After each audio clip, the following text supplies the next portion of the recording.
全球70亿人，上百个国家同时降临神魔世界，展开一场生命进化之旅。叶初云前世在神魔世界蹉跎10年，重生回到了穿越的当天。神魔世界未来10年的发展，叶初云统统都知道。结果在降临初期抽奖的时候，居然抽到了唯一 SSS 级天赋，100%爆率。无论是击杀凶兽还是开宝箱杀人，爆率直接从0涨到100%。叶初云有这天赋在手，怪物的裤衩子我都能给他爆出来。当所有人看着财富榜、等级榜、战力榜等各种榜单上第1名都是叶初云的时候，他们都沉默了。在别人还在为几个神魔币累死累活的时候，叶初云的神魔币多到可以绕神魔世界100圈。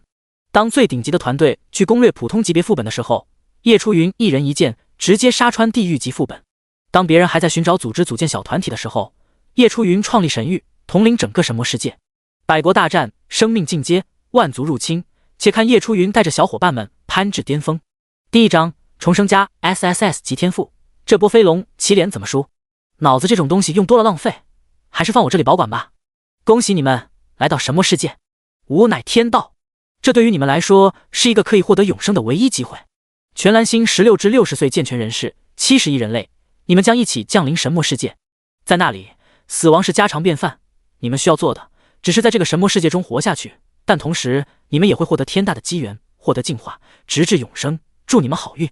哐当哐当，一辆正在虚空中行驶的火车内，叶初云缓缓醒了过来。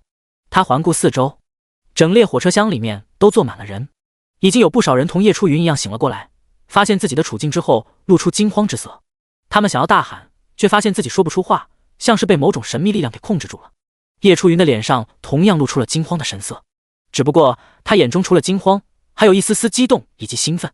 重生了！我居然重生在了10年前降临神魔世界的当天。只是激动了几秒，叶初云就迅速让自己冷静了下来。这是在神魔世界中必须养成的习惯，只有在极度冷静的情况下，他才更容易思考。叶初云看了看火车外的虚空，一片漆黑。别人或许不知道会开往何处，可是他却知道。趁着这个功夫，叶初云回忆起前世的种种。他记得很清楚，一开始这个火车带着他们来到了一个号称新手村的毒物沼泽地。紧接着那个自称天道的声音再次出现，命令他们猎杀凶兽，并且要在1个月内升到10级，达不到的话就抹杀。想到这里，叶初云内心自嘲地笑了笑。自己前世因为见识过凶兽的恐怖，居然一个人躲了起来，整整3天都不敢去猎杀凶兽。等到自己下定决心狩猎凶兽的时候，才发现早就已经落后别人不知道多少。再加上后续发生的种种，最后他在第29天的时候才勉强达到了10级，活了下来。可那个时候等级排行榜上最高的都已经15级了，什么宝箱、精英怪物、副本手通，统统都轮不到他，可谓是一步慢，步步慢。可是现在不同了，他拥有未来10年的记忆和经验，这是独一无二，只属于他的金手指。就在叶初云回忆的同时，白光一闪，黑暗消失，火车开到了一处阴森的森林。火车也顺势停了下来，请各位乘客在10分钟内下车，否则抹杀。声音说完了之后，车门自动打开。叶初云回过神来，毫不犹豫地跑了出去。其他人见状也不敢去质疑那声音的真实性，纷纷跑出火车。不过好在时间充足，所有人都平安地走出了火车。众人看着这完全陌生的地方，面面相觑。在他们所有人离开之后，火车也开走了。恭喜各位来到118号试炼之地毒物沼泽地，每个试炼之地目前都是1000人。个人面板开启，118号区域聊天频道开启。公告：每隔3天，列车会再次返回毒物沼泽地，需要达到5级才能够乘坐列车前往下一处地点。公告：开启新手考核任务，所有人必须在1个月内升到10级，达不到便抹杀。提示：放心，这是一场绝对公平的游戏。这个毒物沼泽地内有无数凶兽，猎杀他们可以获取各种奖励，提升你们自己的实力。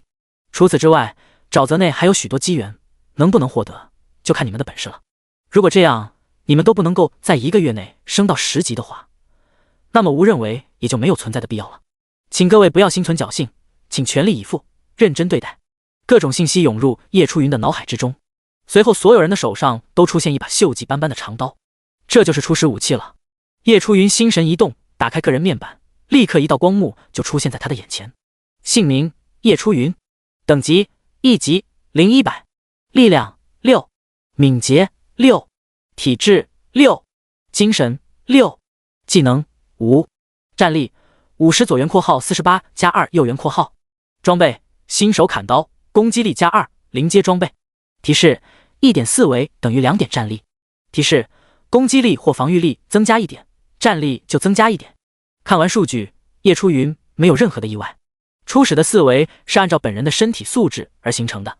他宅男一个，又没怎么运动，还天天吃外卖垃圾食品，有这么拉的4维是他应得的。而战力就是由4维和攻击防御组成，算是硬性指标。此时周围已经乱成了一锅粥。家人们，谁懂啊？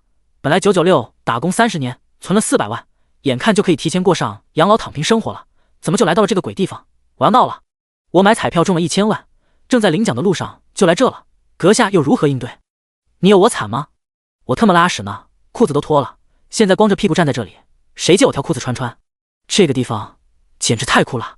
卧槽，我天天收房租 happy 的不行，这就是嫉妒我天天收房租，太卑鄙了。寒心，真正的心寒不是大吵大闹，救命啊！嘿嘿，我一定是在做梦，我没 K 标了标标了标标，恐龙抗狼抗狼抗。哎，这面板显示我战力有60点，你们是多少？我战5渣，只有55。哈哈，我好歹之前是散打冠军，我大概83点。卧槽，大佬，求抱大腿！叶初云站在角落里，默默听着众人的交谈，内心暗道：是时候抽奖了。就在这时，那个神秘的声音再次出现：诸位，在凶兽来临之前，我会送你们一次抽奖的机会，这对你们来说或许可以决定未来的命运。天赋、装备、技能、特殊道具，一切都可以抽到，这就看你们的运气了。此话一出，人群顿时炸开了锅。还莫等他们讨论，每个人的面前就出现了一个金色的礼品盒。开启！叶初云没有任何犹豫，果断开启，因为他知道手上的这个礼盒会开出什么。前世他就开出了特殊道具，一袋包子。就是靠着这袋包子，他没有去猎杀凶兽，而是躲了3天，同时也失去了冲上第1梯队的可能。包子也行吧，反正可以拿来充饥，总比没有好。就在叶初云的自言自语中，金色礼盒缓缓打开。恭喜你抽中了唯一 SSS 级天赋，100%爆率。啊！叶初云愣住了。第2章，凶兽降临，偷盗人头，100%爆率。字面上的意思，无论是斩杀凶兽还是打开宝箱，一切有关爆率的都能够由 0.01% 提升到 100%。叶初云实在是没有想到，他居然会抽到唯一 SSS 级天赋。他在前世知道有一人获得了 S 级天赋，此人名为石峰，在前世被称为武神，手下100万小弟，掌管了一座小型城市，属于2流势力。有一次石峰无意间嘴快说漏了嘴，所有人这才发现石峰之所以这么强，是因为在神魔世界降临的一开始抽到了唯一 S 级天赋武神附体。那时候叶初云不过只是一个小人物，连件像样的装备都买不起，只能够仰望大佬。可惜这个叫石峰的没过多久就突然消失，当时成为神魔世界中的一大话题，被众人讨论了很久。没想到如今他居然抽到了唯一 SSS 级天赋，这可是比石峰的 S 级还要高上2个级别的天赋。深吸一口气，叶初云很快就按捺住自己激动的心情，想了想原因。也许这个抽奖就和重生买彩票一样，众生前所记得的彩票号码，重生后也不见得就一定是这个彩票号码。抽奖或许也是一样，前世他抽到了一袋大包子，现在抽到 SSS 级天赋也不是不可能。只不过这个天赋实在是太过逆天了，100%爆率，这对他来说无疑是马枪换炮。10年的重生记忆加上100%爆率的逆天组合，这波飞龙骑脸，他怎么说？抽奖完毕，有人欢喜有人哭。好家伙，我他妈直接再接再厉！我下一次的抽奖在哪里？嘿嘿，我运气比你好，抽到了一个特殊道具，可以无限打火的打火机。问题是我没有华子啊，我要来做甚？我抽到一台无限供水的饮水机，正好渴了，我给大家炫一桶。嘿，我抽到了一卷永远用不完的卫生纸，终于可以擦屁股了。我去，打火机、饮水机、卫生纸，就没有一个人抽到点有用的吗？这时，一名肌肉男走了出来。叶初云注意到他的手上多出了一双黑色的钢铁拳套。我抽到了1件1阶装备，力量加2，攻击力加5，这下我的战力就有92点了。肌肉男站出来之后，又有一个戴着眼镜的小歌手举着一块盾牌站了出来，也是一个1阶装备。两人站在一起，立刻引起大部分人的注意，所有人纷纷凑了上去，将2人围住，直呼求大佬抱大腿。叶初云看着他们，脑中不断回忆，这2人他自然是认识的。肌肉男叫王刚，自称自己是散打冠军，戴眼镜的那个叫庄亮。这2人后来和其他几人组成了一个小队，靠着这前期的优势，在后来发展的很是不错。两个人前世与现在抽中的东西倒是一样，没有任何变化。其他人在他的印象中也抽中了一模一样的东西，看来变的只有自己。叶初云看了看，此时众人的注意力还放在王刚和庄亮两人的身上，他不动声色地开始后退，躲在了人群之中。他们1000人现在正处于一个巨大的广场上，而广场的周围则是一片光幕。叶初云知道这个光幕是一个防护罩，在抽完奖的10分钟后，这个防护罩就会自动解除。看了看手表，10分钟已经过去了9分30秒，还有30秒防护罩便会解除。光罩解除后，真正的大恐怖就会来临。而这些人还跟个没事人一样，叽叽喳喳凑在一块说个不停。叶初云慢慢移动到一个相对比较安全的地方，手中紧紧握着新手砍刀，心中默念：10、9、8、7、1，时间到了。轰！一声巨响，众人发现四周正在不断摇晃，笼罩在广场周围的光幕正逐渐消散。一群赤身裸体的绿色怪物从四面八方冲了进来，这群怪物数量约有10几只，长着巨大的眼睛，长长又尖锐的鼻子，一口尖牙，浑身碧绿，手中还拿着如同球棒一样的大骨头棒子，正向人群冲来。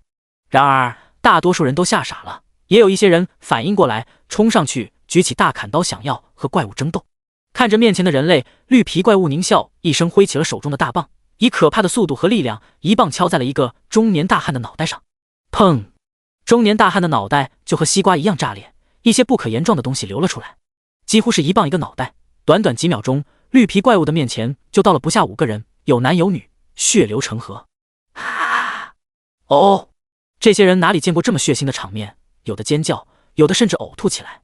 现在不是害怕的时候，根据丛林法则，我们越害怕，这些怪物就越觉得我们好欺负，大家振作起来啊！这时，一名穿着黑色皮甲外套的男子站出来，他手里抓着一把巨大的椅子，应该是他抽到的道具。只见他将椅子横着抱起，一把子扔向怪物。这群怪物也不傻，看到椅子砸过来，顿时四散躲开。但是还是有一只猝不及防，被椅子砸中，倒在了地上。怪物的力量很大，但是防御却不太行，被击中了一下就不行了。被砸中的怪物发出嘶吼的叫声，似乎是想让同伴过来救他。然而这群伙伴却头也不回地跑了，似乎是验证了之前男子的说法，他们是一群欺善怕恶的怪物。有一只怪物被压住了，大家冲啊！皮衣男子大喊，其他人的胆子也大了起来，纷纷举起砍刀冲向前。然而准备已久的叶初云早就已经冲在了众人的前面，一刀下去就将怪物的头颅砍了下来。击杀1级绿爪兽，获取能量点+8，百分百爆率触发，物品已经自动放置在储物空间之中，请注意查收。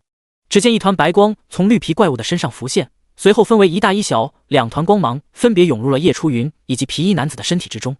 叶初云并没有第一时间打开储物空间查看，现在众人的士气因为怪物的死亡全部都被调动了起来，开始反客为主，围攻起了怪物。他必须抓紧时间再偷几个人头才行。继续盯上了一头落单的绿爪兽，叶初云双眼一闪，冲了上去。第3章，令人绝望的差距，百分百爆率大丰收。击杀1级绿爪兽，获取能量点+5，百分百爆率触发，物品已经自动放置在储物空间之中，请注意查收。击杀1级绿爪兽，获取能量点+6，百分百爆率触发，物品已经自动放置在储物空间之中，请注意查收。叶初云混在人群中，专门找落单且被围攻的绿爪兽，找准机会，他就一刀就砍掉他的脑袋，最后偷了5个绿爪兽人头。一番苦战下来，广场上的绿爪兽全部都被清理干净。叶初云总共获得了28点能量点，距离升级还差72点能量点。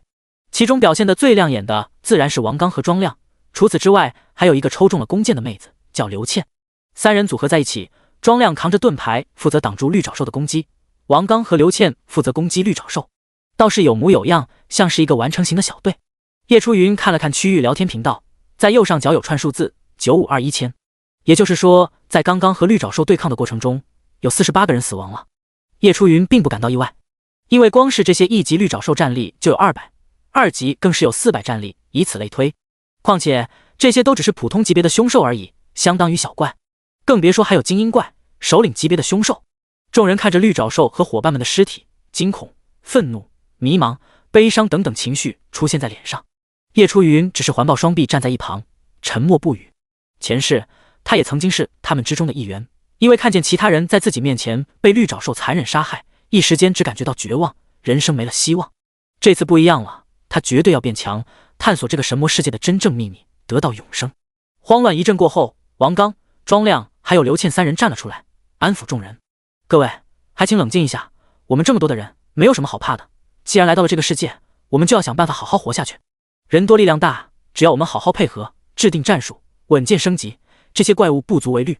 待在这里是没有用的。你们难道忘记了我们1个月后必须要升到10级吗？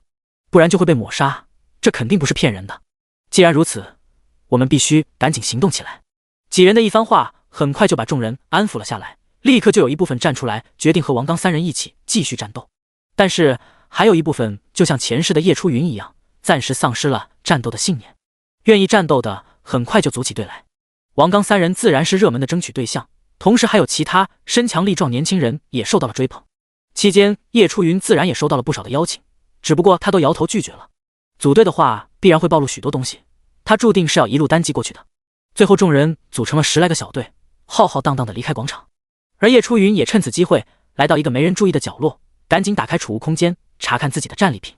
储物空间类似于网游里面的背包，初始容量是100个格子，要想升级就得耗费神魔币，而神魔币击杀凶兽便可获得。一打开储物空间，叶初云就立刻睁大了眼睛。他抢了5头绿爪兽的人头，爆的战利品居然占了储物空间11个格子，这还是多亏了 SSS 级天赋100%爆率。按照正常爆率来说的话，击杀100头绿爪兽，或许才有那么1-2头能够爆出东西来。现在他是1头就爆，5头直接就爆了11件，简直不要太爽。让我看看都爆了什么。叶初云满怀期待的开始清点战利品。神魔币星号20。首先神魔币5头绿爪兽加起来就爆了20枚，占据了1个格子。神魔币的作用就相当于游戏币，在神魔世界没有神魔币可是万万不能的。而且在初期，神魔币的爆率也是非常小的，可能3头绿爪兽里面才能爆出1枚神魔币。第二件物品是5个一模一样的绿色珠子，共占据5个格子。绿爪兽的精魄，服用之后力量加2，全是凶兽的精魄。叶初云大喜，精魄乃是凶兽的精华，无论是普通凶兽还是精英凶兽，首领凶兽在击杀后都有一定的概率爆出来。精魄服用后可以提升4维，这在前世的初期可是可遇不可求的东西。普通的凶兽击杀上百只都不见得能够爆出一个来，精英和首领爆率高一点，就算爆出来了，一般都会选择自己服用。出售的话，就算是1级凶兽的精魄，在后期也能够卖出好几百神魔币的天价。现在叶初云直接刀刀暴击，1头就爆出1个绿爪兽的精魄。没有犹豫，叶初云选择直接吞下这5个绿爪兽的精魄。服用绿爪兽的精魄，获得2点力量属性。服用绿爪兽的精魄，获得2点力量属性。提示：绿爪兽的精魄可服用上限5%。一股温暖的能量游走全身，叶初云感觉自己的力量变强了许多。这便是永生的奥秘，只要不断升级，他们的身体就能够不断获得进化。叶初云打开面板，现在自己的力量提升了10点，力量变成了16，战力也提升了20点，变成了70。但是这种战力去单挑1级绿爪兽还是有点不够看。紧接着第3件物品居然是一本技能书，鉴定5品阶可窥探到事物的本质，等级越高，能够窥探的就越多，学习要求无。这是技能书？叶初云都有些怀疑自己的眼睛了。前世技能书十分的珍贵，到自己这居然杀了几头绿爪兽就爆了出来。首先在神魔世界，每个人拥有的技能没有上限，乍一看这简直就是 bug 一样的设定。然而叶初云前世在神魔世界10年，发现这个设定基本上就是鸡肋，就因为那低到极点的爆率。如果说凶兽的精魄要击杀上百只才能够爆出一个，那么技能书可能就是击杀上千只、上万只都不见得能够爆出一本。就算爆出了技能书，可能还有学习限制，有的技能书限制之多，简直离谱到了家。一般人可能也就是在转职的时候才能学到几个本职技能，要学习本职外的技能，要么花神魔币去购买，要么去刷怪。鉴定技能在神魔世界后期虽然是大陆货，但也不是人手一个的，在初期简直就是神迹一样的存在。不光能够检测怪物的战力属性，等级高的话还能够鉴定出地图、怪物分布、装备等等有用的信息。是否学习鉴定技能？学！叶初云迫不及待道。第4章战力暴涨，开启第1个宝箱。恭喜你成功学习鉴定。鉴定 LV1 主动技能，可鉴定怪物和物品信息。叶初云成功学到了自己的第1个技能。第4件物品是一枚蓝色的石头，技能石可升级任意技能。叶初云再次一喜，技能石可以提升任意技能，技能等级越高，消耗的技能石就越多。果断使用，提升鉴定的等级。恭喜你鉴定 LV1 升级到鉴定 LV2。鉴定 LV2 主动技能，可鉴定怪物以及物品的信息，可鉴定地形。叶初云一脸狂喜，果断将手掌按在地上，心中默念：鉴定。技能发动，立刻一张地图浮现在他的脑海之中。这是毒物沼泽地的整体地形图。叶初云内心一喜，有这张地图，再结合前世有关毒物沼泽地整体的记忆，他必将事半功倍。最后还有3件物品，分别是3把一模一样的长刀。这3把长刀上面都布满了精密的花纹，美妙异常，看起来就如同工艺品一般美丽。绿爪砍刀，攻击力+5，力量+2，一阶装备。检测到储物空间内还有2把同类装备，是否强化？叶初云对此没有丝毫意外，相同的装备是可以强化的，强化的等级则是要根据装备的品阶来判定。强化，消耗2件同类装备，强化成功。绿爪砍刀+2，攻击力+15，力量+6，一阶装备。爽，太爽了！这种不断收获的感觉实在是太美妙了。换下新手砍刀，装备上绿爪砍刀。叶初云看了看自己的最终面板，姓名叶初云，等级1级，28-100，力量22，敏捷6，体质6，精神6，技能鉴定 LV2，战力95左圆括号80+15右圆括号，神魔币20，装备绿爪砍刀+2，攻击力+15，力量+6，一阶装备，战力暴涨1阶，达到了95点。要知道王刚作为散打冠军，加上装备的加成，也就93点战力，他现在的战力已经超越了王刚，差不多该出发了。叶初云内心暗道，盘点这些战利品花费了他10分钟左右的时间。这时候外面估计已经正和凶兽打得火热，他也得赶紧行动了。看了看广场上依旧愁眉苦脸的部分人，叶初云也只是微微叹了口气，便头也不回地走了。广场外是一片看不到尽头的森林，阴暗潮湿的森林之中，一株株参天大树遮盖了光线，天空乌云密布，显得十分压抑。叶初云小心翼翼地紧贴着大树走着，尽量避免地上的泥潭。这玩意内含致命毒素，一旦陷进去了，生还的可能性无限接近0。聊天频道此时正聊得火热，叶初云暂时没看见有谁发现了宝箱，不过也可能发现了，但是没有说出来。他现在的目标并不是猎杀凶兽升级，在这个毒物沼泽地，凶兽遍地，成群结队对付一头都够呛，更别说单挑，所以不愁没有凶兽猎杀。现在他的目标是匿藏在毒物沼泽地中的宝箱。虽然他现在战力95点，但是还是没有什么把握单挑一级凶兽，一级凶兽少说都有200战力以上。之前之所以能够击杀5头绿爪兽，那都是他在浑水摸鱼，抓准机会抢了人头。重活一世，他不能那么冲动，必须事事小心，要有80%以上的把握才能去行动。所以稳妥起见，他需要通过宝箱来提升自己的战力，这样单挑凶兽才更加的稳健。杀死凶兽后，凶兽并不会刷新，宝箱也是一样，开一个少一个。他必须先别人一步，尽可能的多开几个宝箱。好在他现在拥有毒物沼泽地的地形图，根据前世在毒物沼泽地的记忆，他锁定了外围中几个宝箱可能会出现的地方。如果他的1米周围出现了宝箱，就会有提示，也不用怕发现不了。啊！周围不断传来凶兽的嗷叫声，叶初云猫着腰，尽量轻手轻脚隐藏自己的身形。要是我有一个隐身的技能就好了，这样就不用这么憋屈了。叶初云内心无奈地想着。花费了10多分钟，叶初云猫着腰来到地图的东南方向，一棵巨大的大树面前。提示：1米内发现宝箱的踪迹，请找找看吧。果断绕到大树的背后，叶初云看到了一个1米大的树洞，一个灰色的宝箱就静静地被放置在那里。还真有！叶初云眼中闪过一丝惊喜。这个位置是前世他在聊天频道里面划水的时候无意间看到的。那时候他好奇问了问位置，发现宝箱的人也如实回答了。看来那个人确实没有骗他。钻进树洞，叶初云试着对宝箱使用了鉴定。灰色宝箱打开后90%概率获得神魔币奖励，20%概率获得一阶装备，5%开出技能书、特殊道具奖励。概率开就完事。叶初云没有犹豫，直接打开宝箱，触发100%爆率。五彩光芒亮起，宝箱消失，叶初云的储物空间多出了4件物品。叶初云已经习惯这种大爆特爆的感觉，开始盘点物品。第1件物品是200神魔币，第2件物品是一个古朴的银色戒指，第3物品则是一枚红色丹药，第4件物品是一本技能书。敏捷戒指，佩戴后敏捷+8，一阶装备。淬体丹，服用后体质+10。前行术，一阶技能，消耗一定的精神，可进行30秒的隐身，冷却时间2分钟，学习要求无。将戒指装备上淬体丹吃掉，叶初云的战力再次大涨，达到了131。潜行术也学习完毕，突然叶初云耳朵动了动，听到远处传来的一阵脚步声，他赶紧使用潜行术离开了这个地方。就在叶初云离开之后，3男1女来到了这里，每人身上或多或少都沾有血迹，大小伤一身。其中一个戴着电动车头盔的男子看着空掉的宝箱，瞪大了眼睛。卧槽！我就说那五彩光芒是啥玩意，没想到居然是一个宝箱。不知道开这个宝箱的人获得了什么，这可不得赚大发了。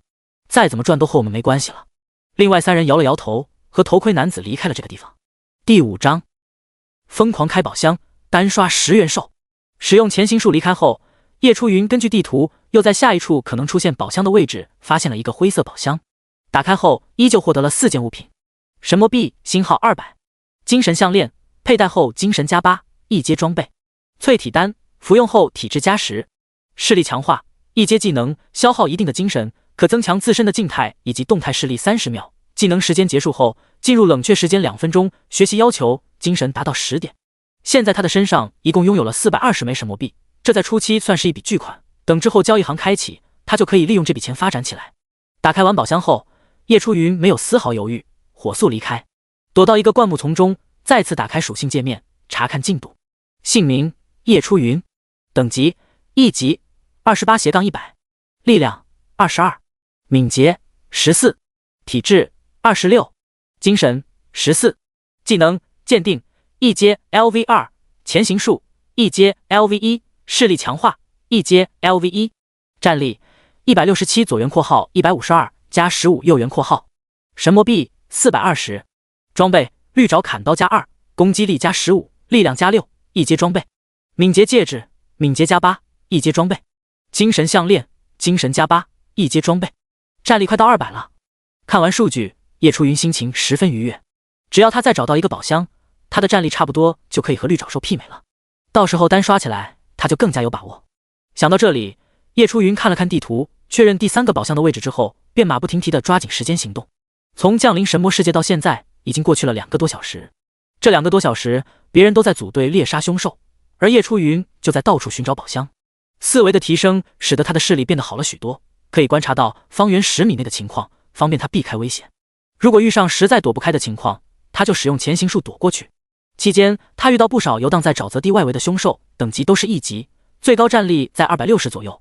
毕竟毒物沼泽地就是个新手试炼地，处于外围的凶兽一般都在1级，越是深入，凶兽的等级便会越高。叶初云暂时也只是在沼泽地的外围游荡，当下他正猫着腰，借着低矮的灌木丛隐藏着自己的身形。他前往的地方是他目前所知道在外围的最后一个宝箱地点。提示：1米内发现宝箱的踪迹，请找找看吧。叶初云双眼一闪，继续小心的前进。只不过当他看到宝箱后，不由得瞳孔一缩。只见宝箱藏在一堆乱石之中，散发着青色光芒，居然是一个青铜宝箱。前世叶初云打探到这个宝箱消息，还以为是灰色宝箱，没想到说出这个宝箱位置的人还有所隐瞒，居然是青铜宝箱。宝箱的品质分为普通、青铜、玄铁、白银、黄金、暗金，据说暗金之上还有传说神话级别的宝箱。之前叶初云所打开的2个宝箱都是灰色普通级别的宝箱，前世叶初云就没有听说过有谁得到过传说级别以上的宝箱，只听说过有一个叫中村田的日本人得到过一个暗金宝箱，他从里面开出了一件6阶装备和数本技能书，无数特殊道具，甚至还有隐藏职业转职证明，羡煞旁人。现在在叶初云的面前就有一个青铜宝箱，按照他100%爆率天赋来看的话，他能够开出2阶装备。只不过除了青铜宝箱，叶初云还注意到了在宝箱旁守护的凶兽。这头凶兽拥有发达的4肢，每只手掌上都长着4根尖锐的爪子，浑身覆盖着黑色鳞片，狼头原身。叶初云双眼一凝，很显然是认出了这头奇异的生物，一个鉴定抛了过去。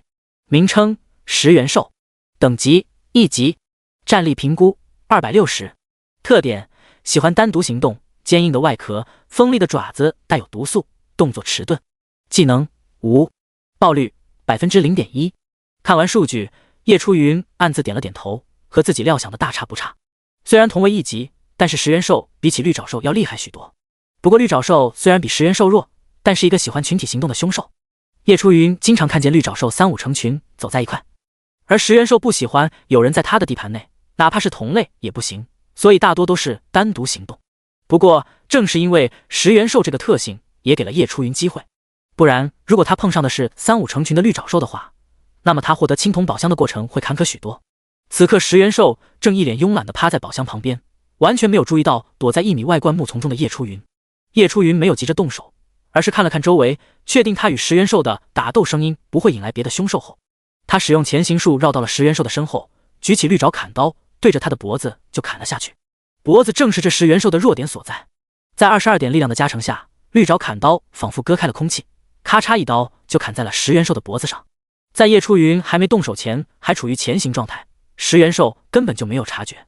等到叶初云动手后，隐藏的身影也随之暴露了出来，食元兽根本反应不过来，脖子就被砍刀直接命中。咔嚓！食元兽脖子上的几片黑色鳞片根本挡不住砍刀的攻击，寸寸崩裂，随之而来的是切肉声。哦！食元兽反应过来后，瞬间扑腾了起来，转头对着叶初云的脑袋就拍了过去。但是此时叶初云早就在食元兽行动之前就将砍刀拔出来，顺便开启视力强化。食元兽的一举一动在他的面前变得缓慢了起来。叶初云一个闪身，靠着14点敏捷，他飞快地避开了食元兽的攻击，再接着一刀又砍在了食元兽的脖子的伤口上。食元兽再次惨叫，开始胡乱攻击起来。叶初云也没有急着继续进攻，他冷静的双眼不断观察食元兽的攻击轨迹，在闪避的同时再趁机攻击食元兽。大概半分钟过去，视力强化进入冷却，食元兽也因为失血过多，瞳孔涣散，最终倒在了叶初云的面前。第6章战力再涨，获得宝箱探测仪，击杀1级食元兽，获取能量点加12%，百分百爆率触发，物品已经自动放置在储物空间之中，请注意查收。无视食元兽的尸体，叶初云看了看周围，赶紧打开青铜宝箱，确认得到里面的物品之后，叶初云就火速离开了这个地方，没有半点拖泥带水。待他找到一个安全的地方后，才算是松了一口气。回想起之前和食元兽战斗的过程，这场战斗看似轻松，但实际上却是凶险万分。以他目前的体质来看，他要是被食元兽那双利爪攻击几下，估计就得嗝屁。多亏了潜行术和视力强化以及思维提升的帮助，他才能够毫发无伤拿下这头食元兽。不得不说，单刷就是爽啊！一头食元兽就有12点能量，再来几头我就能够升级了。叶初云满意的笑了笑。他之前还是1级28/100，在击杀了食元兽后就变成了1级40/100，只要再击杀6头食元兽或者是6头绿爪兽，他就能够升级了。这就是单刷的好处，击杀凶兽的能量和战利品全归个人所有。如果是和别人组队猎杀凶兽的话，就要按照凶兽的伤害量来分配能量。如果是4、5个人组队猎杀一头食元兽的话，可能每个人只能分到最多3至4点能量，起码得杀20多头食元兽才能够升上那么1级。而且运气好点，爆出来战利品分配也是个问题。或许这个小队会因为战利品的分配产生分裂，哪有他单刷全部独享来的爽。但是单刷也有弊端，就是必须要有单挑凶兽的实力才行，不然的话就是给凶兽送人头去了。让我看看青铜宝箱和食元兽都爆了什么出来。叶初云微微一笑，打开了储物空间。一打开储物空间，叶初云就被5颜6色的光芒迷了眼睛。食元兽的精魄，服用后力量加3。F 级特殊道具，热乎乎的烤肉。食元之灵，佩戴后体质加5，一阶装备。这些都是食元兽所爆出来的战利品。虽然信息上显示食元兽的爆率是 0.1%， 千分之一的概率，但是在叶初云面前，无论多少都等于100%。紧接着就是青铜宝箱的物品，神魔币加500，技能石可升级任意技能。星号2，强化石可强化装备。星号2，特殊道具宝箱探测仪。一阶法术卷轴，烈火海。紫玉镜，佩戴后精神加10，体质加15，自带防御技能紫玉罩，可形成一个能量1000的防御罩子。2阶装备，佩戴条件等级5级。一连串的奖励让叶初云简直看花了眼睛。食元兽的战利品抛开先不谈，最让他在意的还是青铜宝箱爆出来的东西。技能石可以提升任意技能，但是并不是一枚技能石就能够提升1级技能，等级越高，消耗的技能石就越多。强化石也是一样，强化的装备等级越高，消耗的强化石就越多。所以技能石和强化石在前世的价格一直都是9高不下，甚至一度达到了1万神魔币一枚的程度。如果可以的话，叶初云打算初期通过交易行尽可能大量购买技能石和强化石，毕竟这种后期一定会涨价的东西，他肯定不能够放过。紧接着就是一阶法术卷轴，这玩意对于叶初云来说简直就是个大杀器。用来击杀比较棘手的精英、首领凶兽，多来几张的话，它甚至可以用来刷怪，分分钟升到10级不是问题。装备就更不用多说，2阶装备不光属性加得多，还附带技能，都十分的实用。前世叶出云直到30级才勉强攒到钱买到了一件2阶装备，没想到现在他1级就得到了一件，后面甚至可以得到更多2阶装备。想到这里他就兴奋不已。只不过紫玉镜的佩戴要求要5级，他现在才1级，还佩戴不了。最后一样物品就是宝箱探测仪，顾名思义就是探测到方圆100米内是否存在宝箱。这东西叶出云前世听都没有听说过，这简直就是 BOSS 级别的存在。有了它，整个毒物沼泽地的宝箱在叶出云的面前将无所遁形。正好他已经得宝箱位置已经全部找寻完毕，有了宝箱探测仪，他就能够继续寻找宝箱，继续提升自己的实力。强化石叶出云暂时没有使用，放在了储物空间。2枚技能石全部花在了鉴定技能上，使得技能再次升级。鉴定 LV3 主动技能，可鉴定怪物以及物品的信息，可鉴定地形，可鉴定特殊灵草、矿石。不错，可以鉴定特殊材料了。叶出云满意的点点头。在神魔世界中存在许多特殊的材料，没有鉴定技能的话，就算拿到手上也不知道是什么。毕竟他也不是什么材料都认识，总有不认识的材料需要用鉴定术去鉴定。服用精魄，佩戴装备后，叶出云的战力再次迎来暴涨。姓名：叶出云，等级1级，40100，力量25，敏捷14，体质31，精神14，技能鉴定 LV3，前行术 LV1，视力强化 LV1，战力183左圆括号168加15右圆括号，神魔币920，装备绿爪砍刀加2，攻击力加15，力量加6，一阶装备。敏捷戒指，敏捷加8，一阶装备。精神项链，精神加8，一阶装备。10元之灵，体质加5，一阶装备。将所有物品都整理完毕之后，叶出云也有点饿了，便拿出热乎乎的烤肉吃了起来。10分钟之后，叶出云摸了摸圆滚滚的肚子，满足的打了个饱嗝。趁着休息的途中，叶出云打开聊天频道，看看其他人的进度。聊天频道依旧火热朝天，叶出云看了眼左上角，发现人数又少了许多，9021000。短短2-3个小时，又有50个人死亡。然而，毒物沼泽地只是一个新手试炼地而已，更别说5级之后就要乘坐列车进入真正的神魔世界，那里只会比毒物沼泽地更加的恐怖。对于他们全蓝星70多亿人类来说，又该是怎么样的残酷凶险？第7章，灵草惊喜发现。聊天频道内许多人的头像都在不断跳跃着，头像上显示的都是每个人最真实的样貌，旁边还有每个人的姓名。蔡坤，这个10元兽也太强了吧，还以为这畜生落单了，能捡个漏，谁知道这畜生硬的跟乌龟似的，我们5人小队差点就要被灭团了。不过幸好我们发现这10元兽硬虽硬，但是动作却十分缓慢，如果你们碰上的话，记得不要莽，慢慢拖死他就行。王刚，这个10元兽我也有碰到过，好在庄亮提前发现了他的弱点，靠着刘倩还有其他人的帮助，我们小队毫发无伤就干掉了一只，还爆了一个10元兽的精魄，吃了力量可以加3点。黄历，哇塞，不愧是大佬们，居然这么轻松就可以干掉10元兽。风玉，话说我刚刚就发现了一具10元兽的尸体，旁边还有一个青色的宝箱，莫非这个10元兽就是大佬们杀的？庄亮，宝箱？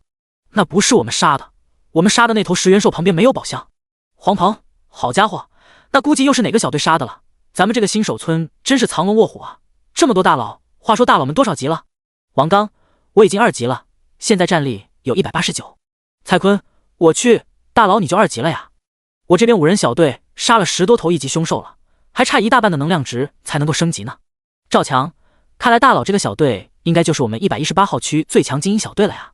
王刚，哈哈，过奖过奖。庄亮，各位言重了，我还是相信人外有人，天外有天的。蔡坤，大佬太谦虚了呀，哈哈哈。叶出云只是默默潜水窥屏，没有发表任何言论。王刚升到2级，他并不意外，毕竟在前世王刚小队就是118号区第一梯队的队伍。只可惜如果没有遇到那件事的话，他们118号区应该会发展的很好的。不过现在叶出云关心的还是等级，现在王刚的等级是2级，算是118号区最高的等级。在达到3级之后，等级排行榜便会开启，第一个达到10级的便可获得一个黄金宝箱，这个机会叶出云肯定是不能够放过的。宝箱的等级越高，获取的难度就越高。据说前世那个叫中村田的人为了得到这个暗金宝箱，搭上了上千条人命，而现在叶出云只要升到10级就能够获得一个黄金宝箱，这个获取方式的难度简直不要太低。想到这里，他赶紧拿出宝箱探测仪，打算边找宝箱边找落单的凶兽升级。毒物沼泽地东北方向，击杀1级绿爪兽，获取能量点加10。击杀1级绿爪兽，获取能量点加10。100%爆率触发，物品已经自动放置在储物空间之中，请注意查收。哦！寒光一闪，绿爪兽尸首分离，尸体扑通一声倒在了地上。与此同时，地上还有3具绿爪兽尸体，同样是尸首分离。叶初云手握绿爪砍刀，看着一地的尸体，气喘吁吁。他跟着宝箱探测仪一路从毒物沼泽地的东南方向来到了东北方向，暂时还没有发现宝箱的踪迹。但是在中途，他找到4头正在休息的绿爪兽，利用战术，他将绿爪兽单独一只引诱了过来，随后立即斩杀，再接着重复这个过程，不到10分钟，4头绿爪兽就被他消灭干净。嗡！4道白光涌入叶初云的体内，叶初云浑身一暖，脑海中浮现等级进度条，等级1级80-100，看来他只需要再击杀2头绿爪兽就能够晋升到2级。提示：绿爪兽的精魄可服用上限9%。斩杀4头绿爪兽也让他获得了4个绿爪兽的精魄，吞服后增加了8点力量，还得到了3把绿爪砍刀，果断进行强化。绿爪砍刀加5，攻击力加25，力量加10，一阶装备。提示：你的绿爪砍刀强化等级已经达到上限，无法再次强化。战力再次提升，达到了217，完爆2级的王刚。除此之外，叶初云还获得了20枚神魔币、1个技能石、1本技能书。力量增幅，一阶技能，使用后在30秒内力量加20点，冷却时间2分钟。这一下他可用于战斗的技能就有3个了。有了这3个技能，就算是2级的凶兽，他也能够碰一碰。解决掉绿爪兽之后，叶初云来到一个冒着泡的沼泽潭旁，在那沼泽潭内正长着一株半尺高的紫色6瓣草。叶初云直接一个鉴定术甩了过去，名称：紫心草，品阶1阶灵草，作用：直接服用的话会导致全身麻痹，可入药炼丹。果然是紫心草，叶初云内心一喜。之所以要干掉这4个绿爪兽，也是因为他看到了这株灵草。如果他拥有炼丹炉的话，就可以收集灵草炼丹了。前世他就是一名中级炼丹师，在一个2流势力幽影里专门替别人炼制丹药打工，1个月也只能赚个1万多神魔币。炼丹师绝对是神魔世界当中所有生活职业当中排名前3的职业，真正的万金油。这次重生，生活职业的选择，叶初云同样会选择成为一名炼丹师。炼丹师可以源源不断的炼制丹药，这些丹药不光自己可以服用，还可以用来培养小弟。一个大师级别炼丹师，甚至可以培养出一个3流势力，这绝对没有夸张。所以这些灵草，叶初云也不能错过，收集起来可以等他成为炼丹师之后用来提高熟练度。将紫心草采集后，叶初云拿出宝箱探测仪，再次进行探测。叮，探测结束，检测到你的右前方83米处有一个宝箱，找到了。叶初云面色一喜，根据宝箱探测仪所指的方向快步前进。第8章偶遇王刚小队。就在叶初云前进了大概50多米左右的时候，突然他面色一凝，猛地躲在了一棵大树的后面，掩盖了自己的身影。有打斗声！叶初云微微侧头看去，脸上顿时露出了惊色。只见他的前方3米外有5个人类正在围攻一头绿爪兽。叶初云的目光瞬间就被那头绿爪兽给吸引了。这头绿爪兽很明显和普通的绿爪兽长得不一样，普通的绿爪兽体型只有1米5左右，皮肤是浅绿色。现在这头绿爪兽体型足有1米9，皮肤是深绿色。叶初云立马就知道这头绿爪兽已经变异了，属于精英怪。名称：绿爪兽，变异，等级1级，战力评估300，特点：巨大的力量，迅猛的速度，狡诈，打不过就跑。技能：速度增幅 LV1， 爆率1%。看完数据，叶初云不由自主的心头一跳，不愧是变异精英怪，等级没变，但是战力却非常变态。而且这个变异绿爪兽还是个老六，有着打不过就跑的特性，加上速度增幅这个技能，稍微不注意这5人可能就白干一场。紧接着，叶初云将目光放在5人队伍上，发现居然是熟人，正是王刚小队。庄亮有1阶盾牌，依旧顶在最前面。一旦变异绿爪兽的攻击落下，如果躲闪不开的话，他就用盾牌挡住。另外还有一个穿着黑色皮衣的男子，手上绑着一个由椅子木板临时制作的木盾，他和庄亮站在一块抵挡攻击。而王刚和刘倩就寻找机会攻击。王刚不愧是散打冠军，在庄亮和皮衣男子抵挡不住的时候，他就换下2人充当副坦。变异绿爪兽的攻击被他一一躲避，期间王刚还能进行反击，让变异绿爪兽受了不少的伤。刘倩则是使用弓箭在后方输出，还有一个背着医药箱的少女躲在她的身后。变异绿爪兽怒极，手中大鼓棒对着王刚头颅敲下，但是王刚反应很快，一个侧身就避开了攻击，又趁机一拳锤在变异绿爪兽的身上，再次加强了仇恨。就这样，王刚、庄亮、皮衣男子轮流切换，刘倩持续攻击。变异绿爪兽身上的伤痕不断增加，绿色血液流了一地，状态越来越萎靡。叶初云躲在暗处静静的观察，下一秒，变异绿爪兽就嗷叫一声，浑身绿光闪烁，紧接着脚底抹油，在王刚等人的眼皮子底下化作残影，飞快地跑走了。王刚等人就这么目瞪口呆地看着变异绿爪兽逃跑的身影。卧槽，队长，我们要不要赶紧追过去？庄亮急忙问道。王刚捂住胸口喘气，闻言抬了抬手制止道：“他跑不了多远，我们还是先赶紧疗伤。王云，拜托了。”说完，躲在刘倩身后的少女站了出来，打开身上的医药包，开始替众人包扎。叶初云继续躲在树后，打算等王刚等人离开，再出来继续寻找宝箱的踪迹。不经意间，他挪动了一下脚步。然而那个给其他人疗伤的少女耳朵微动，像是发现了什么，猛然抬头看向叶初云的方向。什么人？少女名叫王云，是一名护士，降临初期抽奖获得了一本技能书，听觉增幅，所以她能够听到方圆10米内的所有动静，自然也能够听到叶初云的细微脚步声。王云的惊叫声也让王刚等人纷纷警惕了起来，看向叶初云藏匿的方向。叶初云见状，不由得叹息一声，默默从大树后走了出来。不过他倒是不担心王刚等人会对他做什么，情况不对的话，他可以使用前行术跑路。咦，是你？看到叶初云，皮衣男子微微一愣，像是认出了他。雷晨，你认识他？王刚有些意外地问了问。皮衣男子也就是雷晨，闻言尴尬地笑了笑，嘿，就是有点印象罢了。他之所以能够认出叶初云，只是因为当初在广场上自己将抽奖得到的椅子扔出去砸中怪物，叶初云就第一个冲出来，给他造成了很深刻的印象罢了。雷晨将事情经过说出来之后，王刚也了解的差不多。随后王刚看向叶初云，这位兄弟，你叫什么名字？我叫叶初云，各位还请放心，我只是路过这里而已。叶初云淡淡的说了一句。王刚点点头，暗中打量了叶初云一番，在看到他手上的绿爪砍刀后，他眼中金光一闪而过。叶兄弟，我看你实力不错，要不要加入我的队伍，我们一起升级？分配的事情也不用担心，我们按劳分配。雷军也附和，对呀对呀，跟着队长不愁没肉吃啊，他可是2级强者，战力都快190了。而庄亮三人没有说话，只是一脸无所谓的看着叶初云。在他们看来，以他们小队的实力，多的是求着加入的，叶初云没有理由会拒绝。却没有料到，叶初云摇摇头，多谢你的好意，我习惯单刷，还是先告辞了。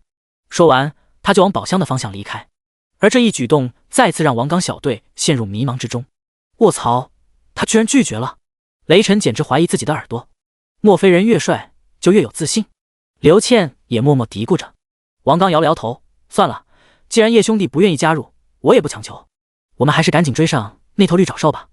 说完，王刚小队火速离开。神魔币加200，疾风靴佩戴后敏捷加10，一阶装备。技能10，开了一个灰色宝箱，又是大丰收。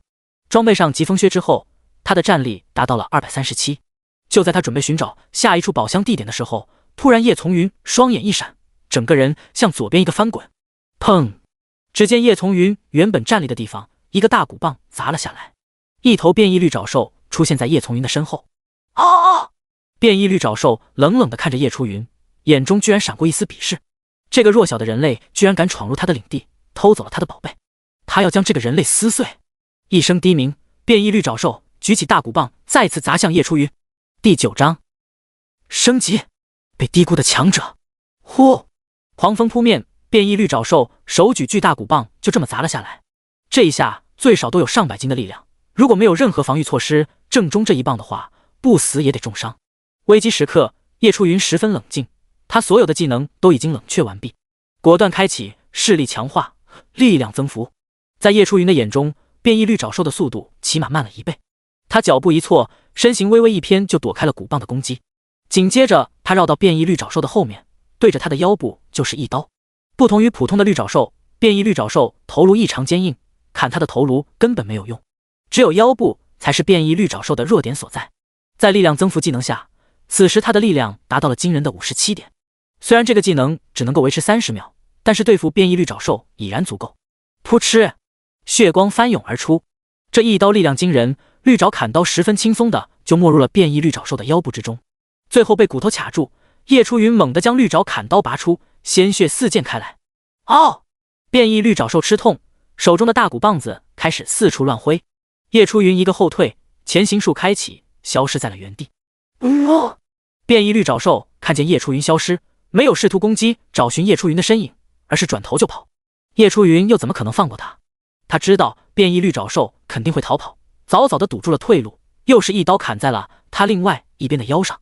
这下变异绿爪兽彻底承受不住，手中的大骨棒子都握不住了，直接倒地。叶初云趁机又补了几刀，这才将变异绿爪兽干掉。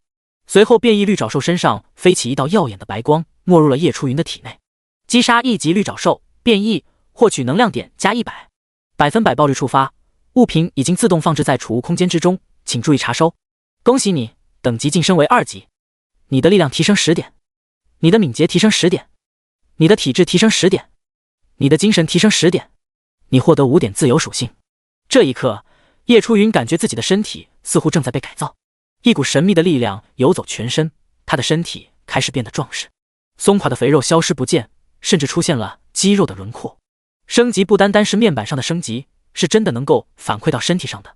由此可见，只要能够一直升级下去，永生可能真的不是梦。叶初云刚想打开面板查看自己的信息，却突然耳朵一动，听到远处传来的动静。身体经过改造后，他的五感被加强了许多。叶初云果断离开此地。就在叶初云离开没多久，王刚小队就来到了这里。当看到几乎被劈成2半的变异绿爪兽后，纷纷震惊当场，地上还到处流着绿色的血液，变异绿爪兽几乎是开膛破肚，死相凄惨。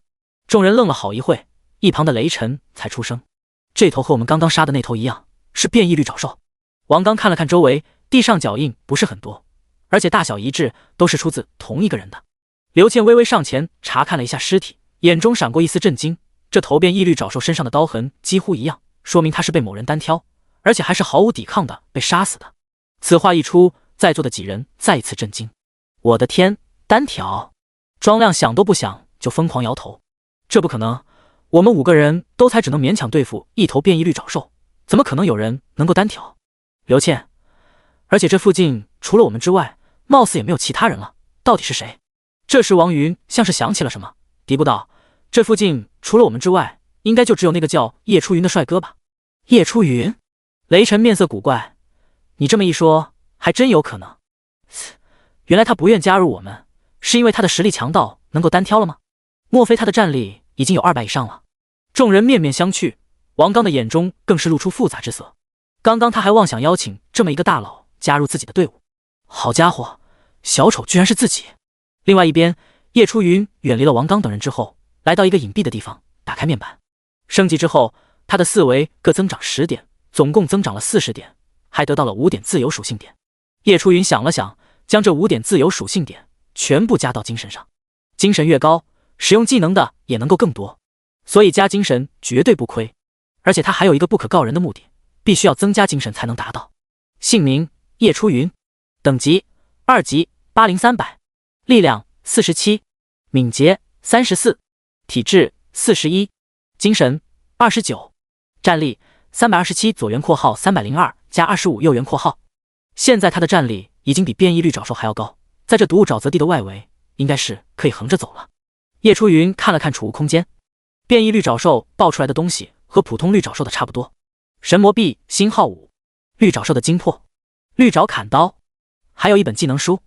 速度增幅，1阶技能，使用后在30秒内敏捷加20点，冷却时间2分钟。绿爪砍刀已经强化到了极限，多余的叶初云打算留下来。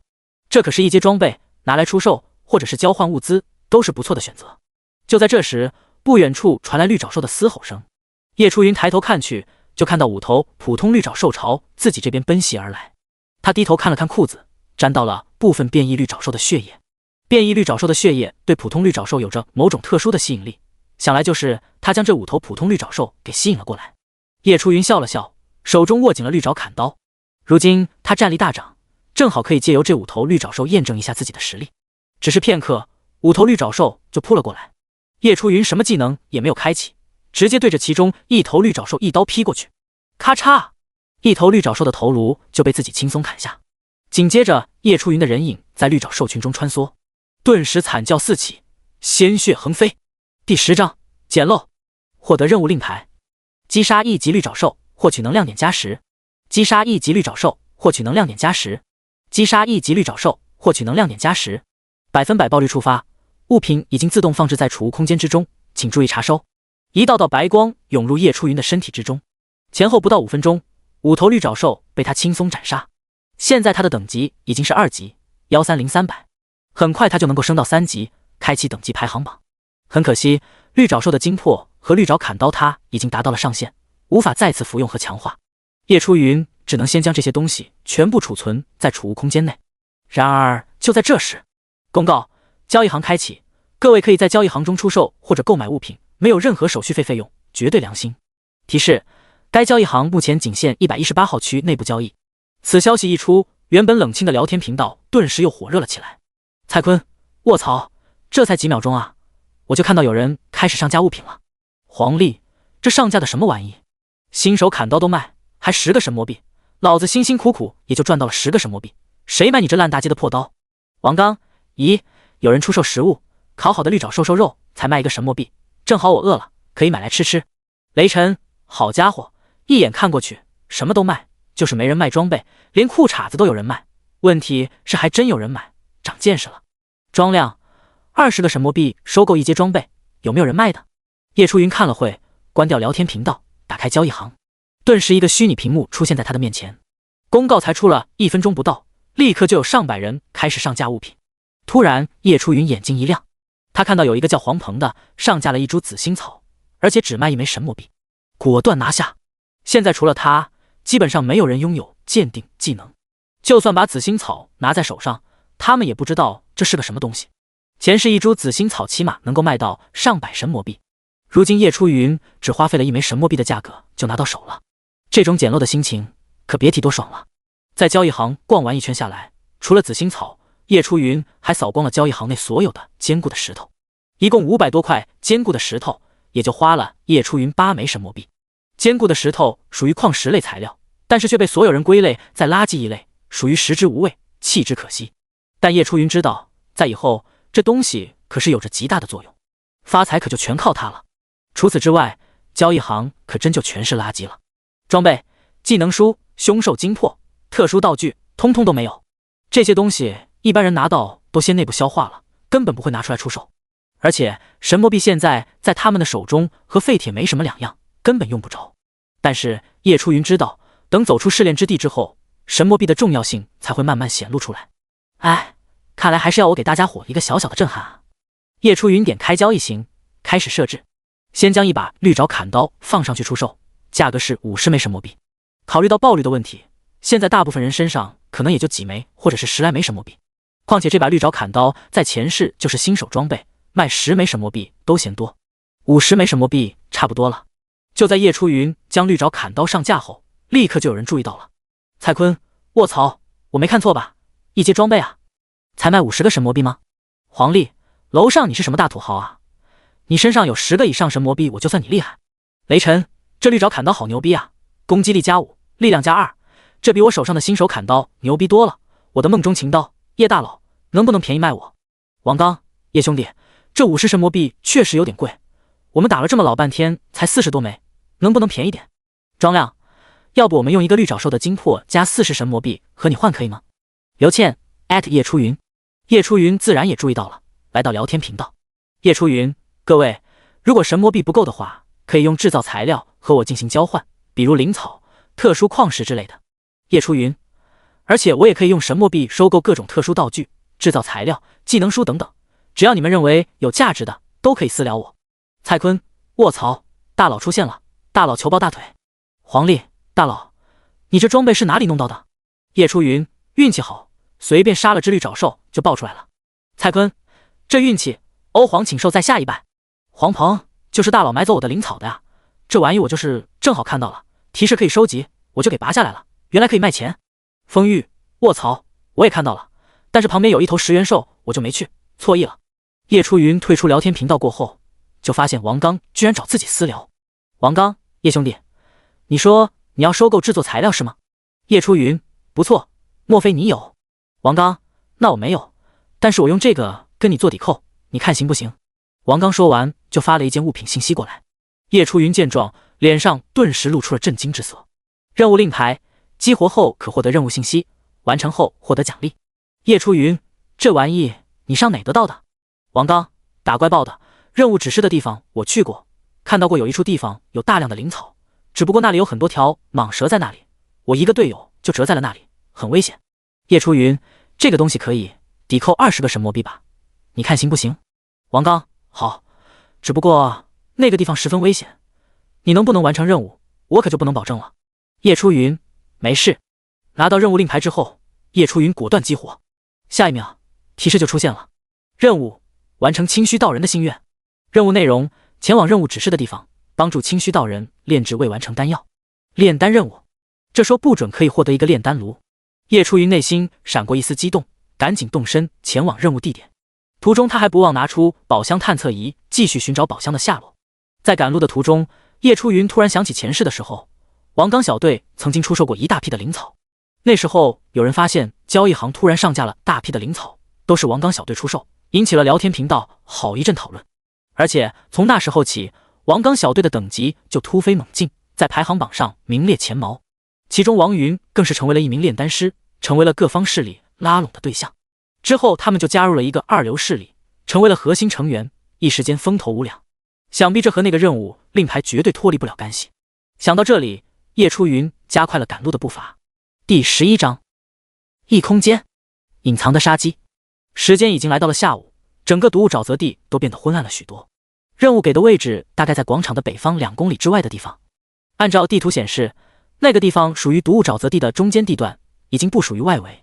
那里面的凶兽就不止1级了，很可能会有2级、3级凶兽存在。升级之后，叶初云的体力和速度也快了许多，大概花费1刻钟左右就来到了终点。最终，叶初云在一处被藤蔓微微掩盖的洞穴外停了下来。期间，他没有停止使用宝箱探测仪寻找宝箱。好消息也如约而至。就在叶初云来到洞穴外的时候，宝箱探测仪也有了反应，这洞穴里面有宝箱。叶初云看了看地图，发现地图上面并没有显示出这个洞穴的存在。结合前世的经验，他立刻就知道了这处洞穴乃是一个异空间。异空间类似于小型副本，里面的凶兽普遍比外面的战力要强，但是奖励也是非常的丰厚。灵草加上宝箱，再加上炼丹炉的诱惑，叶初云犹豫了几秒钟，便打算先进洞穴看看。反正这个异空间可以随时离开，打不过的话，他直接使用前行术跑路就行。想到这里，叶初云屏住呼吸，轻声轻脚地走进了洞穴之中。一走进洞穴，一股潮湿的霉味便扑面而来。洞穴内昏暗无比，好在叶初云开启了视力强化，才勉强看清周围20米的事物。奇怪的是，洞穴内没有任何凶兽，只有尽头一处椭圆形的虚幻光幕正散发着微微光芒。叶初云双眼一亮，他知道那处光幕就是通往异空间的大门，连忙走了过去。放心穿过光幕，叶初云的眼前顿时一亮，一片竹林出现在自己的面前。提示：你踏入异空间。果然如叶初云所预料的那般，这洞穴里面存在异空间。身处竹林内，入眼皆是绿色的竹子。在竹林的尽头有一处木屋，木屋外那满堆形态各异的灵草顿时就吸引了叶初云的注意。迎宾草、金丝绒、凤仙兰、太阳花。叶初云大喜，确实如王刚所说的那般，这个异空间有着大量的灵草。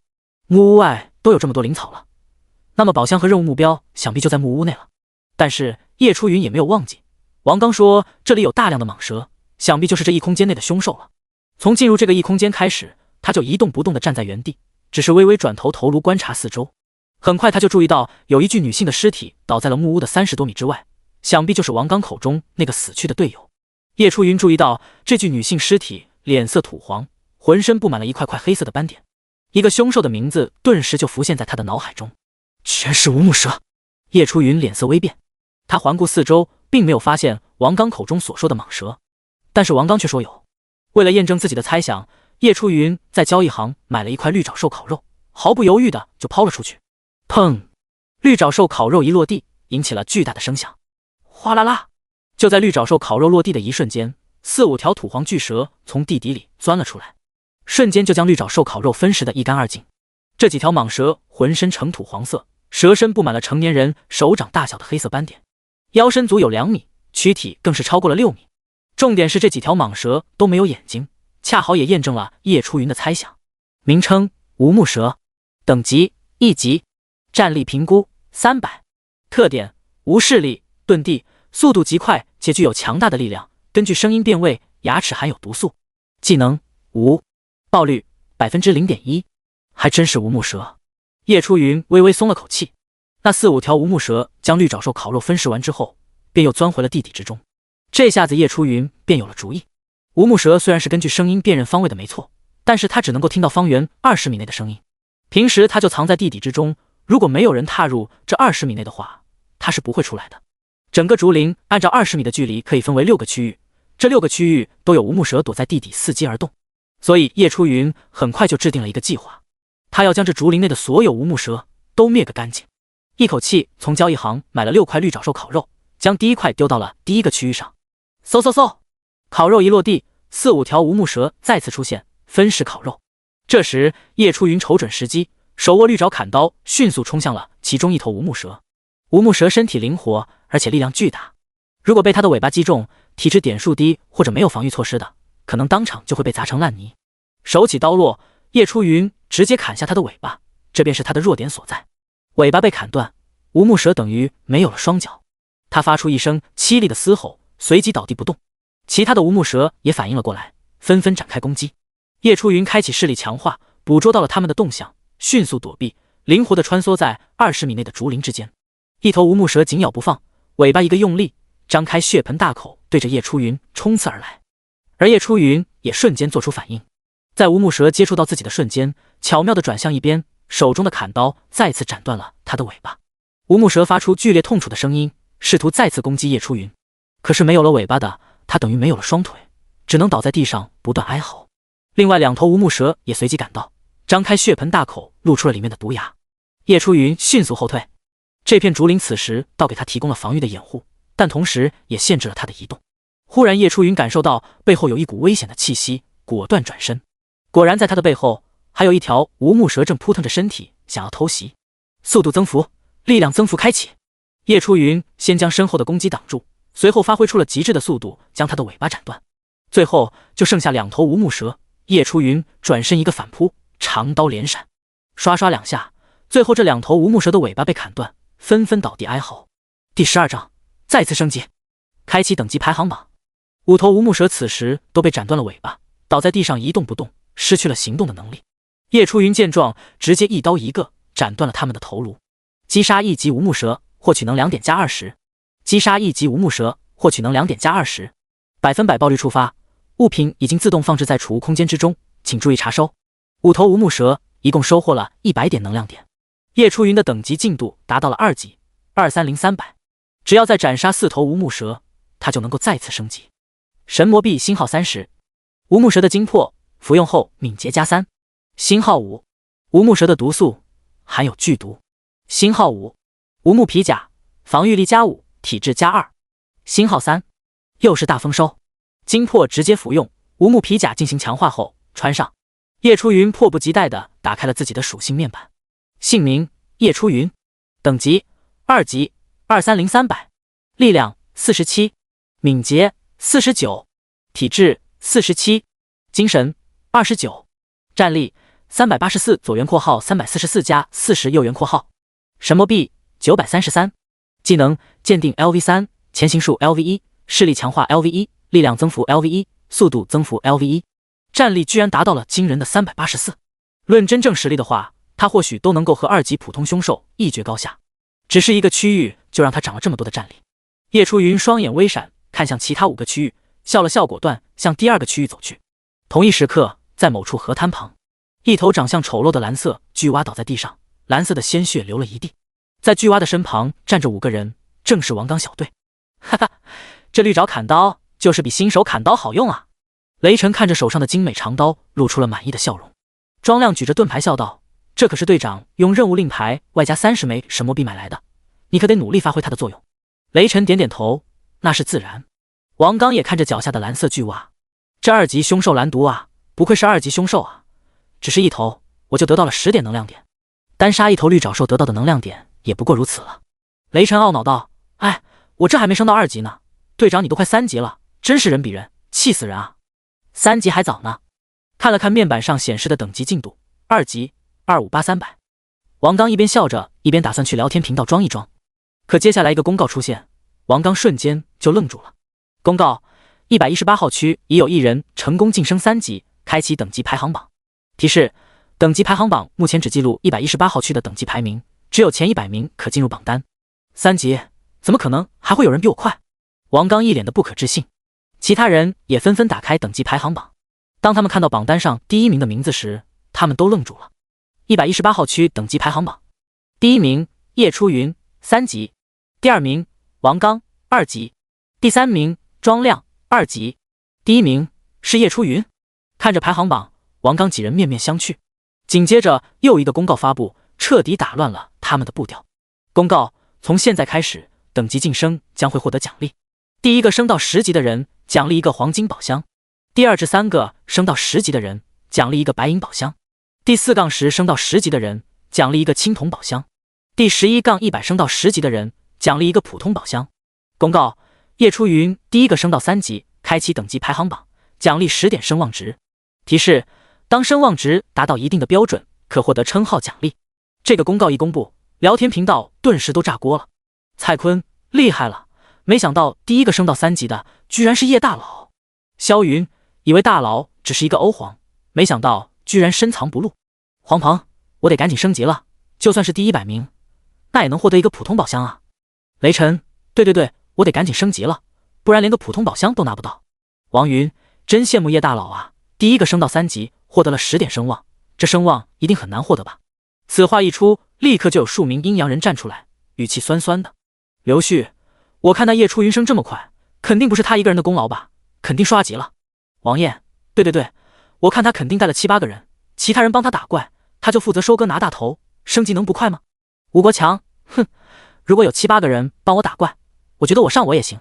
哎，真羡慕他，有那么多人为爱发电，无私奉献。这时王刚有点看不下去了。王刚，我说上面几位，你们可别太恨了。叶兄弟我见过，他身边哪来的7、8个人帮他刷级？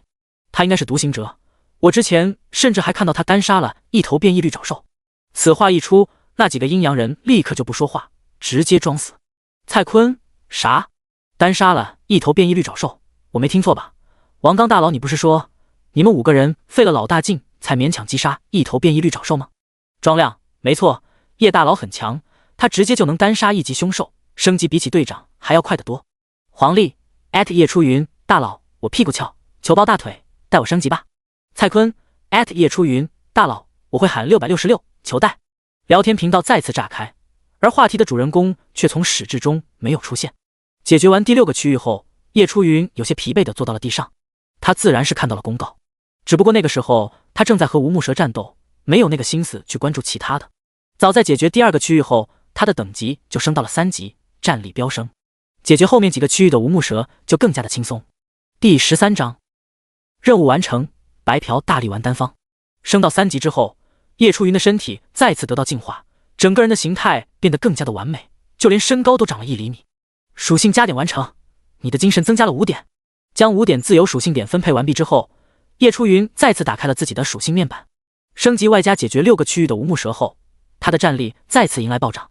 姓名：叶初云，等级3级300-600，力量59，敏捷74，体质61，精神44，战力522左元括号472加50右元括号。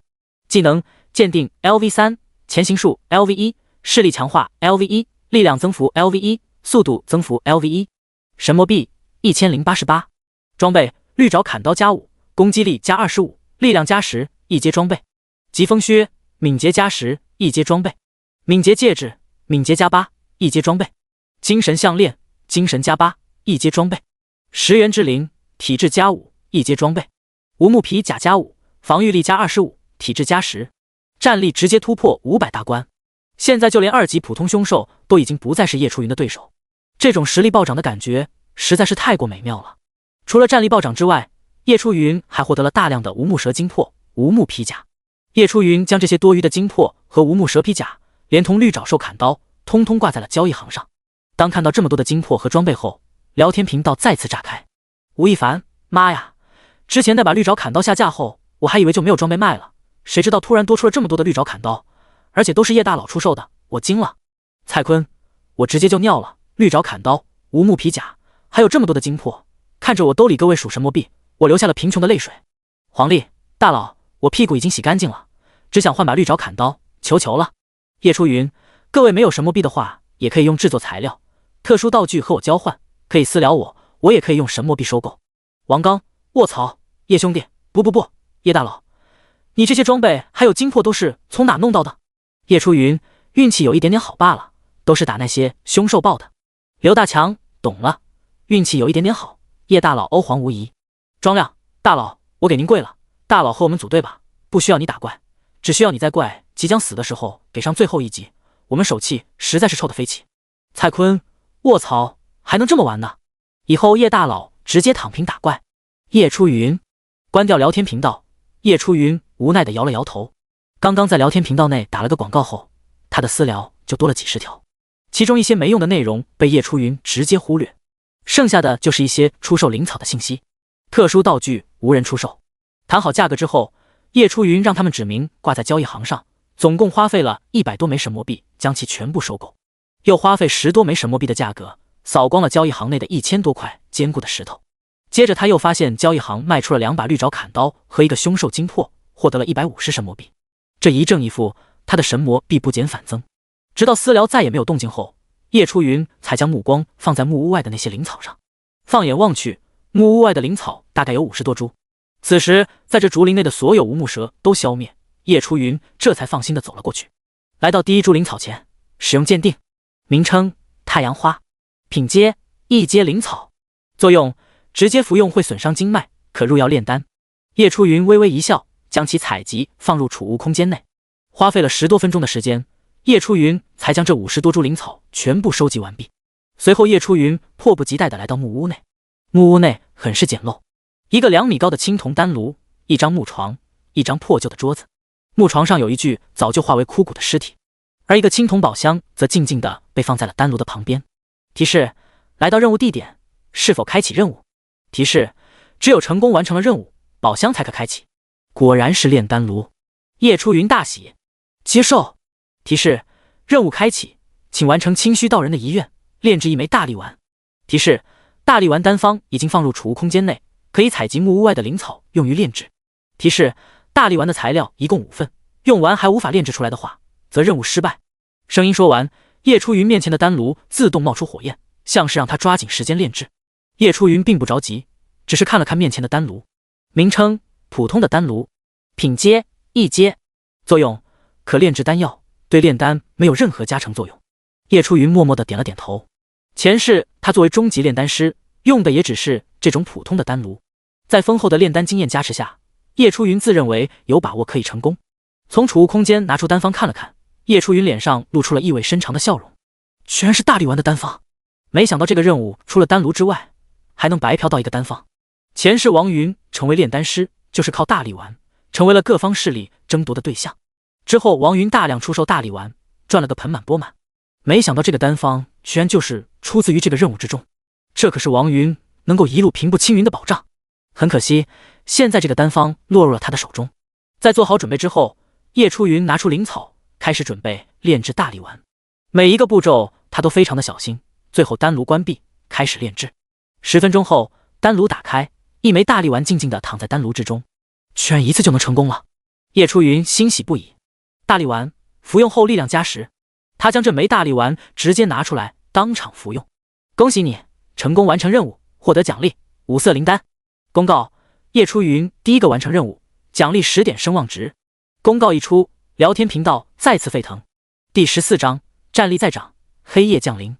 蔡坤，叶大佬，你实在是太酷了。雷神，任务？哪来的任务啊，叶大佬，你别逼我跪下来求你。黄历，这个神魔世界真的跟游戏一样了，连任务都蹦出来了，也就是说我们以后也有机会做任务。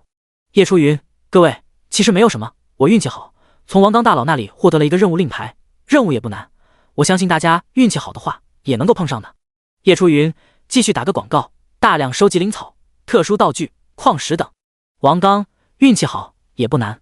哎，没想到叶大佬，你真的能够完成那个任务，我觉得我简直错意了。庄亮，大佬你这波凡尔赛实在是太点了。叶初云偷笑了一声，关掉聊天频道。任务完成之后，叶初云将丹炉放入储物空间内。以后他炼丹，他可以随时将丹炉拿出来。等待的时间，他甚至可以将丹炉放回储物空间，期间可以做其他任何事情。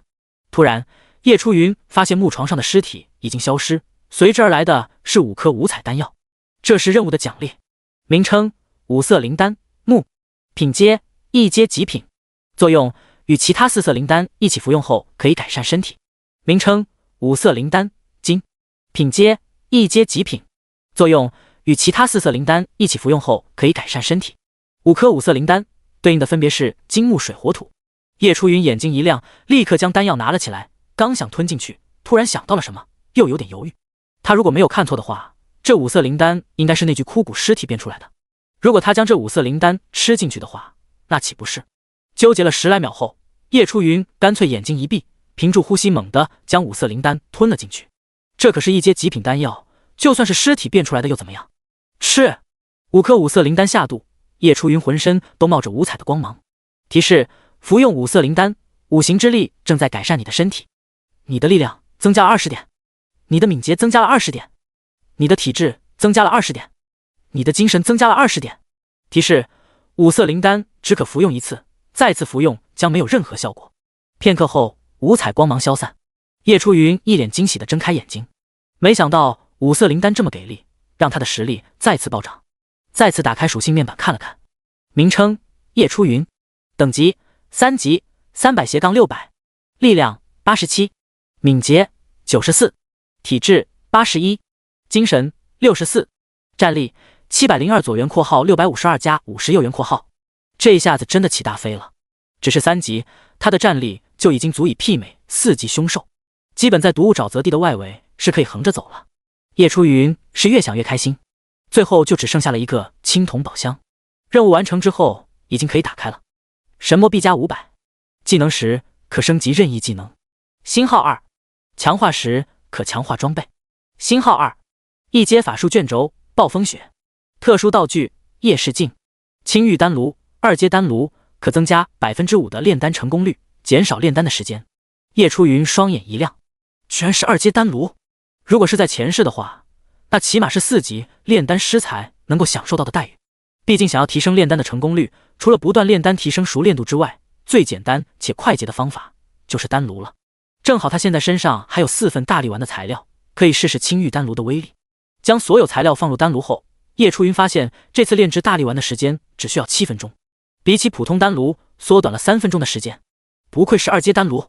趁着等待的时间，叶初云也离开了木屋，走出了这个异空间。就在他走出异空间后，又再次响起了公告。公告：叶初云第一个将异空间探索完毕，奖励10点声望值。聊天频道又是在不断的@叶初云，有羡慕，有嫉妒。待叶初云走出异空间后，时间已经来到了晚上，整个毒物沼泽地已经是漆黑一片。随意找了个比较结实的大树，叶初云轻松爬了上去，歇息了起来。一整天的杀伐让他感觉有些疲惫，但是耳边还在不断回响着的嘶吼声，仿佛在提醒他绝对不能够掉以轻心。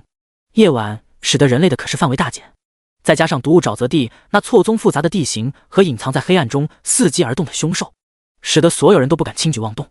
此时整个聊天频道就只剩下了853人，这就意味着第一天还没结束，就有147人死亡。不过只要适应了这个世界，后面死的人只会变少，而不会变多。大部分人都选择回到空旷的广场上歇息，有人自告奋勇守在周围负责守卫，有的则趁机利用特殊道具开始生火烤肉，甚至开始摆起了摊，做起了生意。众人吃下烤肉，开始恢复体力。而此时叶初云也在交易行购买了一份烤肉，边吃边一脸惬意的点开了交易行以及私聊。凶兽的精魄和装备都出售了几件，赚了500神魔币。看来一天下来，其他人还是赚了不少的。不一会儿，又有10多株灵草就出现在了他的储物空间内。这下子炼制淬体丹的材料也凑齐了。叶初云前世花了10万神魔币购买到了淬体丹的丹方，成为了一名炼丹师。现在他所拥有的丹方只有大力丸和淬体丹丹方。不过这都不是问题，他脑海里拥有许多前世各种珍稀丹方的获取方式，等到他走出新手村之后，他都会想办法一一获得。随后，叶初云开始炼丹，成功炼制淬体丹，熟练度未增加；成功炼制淬体丹，熟练度加1点；炼制大力丸，熟练度未增加。一共炼制了4枚大力丸，2枚淬体丹，熟练度只增加了3点。而叶初云想要升级到中级炼丹师，需要熟练度1000点，任重而道远啊！将这些丹药全部服用之后，叶初云的体质增加了20点，力量增加了40点。名称：叶初云，等级3级，300-600，声望值30，力量129，敏捷94，体质101，精神64，战力822左元括号772加50右元括号。叶初云感受着身体的变化，他的体质和力量已经突破了100大关，无论是力量、体力还是耐力还是防御力，都十分的惊人。现在就是让他硬抗绿爪兽一击，他都不带喊的。第15章区域挑战，来势汹汹的樱花国。休息了1个小时后，叶初云感觉自己的体力和精力差不多已经恢复到了全盛时期，差不多该出发了。叶初云嘴里嘀咕着，随后拿出夜视镜戴上，准备离开。然而就在这时，公告再次出现。公告：346号区激活了资源挑战令，从1-1000号区随机挑中了118号区，双方强制开启挑战。挑战内容：哪一方最先集齐30枚挑战令，就能够赢下本次的挑战。提示：本次贡献挑战令最多者可获得30点自由属性以及玄铁宝箱奖励。提示：击杀任意凶兽，有一定的概率可以爆出挑战令。提示：挑战获胜的一方享受24小时获取能量翻倍，所在试炼之地资源翻倍；失败的一方则24小时获取能量减半，所在试炼之地资源减半。提示：在挑战期间，合并118号区与346号区的聊天频道。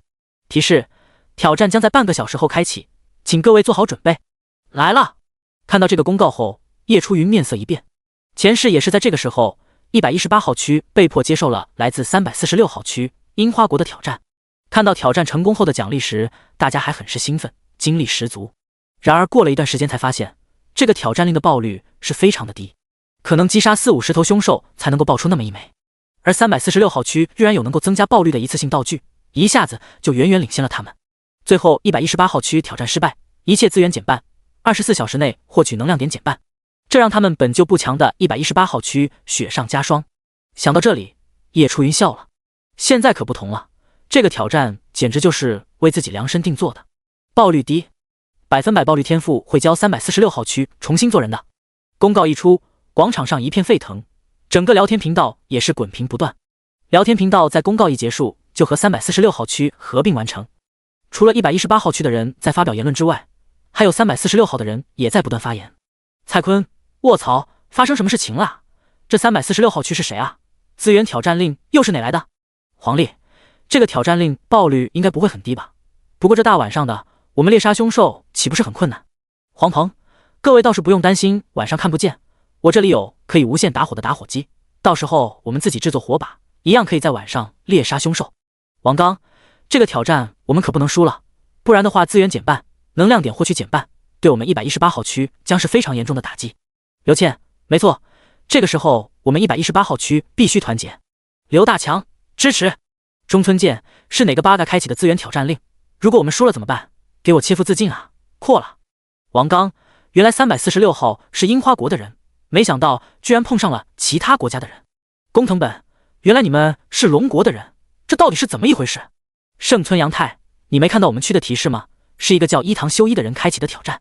吉野英世，可恶的修一，你知不知道如果我们失败的话，后果会严重的呀？北原苍介，呵，怕什么？我听说龙国人都是东亚病夫，不光笨还瘦弱，如果是他们作为我们大樱花帝国的对手的话，我们赢定了。上原美雪，苍介桑，我觉得你还是不要小瞧了龙国人，虽然他们普遍素质低下，但是他们龙国好歹拥有5000多年的古老文明，说不准有什么神秘的力量，也说不准。北原苍介，哈哈，美雪桑，我觉得你想多了，拥有再多的历史，在这神魔世界用不上也没用啊。黄历，特么你说谁智商低还瘦弱？你爸爸我8块腹肌猛男，你的3公分敢不敢跟爸爸我17公分比比？蔡坤，你他妈说谁东亚病夫呢？我们这里最高等级都3级了，你们樱花国有吗？就在这时，频道里跳出一个头像，伊藤修一终于出现了。伊藤修一，哈哈哈，才3级，我可是4级了，看来你们118号区着实不怎么样啊。吉野英士苦索，该死的修一，你终于出现了，你解释解释为什么要开启这个资源挑战令？伊藤修一，哼，8嘎就是8嘎，这都不懂吗？双倍的资源和双倍的能量值，你难道不想要吗？我明明是想各位谋福利，你们怎么把我当成了恶人了？我很无辜啊。工藤本还福利，如果输了，我们可就成了小丑了，到时候你是不是要切腹自尽？北原仓介，不错，你口口声声说要为我们谋福利，如果输了，你是不是该切腹自尽？伊藤修一，哎，话都说到这个份上了，就让你们看看吧。爆率药剂，一次性道具，服用之人可在24小时内增加 20% 爆率。各位看到了吗？有了这个，你觉得我们346号区可能会输吗？庄亮，糟了，爆率药剂，这玩意你怎么得到的？蔡坤，卧槽，这是作弊！伊藤修一，哼，告诉你们这群不打也无妨，这是我抽奖得到的，一直没舍得用，现在这可是我们346号区的希望啊，哈哈。北原仓介，哦，修一桑，原谅我之前的质疑，没想到你居然还有这么一招，这下我们赢定了。工藤本，修一桑，你就是我们的卡密萨玛。吉野英士，修一桑，啥也别说了，我们现在赶紧去猎杀凶兽，到时候由你来给他们最后一击。伊藤修一，哼，我要集结346号最强的小队，现在过来报名吧。这一刻，346号区都沸腾了起来。自从伊藤修一拿出爆率药剂之后，他们似乎认为胜利已经属于346号区了。第16章再次升级，步步紧逼。346号区的人在聊天频道里欢呼雀跃，使得118号区开始焦虑了起来。蔡坤，卧槽，那狗日的樱花果有增加爆率的道具，这下我们还怎么玩啊？黄历，我们118号区里面谁有可以增加爆率的道具吗？这时候再藏就没意思了。王刚，各位，无论如何，我们也绝不能够坐以待毙了，必须赶紧去猎杀凶兽。北原仓介，哈哈，我说你们还是放弃吧，知道增加 20% 的爆率是什么概念吗？这次挑战你们输定了。庄亮，楼上的脑残，你可快点闭嘴吧。王云，别管那些樱花国的脑残了，我们必须赶紧行动起来，有能力的现在就赶紧去猎杀凶兽，没有能力的可以帮忙去寻找凶兽。刘大强，没错，不到最后一刻，我们绝对不能够放弃，我话放在这里了，这次我们一定要赢。蔡坤，妈的，拼了！现在就出发！广场上的众人热血沸腾。半个小时之后，挑战开始。提示：倒计时结束，挑战开始。提示：现在开放整个试炼之地的地图。挑战总算是开始了，所有人的面前也多出了2个进度条：346号区灵媒挑战令，118号区灵媒挑战令。进度条一出现，再次刺激了所有人。伊藤修一，死阔矣，居然还出现了地图，这下找寻凶兽就更加轻松了。吉野英士，啊，这个地方我从来没有去过，那里可能有凶兽，我现在就过去探探路。工藤本，哼，这波飞龙骑脸，怎么说？我们樱花国赢定了。与此同时，王刚等10余人组成了目前118号最强队伍，开始根据地图狩猎凶兽。众人十分焦急地在毒雾沼泽地中穿梭，外围的凶兽几乎都被扫光了。好不容易碰上了一头1级10元兽，3下5除2消灭之后，只爆了2枚神魔币，挑战令的影子都没见着。王刚见状皱紧了眉头，这种速度不太行啊，效率太差了。外围1级区域的凶兽几乎都被扫干净了，看来只能去2级区域猎杀凶兽了。听到这话，其他人也点了点头。庄亮说道：其他人也在帮忙寻找凶兽，找到了就会私聊你，你注意看下。王刚双眼一亮，好好好，看来我们龙国人还是非常团结的。就在王刚话音一落，一旁的王云突然间就瞪大了双眼。只见346号区的进度条突然闪动，开始有了变化。346号区一枚挑战令，118号区灵媒挑战令。雷神，我靠，这才过了几分钟啊，怎么那些人就爆出了一枚挑战令？蔡坤，爆率药剂居然恐怖如斯。王刚也有些绷不住了，赶紧低声喝道：我们得抓紧时间了，赶紧走。同一时刻，叶初云正带着叶世静穿梭在黑暗之中。现如今他也不能浪费时间了，必须尽快猎杀凶兽，获得足够的挑战令。想到这里，叶初云将自己储物空间内的4枚技能石全部用在了鉴定技能上。鉴定 LV4 主动技能，可鉴定怪物以及物品的信息，可鉴定地形、怪物分布，可鉴定特殊灵草、矿石。现在他的鉴定技能不光可以显示地图，就连周围100米的怪物分布也能够显示出来了。10几分钟后，叶初云赶到了2级区域，找到了第一头2级凶兽蓝毒蛙，拥有400战力。蓝毒蛙全身都是蓝色，一双大眼珠子给人一种十分智慧的感觉。叶初云没有丝毫犹豫，一刀就将蓝毒蛙劈成了2半，几乎是秒杀。击杀2级蓝毒蛙，获取能量点加40%，百分百爆率触发。物品已经自动放置在储物空间之中，请注意查收。叶初云打开储物空间，一枚挑战令出现在了他的储物空间里。爽，太爽了！叶初云忍不住低笑起来。蓝毒蛙的精魄，服用后敏捷加4。除了挑战令，他还获得了精魄，服用后敏捷增加了4点。期间，叶初云又获得了10来株灵草，又炼制了1枚淬体丹。提示：由于你服用的淬体丹较多，产生了耐药性，效果减弱，体质加9。叶初云见状，并没有感到意外。如果丹药能够一直吃效果还不减弱的话，他才感觉奇怪。做完这些后，叶初云继续前往下一处凶兽所在地点。1个小时之后，叶初云升级了，恭喜你，等级晋升为4级。你的力量提升10点，你的敏捷提升10点，你的体质提升10点，你的精神提升10点，你获得5点自由属性。在斩杀完第10头凶兽之后，叶初云终于升到了4级。只不过这时候，所有人都将注意力放在了挑战令上面，没几个人会去在意等级排行榜。依旧将5点自由属性加到了精神上。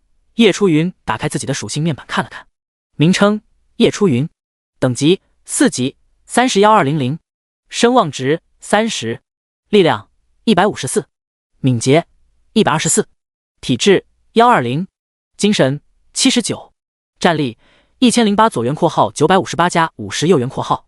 技能鉴定 LV4， 前行术 LV1， 视力强化 LV1， 力量增幅 LV1， 速度增幅 LV1。神魔币2050，吞服5头10元兽和5头蓝毒蛙的精魄外加升级。此时他的战力已经破千，挑战令也拥有了10枚。叶初云满意的点了点头。他看了看双方的挑战进度：346号区4枚挑战令，118号区0枚挑战令。没想到才短短半个小时的时间，对面就已经获得了4枚挑战令。反观118号区，除了叶初云手上的10枚挑战令外，几乎没有一人获得挑战令。虽然王刚等人也在奋力猎杀凶兽，其他人也在帮忙寻找凶兽，但是1个小时他们也就击杀3头2级凶兽，2头1级凶兽，效率比起叶初云要慢上很多。再加上使一样的爆率，确实比较艰难。但是好在大家很团结，没有任何一个人抱怨，都在努力的不拖后腿。而此时聊天频道已经炸开了锅。第17章2级反转，发现宝贝，北原仓介，哈哈，不答就是不答啊！这都半个小时过去了，你们居然1枚挑战令都没有得到，笑死人了！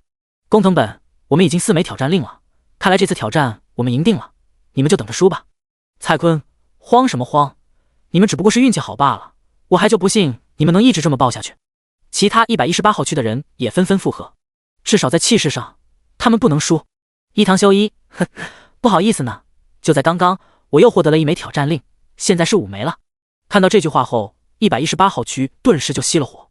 蔡坤，可恶啊！他们那边有爆绿药剂，而且还有一个4级强者，优势比我们大多了呀。黄历，这个挑战令的爆率实在是低到令人发指的程度啊！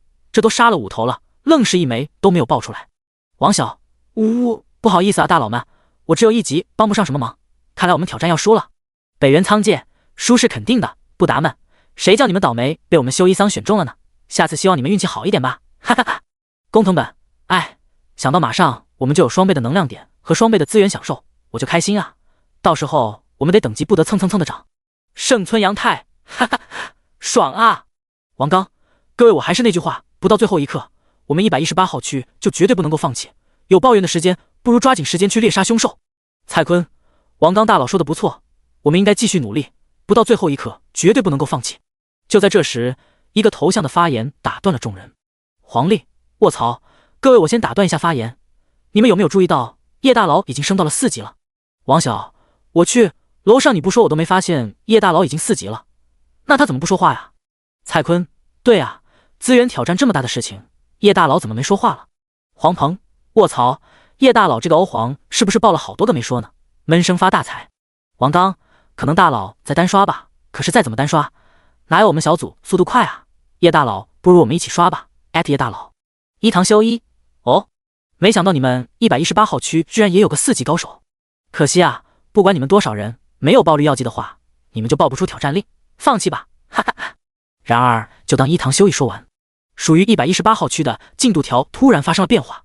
346号区5枚挑战令，118号区10枚挑战令，几乎是一瞬间，118号区的进度从0变成了10，惊呆所有人。蔡坤，卧槽，我是谁？我在哪？这个进度条真的假的？黄历，我傻了，怎么突然多出了10个？是谁？伊藤修一，八嘎，这根本不可能！你们118号区作弊，怎么会突然多出了10枚挑战令？吉野英世，作弊！作弊！你们118号区一定是在作弊。工藤本，没错，这怎么可能呢？我们这边可是爆率药剂的，你们那边什么都没有，怎么可能有这么高的爆率？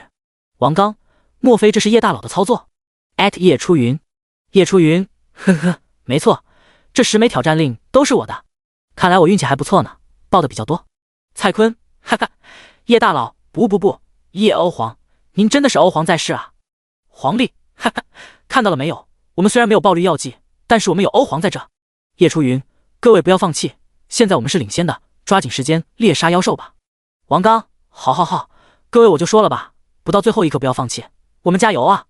雷神，哈哈，叶大佬一出马，什么狗屁挑战令都不是问题啊，我们继续加油，别给叶大佬丢脸啊！吉野英世，苦索，怎么突然118号区就领先了？我们大樱花帝国绝对不能输！伊藤修一，靠！这一刻，聊天频道彻底炸了。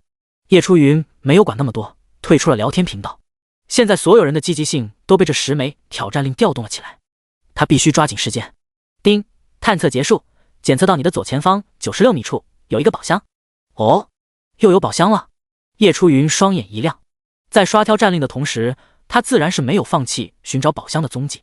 根据宝箱探测仪所指的方向，叶初云快步走了过去。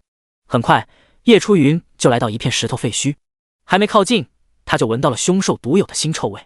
叶初云赶紧找了个大树掩盖了身形，小心地望了过去。夜晚掩盖了许多东西，可见度大大降低。但是叶初云带了夜视镜，周围的环境可以看得一清二楚。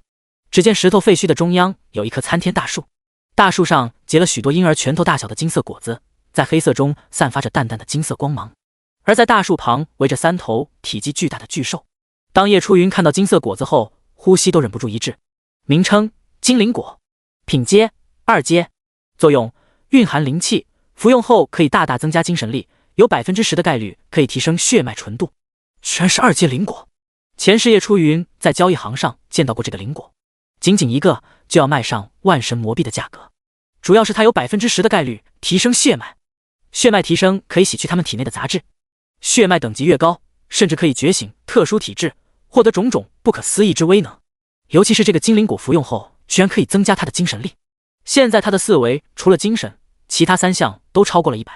而且叶初云知道一个秘密，那就是如果在10级之前精神达到300的话，就有可能获得隐藏强力职业炼气士。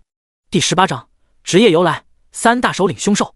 前世有一人名为庄自清，被誉为神魔世界蓝星域的100大神级高手之一。可在成为100大神级高手之前，庄自清只不过是一个默默无闻的独行者散人。有一次不知道什么原因，庄自清遭到了一个一流势力迦兰的追杀。那个一流势力的老大派出了好几万名等级不低于80级的高手追杀他，而庄自清自身都只有90级而已。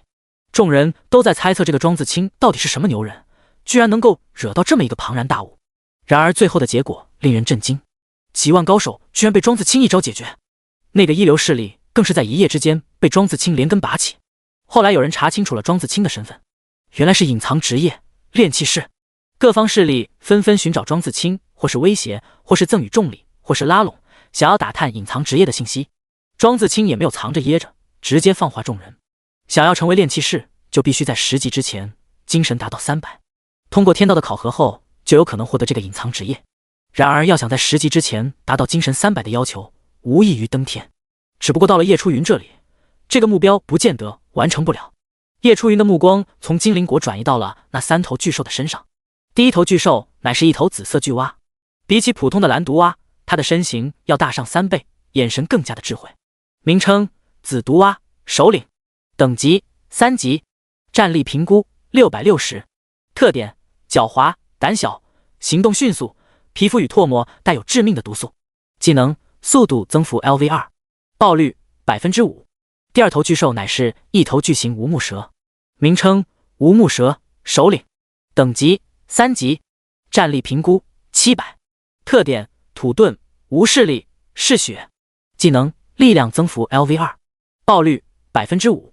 最后一头乃是一头黑色巨熊，身高起码有5米以上，浑身充满暴力的气息，名称暴风熊首领，等级4级，战力评估900，特点凶猛、残暴、嗜血，天赋体质强化 F 级，技能狂化 LV1， 力量增幅 LV3， 爆率 6%。好家伙，3头首领级别的凶兽，而且其中一头战力高达900，叶初云顿时感觉有点头皮发麻。不过他也有上千的战力，再加上各种技能的帮助，更何况他储物空间里面还有2张1阶法术卷轴，未必就斩杀不了这3头首领巨兽。更何况这可是首领巨兽，不知道会爆出什么好东西。比起害怕，叶初云更多的是期待。此时3头巨兽的分布位置分别是无目蛇在左，紫毒蛙在右，而暴风熊在中间，三者之间相隔了至少8米以上的距离，首领之间都会有领的意识。再加上叶初云注意到了3头巨兽看似在守护金龙果，实则都在互相警惕对方，这无疑给了叶初云逐个击破的机会。想到这里，他的目光缓缓移动到了最左边无目蛇首领的身上。无目蛇首领的战力虽然不是3者之中最低的，但是他会土遁，这对于叶初云来说无疑是个隐患，必须优先铲除。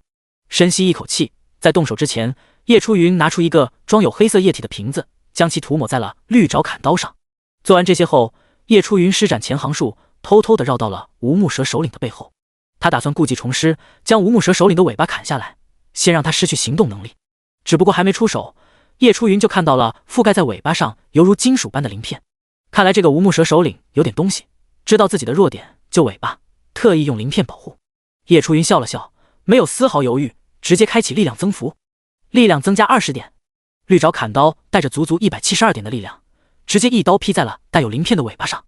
咔嚓咔嚓，巨大的力量使得覆盖在尾巴外的鳞片寸寸碎裂。但是有着鳞片的保护，叶初云也没能第一时间就将无目蛇首领的尾巴给砍下来。绿爪砍刀上的黑色液体顺着刀身流进了尾巴的伤口之中。哦！被突然袭击的无目蛇首领吃痛的惨叫了一声，立刻引起了其他2头首领的注意。紫毒蛙和暴风熊猛地转头看向叶初云，待发现叶初云只是一个小小的4级人类之后，紫毒蛙和暴风熊眼中露出鄙夷的神色，更多的是幸灾乐祸。3头首领之间本来就是相互竞争的关系，他们更是巴不得无目蛇死了才好。而且对方只是区区一个4级人类，他们都不认为自己会被对方斩杀，所以这就造成了无目蛇在一旁惨叫，其他2头首领凶兽在一旁看戏的局面。叶初云也属实没有想到另外2头首领居然这么自信，不过这样也好，他还巴不得另外2头首领别过来掺和。哦！无目蛇不断的翻滚着身子惨叫着，下一秒就想施展土遁钻入地底逃跑。可就在这时，他的尾巴突然冒出丝丝黑气，无目蛇只感觉自己的身体突然被麻痹，原本钻入地底的身体只进去了一半就僵住了。叶初云像是知道些什么，冷笑一声，继续一刀劈在了他的尾巴上。噗呲！这次没有鳞片的保护，无目蛇首领的尾巴被他轻松砍断。虽然尾巴被砍掉了，但是无目蛇首领还是僵在那里一动不动。叶初云一把抓住他的断尾，巨大的力量将他整个身子都从地底里拽了出来，最后又是一刀将他的头颅斩下。无目蛇首领死绝！一道耀眼的白光从蛇尸上飞起，涌入叶初云体内。击杀3级无目蛇首领，获取能2点加200，百分百爆率触发。物品已经自动放置在储物空间之中，请注意查收。叶初云心中暗爽，而紫毒蛙首领也意识到有些不对劲，尤其是他注意到了那个4级人类在杀死无目蛇首领之后，居然将目光放在了自己的身上。胆小的特性使得他立刻扭头就跑。暴风熊依旧懒洋洋地看着叶初云，他非常有自信，就算这个小小人类能够斩杀无目蛇首领和紫毒蛙首领，也绝对打不过自己。第19章毒杀3大首领。就在叶初云向着紫毒蛙冲刺而来的时候，紫毒蛙的2条蛙腿一用力就高高的跃起，一蹦3米高。叶初云双眼一闪，双腿用力也跟着蹦了起来，居然也蹦了2米多高。咔嚓！他的绿爪砍刀直接一刀砍在了蛙腿上。呱！紫毒蛙吃痛，从半空中掉了下来，浑身麻痹动弹不得，同时他的皮肤上开始出现了紫红色的斑点。原来叶初云在他的绿爪砍刀上抹了毒。前世他好歹是终极炼丹师，为了在神魔世界生存，制造毒药那都是家常便饭。他将好几种毒草和无木蛇的毒素混合在了一起，发明出一种麻痹毒液。无论是人还是凶兽，只要伤口沾到了这种麻痹毒液，就会立刻陷入麻痹状态，随即慢慢死亡。就算是这几头抗毒性不一般的凶兽首领，一时半会也解不了这种毒素。趁着紫毒蛙麻痹的功夫，叶初云趁机又是几刀下去，呱！一颗巨大的蛙头掉落，紫毒蛙死了。击杀3级紫毒蛙首领，获取能量点加200，百分百爆率触发。物品已经自动放置在储物空间之中，请注意查收。这下子连紫毒蛙都死了。暴风熊愤怒地吼叫了一声，吼！一声吼叫，乱石崩塌，四周的废墟在不断抖动。暴风熊一脸阴沉地看着叶初云，再看了看无木蛇和紫毒蛙的尸体。哦！这两个废物居然连一个小小的4级人类都打不过，简直是太丢他们凶兽的脸了。还得是靠本熊出马，将这个人类拿下。叶初云没有轻举妄动，他悄悄地后退，与暴风熊拉开距离，暗中等待技能冷却完毕。只见暴风熊缓缓起身，5米多高的巨型身高给人无形的压迫感。忽然，暴风熊吼叫一声，浑身红光闪烁。叶初云瞳孔一缩，立刻明白他这是使用了技能狂化。他的身躯肉眼可见的变大，身上的黑色皮毛变得异常坚硬，闪烁着黑色的光芒。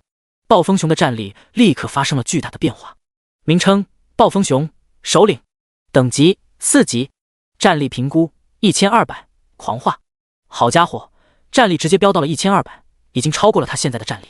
说时迟，那时快，暴风熊使用狂化技能变身不过是几秒钟的时间。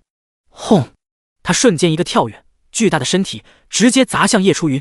这时候叶初云所有的技能也已经冷却完毕，他连忙开启速度增幅，一个闪身躲开了。暴风熊砸空了，巨大的力量使得叶初云原本站立的地方被他砸出了一个2米宽的巨坑。可以预见，如果叶初云硬扛下这一招，浑身的骨头都得被暴风熊砸碎。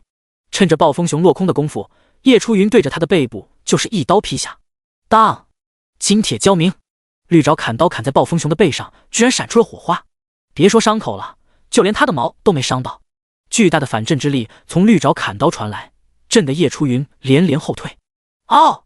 暴风熊也瞬间转过身来，巨大的熊掌对着他的脑袋就拍了过来。糟了，躲不掉了！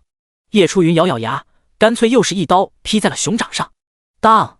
又是一记金铁交鸣，砍刀只是在熊掌上砍出了一道白印子。叶初云被熊掌拍飞了出去，在地上翻滚了好几下才缓了过来。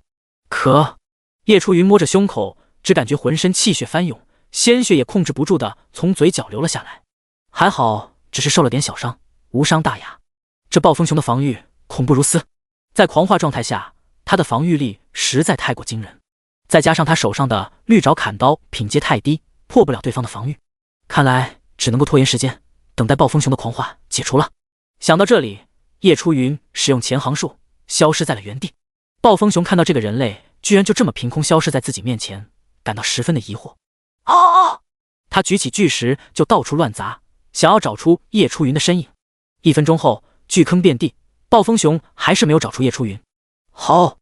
暴风熊不甘心地怒吼了一声，巨大的身形开始缩小，就连气势也萎靡了起来。狂化状态解除。此时叶初云正躲在金龙果树的后面，前行术只能够持续30秒。早在半分钟前，技能就陷入了冷却状态。只不过叶初云早早的就躲在了金龙果树的背后，他知道不管暴风熊怎么攻击，都不会攻击这棵金龙果树。这下总算是把暴风熊的狂化熬没了。叶初云连忙举刀冲出去，所有能用的技能同时启动。暴风熊怒吼，再次和叶初云扭打在了一块。这次他的防御就没有那么变态了，绿爪砍刀可以在他的身上造成小小的伤痕，虽然不深，但是足矣。转眼间几分钟过去了，暴风熊的实力比起无木蛇与紫毒蛙要强上非常多，所以抗毒性也非常的强。再加上残留在绿爪砍刀的毒液已经不多，所以叶初云只能不断的拖延时间，等待毒素的发作。他在暴风熊的身上留下了近100道伤口。只见暴风熊的状态越来越萎靡，动作也越来越慢，绿爪砍刀上残留的毒液也开始发作了。最后叶初云乘胜追击，直接一刀刺穿了暴风熊的心脏，送他归西。击杀4级暴风熊首领，获取能量点加500，百分百爆率触发。物品已经自动放置在储物空间之中，请注意查收。公告：叶初云第一个击杀首领级凶兽，声望加10。3头首领级别的凶兽一下子就提供了900的能量点，省了不知道多少功夫，收获一波接一波。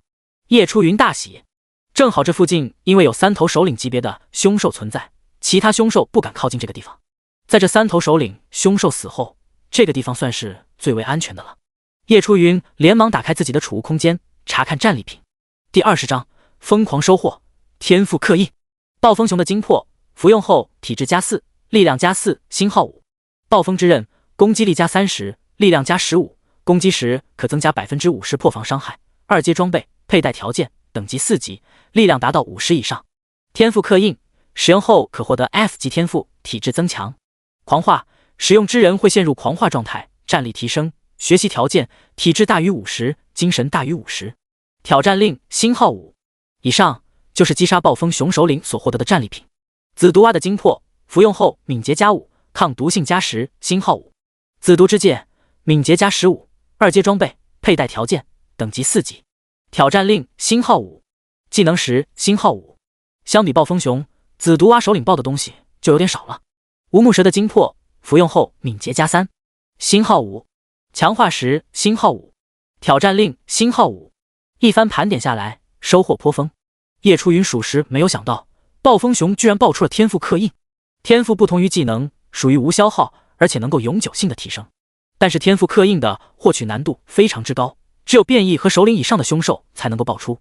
哪怕只是一个 F 级的天赋刻印，在神魔世界初期简直是有市无价，甚至有人用4阶装备换都换不到，后期都可以在交易行中卖出50万神魔币以上的天价。想到这里，叶初云连忙取出天赋刻印使用。提示：你使用了天赋刻印，获得了 F 级天赋，体质增强。体质增强，永久性提升 10% 的体质。这下又获得了一个新的天赋了。这个天赋非常的实用，居然可以永久性提升 10% 的体质。体质越高，永久性提升的就越多，绝对是一个稳赚不赔的天赋。叶初云大为满意，又从储物空间拿出了狂化技能书，使用。狂化 LV1，使用后陷入狂化状态，各项4维提升 30%， 持续时间1分钟，狂化解除后陷入虚弱状态10分钟，技能冷却时间1个小时。这个狂化技能也很不错，可以当做底牌使用。将暴风熊和紫毒蛙的精魄全部用掉，再将绿爪砍刀加5拿下，装备上暴风之刃和紫毒之戒。叶初云将自己目前身上的9枚强化石全部都用在了暴风之刃上面。丁，强化成功，消耗1枚强化石，暴风之刃等级加1。丁，强化成功，消耗3枚强化石，暴风之刃等级加1。砰，强化失败，消耗5枚强化石，暴风之刃等级加0。看到强化失败的提示，叶初云嘴角忍不住抽了抽。前世强化石的价格一直居高不下，原因就在于强化装备会有一定概率失败。强化完毕之后，叶初云再打开面板看了看，姓名叶初云，声望40，等级4级9301200，力量172，敏捷168，体质140， F 级体质增强加14，精神79，战力1223左元括号1148加75右元括号。技能鉴定 LV4， 前行术 LV1， 视力强化 LV1， 力量增幅 LV1， 速度增幅 LV1， 狂化 LV1。装备暴风之刃加2，攻击力加50，力量加25，攻击时可增加 50% 破防伤害。2阶装备。疾风靴，敏捷加10， 1阶装备。敏捷之戒，敏捷加8， 1阶装备。紫毒戒指，敏捷加15， 2阶装备。精神项链，精神加8， 1阶装备。10元之灵，体质加5， 1阶装备。无木皮甲加5，防御力加25，体质加10。神魔币3288。好家伙，这一波马枪换炮，他的战力都快追上狂化状态下的暴风熊了。做完这些，叶初云马不停蹄地来到了精灵果树下。树上有10个精灵果，叶初云随便摘下一个，大口吃进肚中。吃起来的味道就像是苹果，很是香甜。果肉入肚，化作一股精纯的能量涌入全身，最终汇聚在叶初云的大脑中。叶初云闭上眼睛，默默感受。服用精灵果，你的精神得到极大的提升，精神加20，一枚金龙果直接暴涨20点精神，实在是太爽了。叶初云继续摘下一颗价值1万神魔币的精灵果，大口吃了下去。服用精灵果，你的精神得到极大的提升，精神加20。服用精灵果，你的精神得到极大的提升，精神加20。服用金龙果数量过多，功效减弱，精神加10。你的血脉被金灵果提纯 0.1%， 力量、体质、敏捷各加10。在吃完第6枚金灵果的时候，终于触发了他的第2个功效，血脉被提纯了。这一刻，叶初云内心的喜悦无以言表。这种每时每刻实力都在提升的滋味，实在是太过美妙了。将最后4枚金灵果全部吃完，叶初云的精神迎来暴涨。再次打开面板，等级4级9301200，力量197，敏捷178，体质150 ，F 级体质增强加15，精神229，战力1583，左元括号1508加75，右元括号。原本他的精神最弱，连3位数都没有突破，如今一举突破3位数，甚至达到了惊人的229，距离完成转职炼器士的隐藏条件300精神已然不远。同一时刻，整个聊天频道已经吵得不可开交。蔡坤，卧槽，叶大佬到底有多强啊？居然杀死了一头首领级别的凶兽！王刚，我碰到过一头首领级别的凶兽，远远看上一眼我都浑身头皮发麻，真不知道叶大佬是怎么一个人单独击杀的。伊堂修一，哈，首领级别的凶兽我也杀过，2级的首领级凶兽，实力也就那样吧，不打就是不打，就是这么容易大惊小怪。庄亮，我怎么屏幕都能够闻到一股酸味啊？好像就是从你这樱花狗子身上散发出来的呀。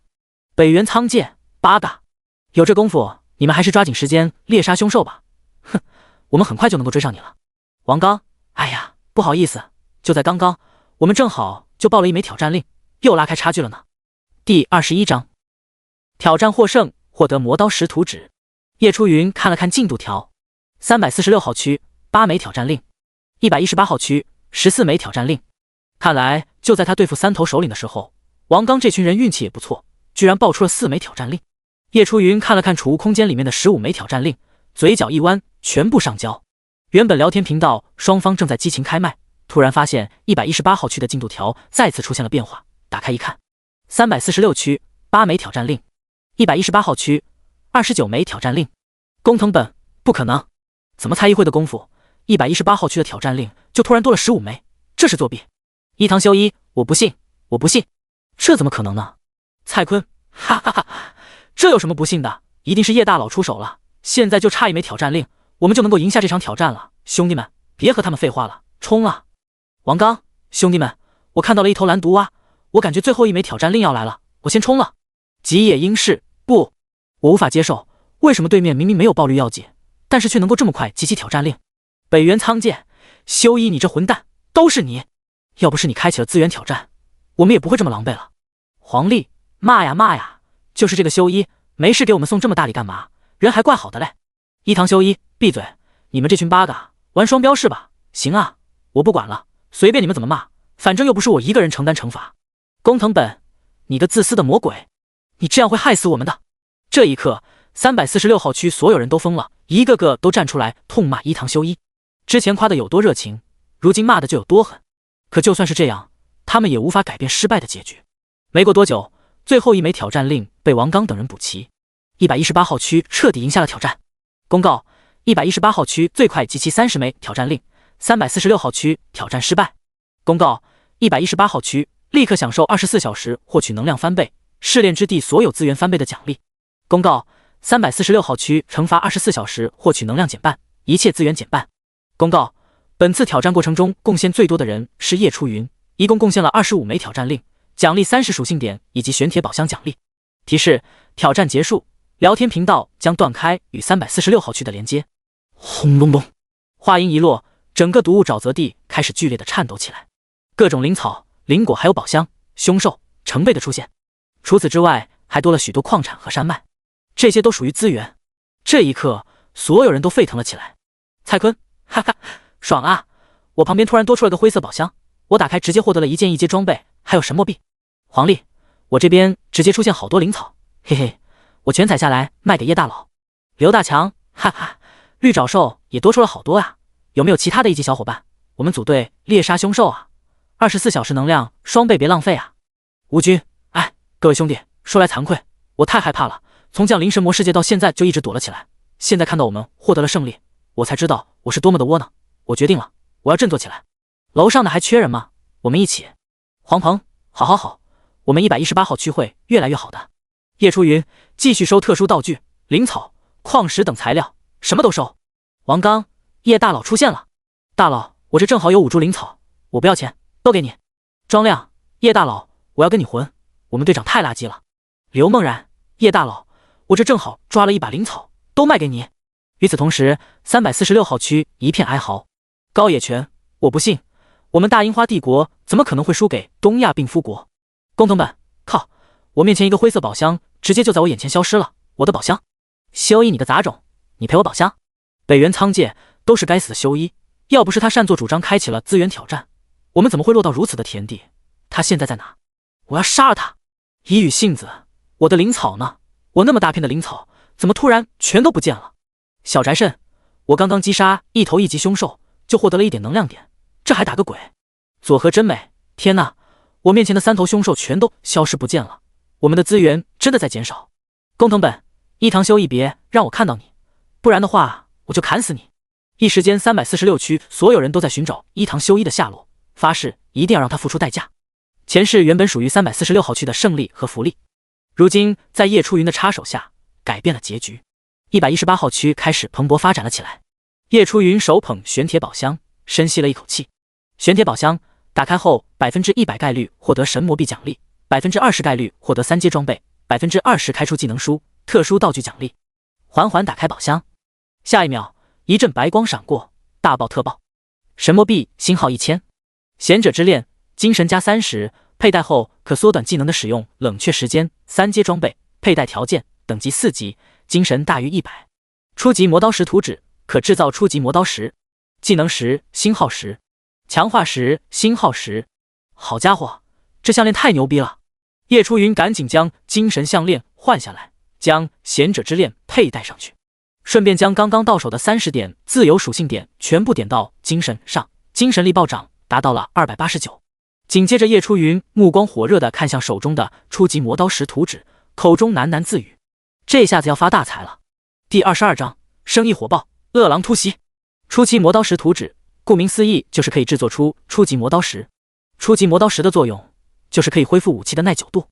没错，在神魔世界中，无论品阶多高的武器都是有耐久度的。起初这个问题并没有人在意，然而就在降临神魔世界大概7天后，突然就有人被提示武器耐久度不足，即将毁损，需要用初期磨刀石恢复耐久度。那时候武器的珍贵程度可想而知，自然是不会有人希望自己手上的武器被毁损。然而根本没有人知道这个初级磨刀石究竟从哪里获取，最后只能够眼睁睁地看着自己手中的武器变成废铁，最终含泪购买新的武器。一时间武器的价格狂涨，居高不下。过了大概1个月的时间，一个叫李慕白的人获得了初级磨刀石的图纸，可以制作初级磨刀石。他悄然无声息地制作出初级磨刀石，再放入交易行售卖。当初级磨刀石出现时，所有人都抢疯了，完全就是供不应求。就因为这么一张小小的初级磨刀石图纸，李慕白一跃成为神魔世界财富榜前100名，拥有惊人财富。后来李慕白依靠这些财富创立星恒公会，10年后也成为了一流势力。如今2天的时间不到，叶初云就获得了一张初级磨刀石图纸，这叫叶初云如何不激动？制作初级磨刀石的材料就只需要一种，就是坚固的石头。对付等级越高的凶兽，武器的耐久度就消耗得越快，所以磨刀石的价格不跌反涨。坚固的石头更是一旦上架交易行，只要价格不是太过分，都会被瞬间秒掉。之前叶初云8枚神魔币就能买到500多块坚固的石头，这在神魔世界后期就是根本不可能发生的事情。就算是一块坚固的石头，初期也能够卖出最少5枚神魔币的价格，后期更是涨到了20枚神魔币的逆天价格。如今叶初云的身上拥有接近2000块坚固的石头，总共也就花费了他30枚神魔币不到。也就是说，他花费了30枚神魔币就购买了2000块，价值1至4万神魔币的材料。原本叶初云是想着在初期磨刀石还没问世之前，尽可能的多囤点坚固的石头，到时候他再售出，赚个盆满钵满。可现在他比李慕白先一步获得了初级磨刀石图纸，他改变想法了。就算坚固的石头再怎么赚钱，那肯定也是没有初期磨刀石来的赚。这送到手的钱他都不赚的话，那他可就白众生这么一回了。只不过制作初级磨刀石，除了需要坚固的石头之外，还需要锻造工具，这就像炼丹需要炼丹炉一样。制造初级磨刀石就需要锻造工具的帮助。不过这个难不倒叶初云，他正好知道锻造工具可以从哪里获得，而且就在下一个列车停靠点中。只要他升到5级，乘坐列车到达下一个地点，他就能够想办法获得锻造工具。想到这里，叶初云果断将初级磨刀石学习。接下来他只需要获得锻造工具，就能够制作初级磨刀石了。这时一阵清风徐来，让叶初云紧绷的神经也得以舒缓下来。提示：1米内发现宝箱的踪迹，请找找看吧。我去，差点把宝箱都给忘记了。一听到提示，叶初云赶紧拍了拍自己的脑袋，开始在这片废墟中寻找宝箱，几乎将整片废墟翻了个底朝天。叶初云也没有发现宝箱的踪影，然而天道却提示宝箱就在1米内，那就肯定没有错。最后叶初云突然灵机一动，将目光放在了精灵果树上。这个宝箱不会就藏在这棵树底下吧？为了验证自己的猜想，叶初云干脆一刀将精灵果树砍下。刷刷刷！叶初云挥舞着暴风之刃，随手几刀就将接近3米粗的精灵果树劈断。不愧是2阶装备，质量比起绿爪砍刀不知道高出多少。叶初云爱不释手地抚摸着暴风之刃。精灵果树一到，叶初云就发现一个青铜宝箱正藏匿在树中。原来这棵精灵树有一部分是空心的，宝箱就藏在里面。好家伙，你可真能藏啊！叶初云嘀咕一声，猛地打开青铜宝箱。神魔币星号500，技能石可升级任意技能。星号3，强化石可强化装备。星号3，一阶法术卷轴暴风卷。叶初云撇了撇嘴，没有技能书，也没有特殊道具装备，爆率再高，如果宝箱里面只有这么些东西的话，那他也没有办法了。哎，多来几个玄阶宝箱就好了。找到宝箱后，叶初云也总算是放松了下来，肚子也有点饿了。他干脆买了几块烤肉，坐下来休息一会。聊天频道倒是依旧火热。蔡坤，哈哈，这双倍能量值就是爽啊！我随便打几只绿爪兽就升级了。刘大强，是啊，而且资源变多了，到处都是宝啊。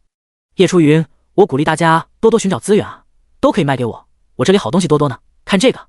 叶初云，绿爪砍刀+5，精神项链。蔡坤，我去，大佬，不对，爹你这么多装备哪来的呀？王刚，大佬，这么多装备卖吗？雷神，我去，+5的绿爪砍刀。瞬间感觉我手上这把不香了，这把+5的简直就是我的梦中情刀啊！王云，精神项链，哇，好想要啊！黄鹏，大佬你可别刺激我了，我现在就去给你挖灵草、挖矿石去。叶初云发完装备就关闭了聊天频道，打开了交易行。他将换下来的3件装备放到交易行上，每件都摆了999神魔币的价格。叶初云也不指望目前有谁能够将他们买下，他的目的就是靠这几件装备钓鱼，看看能不能换到一些珍稀道具。紧接着他又在交易行收购了一大批坚固的石头，还有几十株灵草，这下又凑齐了一份淬体丹和大力丸的材料。叶初云立刻拿出丹炉开始炼丹。就在他等待炼丹的过程中，叶初云双眼一闪，猛地抬头看向某处，地图上一个红点正急速往他这个方向过来。哗啦啦！只见在黑夜中的森林某处突然走出了一头黑色巨狼，他那忧虑的眼睛紧紧盯着废墟中3头首领凶兽的尸体，嘴角正不断流着口水。第23章，未知的转职条件，毒物沼泽地最深处。原来是一头3级普通凶兽幽狼，战力550点。叶初云看了看一旁的首领尸体流出的鲜血，立刻就明白这头狼是被这里的血腥味吸引了过来。哦，幽狼似乎是抵抗不住美食的诱惑，直接飞身扑了过来。叶初云微微抬眼，手中的暴风之刃一刀劈出，砰！幽狼的身体被一分为2，倒在了一旁。击杀3级幽狼，获取双倍能量点加120%，100%爆率触发。物品已经自动放置在储物空间之中，请注意查收。叶初云看着幽狼的尸体，摇了摇头，太弱了，他感觉自己都没怎么认真，对方就已经死了。以他现在的实力，基本上都能够在毒物沼泽地9成的地方横着走了。又是4头幽狼窜了出来，看来是之前那头幽狼的同伴。在看到已经倒在叶初云脚下的尸体时，几头幽狼愤怒的吼叫几声，冲了过来。不一会，叶初云的脚下又多出了几具尸体。恭喜你，等级晋升为5级，你的力量提升10点，你的敏捷提升10点，你的体质提升10点，你的精神提升10点，你获得5点自由属性，终于升到5级了。叶初云双眼一亮，他可是一直惦记着自己的储物空间里面那件1件2阶装备紫玉镜，赶紧拿出来看了看。紫玉镜佩戴后，精神加10，体质加15，自带防御技能紫玉罩，可形成一个能量1000的防御罩子。2阶装备，佩戴条件等级5级。叶初云见状，就把10元之灵换了下来，将紫玉镜换了上去。目前神魔世界的装备部位分类分为许多种，头部可以佩戴头盔、面具或者是眼镜、耳环，颈部则是项链，上半身是胸甲或者披风，下半身腰带、裤子，手臂上是护腕、手套、手镯、戒指，脚上是鞋子，最后就是手持的武器或者是防具，还有一些不占装备格的特殊装备，就比如10元之灵和紫玉镜，但是二者只能装备任意一种，那就只能淘汰掉属性更差的10元之灵了。这些装备都是可以隐藏的，许多人都会选择隐藏装备，基本上都是老鹰笔。幽狼也爆了5个精魄，还有2个技能石，服用后力量加3，体质加2，又获得了5点的自由属性点。叶初云依旧一股脑的全部加在了精神上。一番操作下来，叶初云的面板再次迎来新的变化。姓名叶初云，等级5级，3303000，力量222，敏捷188，体质180 ，F 级体质增强加18，精神314，战力1883，左圆括号1808加75，右圆括号。他的精神总算在10级之前突破了300大关，达成了转职炼器士的条件。叶初云十分开心，但是内心还是有一个大胆的想法浮现。叶初云记得在前世的时候，庄自清曾经十分遗憾地说过一句话：要是我的精神能够在10级之前达到500就好了，但这几乎是不可能的事情。他仔细琢磨庄自清这番话，如果他在10级之前精神达到500的话，又会是怎样的？庄自清这么遗憾，是不是在转职炼器士的时候知道了些什么？是不是精神达到500之后就能够获得比炼器士还有牛逼的隐藏职业？不过这也只是叶初云的猜测而已。反正继续提升精神对他来说并不亏，因为在成为炼器士之后，精神就成了提高实力的主要属性了。又休息了片刻，炼丹结束，叶初云吞下淬体丹与大力丸，提升了7点体质和10点力量。随后他便没入夜色中，继续往毒雾沼泽地的深处走去。时间已经过去了4个小时，双倍能2点的持续时间是24小时，所以没有人会放弃这个千载难逢的机会，哪怕是再困，那也得扛到24小时结束后再睡觉。叶初云自然也不会例外，他花费了1个小时离开了2级区域，中途斩杀了4头2级凶兽，发现了一个灰色宝箱。紧接着他就一路向5级区域前进，又花费了1个小时来到3级区域，他杀了6头3级凶兽，获得了2个青铜宝箱。过了1个小时，他来到4级区域，斩杀了5头4级凶兽，获得了1个青铜宝箱，总共获得能量值2040点。各等级凶兽的精魄若干4维增加了70点，战力涨到了2091，终于突破2000大关。除此之外，还有灵草、技能石、强化石、1阶装备若干。毒雾沼泽地的最深处到了。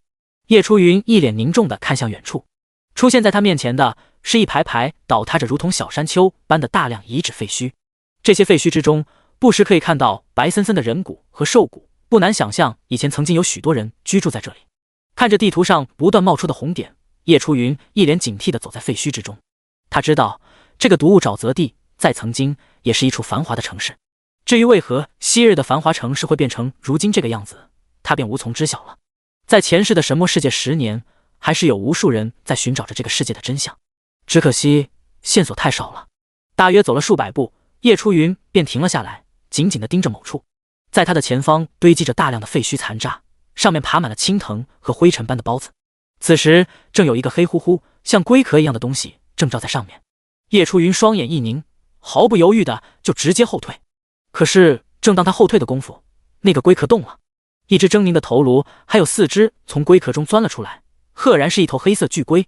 黑色巨龟见原本到手的猎物居然逃走了，愤怒地嘶吼了一声，随后4肢飞快地甩动，以一种不可思议的速度飞快爬了过来。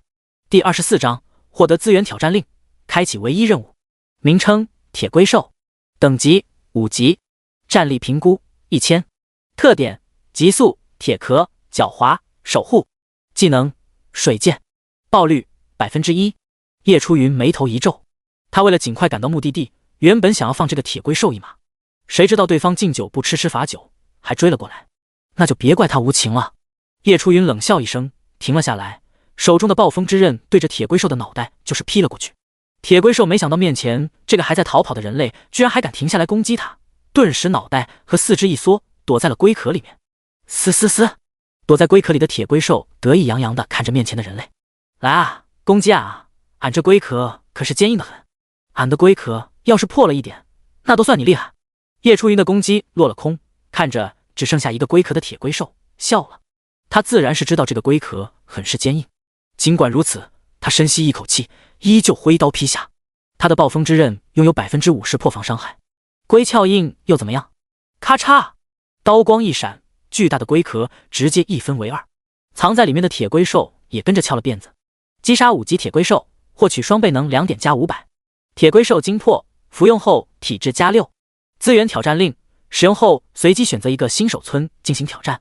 提示：挑战内容可由使用者自行决定，成功获得丰富奖励，失败获得惨痛的惩罚。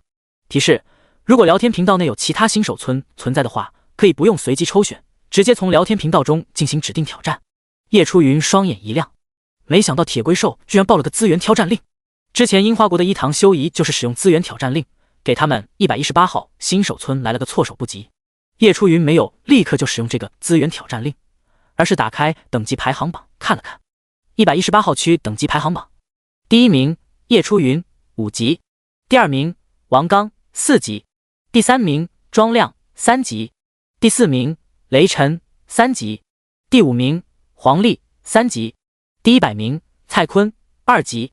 没想到4个小时过去了，王刚这些人的等级都已经达到了3级以上，最低的蔡坤都有2级。前世的这个时候，最高等级也才不过2级。就因为有了这个24小时能2点双倍获取的这个 buff， 大家伙的等级突飞猛进。看来大家伙都惦记着那钱百的奖励。叶初云看了看自己的等级进度，5级23703000，他倒是不怕王刚升级，因为他自己马上就能够升到6级了。第一名的黄金宝箱一定是属于他的。不过如果王刚升到5级的话，地狱聊天频道便能够激活，到时候将会有包括他们118号区在内，总共1000个区进入地狱聊天频道，那时候才叫真的热闹。想了想，叶初云还是将这个资源挑战令暂时放入储物空间之中。反正现在距离双倍能2点获取时间还有20个小时之久，没有必要就这么急着使用。而且在使用资源挑战令之前，他还是得问问118号区众人的意见，不然的话他贸然使用很容易引起众人的不满。吞服吊铁龟兽的精魄后，叶初云继续往废墟的深处走去。期间他一路躲避凶兽，宝箱也没有去寻找。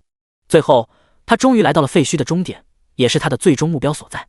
废墟的终点是一个巨大的5色祭坛，祭坛的背后是一片被黑暗笼罩的建筑。提示：你发现了5色祭坛，是否接受任务？提示：开启后，你就是任务的唯一获取者，只有你死亡，任务才能够重新被别人接取。提示：任务完成后会获得丰厚的奖励。叶初云咽了咽口水，深吸一口气之后点了点头，接受。废话，这个任务他不接受，难不成还给别人吗？他一路来到毒物沼泽地的终点，为的就是领取这个任务。提示：任务领取成功。任务：激活5色祭坛。任务内容：你需要收集金、木、水、火、土5种属性的灵珠碎片，合成5颗灵珠后激活5色祭坛，打开沼泽之王的目的。提示：每10枚灵珠碎片可合成1颗灵珠，有30%概率成功。看到任务，叶初云没有丝毫的意外。任务只告诉他需要集齐5颗属性不同的灵珠才能够激活祭坛，甚至还告诉他需要将灵珠碎片进行合成才能够得到灵珠，就连成功的概率都说出来了。天道你人还怪好的嘞。然而天道却没说要从哪里获取这灵珠碎片。不过其他人不知道，叶初云却知道。前世接取到这个任务的人是王刚，他花了10天左右的时间，靠无数人的帮助才勉强将这个任务完成。任务完成后，王刚获得了一个白银宝箱，还有100点属性点的奖励，羡煞旁人。叶初云在那时就负责帮王刚找寻他所需要的凶兽，找到了就通知他过来击杀便可。所以他知道这灵珠碎片需要击杀哪些凶兽才能够获得。不过终点并不是这个任务，而是任务背后的沼泽之王目的。沼泽之王，这一听就是毒物沼泽地最终 BOSS 的名字。那里属于一个异空间，是毒物沼泽地的最终副本所在。首次通关会获得无与伦比的丰厚奖励，之后每24小时天道都会将沼泽之王墓地重启一次，可再次通关。沼泽之王墓地主要产出的就是一整套的3阶装备，就算是神魔世界后期，沼泽之王的墓地也一直都很受欢迎。不过，除了一整套的3阶装备，叶初云更加需要的是那首次通关的奖励。想到这里，叶初云重整了一下激动的心情，赶紧出发收集灵珠碎片。叶初云首先开始寻找铁龟兽的下落，水灵珠碎片便是从铁龟兽的身上获取。大概10分钟的时间，他就找到了一个有着大量铁龟兽栖息的地方。只见在一处广阔的河流中，一头体型高达4丈的狰狞巨龟正慢悠悠地趴在那，只有一半的身子被淹没在河水中，像是在睡觉，仿佛这里是他的领地一般。旁边还有4头体型3丈多的巨龟在一旁，看样子在守卫。除此之外，有30-40只体型1丈或者2丈出头的黑色巨龟在河流的四周各地栖息。看到这一幕，叶初云也不由得紧张地咽了咽口水。第25章，恐怖的铁龟王疯狂提升。名称：铁龟兽变异，等级5级，战力评估1500，特点：急速、铁壳、狡猾、守护。技能：水剑、敏捷增幅 LV3， 天赋：水之感应 F 级，爆率 1.8%。看到数据后，叶初云内心一惊，好家伙，那34头铁龟兽小弟里面居然还有变异铁龟兽，战力高达1500。叶初云感觉有点棘手，不过他又想到普通的铁龟兽都能够给他提供500的能量点，那么变异的少说都能够提供700，他只需要杀上一头变异铁龟兽就能够升级。而且这群铁龟兽分布在河流的各地，他可以进行偷袭，逐一击破，利用这些铁龟兽所爆的战利品再次提升自己。想到这里，叶初云顿时又喜笑颜开了。紧接着他又将目光放在了那高达3丈多的巨龟上。名称：铁龟兽首领，等级5级，战力评估2000，特点：急速、铁壳、守卫、自愈。技能：防御增强 LV3， 天赋：水之感应 F 级，体质增强 F 级，爆率 8%。叶初云瞪大了眼睛，好家伙，他原本以为那高达4丈的巨龟才是首领，没想到守卫在他一旁的4个小弟才是首领。那这么说的话，叶初云内心突然有了一个恐怖的想法，赶紧又将目光放在了那高达4丈的狰狞巨龟上。名称：铁龟王王者，等级5级，战力评估2800，特点：狂暴、领地意识、嗜血。技能：海王怒，专属技能：治愈 LV5， 守护 LV5。天赋：水之操控1级，体质超强1级，爆率 12%。死！叶初云忍不住倒吸一口凉气，他这运气还真不知道是好还是坏。王者级别的凶兽，前世他倒是击杀了不少，但是他那都是和上百人、上千人、上万人合力击杀的。王者级凶兽随便一个攻击都能够造成10人、100人乃至上万人的死亡，可以说想要击杀王者级别的凶兽，那必定都是要牺牲无数人的生命才行。如今就他一个人想要击杀王者级别的铁龟王，这个难度简直就是地狱级别。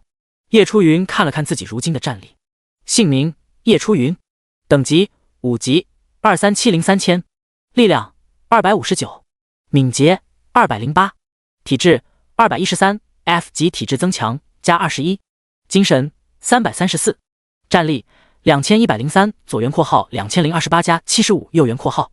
他的战力才刚刚2000出头，然而铁龟王有2800战力，不好对付啊。然而就在这时，私聊频道闪了闪，叶初云看了看，私聊他的人是蔡坤。蔡坤这个人在聊天频道很是活跃，在前世也成为了一个独行者高手，所以叶初云对他的印象非常的深刻。蔡坤大佬，你那家5绿爪砍刀真的卖999什么币？叶初云，那个价格是我随便摆的，我本意是想拿来换些特殊道具、灵草灵果什么的。蔡坤，那大佬你看看我这个灵果能不能换你那个加5的绿爪砍刀？说完，蔡坤就发来视觉共享邀请。叶初云同意之后，就立刻带入了蔡坤的视角。只见在蔡坤的手中握着一个拳头大的紫色灵果，叶初云面色一变，退出了视觉共享。叶初云，这灵果你有多少？就这一个吗？蔡坤，嘿嘿，这灵果我有10个，是我在地里面挖出来的，大佬怎么样？能不能换？叶初云，把10个灵果都给我，我把加5绿爪砍刀给你。蔡坤，好好好，大佬，这10个灵果都给你。说完，叶初云就打开交易行，将加5绿爪砍刀下架，与蔡坤完成了交易。瞬间他的储物空间就多了10个紫色灵果。鉴定：名称：紫金果，品阶：1阶极品，功效：无毒，服用后可增强身体素质。叶初云满意的点了点头，他果然没有认错，这是紫金果无疑。蔡坤没有鉴定功能，也许认为这灵果有毒，不敢随意服用，干脆就找上自己碰碰运气，看看能不能换到+5绿爪砍刀。这倒是便宜了自己，这种极品灵果虽然比不得金龙果，但是在前世随便一个也都得卖个上千神墨币。不过蔡坤也不亏，有了这把+5绿爪砍刀，他的战力起码提升一大截，这不比服用紫金果来的差。这个结果属于双赢。咔嚓，叶初云当机立断，就将这10个紫金果吃了下去。服用紫金果1/10，你的身体素质得到极大的提升，力量+2，体质+2，敏捷+2，精神+2。服用紫金果2/10，你的身体素质得到极大的提升，力量+2，体质+2，敏捷+2，精神+2。服用紫金果3/10，你的身体素质得到极大的提升，力量+2，体质+2，敏捷+2，精神+2。提示：紫金果已达到吞服上限，再次吞服将没有任何功效。10个紫金果直接暴涨了80点属性，战力达到了2263。看着暴涨的战力，叶初云感觉稳稳的，很安心。紧接着叶初云拿出他攒了许久的技能石，一共20枚。他打算用这20枚技能石开始针对性的强化技能。首先就是前行术，在这次绞杀铁龟兽的计划当中，这个技能可谓是重中之重。消耗1枚技能石，技能强化成功，你的前行术达到了 LV2。消耗2枚技能石，技能强化成功，你的前行术达到了 LV3。消耗8枚技能石，技能强化成功，你的前行术达到了 LV5， 达到了满级。前行术 LV5， 消耗一定的精神可进行1分钟的隐身，隐身过程中进行攻击不会解除隐身，但是隐身持续时间会减少，冷却时间5分钟。叶初云满意的点了点头，这15枚技能石没有白花。最后他又将剩下的最后5枚技能石用在了视力强化、力量增幅以及速度增幅技能上。除了速度增幅升到了 LV3 之外，其他技能都升到了 LV2。随后叶初云深吸一口气，准备动手。第26章又升1级，地狱聊天频道开启。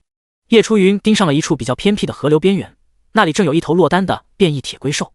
这头变异铁龟兽似乎不喜欢别的铁龟兽打扰它，特意选了一个离铁龟群较远的地方，正悠哉地泡着水，这正好便宜了它。叶初云开启前行术，极为谨慎地慢慢从变异铁龟兽后面靠近。虽说前行术可以掩盖它的身影，但是却无法掩盖它在水中的痕迹。不过好在那变异铁龟兽没有察觉。100米、50米，叶初云与变异铁龟兽之间的距离正不断缩小着。5米、4米，直至1米。变异铁龟兽正仰着身子，惬意地浮在水面上。突然，它似乎感应到水面的一丝波动，不由得转动头颅，但是他却什么也没看到。正当他感觉奇怪的时候，叶初云瞬间出手，唰！暴风之刃很是果断地划过变异铁龟兽的头颅，没有一点点防备，这头倒霉的变异铁龟兽就被斩下了头颅，连惨叫声都没发出就死了。击杀5级变异铁龟兽，获取双倍能2点加700。铁龟兽精魄，服用后体质+6。天赋刻印，使用后可获得天赋技能 F 级水之感应。水灵珠碎片，任务道具10枚，可合成一个水灵珠，成功概率30%，星号2。恭喜你，等级晋升为6级。你的力量提升10点，你的敏捷提升10点，你的体质提升10点，你的精神提升10点，你获得5点自由属性。击杀变异铁龟兽后，叶初云第一时间就看向周围，还好现在还是黑夜，不光是人类，就连凶兽的视力也会减弱。四周的铁龟兽还在嬉闹玩耍，压根没有注意到这边的动静。他赶紧将变异铁龟兽的尸体带走，抹除了痕迹。在等待前行术冷却的途中，叶初云拿出了天赋刻印。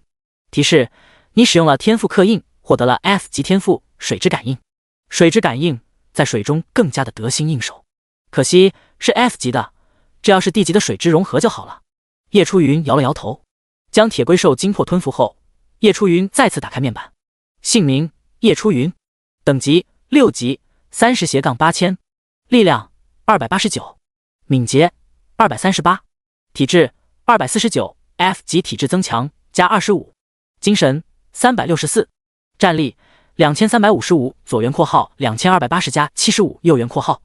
战力再次暴涨，这下追上铁龟王的2800战力不是梦。前行术冷却完毕之后，叶初云便又盯上了第2头落单的铁龟兽，开始前行而去。1个小时的时间很快就过去了，叶初云将所有落单的铁龟兽灭了个干净，总共10头。水灵珠碎片一共获得了15枚，距离30枚的合成目标还差一半。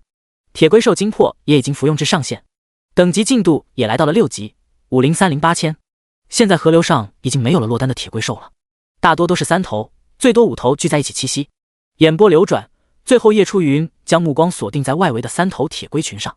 只不过他并不能保证能够同时干掉3头铁龟兽，这势必会引起其他铁龟群的注意。不过当下只能这么做了，只要不引起那个铁龟王的注意，问题都不大。想到这里，叶初云便深吸一口气，准备动手。公告：118号区已经有3人升至5级，激活地狱聊天频道。提示：地狱频道内有发言限制，每人每隔10分钟发言一次。提示：每1000个区域划分为一个地狱，118号区属于1号地狱。提示：正在加载1号地狱聊天频道，以后聊天频道分为118号区以及1号地狱。看到这个公告，叶初云停止了脚步，他打开等级排行榜看了看，118号区等级排行榜，第1名叶初云6级，第2名王刚5级，第3名庄亮5级。果然是王刚升到5级了。不过更让叶初云没想到的是，庄亮居然也升到了5级。看来挑战胜利之后，改变了很多人的命运。前世的这个时候，最高等级也才不过3级，然而现在5级以上的却有3个。118号区已然重获新生。抬头看了看，此时的时间还在凌晨3点左右，夜色依旧深沉。叶初云干脆打开地狱聊天频道，看看热闹。一进入地狱聊天频道，他就发现里面在疯狂刷屏，双倍能量获取的时限还在继续，几乎都没有人睡觉。不过好在有发言限制，刷屏只是持续了几分钟，逐渐慢了下来。叶初云此时注意到，在地狱聊天的右上角显示21-1000。很显然，这个数据肯定不是只存活人数，而是别的提示。看到这个数据后，叶初云不由得皱了皱眉头。地狱聊天仍在继续。388号石峰，哟呵，又来了一个区啊，欢迎新人。25号许梦，你们118号区是第21个进入地狱频道内的，实力还算不错呀，是龙国人吗？118号王刚，不错，我们是龙国人，看来我们名字前面的数字就代表着区域的序号了。莫非25号和388号二位，你们也是龙国人吗？338号石峰，哈哈，不错，我们是龙国人，既然是同胞，那我们就得互相帮助啊。王刚兄弟有什么不知道的，可以问我们。118号蔡坤，哇塞，1000个区域并入一个地狱，那岂不是说光一个地狱就有100万人？25号许梦，现在可没这么多，注意到右上角那21-1000吗？那说明你们118号区只是第21个进入地狱聊天频道的，其他新手村或许都还没有人升到5级。118号庄亮，那看来我们实力还算不错呀。就在这时，一个不和谐的声音出现。55号夏尔玛拉菲，这么久才有2个升到5级，这还不错。龙国人就是垃圾，还得是我们阿三国。第27章，嚣张的挑衅，开启挑战。此话一出，118号区的人都愤怒了。118号蔡坤，你说话嘴巴这么臭，你小心别被臭死。我们这可不光是只有2个升到了5级，我们这可是有3个升到了5级的，你别瞎比比。55号夏尔玛拉菲，瘦弱的龙国人，这就不需要你操心了。我们阿三国的神水没喝过吧？我们可是天天喝，我们可是神的后裔。44号山姆，哦，看你这么气急败坏的样子，我还以为有多厉害呢，才3个。我们英国可是有4个升到了5级的。156号山田村，八嘎，怎么又是龙国人？龙国的东亚病夫怎么那么多，就没一个我们樱花国的吗？28号朴正灿，阿西，你们樱花国天天喝废水，人早就已经死光了吧？没几个樱花国人不是很正常吗？44号山姆，哦，各位海外同胞们，我觉得在这个时候我们应该一致对外，听我英国的，别吵了，龙国人才是我们的敌人。156号山田村，不愧是山姆男爵，说的不错，龙国的东亚病夫才是我们的目标。28号朴正灿，我听英国爸爸的。55号夏尔玛拉菲，哼，我可是阿三国尊贵的婆罗门，英国算个屁，我谁也不听，但我就是讨厌龙国人，我同意山姆的看法，哈哈。388号石峰，各位同胞，别和他们废话了，这群人就是故意针对我们龙国人，你们别理他们就行了。25号许梦，不错，他们手上目前没有资源挑战令，威胁不到我们，都是一群键盘侠，不要搭理他们。118号王刚，这群垃圾真的气煞我也。118号区的人无比愤怒，开始和其他国家对骂，可惜发言有时间限制，骂完一句就得等上个10分钟，效率极其低下。叶初云也十分火大，前世他们118号区遭受严重的打击，进入地狱聊天频道的时候已经是600多名了，那时候地狱聊天频道已经是阿三国、英国还有泡菜国的天下，他们龙国人只要一冒头，就会被喷个狗血淋头。如果只是吵架也就算了，对方还会故意使用资源挑战令，专门选择他们龙国的区进行挑战。后面阵营战开启，更是联合起来对付他们龙国。叶初云冷笑一声，这群自以为是的家伙，真就以为他们118号区是软柿子，可以随便捏了。当下他就退出了地狱聊天频道，转而回到了118号自己的聊天频道。果然118号自己的聊天频道早就已经无比愤怒。蔡坤，卧槽，我快被气死了！那群狗东西，我是杀了他们的妈妈，这么仇视我们龙国人。黄历，好家伙，合着到了这个神魔世界也不装了，不行，我要狠狠升级，狠狠打这些人的脸。王刚，操，我要升到10级，每隔10分钟我就去地狱聊天频道骂这群狗东西一次。庄亮，操，升级。王云，升级。叶初云，各位，升级固然是要升的，但是你们想不想出这口气？王刚，那当然想啊，问题是我们又打不着对方，怎么出这口恶气？蔡坤，莫非大佬你有资源挑战令？叶初云，资源挑战令，各位怎么说？王刚，卧槽，资源挑战令，那还有什么好说的？干他丫的！庄亮，干他丫的！让那群瘪犊子瞧瞧我们龙国人的厉害！蔡坤，我举双手双脚赞成。而且如果我们赢了对赌的话，是不是又有资源翻倍、获取能量翻倍奖励了？那肯定要用啊！黄历，不错，如果赢了，既能够获得奖励，又能够重击那群人，别提多爽了，我也支持。刘大强，可是如果我们输了的话，那么我们的资源和能量点岂不是都得减半了？我们还是不要这么冲动吧。蔡坤，你不能这么悲观啊，大不了回到解放前呗。但是我觉得我们不会输，只要我们团结一致，赢的可能性非常大。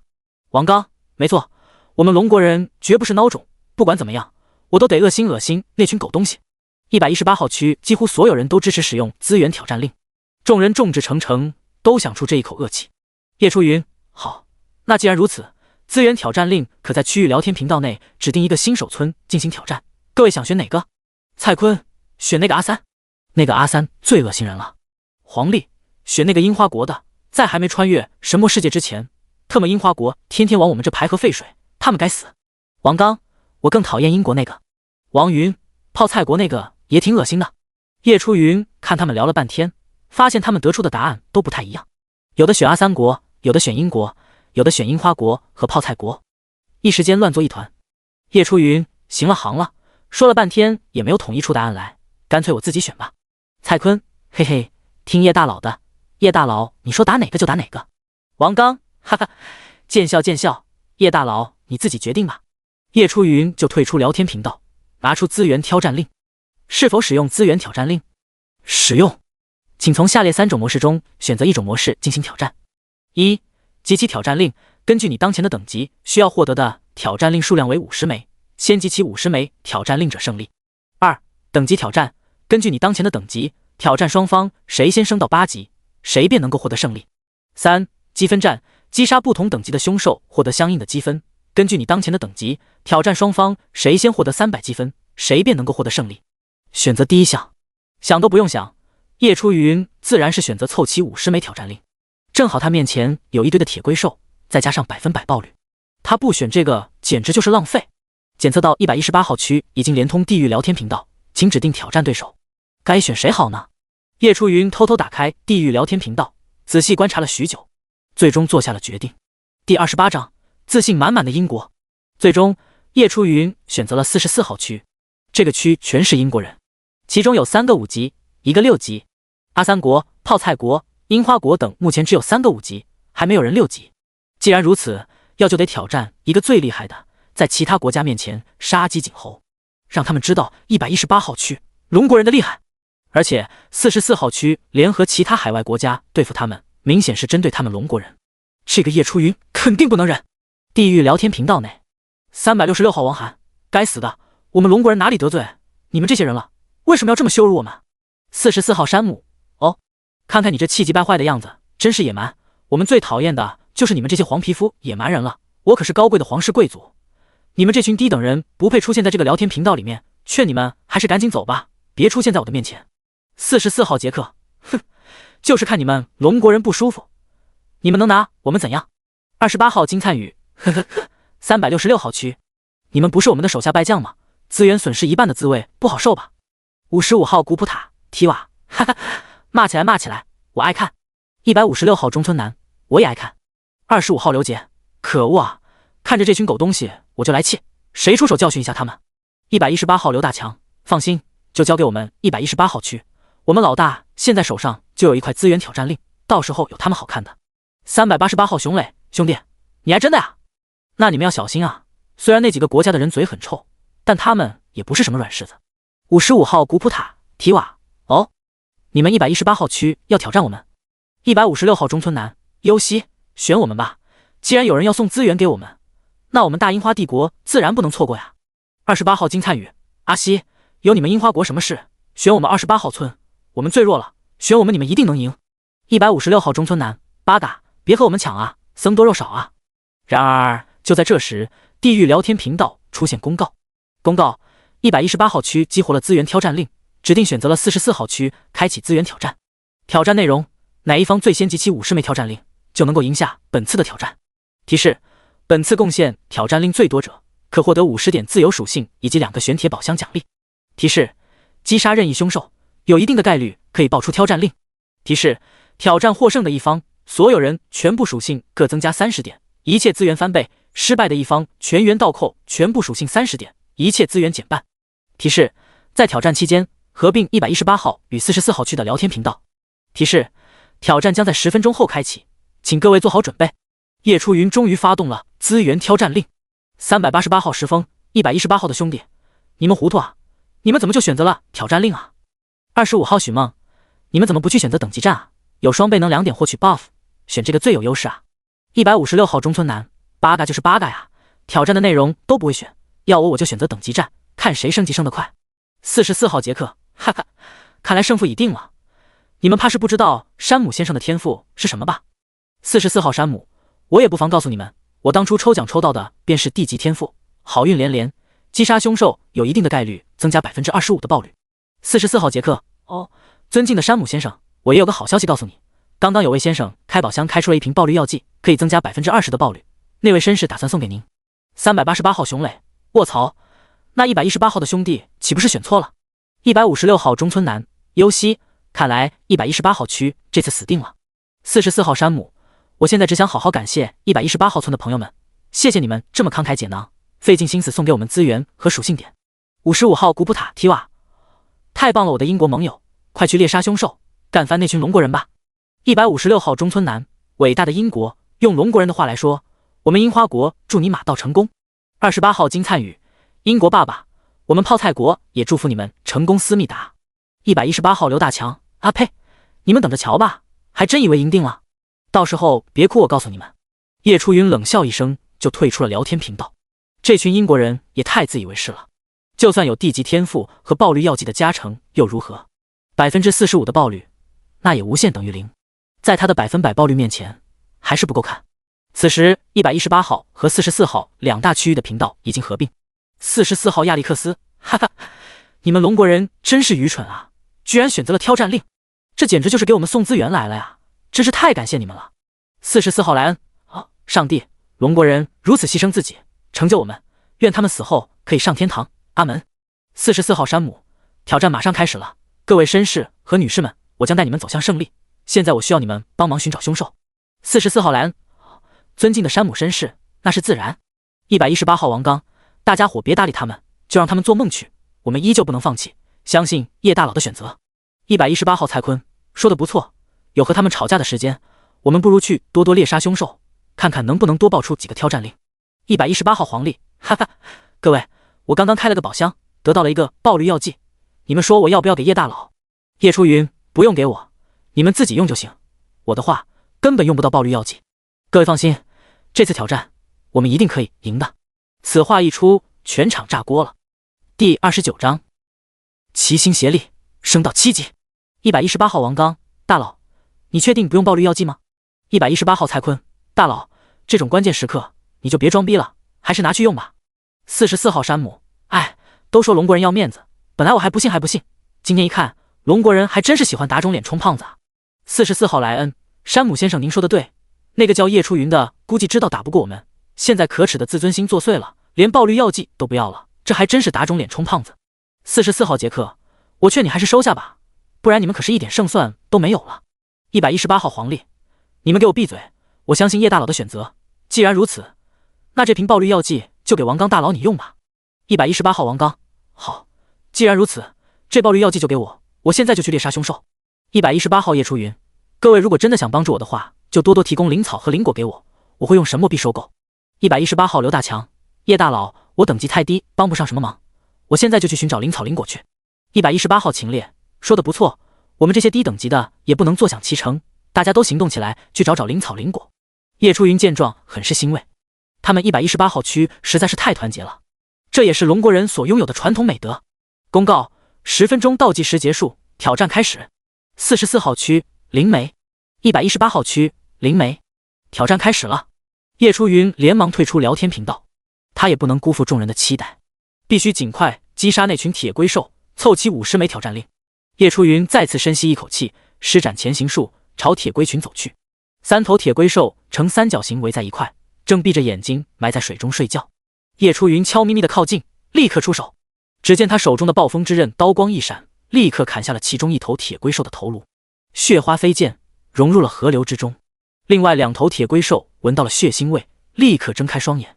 叶初云再次2刀下去，咔嚓，又是2个头颅飞出，血腥气味一下子就传播开了。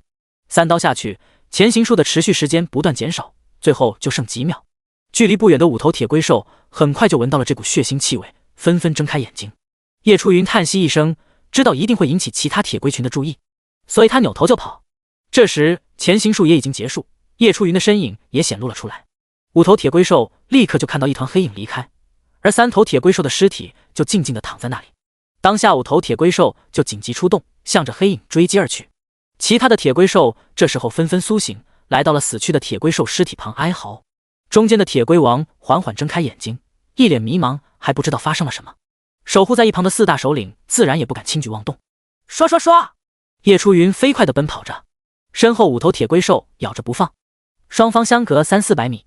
明明乌龟是出了名的速度慢，但是速度却是铁龟兽的优势。幸好他的敏捷已经超过了200，不然还真要被追上了。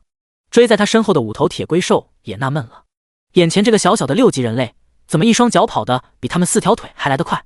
他们可是铁龟王座下的精英，怎么可能输给这么一个小小的人类？更何况这个人类刚刚还十分狡猾的杀死了他们的同胞。好！怒吼一声，5头铁龟兽加快了速度。可谁知道下一秒，叶初云突然停了下来，转头举刀迎面跑向5头铁龟兽。5头铁龟兽哪里能够想到面前的人类居然突然停了下来，在巨大的惯性作用下，他们下意识的赶紧将头颅缩到龟壳中去。他们以为这个龟壳可以保护他们，但是他们却并不知道叶初云强大的力量甚至可以劈开龟壳，这无疑给了他一个机会。此时叶初云果断开启力量增幅，力量增幅 LV2， 使用后在30秒内力量加30点，冷却时间2分钟。刷刷刷，超越300力量的5刀几乎是一刀一个。5头铁龟兽的龟壳连带着藏在里面的身体瞬间被一分为2。击杀5级铁龟兽，获取双倍能量点加500。击杀5级铁龟兽，获取双倍能量点加500。击杀5级铁龟兽，获取双倍能量点加500。恭喜你，等级晋升为7级，你的力量提升10点，你的敏捷提升10点，你的体质提升10点，你的精神提升10点，你获得5点自由属性，加上之前偷袭斩杀的3头铁龟兽，还有现在的5头，一共获得了4000能量点。叶初云再次升级，达到了7级，将5点自由属性分配后，战力也再次飙升，达到了2551点恐怖数值。远在1000多米外的铁龟王也感觉到了不对劲，他目睹着自己的5个小弟在这个小小的人类面前死去，瞬间激起了他的怒火。好！他仰天长啸，声音震荡天地。在铁龟王的长啸下，所有的铁龟兽小弟和4大首领仿佛接受到了某种指令，居然齐齐向叶初云冲了过来。轰隆隆，他们的脚步声轰隆隆的响起，使得河流也泛起阵阵涟漪。4大铁龟兽首领带领着30头铁龟兽和变异铁龟兽，此时正浩浩荡荡地向着叶初云冲了过来，而铁龟王则作为指挥以及最后的王牌，隐藏在后方。叶初云面对庞大的铁龟兽大军，脸上的凝重之色一览无余。然而他并没有感觉害怕，反而心里涌起了一丝丝兴奋和对战斗的渴望。啊！叶初云怒吼一声，举刀冲向铁龟群，浑身气势竟一点也不输对面。吼！铁龟王再次发出震天的吼叫，四大铁龟首领继续冲在前头，其余的铁龟兽则停了下来，对着叶初云口中连连吐出水箭。咻咻咻！漫天的水箭形成一片水箭雨，向叶初云袭来。如果就这么硬抗的话，他的身体迟早会被射成马蜂窝。第30章连续斩杀，惊动铁龟王。叶初云大笑一声，果断启动了紫玉镜的技能，一个紫色的防护罩将他保护在其中。面对漫天的水箭雨，他毫不犹豫，直接迎战上去。叮叮叮！水箭雨击打在紫色防护罩上，形成阵阵金铁交鸣之声。防护罩的能量条也在一点点减少，不过好在防护罩的能量条有1000点，刚刚抵挡了一波水箭雨，不过也才消耗了能量点300不到。四大首领也迎面冲了过来，只是片刻就来到了叶初云的身前，气势惊人。叶初云暂时还不想和他们对上，身影一跃就避开了他们的冲击。四大首领在巨大的惯性作用下，还不能及时地停下来，而叶初云这么一跃就直接冲向了铁龟兽群。他的计划就是先解决这30头铁龟兽，斩掉铁龟王的羽翼。唰！顶着水箭雨，他直接冲入铁龟兽群之中，长刀连连挥舞，泛起一片刀光。他的战力在这一刻发挥到了极致。刷刷刷！当当当！一阵阵金铁交鸣般的声响，其中还夹杂着血肉的切割声。被叶初云砍中的铁龟兽纷纷痛吼，可是他们的龟壳却没有被他砍断，只是受了一点轻伤。叶初云吃惊，发现这群铁龟兽的防御力貌似上升了5成不止。仔细一看，他就发现这群铁龟兽的龟壳上正散发着淡淡的蓝光。叶初云看了看同样散发着蓝光的铁龟王，顿时恍然大悟，原来是铁龟王发动了技能守护。这个技能是防御性技能，可以增加一定范围内目标群体的防御力，是一个极为好用的辅助性技能。铁龟王看到自己的小弟们居然受伤了，再次怒吼一声。这次一道绿光从天而降，落在了受伤的铁龟兽身上，居然自动愈合了。好家伙，这个铁龟王又再次发动了一个技能治愈。叶初云顿时有点头疼，这个铁龟王远比之前他所杀的暴风熊首领要聪明多了，又能辅助又能奶。不过只要他能够破开这群铁龟兽的防御，那也不是什么问题。水箭雨还在持续性的落下，但是通通都被防护罩拦下。危急时刻，叶初云赶紧拿出装有毒素的瓶子，这是他最新研制出来的毒素，比之前用过的还要猛上1倍。他果断全部倒出，尽数涂抹在了暴风之刃上。好，这时四大首领也扭头返回，向叶初云袭杀了过来。叶初云只能暂避锋芒，他开启速度增幅，加快自己的速度，游走于首领和铁龟兽群之间。就这样，双方大战在一起。叶初云战斗经验老道，加上极快的速度，这让四大首领奈何不了他。当然，叶初云也暂时奈何不了四大首领。每当他攻击四大首领的时候，他们便开启守护技能，互相守护。本身作为铁龟兽首领，他们的防御力就高出普通的铁龟兽许多，再加上守护技能增加了防御力，叶初云只能在他们身上造成一丝丝皮外伤，随后便会自动痊愈。只不过那其他30头铁龟兽群就惨了，在战斗的过程中，叶初云不断在他们身上留下伤口，就算铁龟王有治愈技能，也治愈不了他们体内的毒素。铁龟王也没有意识到奇怪的地方，他甚至都没看出天空中的水箭越来越少了，还以为小弟们在偷懒，在那愤怒地催促着。铁龟王得意地看着这个不断躲避攻击的小小人类，连他的小弟们都打不过，还妄想打败自己，垃圾！然而就在这时，异变突生，嗷！只见铁龟兽群之中，一头铁龟兽哀嚎一声，身上的伤口流出大量的黑色血液，其他的铁龟兽也像是起了连锁反应，纷纷哀嚎。不等叶初云动手，他们便自己吐血而亡。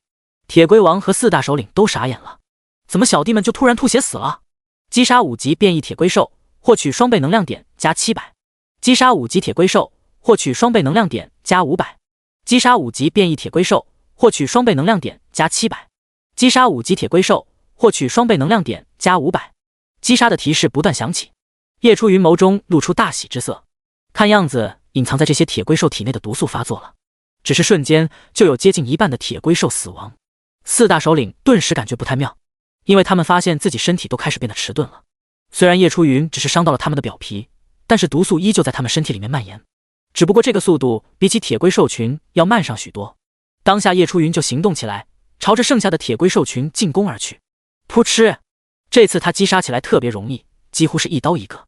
铁龟兽群中不断响起哀嚎声，惨叫连连。远在1000多米的铁龟王见状，更是惊怒交加。他错了，他低估了这个人类的狡猾程度了。卑鄙的人类，居然下毒！看着小弟们不断在面前死去，铁龟王怒吼一声，四肢连连甩动，飞快地跑了过来。而四大首领也终于怕了，开始扭头跑向铁龟王，打算与他会合。毕竟有一个道理，他们还是明白的，就是龟多力量大。糟糕！叶初云面色一变，他自然是不能够让四大首领与铁龟王会合。一旦他们会合，那么无论是击杀铁龟王还是四大首领，难度都要大上许多。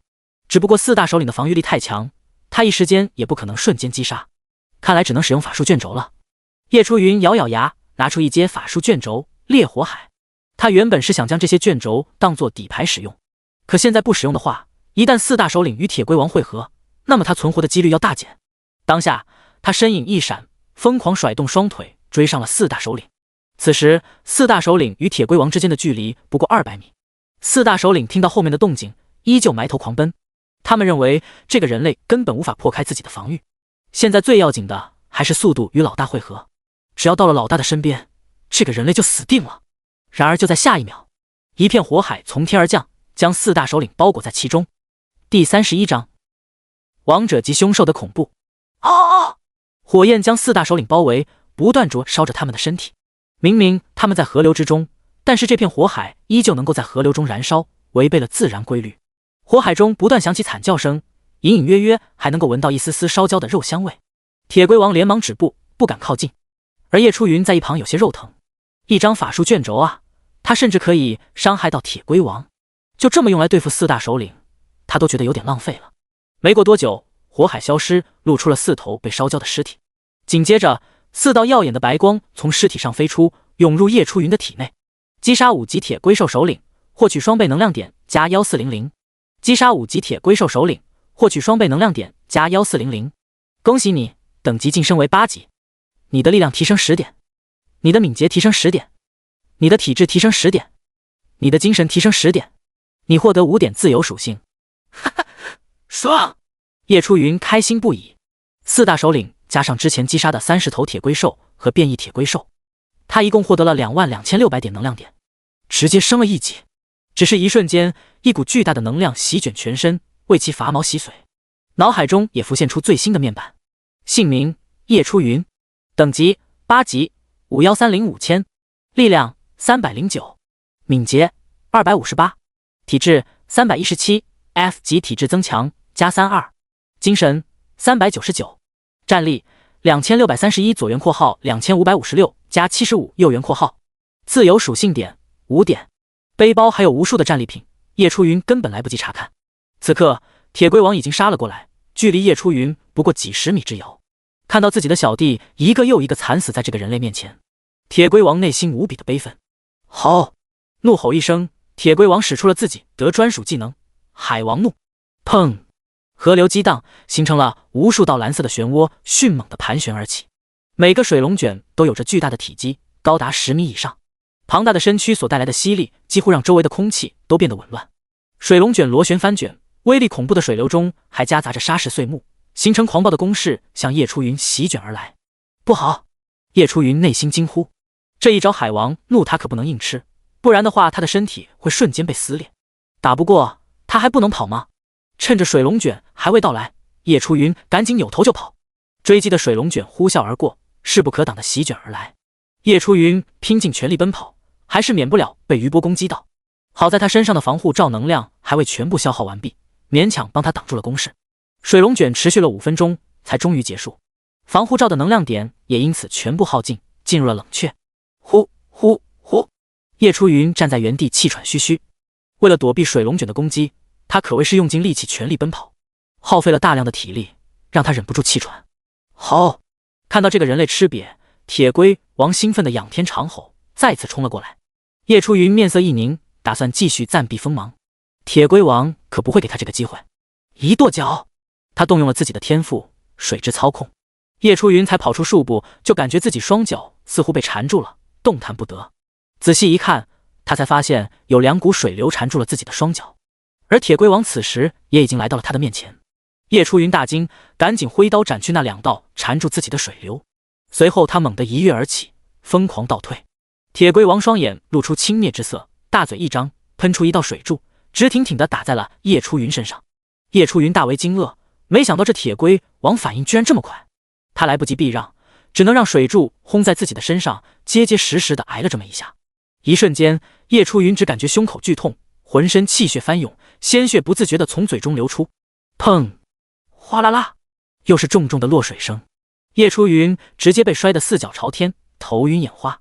强大的精神使得他立刻就回过神来，赶紧一个翻身，匆匆爬起。不愧是王者级别的凶兽，无论是智力、战力还是天赋技能等方面，远远超出了首领级别。虽然对方的战力显示只有2800，但是在各种天赋和技能的加成下，对方的战力最少都有3500以上。吼吼吼！铁龟王此刻十分的开心，对付这个人类实在不要太轻松了，看他给这个人类最后一劫。动用自己剩余的一点精神力，铁龟王再次发动了海王怒，无数水龙卷再次出现。卧槽！叶初云简直头皮发麻，咬了咬牙，他再次拿出法术卷轴暴风卷，他瞬间将其展开，卷轴化作星芒消失。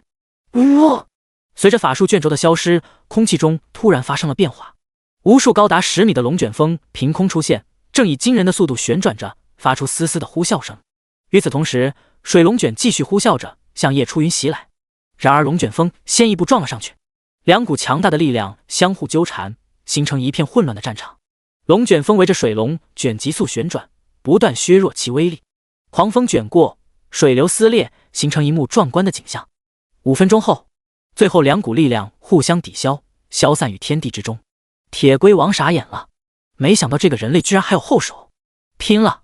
叶初云咬咬牙，干脆一不做二不休，直接再次拿出一张法术卷轴暴风雪。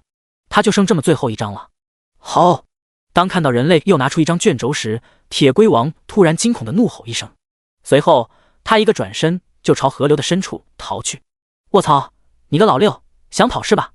叶初云大惊，他可不能让这个铁龟王跑了，赶紧使用卷轴。轰！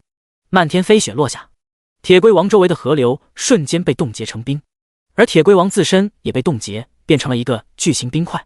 暴风雪暂时限制了铁龟王的行动，叶初云也总算是松了口气，紧接着他的眉头就皱了起来。此刻他正面临一个巨大的难题。第32章挑战大胜，源源不断的提升。虽说铁龟王被冻住了，但这并不代表他就死了。解除冰冻之后，铁龟王最多被重创，对付起来还是会有点棘手。冰冻只能持续2分钟，2分钟的时间内，他必须得想办法再次提升实力才行。而提升实力的唯一办法，就是立刻拿下与44号区的挑战胜利。想到这里，叶初云赶紧打开储物空间，查看这次收获的挑战令。随后叶初云喜上眉梢，此刻他的储物空间里面居然有45枚挑战令，这是击杀30头铁龟兽还有4大首领所得到的。叶初云又看了看进度，44号区16枚挑战令，118号区8枚挑战令。叶初云大喜，资源挑战的获胜条件是集齐50枚挑战令，自己身上的45枚挑战令足够让118号区赢下这次的挑战。同一时刻，聊天频道里面却是一片混乱。44号山姆，各位先生们和女士们，我又爆出了1枚挑战令，现在我们44号区已经有16枚挑战令，已经超出118号区1倍了。44号杰克，上帝啊，这才过去了1个多小时啊，没想到就凑齐了16枚挑战令吗？不愧是尊贵的山姆先生。44号莱恩，再看看118号区，打了这么久也才8枚挑战令，愿上帝能够保佑他们。118号王刚，该死，对面怎么这么快的速度？地级天赋真就那么厉害吗？118号蔡坤，都过了这么久了，叶大佬怎么一点动静都没有啊？118号王源，真是急死人了，王队长，我们还是赶紧去多打几只凶兽吧。118号庄亮，卧槽，你们难道没有注意到吗？叶大佬特么的都已经8级了，不会只有我一个人发现了吧？44号山姆 ，what？ 你们说什么？你们那里已经有人升到了8级？这不可能。44号莱恩，哼，他们肯定是在骗人的，打肿脸充胖子不是龙国人最擅长的吗？44号杰克，我们尊敬的山姆先生也才刚刚6级，你们那边怎么可能有8级？别开玩笑了。118号庄亮，谁让你们信了？你们特么爱信不信。118号蔡坤，卧槽，叶大佬真的8级了，明明我之前看还是6级的，大佬你别坐火箭啊，我这个脚踩自行车的追不上啊。118号风玉，而且我突然有个大胆的想法，叶大佬不会这时候已经凑到了挑战令，就等着来一发大的吧。118号王刚，卧槽！你还别说，按照以往叶大佬的作风来看，还真有可能。44号露丝，你们在说些什么啊？完了，这群龙国人已经疯了，在开始幻想了。上帝啊，快拯救他们吧！44号蓝，别管这群疯子了。据我推算，只需要再有4个小时，山姆先生就能够凑够50枚挑战令，准备迎接胜利的到来吧。然而，就在这时，一条金色的公告信息在聊天频道中浮现，很是显眼。公告：118号区最快集齐50枚挑战令，44号区挑战失败。公告：118号区全员获得全部属性增加30点的奖励。公告：118号区试炼之地获得资源翻倍的奖励。公告：本次挑战过程中贡献最多的人是叶初云，一共贡献了42枚挑战令，奖励50点自由属性以及2个玄铁宝箱奖励。公告：叶初云首次使用资源挑战令带领获胜，奖励10点声望。提示：挑战结束，聊天频道将断开与44号区的连接。118号蔡坤，卧槽，发生了什么？怎么我们突然就赢了？118号风玉，卧槽，叶大佬，我之前不过是随便说说而已，你居然来真的啊！118号王刚，一次贡献了42枚，叶大佬，你告诉我，你真的没有开挂吗？118号黄历，幸福来的实在是太突然了，这下我们118号区发达了。聊天频道彻底炸了，整个118号区都在欢呼雀跃。反观44号区，聊天频道此时正哀嚎一片。公告：118号区获得胜利，44号区挑战失败，开始进行惩罚。惩罚1：全员所有属性点倒扣30点。惩罚2：冒号44号新手村所有资源减半，立刻开始执行。44号杰克，上帝啊，这怎么可能啊？对面莫不是撒旦派来的恶魔之子？这挂开的未免也太大了点。44号莱恩，不，我好不容易获得的属性点全部扣没了呀。44号福瑞，谢特，都是你，山姆，你为什么要挑衅龙国人，搞得我们44号村被他们记恨上了。44号山姆，都给我闭嘴，我也很无辜的好吗？又不是我去挑战的118号新手村，是他们挑战我们，而且你们也太废物了一点，全程都是我在收获挑战令，你们有贡献几个？44号玛丽，哦不，我好不容易就快把这条大蜥蜴杀死了，它突然就消失不见了。2大试炼之地不断震荡，118号区所有人的4维全部都增加了30点，44号区则所有人的4维倒扣30点。118号区再次出现大批的宝箱、灵草、灵果、各种矿产，而44号区则消失了大片的宝箱、灵草、灵果、各种矿产。同一时刻，叶初云站在原地，身体内不断闪现五彩光芒，他的力量、敏捷、体质、精神全部都上涨了30点。这一刻，他的气势狂涨，战力不断提升，实在是太爽了。50点自由属性也到账了。随后2个玄铁宝箱顺着光柱缓缓落下，叶初云连忙接住，放入储物空间之中。这时候他的脑海中再次出现声音。第33章大获丰收，天赋升级。提示：你的声望已经达到50点，获得天道眷顾之人称号。提示：由于你获得天道眷顾之人封号，得到了天道的祝福，所有属性增加10点。这也太爽了吧！这一连串的奖励简直要把叶初云给砸晕了。他知道声望在达到了一定的程度后可以获得称号，一旦获得了称号就能够得到天道的赐福，获得各种奖励。距离铁龟王破除冰冻还剩1分钟，叶初云连忙看了看自己现在的面板，获得了这么多属性点的奖励，他就不信还打不过这个铁龟王。姓名：叶初云，等级8级5130-50000，声望50，称号天道眷顾之人，力量349，敏捷298，体质357 F 级体质增强加36，精神434，战力2951左元括号2876加75右元括号，自由属性点55点。好家伙，赢了一场对赌之后，他的战力狂涨，已经和铁龟王不相上下了。看着剩余的55点自由属性点，叶初云纠结了许久，最后决定将20点分给精神，剩余的35点分给力量，将所有自由属性点全部分配完。他的战力再次突破，达到了3061点。不论技能和天赋，单论战力，他已经超越了铁龟王。而且铁龟王经过冰冻伤害，战力会大减。这下就算是他破出了冰冻封印，叶初云也有把握将其斩杀。想到这里，叶初云干脆主动来到铁龟王的身旁，等待封印的解除。1分钟的时间转瞬即逝，咔嚓咔嚓，只见包裹住铁龟王的冰块正在不断的抖动，冰块上的裂缝渐渐扩大，细碎的冰块飞溅而出，一股冷气弥漫开来。铁龟王在冰块内不断挣扎，发出震耳欲聋的咆哮声。轰！冰块最终还是破裂开来，铁龟王的身体显露了出来。只见他满脸的萎靡之色，虽说他的身体解冻了，可是他体内的器官还尚未恢复过来。此刻他正处于虚弱状态中。站在一旁的叶初云见状，立刻出手。这一出手，目标就是铁龟王的头颅。啊！铁龟王愤怒地怒吼了一声，再次调动周围的河流，形成一道倒水柱，朝叶初云砸了过去。轰！眼看水柱就要落在自己的身上，叶初云眼神一凝，面对铁龟王的自保动作，强大的精神使得他立刻就做出了反应。他定住身形，手中长刀连连挥舞，巨大的力量瞬间就将水柱轻松劈开。紧接着他举起长刀，再次斩向铁龟王的头颅。铁龟王大惊，赶紧动用技能，一道蓝光覆盖他的全身，防御力大大增加。同时他的四肢迅速缩进龟壳之中。刷刷刷！河水不断波涛汹涌，龟壳居然自动旋转了起来，犹如一枚庞大的旋转盾牌，向着叶初云冲撞而来。你倒是聪明，居然想到用这招对付我。叶初云冷冷一笑，一个闪身就扑杀了上去。只是一瞬间，双方就要冲撞在一起。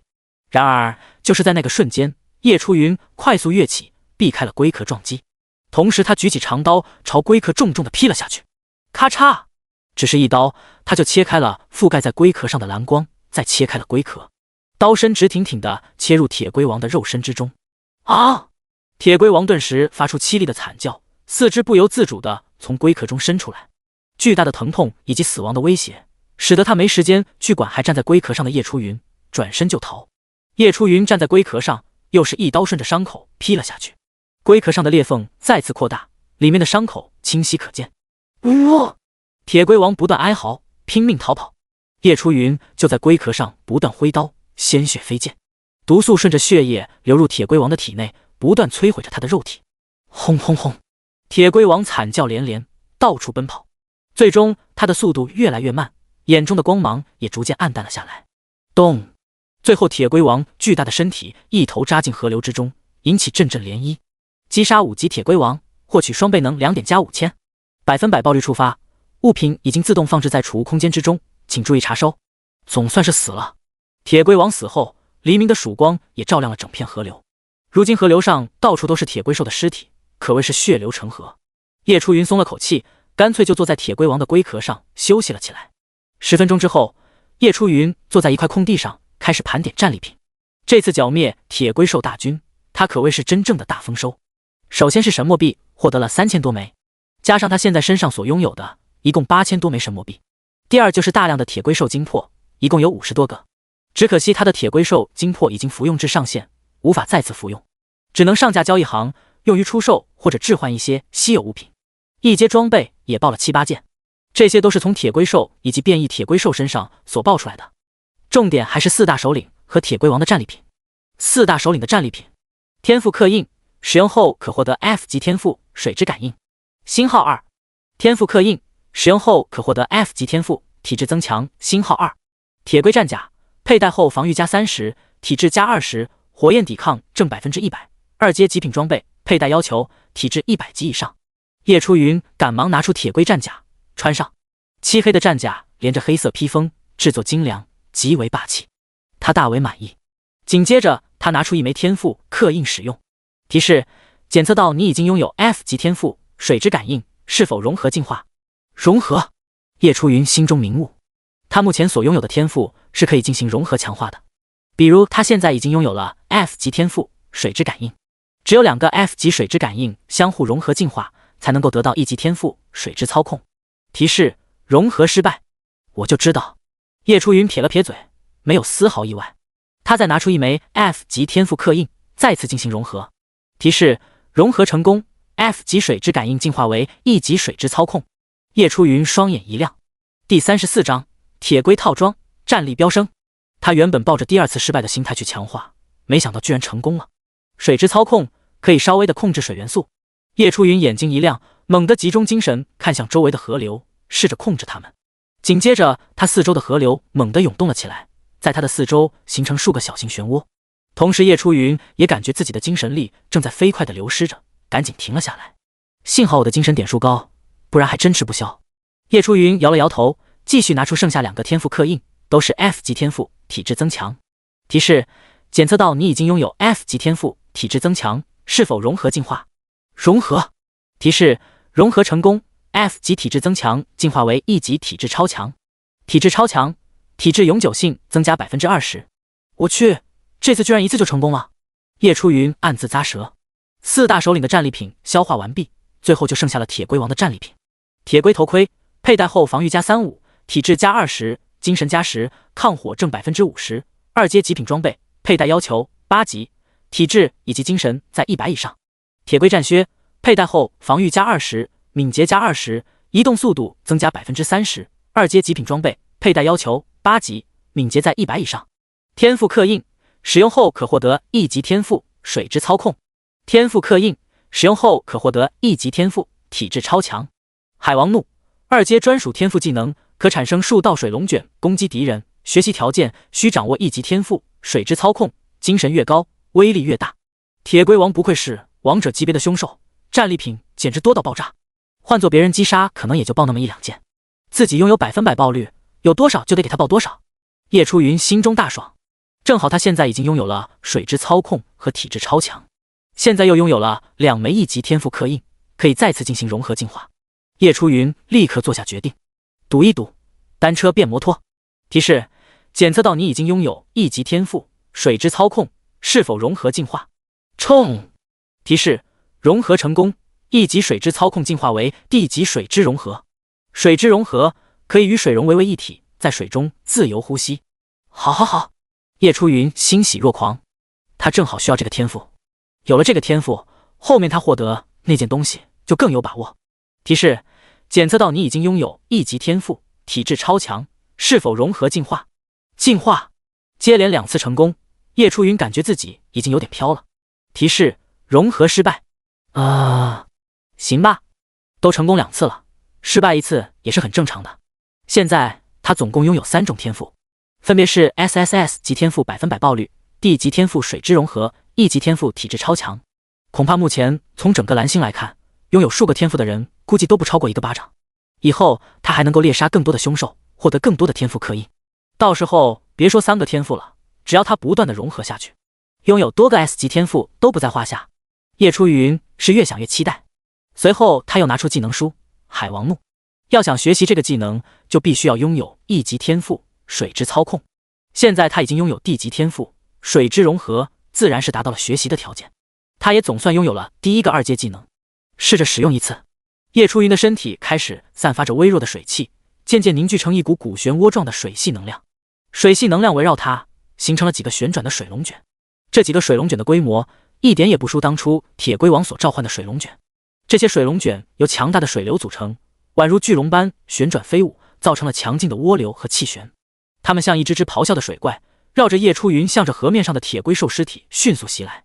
当水龙卷接触到铁龟兽尸体时，它们带来了可怕的撕裂力和压力，让尸体无法抵挡。河水翻滚，一道倒水流猛烈地冲击着尸体，将其完全卷入水中。在狂暴的水流中，铁龟兽尸体开始破碎，碎片在水龙卷的旋转中不断搅碎，发出凄厉的声音。最终，尸体彻底消散，化为点点水花，沉入了河底的深渊之中。不愧是2阶技能，威力实在是强大。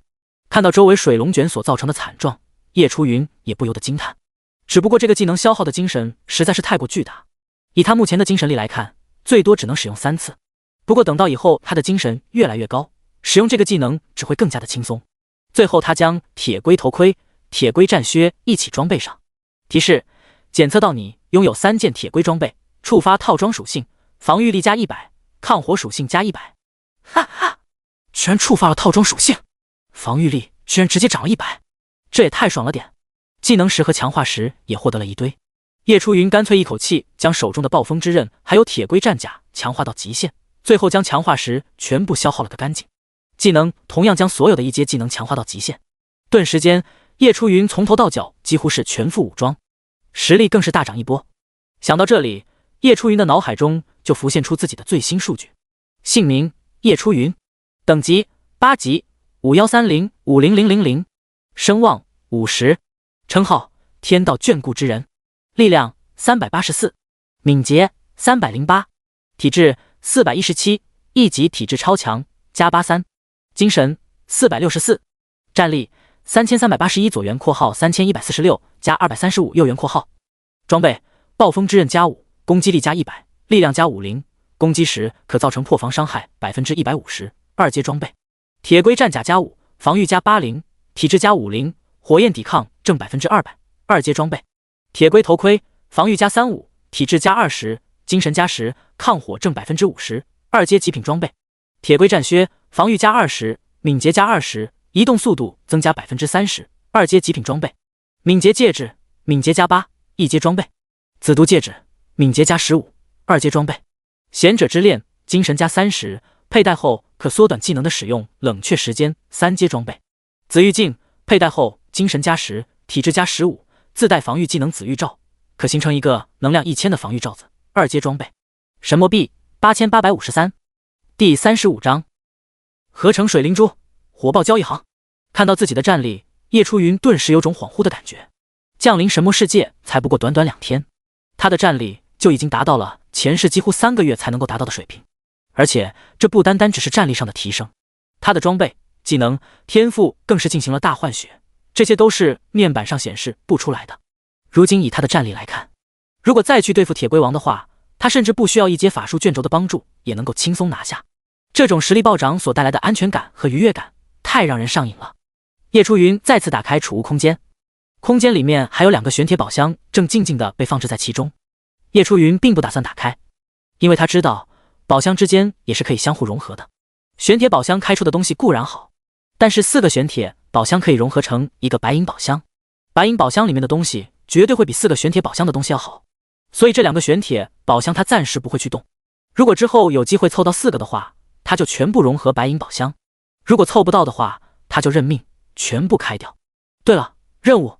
正当叶初云思考的时候，他无意间看到了储物空间里面的水灵珠碎片，这才猛地想起来他还有任务要完成。之前他的注意力全部都在战利品上面，完全没有去注意任务物品。水灵珠碎片星号58，爆了这么多碎片，可以合成5次，5次的机会应该不会全军覆没吧？30%的概率呢？不会这么倒霉吧？叶初云在心底嘀咕了一句，连忙进行合成。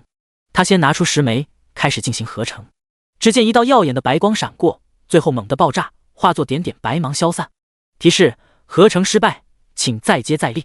叶初云继续合成。提示：合成失败，请再接再厉。再继续。提示：合成失败，请再接再厉。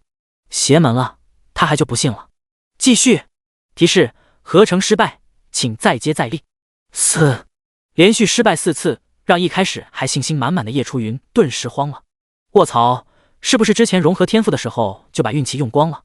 现在他就剩18枚水灵珠碎片，最多只能够再合成1次1了。小心翼翼的再次拿出最后10枚水灵珠碎片，叶初云内心不断祈祷。好在最后一次白光没有消散，而是幻化成了一颗波光粼粼的蓝色珠子。提示：合成成功，获得1颗水灵珠。谢天谢地，总算是成功了。看到手上的水灵珠，叶初云紧张的心情这才平复了下来。对了，我现在身上这么多的精魄和1阶装备，可以再上加一波了。想到这里，叶初云打开了交易行。一打开交易行，就看到一连串的信息记录。提示：黄历购买了你的绿爪砍刀，获得50神魔币。提示：冯宇购买了你的无木皮甲，获得50神魔币。提示：王刚购买了你的无木蛇精魄，获得50神魔币。提示：刘倩购买了你的无木蛇精魄，获得50神魔币。提示：蔡坤购买了你的无木蛇精魄，获得50神魔币。叶初云瞪大眼睛一路看下去，好家伙，他上架的所有东西都销售一空了，又赚了1000多神魔币。原本他以为这些东西起码得过个几天才能够卖出去，没想到第2天就被抢光了。大家伙的钱哪来的？叶初云想了想，很快就明悟了，想来是因为他带领118号区赢得了2次对赌，毒物沼泽地的资源翻了2番，各种凶兽、宝箱、灵草、灵果资源层出不穷，大家伙多的是杀不完的凶兽，不用去抢，手上的神魔币自然也就多了。紧接着叶初云又去收购区看了看，他在这里寄存了1000神魔币，交易行会根据他所给出的价格自动收购灵草、灵果还有特殊矿石。1阶灵草和灵果不论何种功效，统一5枚神魔币收购。二阶灵果和灵草统一15枚神魔币。特殊矿石按斤算，1斤1枚神魔币。只要有人愿意卖，交易行就会自动划扣他所寄存的神魔币。如今叶初云打开一看，好家伙，此刻他所寄存的神魔币余额已经变成了0，寄存处多了一堆灵草、灵果和特殊矿石。看来大家在他这里狠狠发了一笔财啊！因为现在118号区基本上没人拥有鉴定技能，所以就算这些东西拿在手上也不知道有什么用。与其烂在手里，不如换成钱去购买可以立刻提升实力的装备。只不过到头来，大家的神魔币都要回到叶初云的手上，因为收购的是他，出售装备的也是他，两头赚了属于是。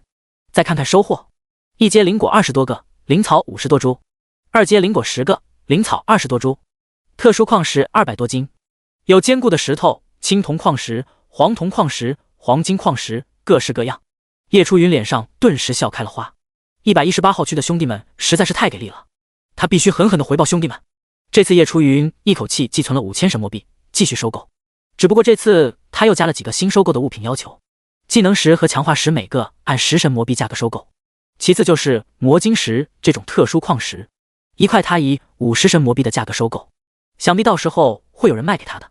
紧接着他回到出售区，将他储物空间里的所有一阶装备、铁龟兽精魄还有多余的技能通通上架。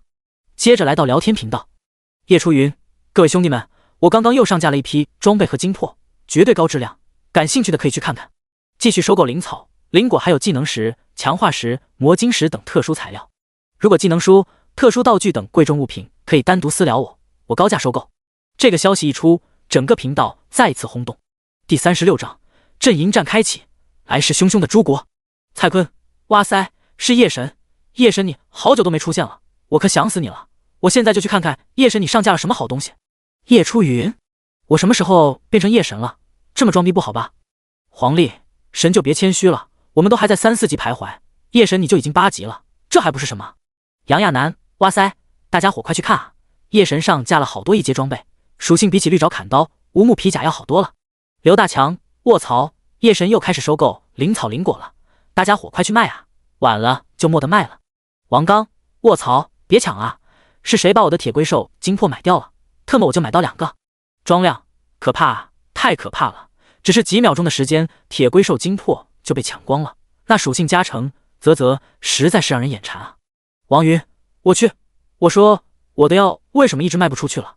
感情你们全把神魔币留在这里了是吧？叶初云看着自己再次销售一空的上架区，目瞪口呆。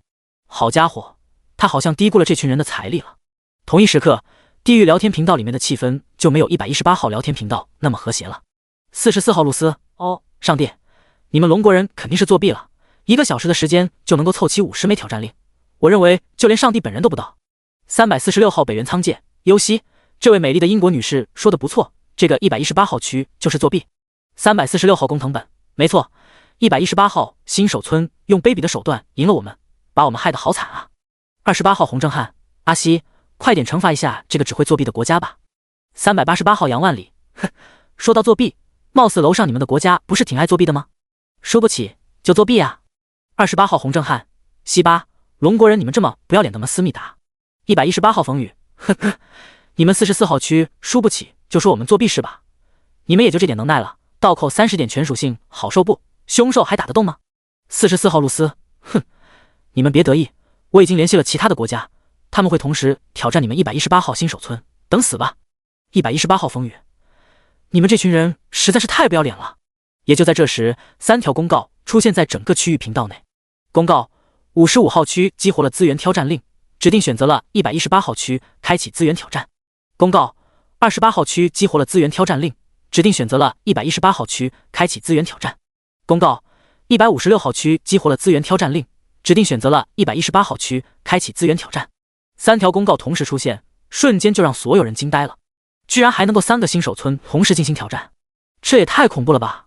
公告：检测到有3个区域同时挑战同一个区域，阵营模式开启。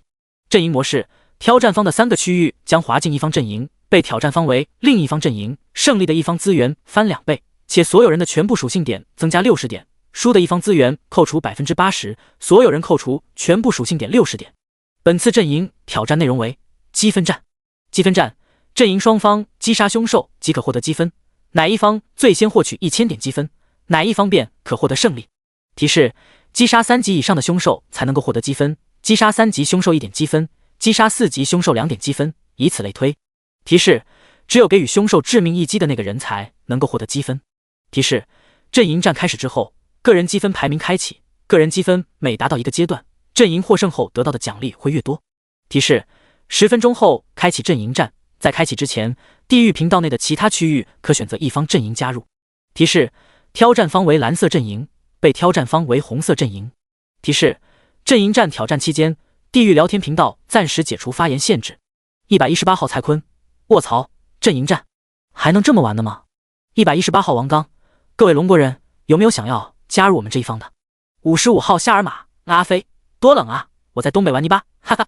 118号，这下你们输定了，我们阿三国、樱花国、泡菜国3大强国联手，一定能够打得你们落花流水。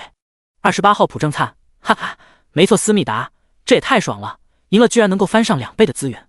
156中村田，优西，我警告你们其他国家，不想被我们针对的话，就不准加入118号那边的阵营，来我们这边，懂了吗？346号北原仓介，我们346号区申请加入。提示：346号区加入蓝方阵营，目前蓝方阵营数量为4，红方阵营数量为1。44号山姆，没错，我也警告你们其他区域，不想引火上身的话，就别加入118号区的阵营，我们44号区也申请加入。提示：44号区加入蓝方阵营，目前蓝方阵营数量为5，红方阵营数量为1。85号区，上帝啊，蓝方阵营居然有这么多吗？我们现在加入岂不是稳赢了？这白捡的奖励可不能不要啊！提示：85号区加入蓝方阵营，目前蓝方阵营数量为6，红方阵营数量为1。提示：966号区加入蓝方阵营，目前蓝方阵营数量为7，红方阵营数量为1。提示：399号区加入蓝方阵营，目前蓝方阵营数量为10，红方阵营数量为1。此刻118号区的所有人都傻眼了，距离阵营战开启还剩下8分钟的时间，居然就有这么多区加入了蓝方，而加入他们红方的居然一个都没有。第37章10对4，这怎么可能输？118号王刚，卧槽，你们真的是不要脸了，10打1，这还打个屁！55号夏尔玛，拉菲，哈哈哈哈，10比1，这下子我们赢定了。346号北原仓介，优西，这下子也让你们尝尝资源减少的痛苦。28号朴正灿，太快乐了，思密达。118号蔡坤，老子他妈真想顺着网线一刀砍死你们这群狗东西。此时在地狱聊天频道中，除了龙国、樱花国、阿三国等大国之外，也有一些来自小国的。距离开通地狱聊天频道已经过了好几个小时的时间，如今进入地狱聊天频道的新手村也有50多个。这些来自小国的新手村们一直都在旁观，他们都是保持中立态度，默默吃瓜。不过此时他们都觉得有点过分了，纷纷站出来发言。我觉得蓝方也太过分了点，10打1，这怎么可能输啊？这不是明摆着欺负118号区吗？是啊，更何况这是积分战，谁积分打得快就是谁赢，10打1，也就是说对面积分获取速度是10倍，怎么可能赢啊？这下118号区要遭殃了呀！唉，可惜了，本来龙国算是一个大国，没想到居然沦落到这种地步。很显然，他们都不看好龙国，毕竟是10打1，这不开挂是不可能赢的。其他龙国人看不下去了，纷纷发言。388号石峰，我去，你们怎么这么不要脸呢？啥也不说了，兄弟，我们338号加入你们的阵营，输了也没关系。这时候龙国人就必须帮助龙国人。提示：388号区加入蓝方阵营，目前蓝方阵营数量为10，红方阵营数量为2。388号萧云，哈哈，老大都发话了，我们自然是义不容辞，就让他们知道犯我龙国者虽远必诛。25号许梦，算我们一个，都这时候了，我们龙国人还不帮助同胞的话，那我们还算什么龙的传人？提示：25号区加入蓝方阵营，目前蓝方阵营数量为10，红方阵营数量为3。366号王涵，没错，也算我们一个，虽然我们实力可能不高，但是作为龙国人，我们必须出一份力。提示：366号区加入蓝方阵营，目前蓝方阵营数量为10，红方阵营数量为4。55号夏尔玛，拉菲，哼，就算你们加入又怎么样？就算是这样，也是10打4，你们输定了。28号朴正灿，哈哈哈，我们这里有一个6级，4个5级的，4级3级更是有10几个，我们等下就赶紧去打等级高的凶兽，争取1个小时内打到1000积分。44号山姆，可恶啊！要不是输了资源挑战的话，我们早就有2个6级的了，这个仇一定要报。346号北原仓剑，没错呀，我们到现在也才2个5级，我也要让118号去尝尝这种痛苦。44号莱恩，哼，我们这边这么多5级6级强者，话说118号区那边呢？貌似他们那边只有1个6级的吧？55号夏尔马拉菲，没错，他们貌似只有1个6级的，翻不起什么水花。同一时刻，118号聊天频道，蔡坤，哈哈，各位，看来他们并不知道夜神已经8级的事情。王刚，没错，目前只有我们看得到夜神的等级，我们可千万不能够在区域聊天频道里面透露出去。庄亮，到时候夜神去打等级高的凶兽，相信积分一定会高上不少。黄历，地狱聊天频道别去看了，专心准备阵营战吧，尽可能的多打点凶兽。王云，没错，这时候就别去抱怨，少抱怨，多做事，更何况我们也不能辜负其他相信我们的同胞们。蔡坤，哎，其实我们输了都没啥，但是我就是怕连累其他的同胞们，他们选择相信我们，实在是不想辜负他们。王刚，你这么一说，我也实在不好意思了。也就在这时，叶初云出现了。叶初云，各位不要慌，一切都在可控范围内，10对4而已，问题不大。蔡坤，好家伙，夜神就是夜神，一句话就彻底让我拜服了。王刚，10对4而已，问题不大。这逼装的，我服了。庄亮，兄弟们都动起来了呀！夜神都发话了，那肯定就是没有问题了，我们也不能拖后腿啊。原本还在纠结的众人，因为叶初云一句话，又重新振作了起来。叶初云同样也在地狱频道内发了同样一句话，用来安抚其他龙国区域的众人。388号石峰，我去，叶兄弟，你这话说的，这个逼装的我，谁都不服就服你，啥也别说了，兄弟相信你。366号王涵，好家伙，感觉抱到了一个大腿，怎么回事？25号许梦，我信了呀，这可是你说的，龙国人不骗龙国人。55号夏尔马拉菲，吹，接着吹，我可不信你们有这么大的本事，10对4还能翻盘了。44号山姆，不可能，这绝对不可能。如果说凑齐50个挑战令是运气好的话，那么这个积分战可是实打实的看实力，我们这么多人怎么可能会输，就是嘴硬罢了。28号朴正灿，我看118号的人脑子应该是坏掉了，这么自信，你们没事吧？346号北原仓剑，哼，等下阵营战开始之后，他们就知道我们之间的差距是有多大了。156号中村田，优西，我已经找到了7、8头3级凶兽，等阵营战开始之后，我就把他们都杀了。这一刻，红蓝双方都已经蓄势待发，浑身都是用不完的劲。没过多久，公告就再次出现，提示倒计时结束，阵营战开始。公告一出，红蓝双方的进度条也随之出现，蓝方0分，红方0分。第38章118号区域的崛起，炽热火蜥蜴。进度条一出，不到1分钟，红蓝双方的进度就纷纷闪动了起来，几乎每秒都在变化。只不过蓝方很快就和红方拉开了差距，蓝方50，红方23。聊天频道内也是十分火热，整个118号区都在紧急动员。蔡坤，兄弟们，我杀疯了！我和我的小队刚刚连着杀死3头3级凶兽，我感觉我牛逼坏了。刘大强，哈哈，我也是，我临时组了个小队，无所谓谁杀死3级凶兽，只要能够获得积分就行。王刚，大家继续努力啊！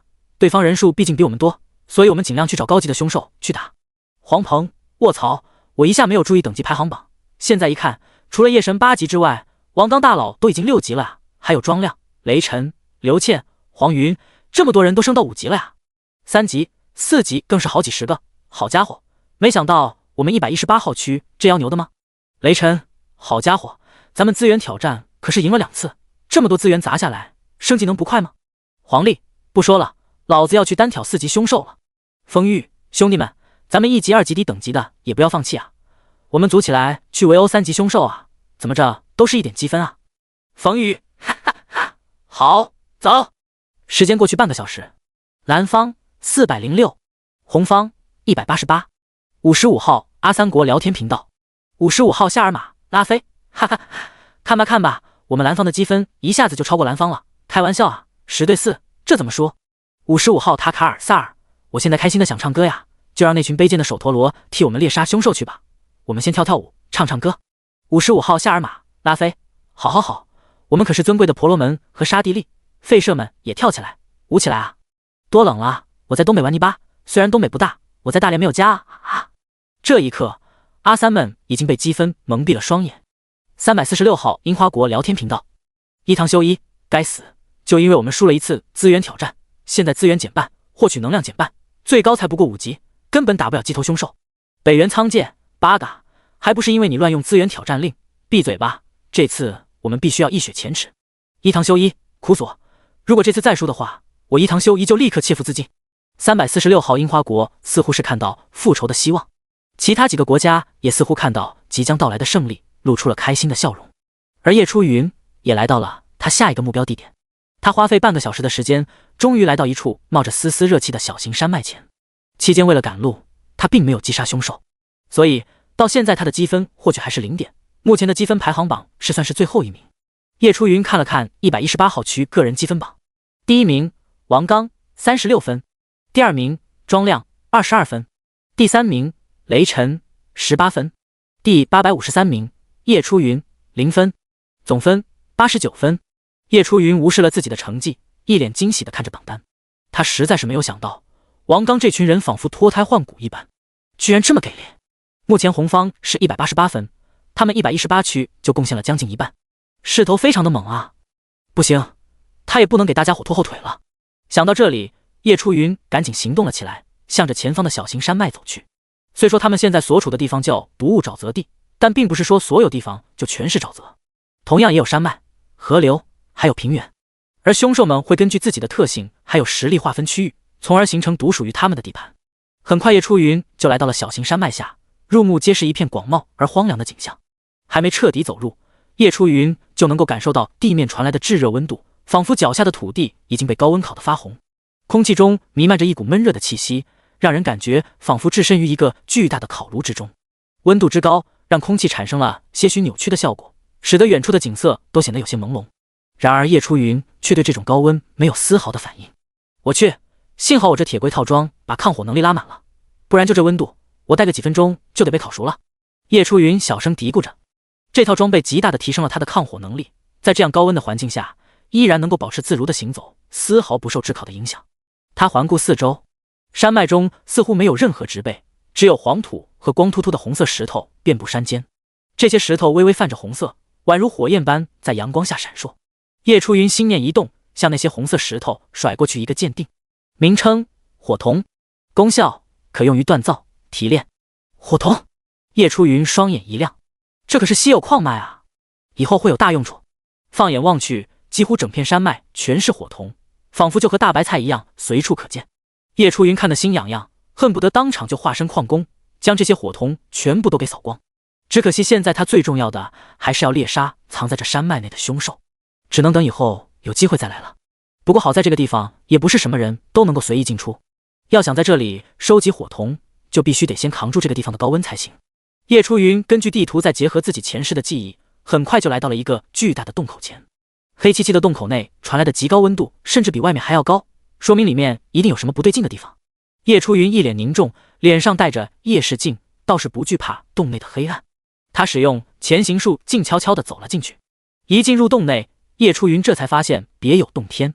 洞穴内部有无数闪耀着红光的火瞳，它们散发出明亮的光芒，将洞穴内照亮，打破了周围的黑暗。同时还有密密麻麻的岔路口纵横交错，使得洞穴内变得复杂迷离。叶初云顺势躲在一块巨大的火瞳后面，仔细观察。突然，洞穴内传来一阵密密麻麻的爬动声。叶初云猛地向四周墙壁看去，只见数头巨大的红色蜥蜴赫然趴在墙壁上。第39章暴涨的积分，个人带动群体。这群红色蜥蜴身躯庞大，鳞片闪烁着红色的光芒，它们在洞穴内的墙壁上快速移动着。其中一只来到一块火瞳旁边，一张口满是锋利的牙齿就咬下了一大块火瞳，慢慢咀嚼着，脸上似乎还露出了享受的表情。其他红色蜥蜴见状也纷纷开始寻找火瞳。叶初云紧紧地盯着这群红色蜥蜴，它们便是叶初云此行的目标了。名称：火蜥蜴，等级6级，战力评估2000，特点：急速、噬火、守卫，技能：喷火，天赋：无，爆率 1.8%， 这战力比起铁龟兽还要高。叶初云一脸兴奋，原本这里应该不会有这么多的火蜥蜴才对，只不过因为118号新手村赢了2次资源挑战，凶兽的数量翻了2番，所以连带着火蜥蜴的数量也翻了2番。不过是洞穴的外围而已，居然就有8头火蜥蜴，里面那么多岔路口，还不知道会存在多少。再加上变异火蜥蜴、火蜥蜴首领、火蜥蜴王等等，叶初云已经看到了大量的能量点和积分正在向自己招手。别人费尽心思到处找凶兽，他这个洞穴说不准就有上百只，完全不用费尽心思去找了。这也是他这次能够赢下阵营战的底气所在。叶初云看了看，目前洞穴外只有这么几头火蜥蜴可以出手。说时迟，那时快，趁着火蜥蜴还在啃食火瞳的功夫，他果断出刀，刀气纵横，一刀就将离他最近的一头火蜥蜴头颅斩下。击杀6级火蜥蜴，获得双倍能2点加600。其他火蜥蜴纷纷惊动，看到自己的同伴居然死在了一个人类的手中，嘶吼一声，巨大的火焰从口中喷出，瞄准了叶初云。叶初云丝毫没有躲闪，举起暴风之刃就将火焰从中劈开。其他落在身上的火焰通通被他身上的铁龟套装吸收，身上没有半点伤痕留下。火蜥蜴见自己的火焰居然对这个人类造成不了伤害，立刻就生起了逃跑的心思。然而叶初云根本不给他们逃跑的机会，咔嚓咔嚓，他的速度快到化作残影，一刀又一刀将火蜥蜴的头颅斩下。击杀6级火蜥蜴，获得双倍能2点加600。击杀6级火蜥蜴，获得双倍能2点加600。一共8头火蜥蜴，叶初云花费不到3分钟的时间尽数斩杀，还获得了许多精魄和神魔币和火灵珠碎片。火蜥蜴的精魄服用后力量加5，体质加5，精神加2，星号8。火灵珠碎片任务道具10枚，可合成一个火灵珠，成功概率30%，星号8，积分加32。不错不错，一头6级的凶兽就有4点积分，他一下子斩杀8头就获得了32点积分。再看个人积分排行榜，一下子就冲到了第2名。杀杀杀！又是一阵爬行声从洞穴的某条岔路口传出，只见一头浑身冒着火焰的巨大火蜥蜴带着其他5头普通的火蜥蜴赶了过来，应该是被刚刚的动静吸引了过来。叶初云有地图提示，自然是知道的。他的注意力放在了那头冒着火焰的火蜥蜴身上。名称：火蜥蜴，变异，等级6级，战力评估2800，特点：急速、噬火、狂暴、守卫，技能：喷火，天赋：火之感应 F 级，爆率 2%。果然是变异的火蜥蜴。叶初云微微一笑，再次提刀冲了过去，与其展开一场大战。5分钟后，洞穴外围全是火蜥蜴的尸体。这些火蜥蜴哪里是叶初云的对手？再加上他拥有抗火属性，属实是拿捏住了对方的命脉，交手不过几招就被秒杀了。积分和能量值都在狂涨。此时洞穴外围没有了火蜥蜴的身影。叶初云看看那纵横交错的岔路，决定每条路都走一遍，绝不能放过一头火蜥蜴。同时他还拿出了宝箱探测仪，准备碰碰运气。毕竟这么大的洞穴，总不可能一个宝箱都没有吧。根据地图，叶初云随便选了条最左边的岔路走了进去。与此同时，118号聊天频道的众人也发现了不对劲。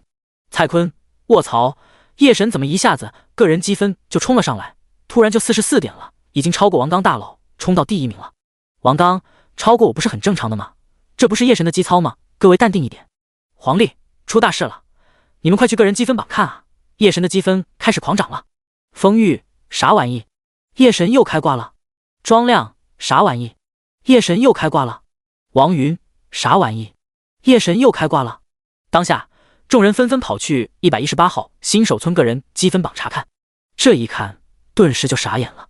第1名叶初云60分，第2名王刚40分，第3名庄亮28分，第4名雷晨25分，总分168分。这一刻所有人都在惊叹不已。刘璇，不愧是叶神啊，刚刚还是44分呢，几秒钟的时间又涨了。蔡坤，妈哎，就楼上你刚刚发个言的功夫，叶神的积分又涨了4点。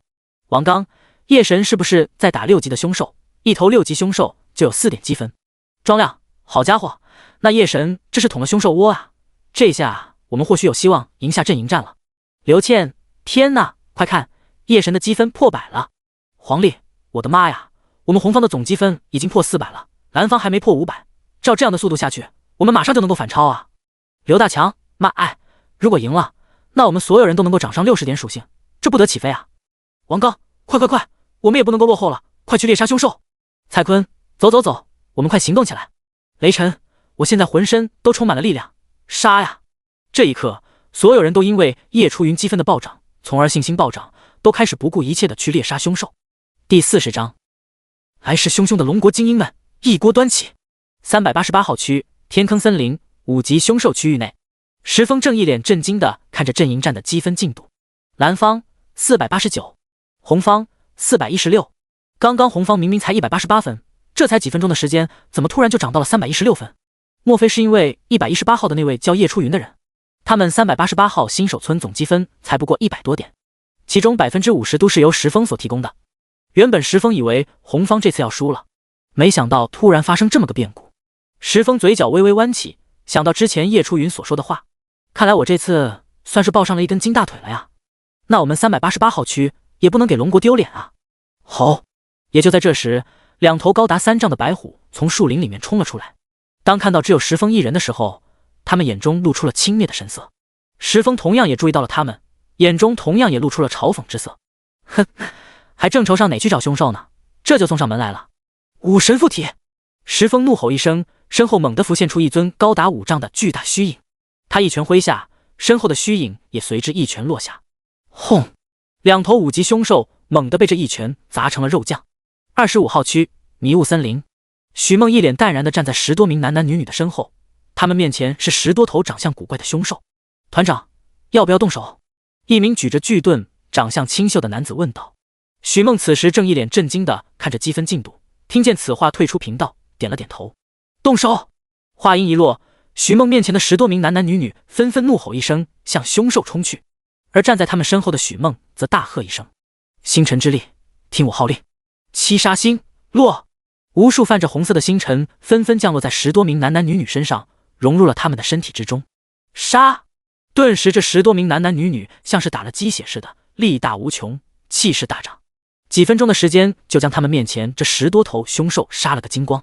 对比388号区和25号区，366号区就显得有点懵逼。冯涛，卧槽，峰回路转了兄弟们！红方突然积分暴涨。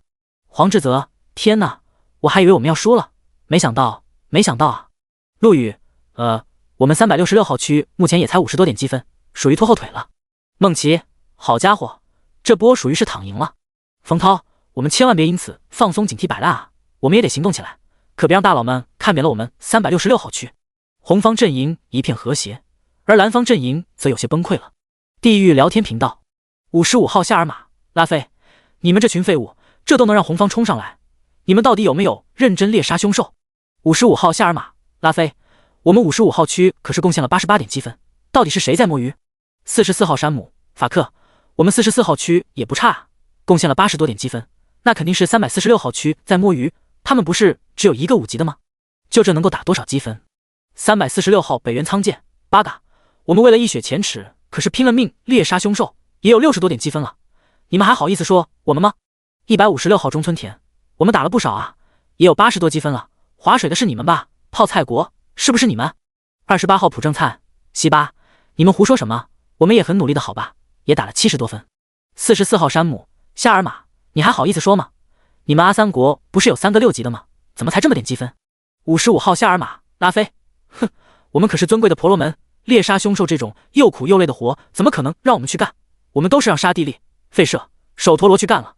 一问下来，蓝方最高的阿三国也不过才88点积分，其他国家更是一个比一个差，最低的甚至只有10点积分。118号蔡坤，笑死我了，都这时候还讲什么婆罗门，活该你们蓝方输啊，全是划水废物。346号北原仓剑，苦索，我们可是10对4啊，合着全都在这划水是吧？我不服啊。44号山姆，法克呀，这时候别划水了，快去猎杀凶兽啊。55号夏尔玛，拉菲，哼，我可是婆罗门，我还得等着那些人把凶兽赶到我面前呢。28号朴正灿，西巴，完蛋了。1个小时后，毒雾沼泽地洞穴中，轰隆隆，整个洞穴都在不断的颤抖着。叶初云满头大汗，他不断在洞穴的岔路中穿梭，整个人速度之快，几乎化作残影。而他的身后正有70多头火蜥蜴正追赶着他。洞穴内的岔路一片混乱，错综复杂，看似无穷无尽。他每次都要观察地图，选出最佳的路径，以躲避火蜥蜴的追击。火蜥蜴们愤怒地追逐着叶初云，他们喷吐的火焰灼烧着洞穴内的墙壁，发出噼里啪啦的声音。起初叶初云从最左边的岔路口进入后，发现里面的火蜥蜴分布的特别散，可能一条岔路通道里面只有2到3头火蜥蜴，而洞穴内起码有30-40条通道，这样效率太低了。清理了5条通道就花了他许多时间。看着剩下的岔路通道，叶初云干脆一咬牙，干脆直接将所有岔路里面的火蜥蜴全部引到一起，一次性全部解决。所以就造成了他现在被几十头火蜥蜴追杀的景象。面对这么多火蜥蜴的追击，饶是叶初云也有点头皮发麻的感觉。看了看地图，叶初云发现已经没有几头火蜥蜴了，几乎整个洞穴的火蜥蜴都被自己引了过来。拼了！叶初云一咬牙，干脆就将所有火蜥蜴引到最初的洞穴口。一到洞穴口，叶初云就立马停下脚步。身后的火蜥蜴们见状也纷纷加快速度。这个可恶的人类溜了他们大半圈，他们发誓一定要烧死这个可恶的人类。叶初云转过头，看到这群气势汹汹的火蜥蜴，深吸一口气，随后他全身开始冒出水汽，四周更是逐渐浮现水雾。海王怒！叶初云内心默念。第41章升至9级，大爆特爆！轰隆隆，无数火蜥蜴袭来。就在下一秒，异变突生，海水仿佛从地底涌出，在叶初云的四周形成了数道水龙卷，向着火蜥蜴们扑去。要知道水是克火的，火蜥蜴看到这么多水龙卷向自己扑来，赶紧扭头就跑。然而只是1-2个呼吸的时间，水龙卷就瞬息而至，将火蜥蜴们全部卷入其中。嘶嘶嘶！火蜥蜴们口中发出凄厉的吼叫声，身体被水龙卷不断撕裂。渐渐的，红色弥漫整个洞穴，让洞穴内都充满了血腥味，让人不寒而栗。扑哧扑哧扑哧，一头头火蜥蜴化作血雾融入水龙卷之中。击杀6级火蜥蜴，获得双倍能2点加600。击杀6级变异火蜥蜴，获得双倍能2点加800。击杀6级火蜥蜴，获得双倍能2点加600。叶初云感觉自己的精神力正在大量流失着，水龙卷还在不断收割着火蜥蜴的生命。感觉差不多的时候，叶初云收回了技能。当水龙卷渐渐消散，洞穴中的红色血雾渐渐散去，露出了被撕裂的火蜥蜴尸体残骸。除此之外，还有10多头生命顽强的火蜥蜴仍旧在不断的哀嚎扭动着。叶初云没有留情，二话不说举起刀就是一刀一个，将他们的生命全部收割。洞穴中不断闪烁着白光。这一刻，叶初云的能量值在疯狂飙升，个人积分同样也在不断飙升。储物空间的格子更是不断被战利品霸占，最终所有的火蜥蜴都被消灭得一干二净。恭喜你，等级晋升为9级，你的力量提升10点，你的敏捷提升10点，你的体质提升10点，你的精神提升10点，你获得5点自由属性。从火蜥蜴尸体中涌出的白光不断被叶初云的身体吸收，最后叶初云的身体一震，一股强大的力量从身体中散发出来，总算是又升级了。叶初云双眼露出兴奋，再升1级的话，他就10级了。一旦达到10级，他就能够获得一个黄金宝箱，同时还会受到天道的召唤，前往天命神殿进行转职考核，那将是他脱胎换骨的开始。与此同时，叶初云的个人积分也在狂涨，已经突破到了406。提示：你的个人积分达到了200分，如果阵营战获胜，你可以获得额外奖励。提示：你的个人积分达到了400分，如果阵营战获胜，你可以获得额外奖励。提示：200积分奖励20点属性，玄铁宝箱1个。提示：400积分奖励40点属性，玄铁宝箱2个。叶初云看了看个人积分排名，第1名叶初云406分，第2名王刚60分，第3名庄亮35分，第4名雷晨30分，总分608分。叶初云很是欣慰，除了他以外，118号区的所有人都在努力着，就算去掉他的分数，总分也有202分。他们118号区算是真的脱胎换骨了。再看看阵营的总分，蓝方538，红方986，红方已经彻底超过了蓝方。除了他们118号区之外，其他3个区同样也在努力着。叶初云甚至觉得，就算自己没有去猎杀凶兽，凭借着其他人的力量，同样也能够战胜对方。我们龙国人就是厉害！同一时刻，聊天频道彻底疯狂了。蔡坤，啊呀，快看积分榜啊！刚刚叶神的积分突然像是发了疯似的猛涨啊！王刚，我就说叶神的积分怎么突然就停住不动了？原来在这等着呢。冯康，啊，快看啊！叶神个人积分都飙到了400多了，我们118号区总分居然也有608了。刘大强，呜呜，我们的努力没有白费，其他龙国区也很给力啊，平均都有100来分。黄历，咱们龙国人就是牛逼！庄亮，最后还剩14分，咱们就胜利了，咱们快去猎杀凶兽。区域聊天频道更是炸了。55号夏尔玛，拉菲，废物，废物，你们都是废物。44号山姆，废物啊，都1个小时了才涨这点积分，人家红方就差14点积分就能够胜利了。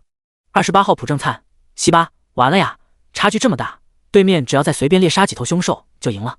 346号北原仓介，这下彻底完蛋了，输掉的一方要扣除80%的资源和所有属性60点，这下死定了呀。55号夏尔玛，拉菲，可恶啊，山姆，都是你，你想的什么馊主意，让我们同时挑战118号区，这下好了，被你害死了。44号山姆，你们怪本男爵有什么用，还不是你们太废物了，10对4都能够输，废物，都是废物。118号蔡坤，哈哈，吵吧吵吧，就你们吵架的时间，我们积分又涨了4点了。55号夏尔玛，拉菲，哦不，求求你们不要啊，我给你们装备神魔币好不好，求求你们放过我们吧。44号山姆，你们阿三国也太不是东西了点，输了就输了，还求饶有什么用。346号北原仓介，八嘎，哦不，龙国爸爸们，我们错了，放过我们吧，再输下去我们346号区就完蛋了。388号石峰，哼，你们别想了，当初挑战我们的时候，你们会想着放过我们吗？25号许梦，乖乖等死吧各位。整个地狱聊天频道顿时哀嚎一片。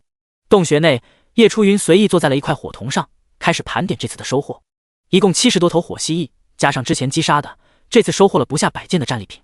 神魔币大爆特爆，收获了2000多枚。技能石强化10个收获10枚，一阶装备也收获了30多件。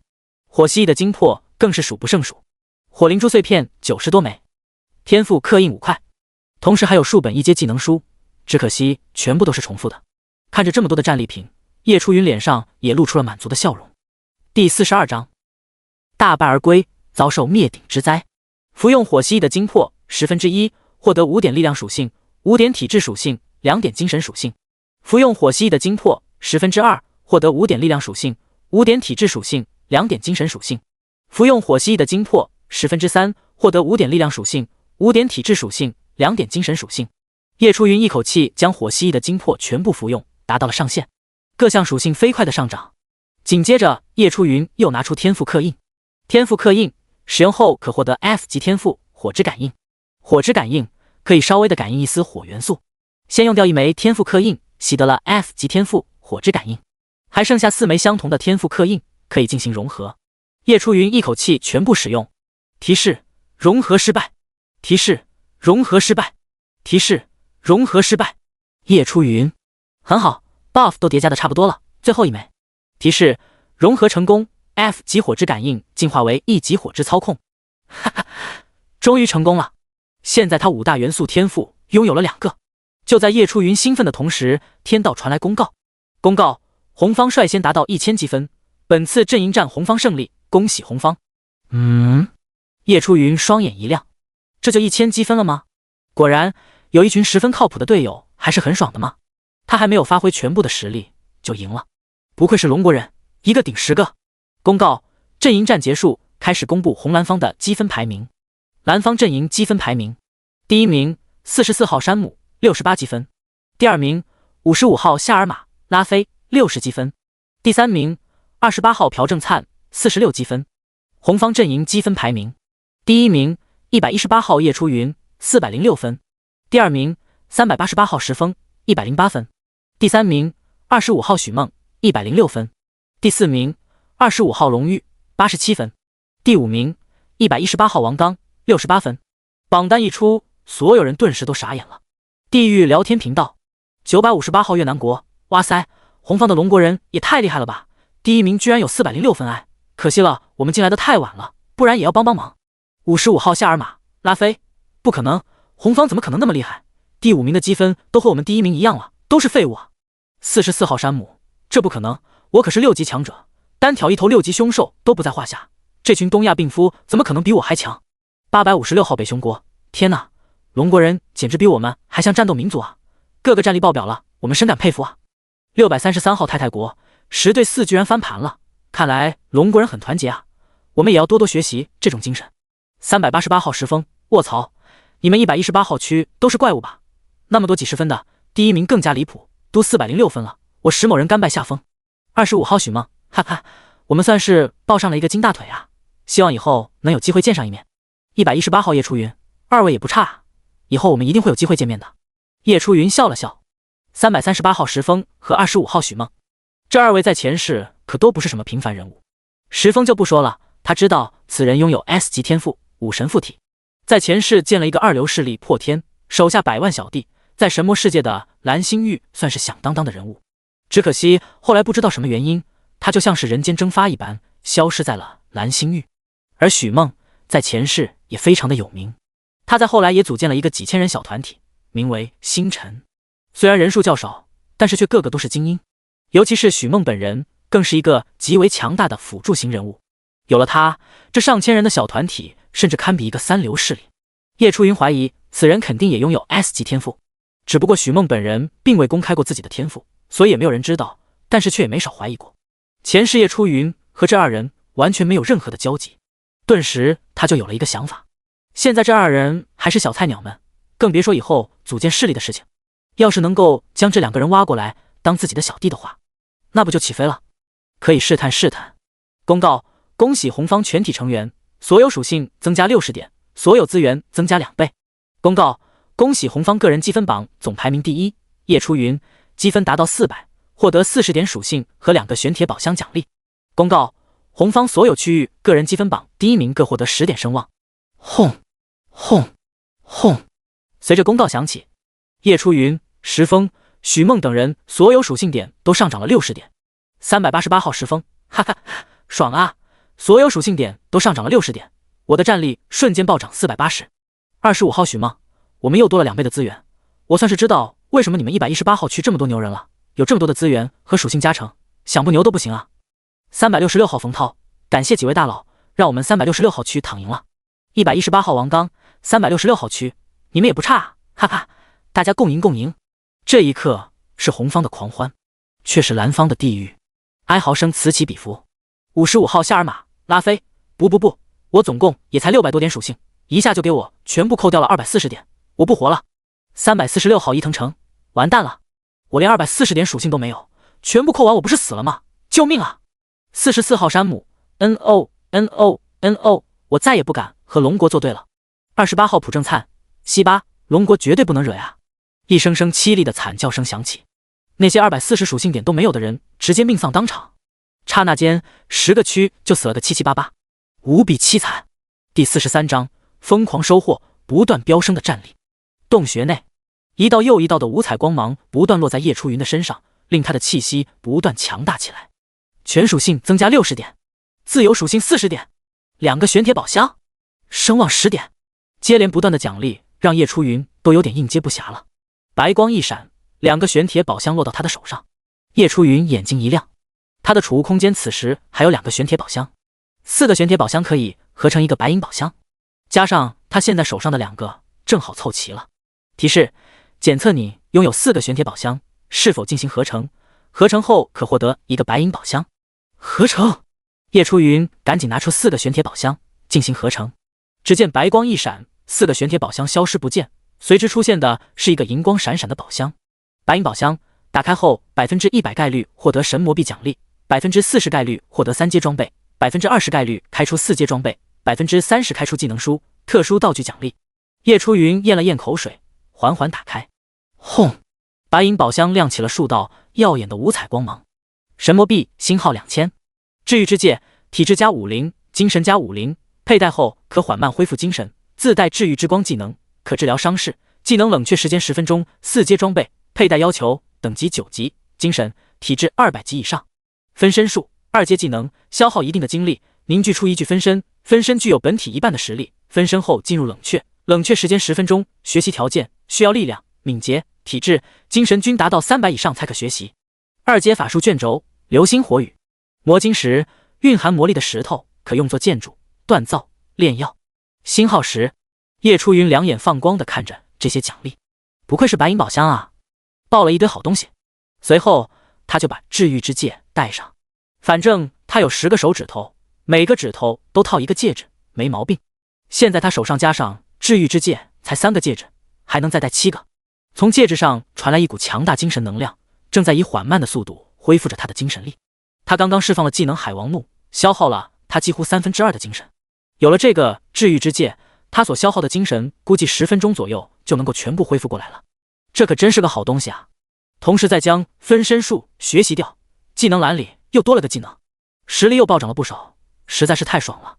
下一秒，叶初云的脑海中就浮现出了最新面板，姓名叶初云，等级9级10030100000，声望60，称号天道眷顾之人，力量504，敏捷378，体质587，一级体质超强加117，精神604，自由属性点45，战力4381左元括号4146加235右元括号。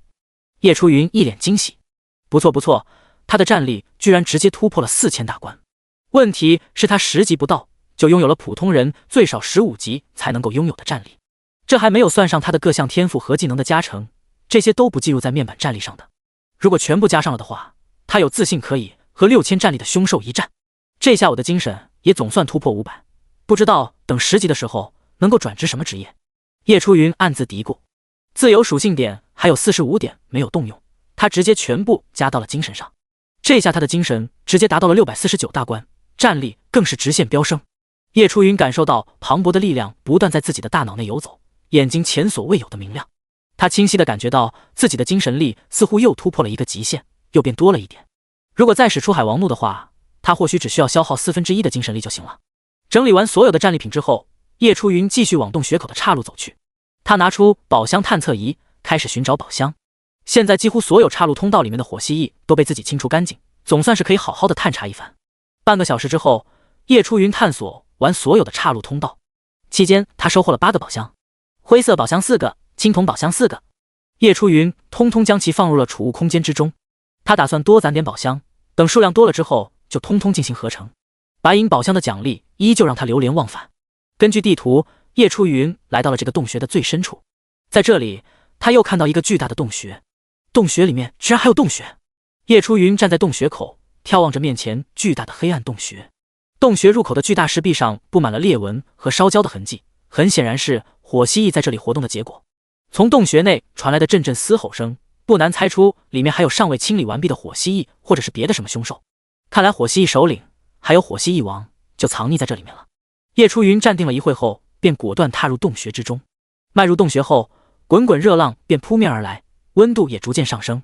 如果在这里放上一个温度表的话，会发现此刻洞穴内的温度高达50度。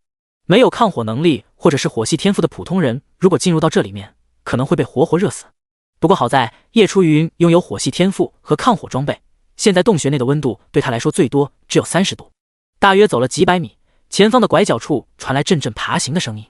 叶初云面色一凝，连忙一个闪身贴到墙壁上，慢慢扭头看了过去。只见拐角处后的通道几乎爬满了火蜥蜴，密密麻麻，几乎塞满了整个通道。而通道的尽头是一块做工略显粗糙的石门。看到这群火蜥蜴，叶初云仿佛看到了大量的能量点在向自己招手。而且叶初云认为火蜥蜴首领和火蜥蜴王一定就在那石门之后。想到这里，叶初云大笑一声，果断出手。嘶嘶嘶！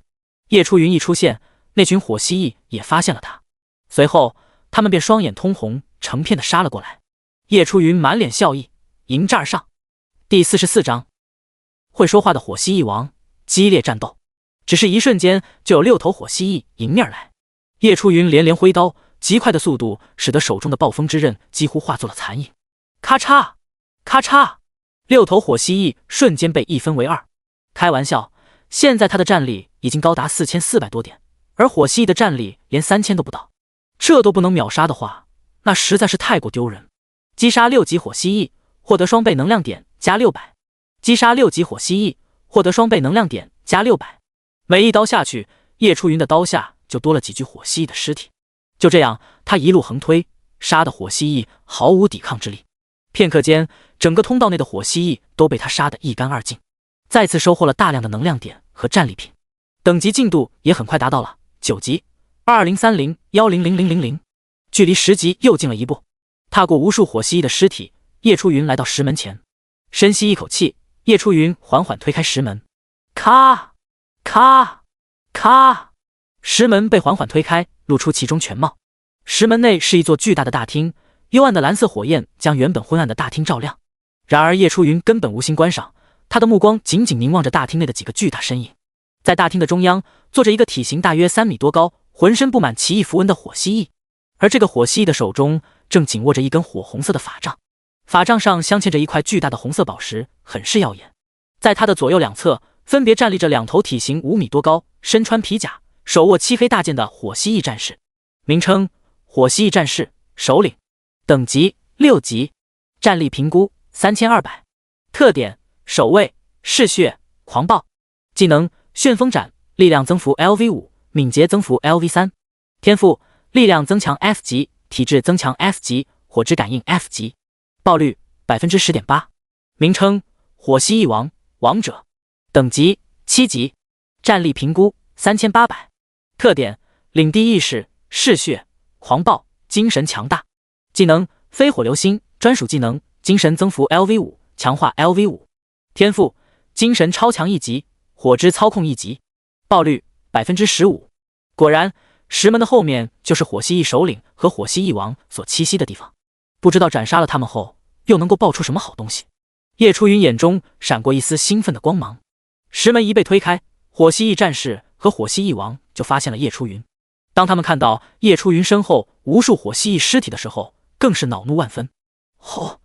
你个小小的人类，居然敢闯入吾的领地，还杀死了吾的手下们，死！火蜥蜴王愤怒地站起身子，居然开口说话了。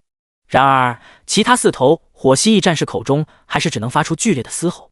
对此叶初云并不感到意外，如果凶兽精神力强大的话，那么会说话也不是很奇怪的事情。战士们，给我拿下这个该死的人类！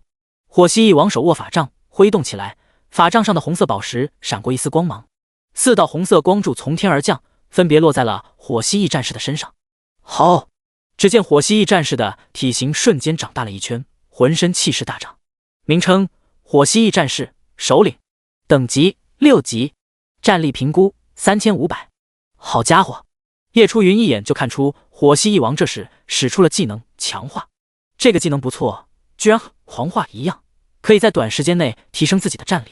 比起狂化，叶初云更想要这个强化技能。砰！4头被强化后的火蜥蜴战士刹那间就冲了出来，前仆后继地杀向叶初云，气势惊人。而站在原地的火蜥蜴王也没有闲下来，只见他口中念念有词，法杖上的红色宝石不断闪烁。轰！瞬间无数火球朝着叶初云落了下来，火球如雨点般落下，瞬间点燃了周围的空气，将整个大厅照亮。与此同时，火蜥蜴战士手持巨剑，挥舞出旋转的攻势，剑刃呼啸着切割空气，4道庞大的身躯如猛兽般奔袭而来，气势惊人。呼呼呼！4道不断旋转的庞大身躯正不断靠近。叶初云面色如常，果断开启紫玉镜的能量罩，随后一跃而起。他任由火球落下，落在自己的身上，每一个火球也就消耗50多点能量而已，完全可以抗住。叶初云穿越无数火雨，直接来到火蜥蜴王的面前。分身术！叶初云内心默念，只见他脚下的影子不断翻滚涌动，居然逐渐幻化出一具和叶初云长得一模一样的身体。名称：叶初云的分身，战力评估2200点。这具分身拥有他本体1半的战力，虽然弱了点，但是却可以使用他所有的天赋和技能，还有装备效果。分身一出现，就立刻激活了狂化技能，和4头火蜥蜴战士扭打在了一起。此时狂化技能已经被他升到了满级，战力瞬间从2200飙升至2800，勉强可以拖住那4头火蜥蜴战士。这个火蜥蜴王如果放任不管的话，会不断的进行远程攻击，这对叶初云来说是个麻烦，必须要先解决掉。该死的人类！火蜥蜴王惊恐怪叫，迅速挥舞手中法杖，一个火焰罩子瞬间将他保护了起来。此时叶初云正一刀斩下，刀身落在了火焰罩子上，居然没能破开防御。飞火流星！罩子内传来火蜥蜴王懊恼的声音。叶初云瞳孔一缩，像是察觉到了什么，猛地倒退。只听轰的一声，火蜥蜴王身后出现无数火焰流星雨，朝着叶初云狠狠砸下来。海王怒！叶初云自然不会乖乖等着被砸，果断使出技能。他现在的精神力很是强大，不会再像以前那样吃力。顿时无数水龙卷出现在他的周围，形成了防护，抵抗着流星雨的攻击。水龙卷不断旋转着，吞噬着流星雨的力量。水与火的碰撞发出一连串激烈的爆裂声。该死！火蜥蜴王十分恼怒，他属实没有想到这个人类居然这么难缠。飞火流星，咬了咬牙，火蜥蜴王打算再次释放技能。第45章，强大的实力接连斩杀。看到火蜥蜴王再次使出技能，叶初云眼神冰冷，他自然是不可能会给火蜥蜴王再次使出技能的机会。要不是他拥有水系技能可以克制对方的话，指不定要狠狠喝上一壶。眼看火焰流星就要再次落下，叶初云没有丝毫犹豫，使用了技能狂化。轰！叶初云的双眼顿时变得猩红无比，脸上浮现出一丝疯狂的神色。他的战力开始飙升，从4400飙升到了5700，无限接近6000。抬头看了一眼坠落的流星，叶初云直接无视，几个闪身就来到了火蜥蜴王的身前。紧接着，叶初云双手举刀向火蜥蜴王当头劈去。哼，人类，你杀不死我的！火蜥蜴王眼中露出轻蔑之色，手中法杖一闪，这次他的身体外出现了3层火焰防护罩。虽然火蜥蜴王嘴上功夫了得，但是手上的动作还是出卖了他。下一秒，叶初云的长刀就落了下来。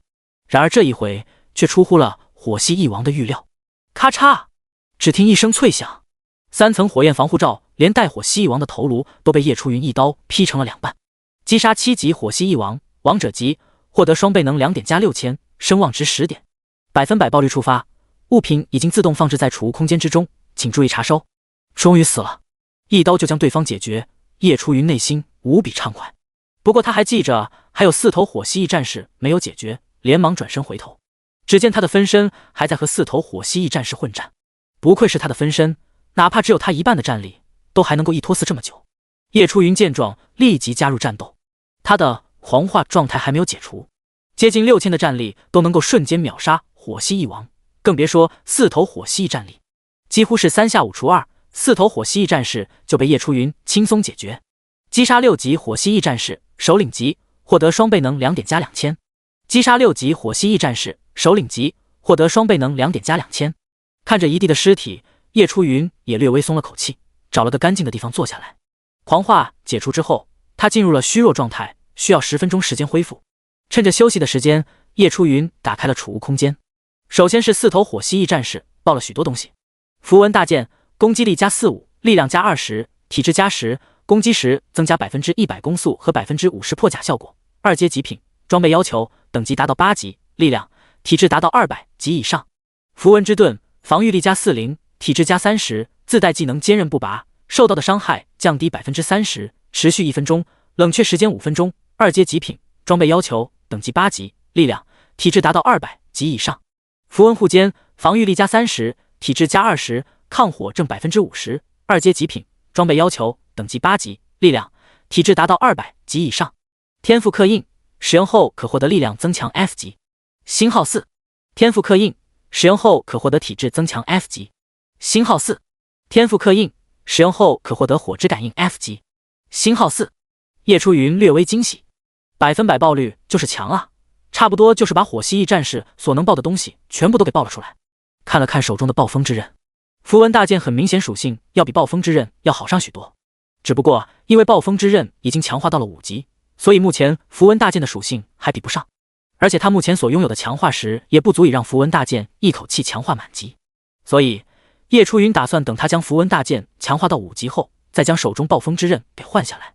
不过虽然符文大剑暂时不能够装备，但是符文大盾和符文护肩却可以立刻装备上去。叶初云迫不及待地穿戴上，只见他右手握着一把血红色长刀，左手拿着一面银色大盾，好不威风。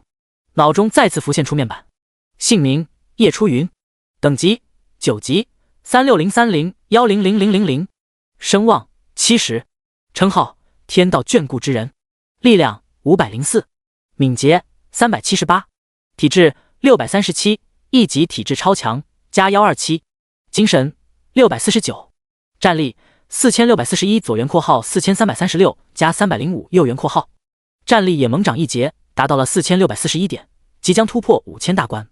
紧接着叶初云拿出天赋刻印 ，F 级力量增强他并没有，看来自己的天赋又能多一个了，果断学习。这下他的天赋就有5个了，分别是 SSS 级100%爆率、D 级水之融合、E 级体质超强、F 级火之感应、F 级力量增强。其余相同的天赋刻印全部用来进化。定，融合失败。不怕，还有很多。定，融合失败，失败乃是成功之母。继续，定，融合失败。靠！叶初云人都傻了，莫非他所有的运气都用来获得 SSS 级天赋和重生了吗？他还就不信了。继续，丁，融合成功 ，F 级力量成功进化为 E 级力量超强。呼，幸好还剩最后一枚，成功了。叶初云松了口气，继续其他的天赋刻印进行融合。丁，融合失败。丁，融合成功 ，F 级体质增强成功进化为 E 级体质超强。叶初云惊喜，看来之前的霉运都消耗完了，好运开始来临了。4枚 F 级体质天赋刻印，终于合成出了一枚 E 级体质天赋刻印，可以和他现在所拥有的 E 级体质天赋进行融合了。叶初云内心暗自祈祷，小心翼翼进行融合。丁，融合成功 ，E 级体质超强成功进化为 D 级体质强化。体质强化，体质永久性增加 40%。好，叶初云大喜，现在就剩下火系天赋刻印。令他惊喜的是，最后居然成功融合，他的 F 级火之感因成功进化为 E 级火之操控，别提多爽了。最后便是火系翼王的战利品，这可是继铁龟王之后第二个被叶初云斩杀的王者级凶兽，爆出来的东西只会比火系翼战士好上数倍。第46章阵营挑战令，通通来发财。飞火流星2阶专属天赋技能，可产生无数火焰流星攻击敌人，学习条件需掌握1级天赋火之操控，精神越高威力越大。归元真气2阶专属天赋技能，可无限释放真气攻击敌人，学习条件需要掌握1级天赋力量超强，D 级天赋体质强化。强化2阶技能，消耗一定精神，可强化自身或者他人战力，学习条件精神300级以上。天赋刻印使用后可获得1级天赋精神超强。天赋刻印使用后可获得1级天赋火之操控。火魔石2阶宝石，可镶嵌在武器上，火元素正 100%。阵营挑战令使用后可开启阵营挑战，1个月只可以使用1次。叶初云瞪大眼睛，没想到火系翼王这么给力，一报就是3本技能书。上次铁龟王也才报了1本而已，而且他正好符合这3本技能书的学习条件，果断学习。至此，他的技能栏里又多了3个技能。如果别人能够看到叶初云的技能栏的话，怕是要极度的发疯。天赋刻印也让叶初云再次习得了一个新的天赋——精神超强。精神超强，永久性增加 20% 的精神。另外一枚火之操控的天赋刻印融合失败，叶初云也早就已经习惯了。不过让他惊喜的还是这个火魔石，这可是个好东西，可以强化火元素，相当于强化宝石。这在前世也是非常受欢迎的东西。就这么一个2阶宝石，可以直接换上一整套3阶装备了。叶初云赶紧将宝石镶嵌在暴风之刃的刀柄上，顿时一股极为精纯的能量从刀柄涌入自己的身体之中。叶初云满意的点了点头，这个火魔石随时都可以取下来，这一点倒是非常的人性化。只要自己换过新的武器，这个火魔石就可以换到新的武器上去。技能石和强化石也各自收获了7-8枚，只可惜还不够强化符文大剑，叶初云只能暂时先放入储物空间之中。阵营挑战令也是一个好东西，叶初云暂时还没打算开启，也暂时先放入储物空间之中。火灵珠碎片获得了上百枚，就算只有 30% 的成功概率，叶初云也很是轻松的合成出来了一个。至此，这趟火蜥蜴之行才算是圆满结束。从昏暗的洞穴中走了出来，叶初云被突如其来的日光晃了晃眼，看了看时间，现在已经快10点了。然而现在只是他降临神魔世界的第2天而已，叶初云却感觉已经过了很长的时间，距离双倍能2点结束的时间还有10个小时左右。长时间的战斗让他不免感觉有点疲惫，干脆随便找了个地方坐下来稍作歇息。叶初云再次打开自己的储物空间看了看，原本拥有100个格子的储物空间，此时已经被占满了90多个格子，大部分都是灵草、灵果和各类矿石。除此之外，还有许多的1阶装备、重复的技能书，还有一些换下来的装备。叶初云看了看，并没有打算花费神魔币扩充自己的储物空间，1000神魔币才能够增加10个格子，他有点舍不得。是时候该清清库存了。打开交易行，叶初云再次被一连串的信息轰炸。蔡坤出售了10株1阶灵草，消耗50神魔币。王刚出售了20株1阶灵草，10斤坚固的石头，消耗110神魔币。庄亮出售1斤魔晶石，消耗50神魔币。看到这些信息，叶初云暗自咂舌。好家伙，自己没多久寄存的5000神魔币又消耗得一干二净了。幸好这些东西可以暂时寄存在交易行，不然自己的储物空间还真的装不下这么多的东西。他赶紧把自己背包内的所有的精魄、一阶装备和多余的技能书通通上架。火蜥蜴的精魄有100多个，定价每个88神魔币。这些一阶装备都是击杀火蜥蜴所爆出来的，佩戴要求都要5级。之前叶初云所出售的一阶装备，佩戴要求都只需要1级，但是高等级凶兽所爆出来的一阶装备，肯定是会比低等级所爆出来的一阶装备属性要好上许多。所以这些一阶装备，叶初云把价格稍微提高了一点，通通定在了100神魔币。技能书的话，每本就定价在888神魔币，这个价格说不上贵，甚至比起前世还便宜了一点。叶初云知道真正赚钱的大头并不在这些装备上，所以这些算是他给118号区所有人的一点小小的福利。毕竟他们强大起来，在未来对自己只有好处没有坏处。就是不知道上架这么多东西，那群人是个什么样子的反应。想到这里，叶初云切换进了聊天频道，此时里面早就已经炸锅了。蔡坤，妈呀，通知一下各位啊，夜神又上架新品了，快去抢啊！冯宇，哇塞，快看啊，这个火蜥蜴的精魄也太强了点，一个直接就能够提升12点属性，可是没神魔币啊！呜，庄亮，这个一阶盾牌比我手上的还好啊，都别和我抢啊！刘倩，这些一阶装备的属性都比我现在手上的要好多了。夜神，你到底杀了多少凶兽啊？王云，技能书，是技能书啊，这个敏捷增幅我好想要啊，可是888神魔币我买不起。风玉啊，为什么要让我看到这么多好东西？我没有钱买啊，只能看，但是却没钱买的痛苦，谁懂啊？叶初云看到聊天频道内哀嚎遍野，也不由得笑了笑。毕竟就算现在118号区整体等级和实力都提高了，但是爆率却并不会提高。现在每个人身上最多只有100-200神魔币，随便买个火蜥蜴精魄或者是买件装备，这神魔币就得花个精光。叶初云看了看背包，现在他身上拥有1万多神魔币，算是这个118号区最富有的人。这次他直接寄存1万，继续用来收购。叶初云，各位不用担心，我这边继续收购灵草、灵果、特殊矿石、特殊道具，大家缺神魔币的，请速速来我这里发财。第47章合成宝箱再次挑衅。此话一出，聊天频道再次沸腾了起来。蔡坤，夜神就等你这句话呢，我储物空间里面可存着几十株灵草，这就来你这里发财。王刚，夜神可等到你了，我这么多的矿石和灵果没人买的了，我实在是太痛苦了。庄亮，队长，我这里还有一些，都帮我卖了，我想要那个盾，嘿嘿，帮我买吧。王刚，好啊，你在这等着我呢。王云，队长，我想要那个技能书，就拜托你了。王刚，黄鹏，纠结啊，我这边刚好找到了一个灰色宝箱，但是就我这黑人手气，打开多半只有神魔币，你说这个宝箱能不能卖啊？王刚，能吧，不过宝箱我要是找到的话，多半也是打开的，只不过我手气也不行，开了4-5个宝箱，至今为止全是神魔币，特么连一件装备我都没见过。蔡坤，哇靠，谁说不是呢？我感觉这个宝箱给我开都是浪费，要是能拿来卖就好了。雷神，拿来卖？那谁买啊？灰色宝箱少说都得100-200神魔币吧，但是到时候如果只开出来神魔币，那岂不是亏死了？黄鹏，哎，那这么说这个宝箱我还是开掉算了。叶初云，哎，等等，你这个宝箱不如卖给我吧，我买了。黄鹏，卧槽，夜神你要买吗？叶初云，就200神魔币吧，卖给我。黄鹏，好好好。王刚，卧槽，夜神你早说吧，我开了那么多宝箱，早知道还不如卖给你呢。叶初云，这个倒是我忘记了，以后你们有宝箱，如果想卖的都可以找我，我都收。雷神，好好好。蔡坤，好好好。王云，好好好。花费了200神魔币，从黄鹏的手上购买了一个灰色宝箱。叶初云眼中闪过一丝欣喜，幸好有黄鹏提醒，不然他还真就忘记这回事了。他可以从其他人的手上收购宝箱，用来合成更高级的宝箱。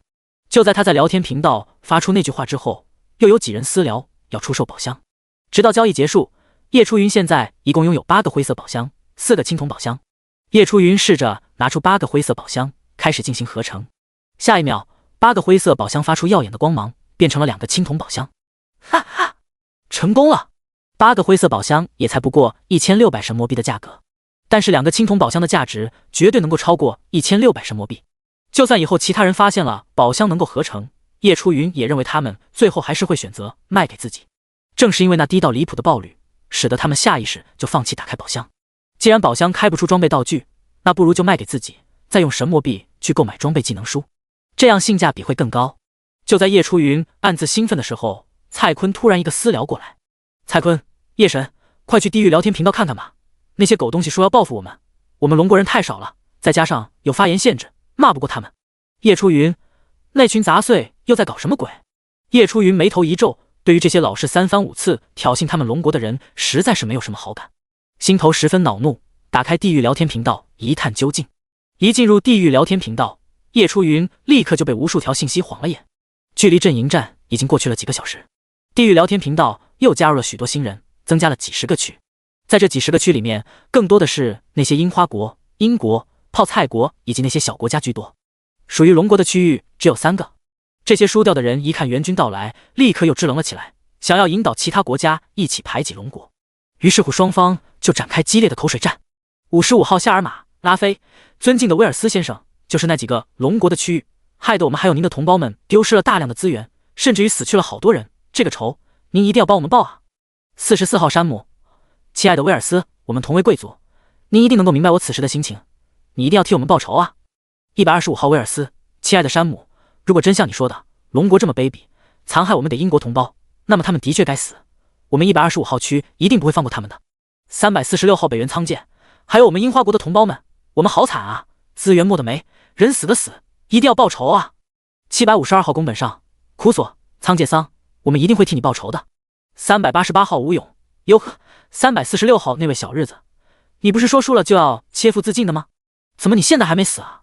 要不要我来当你的借错人，帮你上路啊？28号朴正灿，你看看他们多嚣张，我们只有被欺负的份，我们哪里敢欺负他们啊？25号萧云，装，你们接着装，这时候卖惨了是吧？那我还是喜欢你们之前桀骜不驯的样子。336号金世正，西巴，我们泡菜国多么无辜啊，居然被你们龙国欺负成这个样子，这个仇我们一定要报。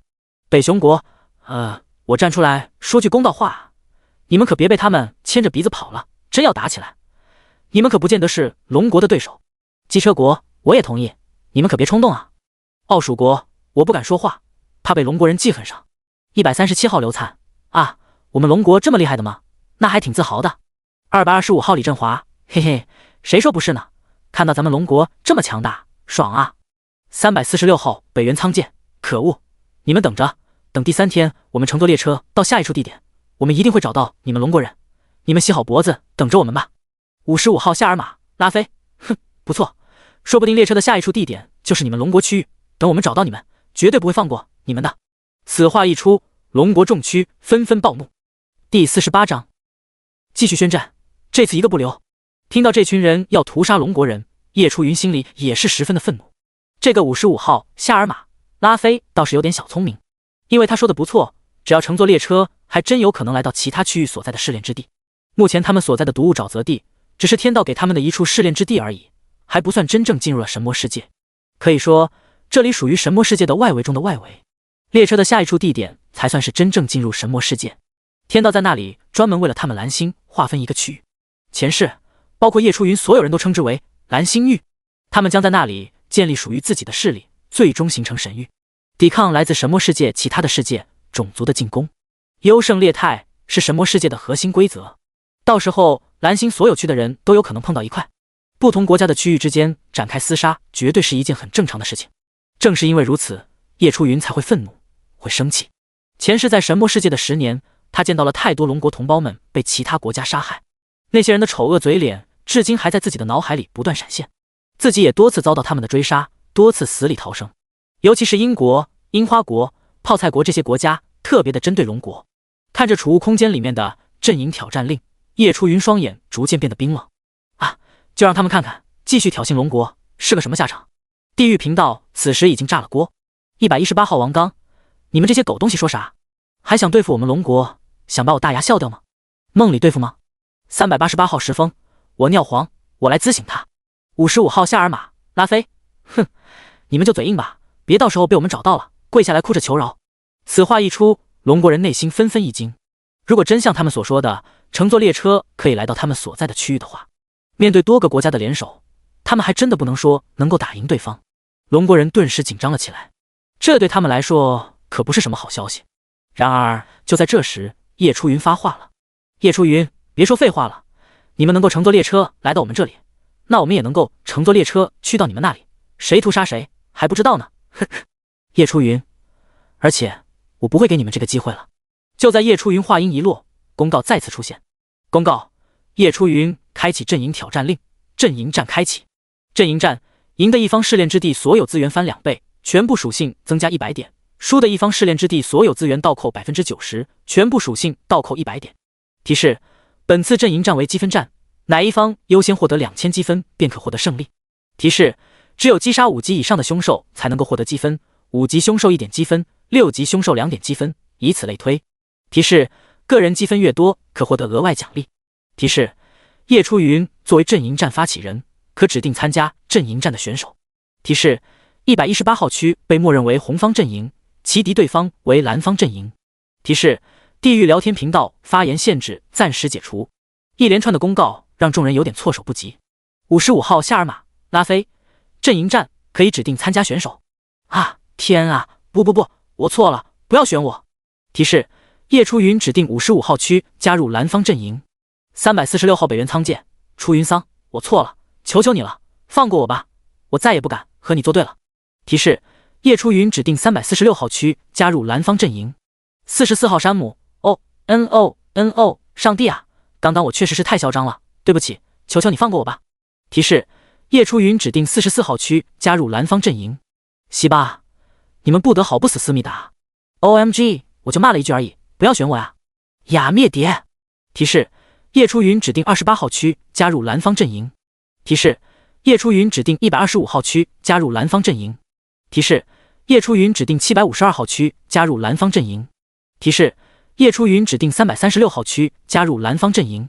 叶初云不断指定那些曾经骂过他们龙国，妄图对付他们龙国人的区域，被指定的区域个个面露惊恐，哀嚎遍野。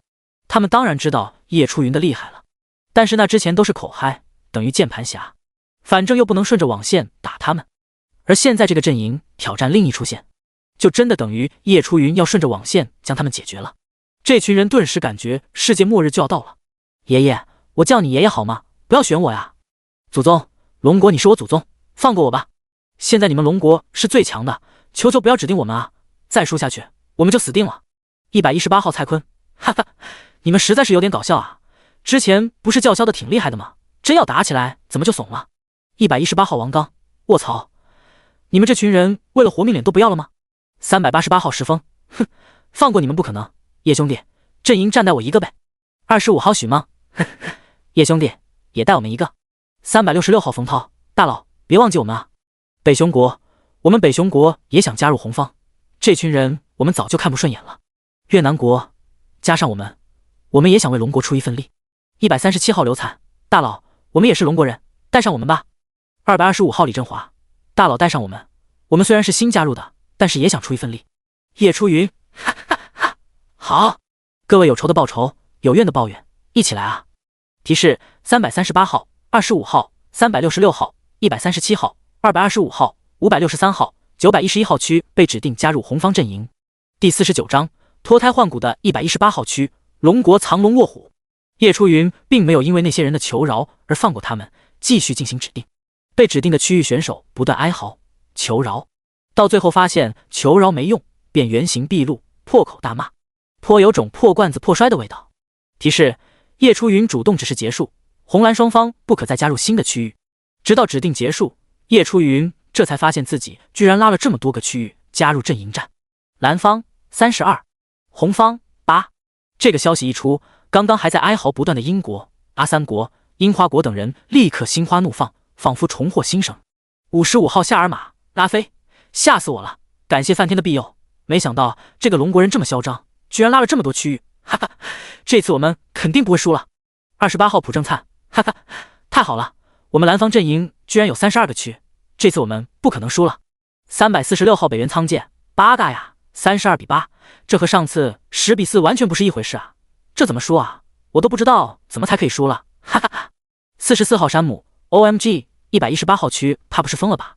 还是说他们对自己的实力太过自信了？137号刘灿，糟了，阵营战需要击杀5级以上的凶兽才能够获得积分，我们只有3个5级，感觉有些没底啊。225号李振华，不管那么多，能够得多少积分就算多少。你看到那些人的丑恶嘴脸吗？刚刚还跟孙子一样呢，现在又恢复原样了，我是肯定不想输给这种人的。125号威尔斯，我们这边5级以上的少说都有60、70个，你们那边有20个吗？752号宫本上，优西，赢定了。118号王刚，各位请放心，叶神这么做一定是有胜利的自信才会这么做的，我们只要尽自己所能就行了。118号蔡坤，不错。再说我们这边到底有多少个5级以上的，那边可是永远猜不到的，呵呵，到时候可有他们好看的。388号石峰，哈哈，看来118号区藏龙卧虎啊，那我们也不能落后了，开始猎杀凶兽了。25号许梦，我倒是想看看你们118号区又能够引发什么样子的奇迹。这一刻，红方所有人并没有因为巨大的差距而感到恐慌，反而是自信满满。所谓红气养人，赢过的和输过的心态就是不一样，自信可谓是越赢越有。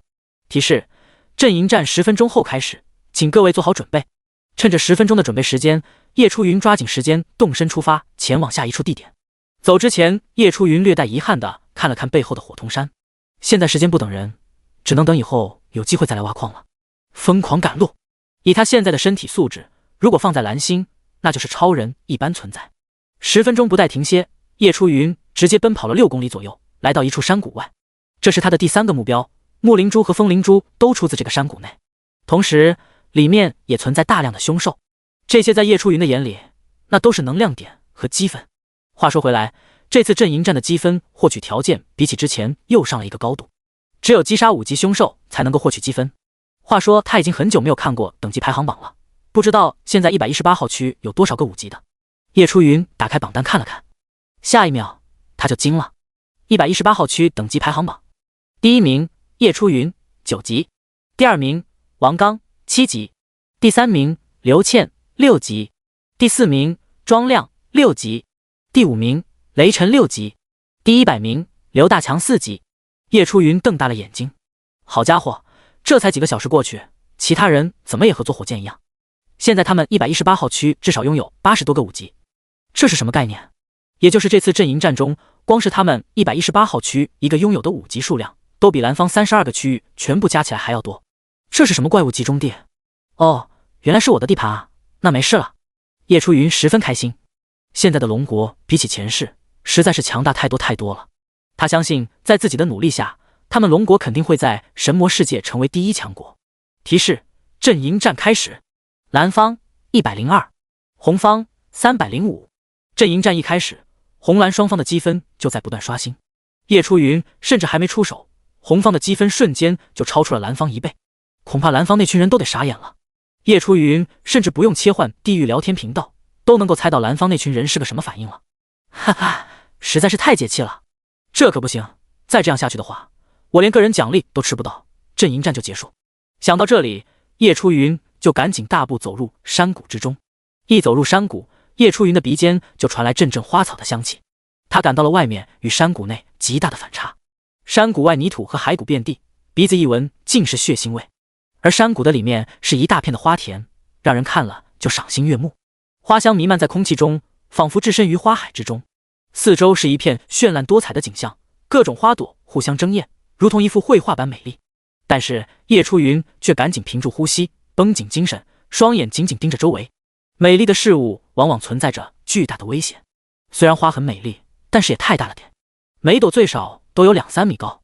山谷内还有无数体积小巧、长相可爱、拥有一身五彩羽毛的鸟雀叽叽喳喳，像是在玩耍。这可真是一幅鸟语花香般的美景。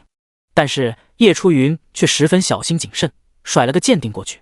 名称：食人花妖，等级7级，战力评估2800，特点：迷惑，花粉带有迷幻作用，无法移动。技能：藤鞭 LV5，天赋无，爆率2%。名称：五彩雀，等级7级，战力评估2900，特点：变身，吸血，急速。技能：啃咬 LV5，天赋无，爆率2%。看到信息，叶初云一脸的平静，眼中闪过一丝兴奋的光芒。第50章，完全碾压，后悔也来不及了。山谷中花香扑鼻，还弥漫着粉红色的花粉，这花粉便是食人花妖的武器。它并没有什么杀伤力，但是却会麻痹神经，从而使其浑身发软，失去控制。如果什么都不知道的人一踏入这里，误吸了这种花粉，便会陷入幻境之中。陷入幻境后，就会乖乖来到这群食人花妖的面前，等着被他们一口吞下。好在叶初云提前知晓，屏住呼吸进入山谷，这才没有吸入花粉。同一时刻，这些食人花妖和五彩雀发现了这个突然闯入的人类。刹那间，上百朵妖花无风自动，一个个不断抖动着花瓣，花粉成片成片的飘散开来。与此同时，这群五彩雀也突然发生了奇异的变化，原本可爱乖巧的外形突然变得狰狞而又恐怖，巴掌大的身体更是膨胀到足有3丈高，浑身的羽毛变得漆黑，像是覆盖了一层金属。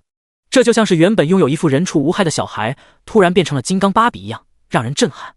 吱吱吱，数头五彩雀扇动自己的巨大翅膀，将花粉全部都往叶初云的方向扇动。一时间，原本还飘散在山谷的花粉被大量聚集，被五彩雀操控，席卷而来。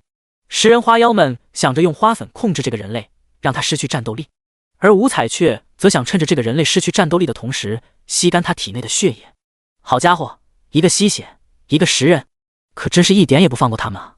叶初云见状冷冷一笑，下一秒，他手中就出现一个巨大火球，火球炽热的温度瞬间使得四周的空间都变得有点扭曲，这正是他的天赋——一级火之操控，再加上火魔石的存在，使得他火属性威力增加100%。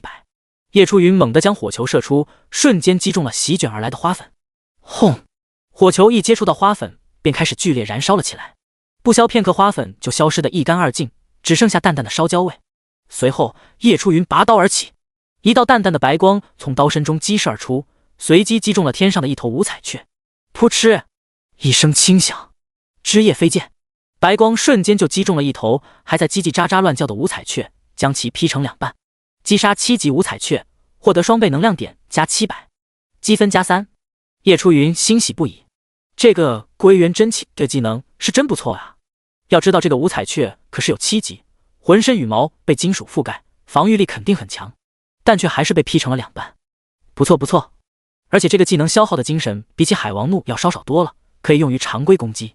看到自己的同伴惨死在自己面前，五彩雀顿时怪叫起来，随后就成片的杀了过来。食人花妖也很是愤怒，一根又一根藤条从地底中钻出，向叶初云击打而来。这时愤怒的五彩雀也前仆后继的杀了过来。叶初云面露嘲讽，举刀迎了上去，长刀狂舞，真气纵横。同时他将分身召唤了出来，与自己一同杀敌。刹那间，整个山谷内哀嚎遍野，刀光不断闪烁。只要是靠近了叶初云和分身的1丈之内，无论是五彩雀和食人花妖都被尽数劈成了2半。每一刀下去，就有3、4头五彩雀和2、3头食人花妖殒命。就算是分身，也能够斩杀1、2头五彩雀和食人花妖。击杀7级五彩雀，获得双倍能2点加700，积分加3。击杀7级五彩雀，获得双倍能2点加700，积分加3。击杀7级食人花妖，获得双倍能2点加700，积分加3。叶初云和分身一路横推，看着不断跳动的积分和能量点，实在是爽翻了。10分钟后，提示：你的个人积分达到了200分，如果阵营战获胜，你可以获得额外奖励。20分钟后，提示：你的个人积分达到了400分，如果阵营战获胜，你可以获得额外奖励。30分钟后，提示：你的个人积分达到了600分，如果阵营战获胜，你可以获得额外奖励。好家伙，才30分钟居然就有600分了！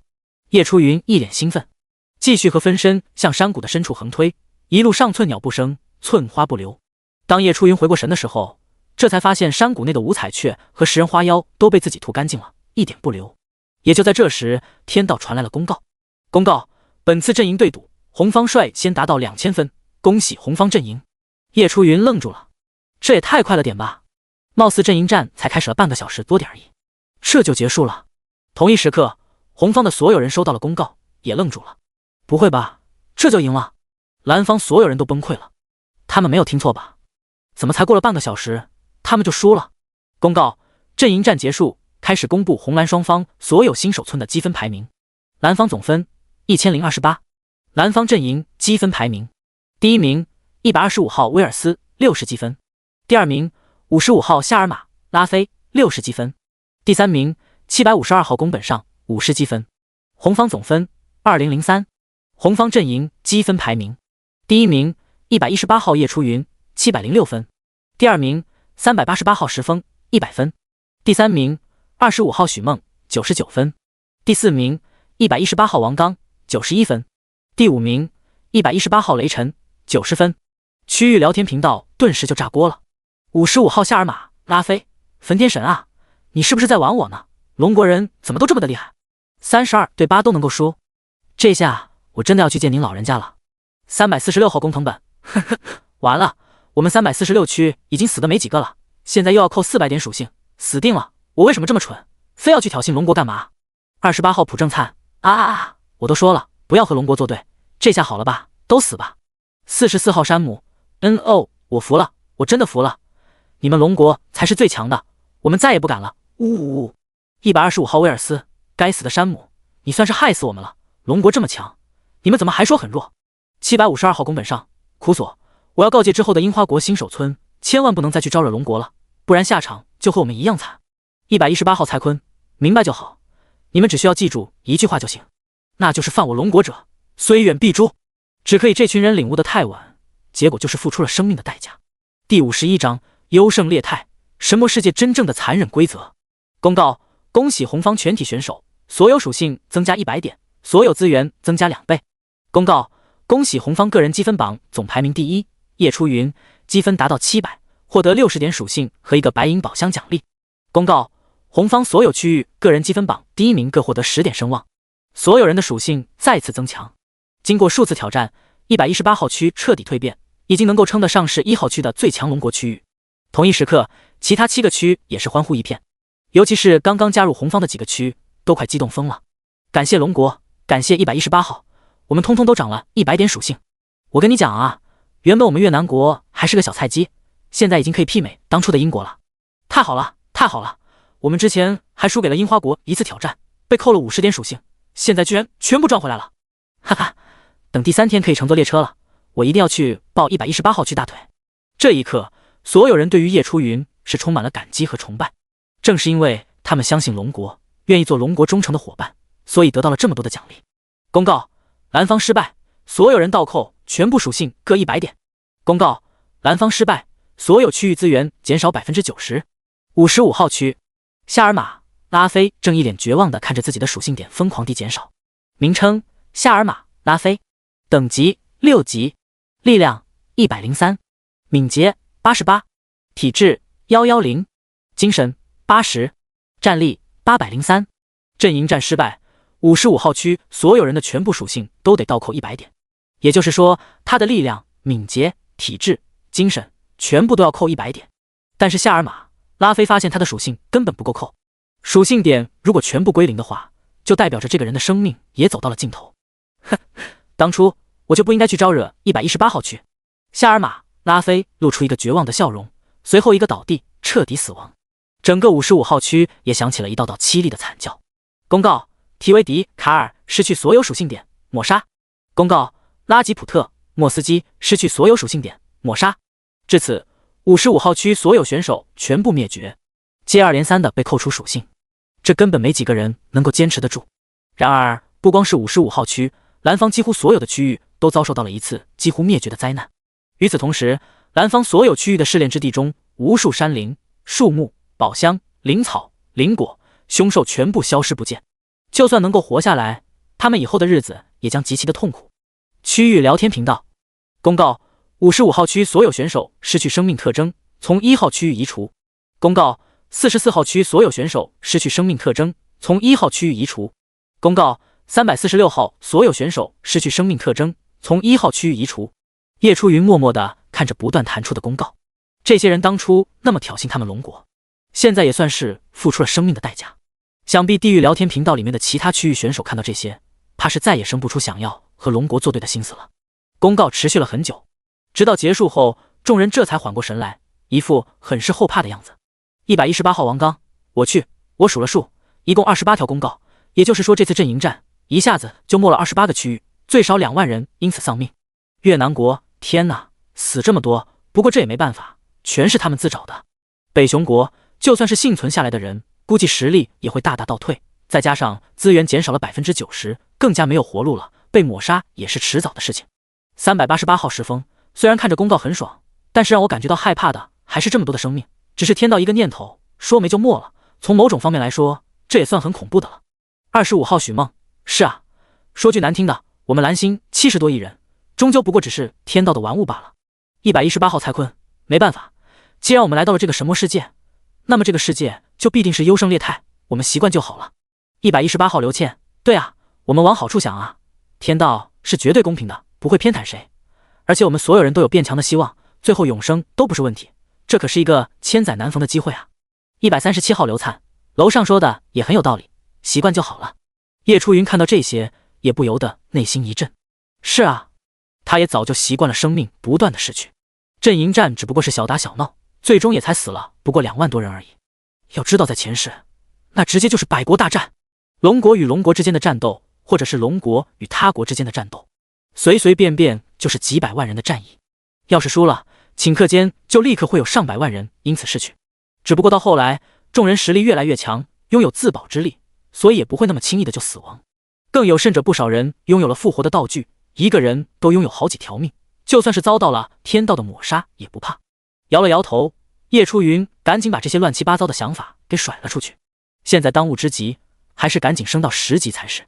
刚刚赢下阵营战，叶初云也因此获得了全部属性增加100点，以及60个自由属性点和一个白银宝箱的奖励。将60个属性点全部分配完毕后，叶初云的脑海中也顿时蹦出了最新的面板数据：姓名叶初云，等级9级9702010000，声望80，称号天道眷顾之人，力量614，一级力量超强加123，敏捷488，体质757，地级体质强化加303，精神769，一级精神超强加154，战力5561左圆括号5256加305右圆括号，战力再次大幅度提升了。第52章2大王者及凶兽。叶初云眼光火热地看着面板，这一场阵营战下来，他直接就涨了1000多的战力，这要是多来几场，那不得起飞了。而且他的天赋还有属性加成，只不过这些都没有计入战力之中。如果算上天赋加成的话，他的战力甚至可以突破7000。不错，这次的收获非常巨大。叶初云一扫烦闷的心情，整个人也愉悦了起来。原本一开始他只想着精神突破500就够了，现在他精神如果算上天赋加成的话，甚至都已经突破了900大关。现在他也不确定10级之后自己会获得什么样的职业，说不准会因此获得比炼气士还要牛逼的职业。一想到这里，叶初云就迫不及待的想要赶紧升到10级。他可没有忘记，升到10级后能够获得一个黄金宝箱，这可是比白银宝箱还要高一个等级的，最少能够开出5阶装备。白银宝箱他暂时放入了储物空间之中，反正他也不急着看，要是囤上4个白银宝箱合成为黄金宝箱，岂不是更爽？处理完这些之后，叶初云看了看山谷周围，此刻山谷内已经是尸横遍野，完全没有了刚进来时的美丽景象。他也因此获得了6万多能量点，只差3000就能够升级。眼下已经是夕阳西下了，时间也来到了下午3点，再有几个小时，双倍能量获取时效就要结束了，得赶紧出发了。叶初云见状，赶紧大步往山谷的最深处走去。奇怪的是，他一路上居然都没有遇见一头凶兽，有的只是遍地的凶兽骸骨，有绿爪兽、食猿兽、无目蛇、幽狼等低等级的凶兽骸骨，甚至里面还不乏一些五彩雀和食人花妖的骸骨。看来隐藏在最深处的首领级和王者级的凶兽大多具有领地意识，只要敢闯入他们领地范围的，无论是同类还是不同类，怕是都得死。而叶初云只是有点可惜，因为他就差3000能量点便可以升级，谁知道这一路上居然连一头凶兽都没有，实在有点难受。几分钟之后，叶初云总算是来到了山谷的最深处，抬头遥望着前方，一股比起山谷外围还要浓郁的100倍的花香涌入他的鼻中。眼前的景象令人惊叹，一株巨大的红色食人花屹立在他的面前，高度超过了几10米。它的花瓣如同血红的巨蛇，散发着令人窒息的花香。花瓣的边缘上带着锋利的牙齿，闪烁着森森寒光，令人不寒而栗。一道足有6丈的巨大的金色巨影盘旋在上空，吸引了叶初云的注意。叶初云双眼一眯，立刻就看清了黑影的真面目，居然是一头浑身长满了金色羽毛的金翅雀鸟。金翅雀鸟展翅高飞，浑身上下都披盖着一层黄金耀眼的光泽，一根根黄金羽毛将躯体紧紧掩盖。它的身躯比起红色食人花要小了一点，但是却不容小觑。金翅雀鸟发出低沉而有力的鸣叫声，锐利的双眼紧紧盯着叶初云。他一个俯冲就降落在了红色食人花的身旁，一对黄金色的羽翼忽的收敛，紧紧贴在了身体的背后。嘤！他歪着头看着叶初云，就像是看着一个玩具一样，似乎是闻到了活人的味道。红色食人花的花蕊敞开，露出一个长满倒刺的喉咙，如同深渊一般黑暗。从深处传来咕噜噜的声音，仿佛有一股恶毒的力量在其中苏醒。叶初云丝毫不惧，面色平静地看着他们。名称：金雀王，王者级，等级8级，战力评估4000。特点：领地意识，嗜血，狂暴，极强防御力。技能：极金护盾，专属技能，力量增幅 LV5，体质增强 LV5。天赋：金之操控1级，体质超强1级，爆率 16%。状态：被操控。名称：食人花妖王，王者级，等级8级，战力评估4200。特点：领地意识，嗜血，狂暴，精神强大，无法移动。技能：精神操控，专属技能，精神增幅 LV5。天赋：精神超强1级，木之操控1级，爆率 16%。叶初云内心一惊，好家伙，首领级的凶兽呢？这直接就2头王者级别的凶兽，而且这个金雀王状态不太对啊，怎么显示被操控中？是谁操控了他？很快叶初云就明白了，多半就是被这个食人花妖王给操控了。这个食人花妖王有个专属技能，精神操控，想来他就是用这个技能操控了金雀王。因为食人花这个种族有个通病，那就是无法移动，这辈子就只能够待在一个地方。食人花妖王想必是为了有个可靠的打手才操控金雀王，难怪他在前世的时候就很纳闷，为什么2个不同种族的凶兽居然能够在这山谷内和谐相处。原来是因为这个金雀王被操控了。这个食人花妖王估计会比这个金雀王还要难缠，他的精神实在是太过强大了，或许比火蜥蜴王还要强大，居然能够操控王者级别的凶兽。不过看到他们的战力评估之后，叶初云笑了，就这，他现在的战力已经远远超出的王者级别的凶兽，就算是2头又怎样？杀他们简直犹如切菜一样简单。自己的精神高达900，他还就不信食人花妖王的精神会比他还要强大。只要对方的精神没有自己高，那么他就不会被操控。叶初云一现身就被食人花妖王察觉，只不过碍于食人花的特性，他无法移动。只要这个人类逃离他的攻击范围，他就拿这个人类没有办法，只能够通过控制金雀王来消灭这个弱小的人类。第53章，终于10级，来自天命神殿的召唤。应！金雀王一个机灵，一道金光顺着他的腿脚直至覆盖全身。咔咔咔！下一秒，金雀王浑身仿佛被一副金色铠甲覆盖，这是他的专属技能极金护盾。紧接着，在食人花妖王的操控下，金雀王开始展开攻击。咻咻咻！金雀王鸣叫一声，飞上天空，不断扇动着自己的翅膀，无数黄金羽毛从他的翅膀中落下，宛如金铁一般向叶初云射去。这些羽毛带着锐利的边缘，可以造成十分严重的伤害。与此同时，食人花妖王也没有闲着，一股黑色的气体从他的花蕊中散出，向着四周不断扩散。叶初云双眼一凝，打开了紫玉镜的防护罩，随后他的身体一分为2，释放出分身。叮叮叮！黄金羽毛不断落在防护罩上，正飞快地减少紫玉镜的能量点。叶初云看着十分肉疼，他感觉自己的大脑内有一股外来的力量想要侵入。他知道这是食人花妖王的精神力，他想要侵入自己的大脑，控制自己的思想。一旦自己被控制住，那么就只能乖乖被控制成为他的肉食。叶初云微微一凝神，强大的精神力与食人花妖王的精神力展开了剧烈的搏斗。不到1秒的时间，食人花妖王的精神力就被消灭了。食人花妖王没想到这个人类的精神力居然如此强大，居然控制不了他。气愤之余，一根根长满倒刺的藤条从食人花妖王的花瓣中伸出，朝着叶初云击打而来。叶初云也趁机出手，快如闪电。食人花妖王本身的战斗力并不强大，强大的是他的精神力。只要他控制不了对方，那么就没有太大的威胁。叶初云先让自己的分身去应付金雀王，而自己则朝着食人花妖王冲去。无数长满倒刺的藤条也在此时临近。叶初云横眉倒数，双眼冰冷，找死！唰！刀光闪烁，一道道5、6丈长的真气划破长空，斩断了漫天飞舞的藤条。好，这些藤条就像是食人花妖王的血肉一般，被斩断后，食人花妖王痛苦的惨叫连连。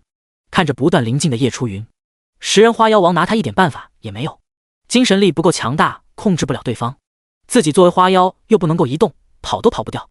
食人花妖王想要控制金雀王过来保护自己，可是金雀王此时已经被叶初云的分身缠住，根本无暇分身。没有办法，他只能够不断释放黑色气体，看看能不能够伤害到这个可恶的人类。叶初云面无表情，下一秒他的全身就泛起红色火焰，不断燃烧着周围的黑色气体。紧接着他便穿过重重黑雾，再次袭来。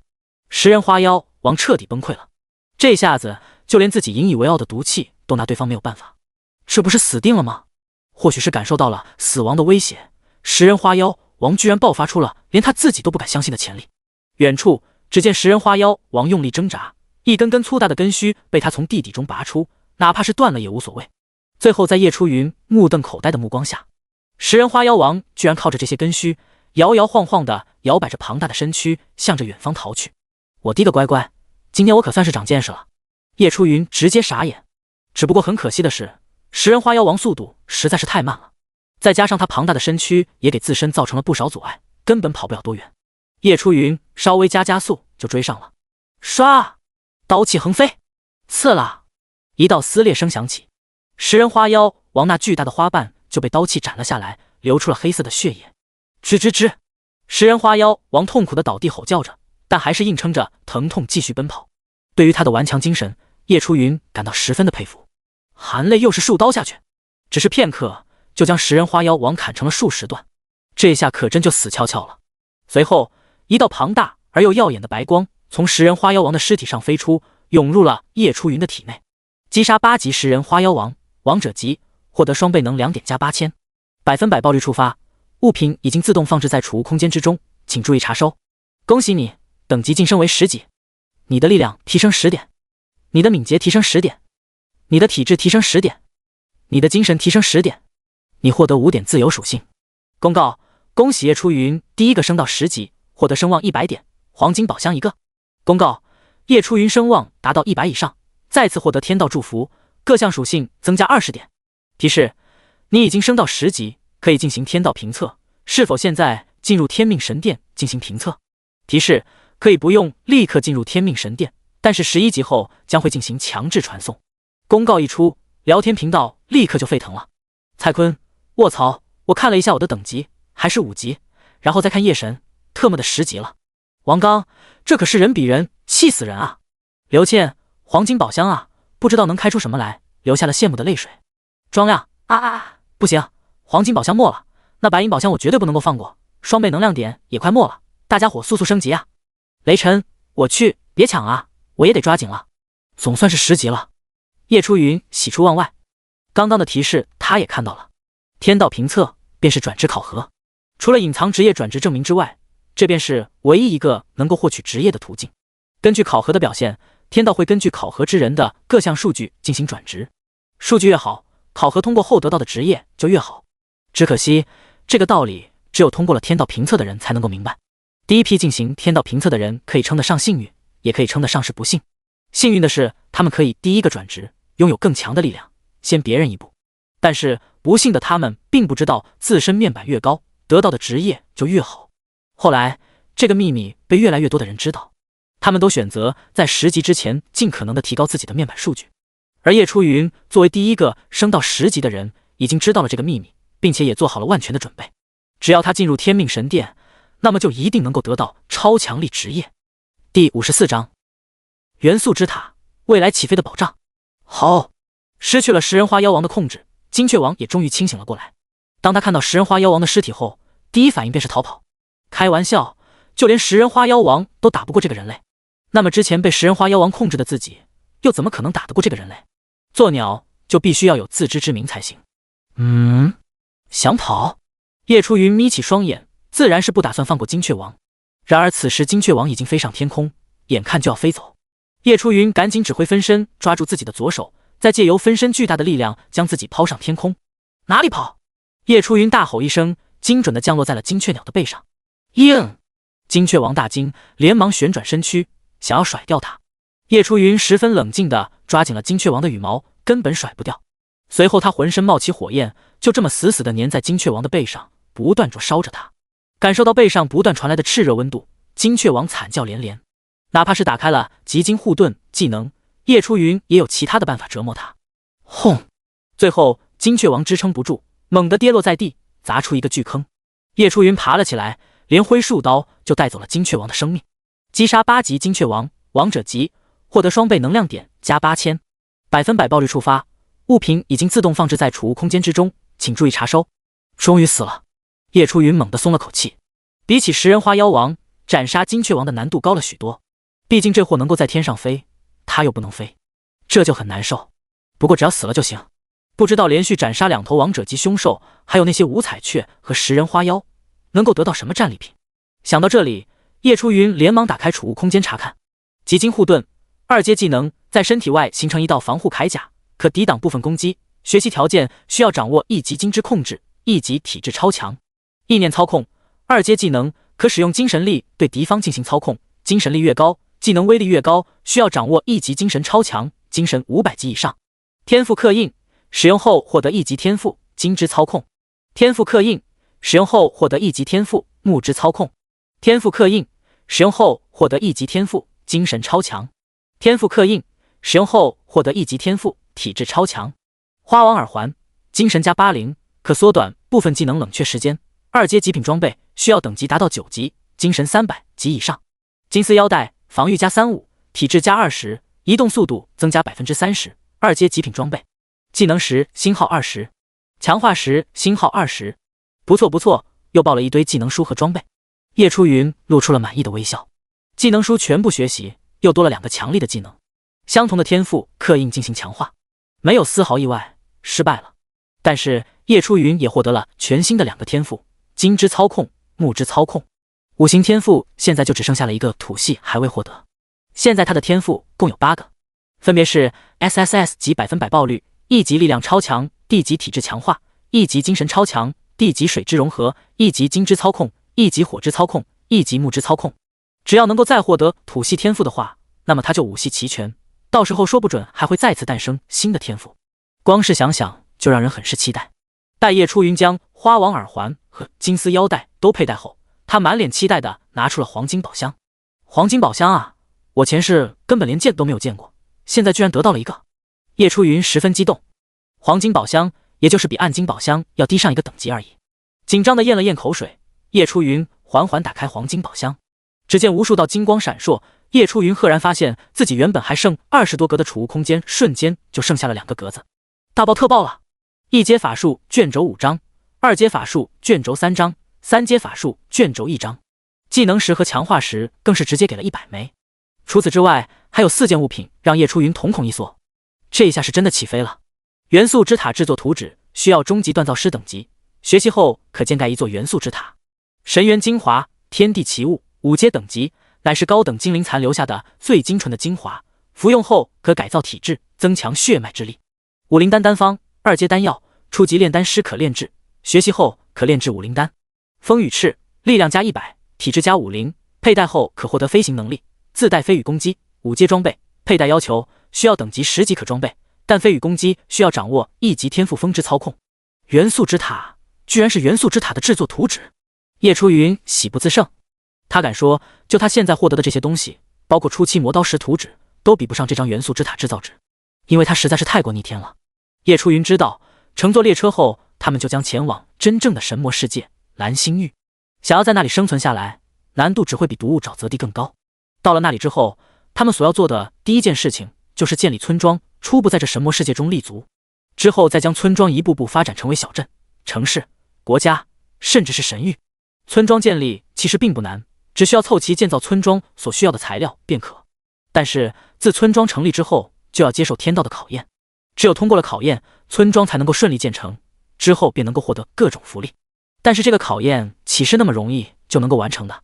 在前世，能够完成天道考验的村庄10不存1，就连现在的他也不敢保证能够100%通过天道的考验，顺利建成村庄。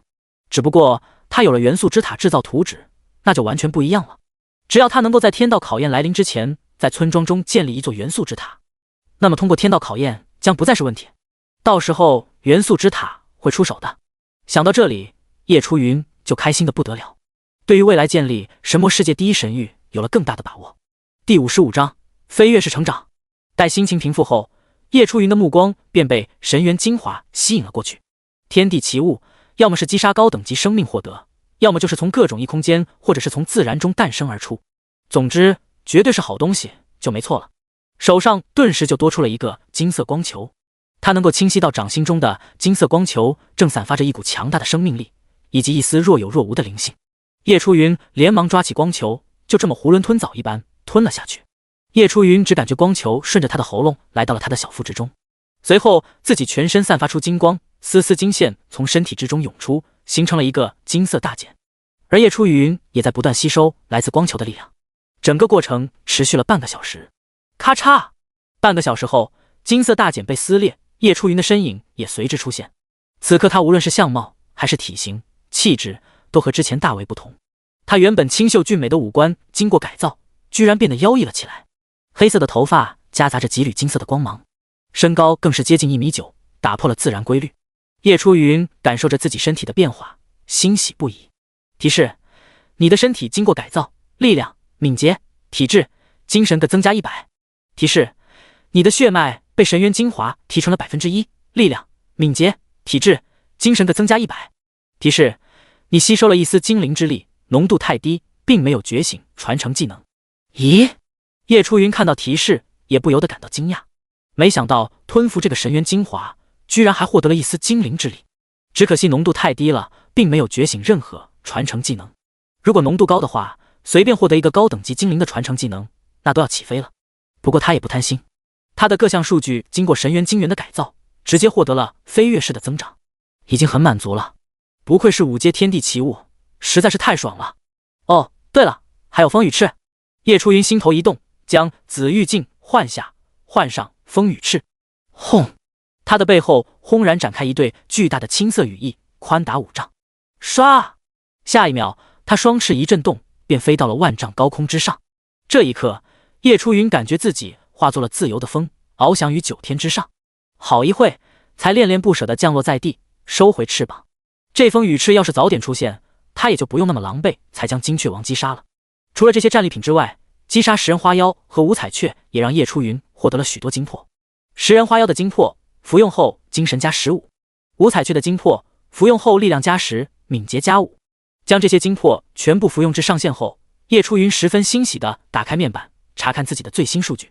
姓名：叶初云，等级10级13020200000，声望180，称号天道眷顾之人，力量1044，一级力量超强加209，敏捷768，体质1057，地级体质强化加429，精神1229，一级精神超强加246，自由属性点5，战力8536左元括号8196加340右元括号。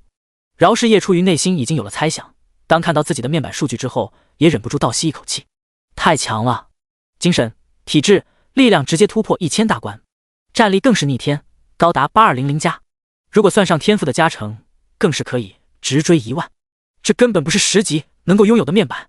在各种装备、还有丹药、天地奇物，还有天道赐福的加成下，这个面板实在是太过逆天了。不过这还并不是极限，还能够再高。叶初云这时候想到了自己还从黄金宝箱内开出了2阶丹方武灵丹，这个丹药比起大力丸、淬体丹的功效要高上一个等级。在前往天命神殿之前，他必须尽可能的将提高战力。当自己的战力达到极限，实在是提高不了的时候，再进入天命神殿。最后，叶初云将金灵珠和木灵珠合成了出来，现在就只差最后一个土灵珠，他就能够开启封印，进入沼泽之王的目的。看来我得赶紧将最后一个土系的灵珠凑齐了，任务完成还有100属性点和一个白银宝箱奖励呢。在前往天命神殿之前，这个奖励可必须先拿到手再说。叶初云暗自嘀咕，心念及此，叶初云又把风羽翅召唤了出来，双翅一震，他就一飞冲天，飞出了山谷，前往下一处目标地点。在飞行的途中，叶初云也沿途欣赏底下的景色。途中他看到了很多人，例如王刚小队。当叶初云飞过他们头顶的时候，王刚小队还在和8头6级凶兽缠斗。在他们完美而又默契的配合下，只是一瞬间，8头6级凶兽就被瞬间消灭。此时他们的实力也早就已经今非昔比。有了叶初云的装备和精魄、技能书，还有不断的属性点的加成，王刚小队每人最少都有2000战力以上，秒杀这几头6级凶兽完全不在话下。加油啊！叶初云兴奋地大喊着。头顶上突然传来的声音让王刚微微一愣，他抬头望去，就看到了叶初云正掠过他的头顶，脸上还带着兴奋的笑容。其他人也被这一幕给震惊了，直接就愣在了原地。卧槽，叶神你怎么变屌人了？王刚大叫着。哈哈，羡慕不？嫉妒不？叶初云哈哈一笑，随后便飞走了。而他飞行的一幕也被许多人发现。聊天频道中，蔡坤，卧槽，你们都看到了吗？我居然看到叶神在天上飞啊！王刚，这想不看到都不行啊，好羡慕啊，我也想在天上飞。雷神，羡慕死我了，不行，我要化嫉妒为力量。队长，走，我们继续去猎杀凶兽，最好是那种长翅膀的，说不准就爆出一对翅膀了。刘谦，我去。雷大聪明，你可太聪明了，你这主意我赞成。走走走，去找长翅膀的凶兽去。黄鹏，我正好看到一头长着翅膀的大鸟，哪里跑？庄亮，卧槽，你在哪看到的大鸟呢？那里还有别的大鸟没？黄丽，我身上有个大鸟，你要不要？王云，这破路也能开？叶初云恐怕自己都不知道，他无意间的举动又再次挑起了118号区所有人猎杀凶兽的热情。第56章，补全最后一块碎片。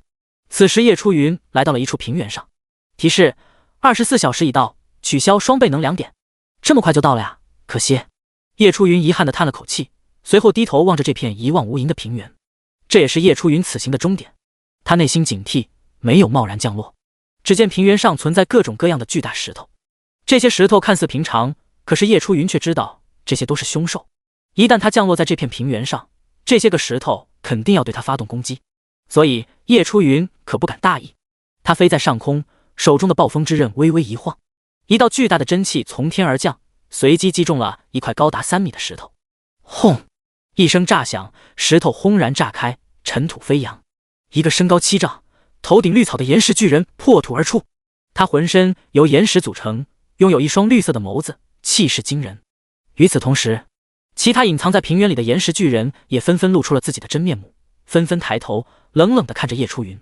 这些岩石巨人足有上百头，名称岩石巨人，等级8级，战力评估3000，特点头铁、嗜血、领地守护，技能投掷 LV5，天赋无，爆率 2.5%。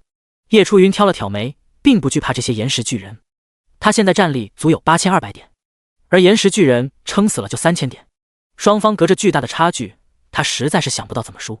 不过就算如此，叶初云依旧小心谨慎，没有贸然降落在平原，毕竟生命只有一次，没了就是没了。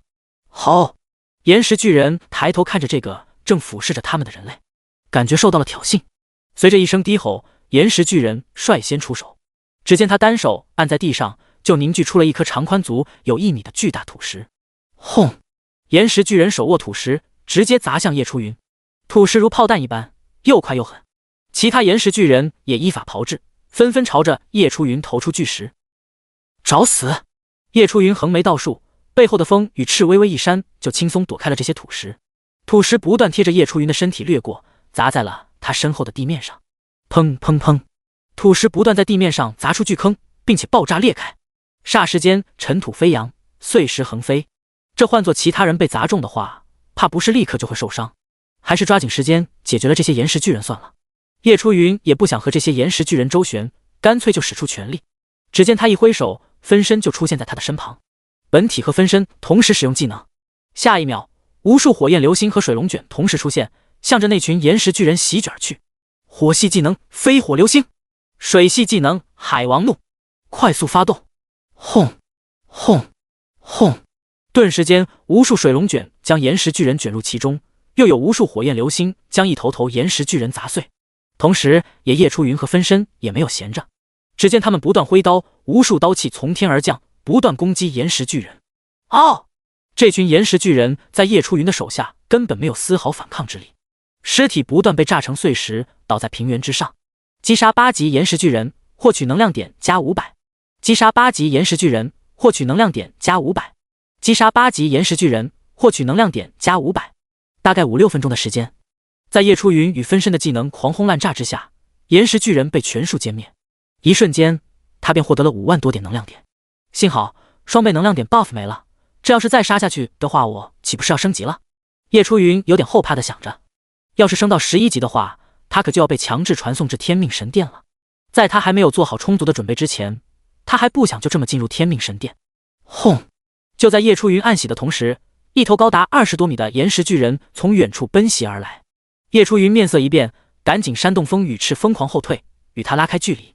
名称：岩石王，王者级，等级9级，战力评估4800，特点：头铁、狂暴、嗜血、领地意识。技能：流沙漩涡，专属技能：飞檐 LV5，强化 LV5。天赋：1级土质操控，1级力量超强，爆率 16%。叶初云挑了挑眉，这个岩石王的战力比起食人花妖王和金雀王还要高，不愧是9级王者级凶兽。不过比起他，还是差了不少。在叶初云打量岩石王的同时，岩石王也在打量着他。他仰视着叶初云，眼中尽是警惕。刚刚这个人类屠杀自己的小弟们，他可是看在眼里的。这个人类的实力估计和他差不多。岩石王有点警惕，但不多。他必须要将这个人类斩杀，替他的小弟们报仇，可以说非常的头铁。岩石王怒吼一声，使用强化技能提高了自己的战力，随后一个跳跃，向着叶初云扑杀而来。叶初云冷笑一声，手掌一斧暴风之刃的刀刃，嗡！刀刃上瞬间被一道金光覆盖，变得锋利了许多。唰！下一秒，他一刀劈向岩石王，金色的刀光一闪，暴风之刃划过了岩石王的身躯，带起了无数碎石。哦！岩石王痛苦的惨叫了一声，原本高涨的气势顿时像熄火了一样。他的身躯就是最好的防御铠甲，谁知道居然被这个人类轻松破防了。哦！小弟的仇他不报了，虽然他头铁，不代表他就不要命了。当下，岩石王嚎叫一声，就一头扎进了地底之中。他拥有土系天赋，会个遁地也不是很奇怪的事情。但是叶初云怎么可能任由他逃走？他双眼不断闪动，寻找岩石王逃跑的方向。手中暴风之刃不断挥动，拼命使用刀气狂砍。同时，他继续使出海王怒、飞火流星进行地毯式轰炸。他还就不信了，这都搞不死这头岩石王。刷刷刷，轰轰轰！平原不断被炸开，轰鸣不断。岩石王早就从地底被炸了出来，不断遭受叶初云的折磨。他的气势已经跌到了极限，夹杂着一声凄厉的惨叫。岩石王轰然爆碎，化为了漫天碎石。第57章，集齐5行天赋，开启沼泽之王目的。击杀9级岩石王，王者级，获得能量点加5000，100%爆率触发。物品已经自动放置在储物空间之中，请注意查收。这就死了吗？叶初云看着岩石王的尸体，内心没有丝毫波动。这和之前几头王者级凶兽对比起来，赢得实在是太过轻松了。也可能是双方之间的战力差距太大的缘故。打开储物空间，查看这次获得的战利品。首先是这些岩石巨人的战利品。岩石巨人的精魄，服用后体质加10，力量加6，百炼石，锻炼装备的上好材料。精魄收获了100多个，百炼石几百斤。除此之外，还有10多件一阶装备，几本一阶技能书，土灵珠碎片若干。又是大丰收。不得不说，他的储物空间早就已经满负荷状态了。在来平原之前，叶初云就想到储物空间不够用的情况，只能再次花费神魔币扩充储物空间。最后是岩石王的战利品，天赋刻印，使用后可获得1级土质操控。天赋刻印，使用后可获得1级力量超强。岩石护腕，防御加30，体质加20，土系能力增加 30%， 2阶极品，需要等级达到9级，体质300级以上。流沙漩涡，2阶技能，使用后可造成地面塌陷，形成漩涡将敌人卷入其中。学习条件需要掌握1级土质操控。提示：你学习了2阶技能流沙漩涡。叶初云看了看技能，心下顿时明悟，难怪他一直都没有看见岩石王使用过这个技能，因为这个技能必须敌人要在地面上才有用。但是他和岩石王战斗的过程中一直都在天上，岩石王的这个技能根本伤害不到他。果然，小心谨慎总是没错的。提示：你获得了天赋1级土质操控，土系天赋总算是凑齐了。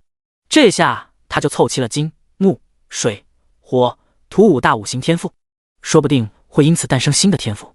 提示：检测到你已经拥有了金、木、水、火火、土五大五行天赋正在觉醒新的天赋。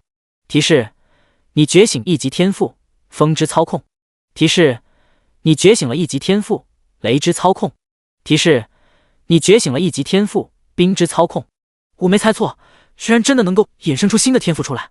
叶初云激动不已，这个猜想是他前世从别人的闲聊中得知的。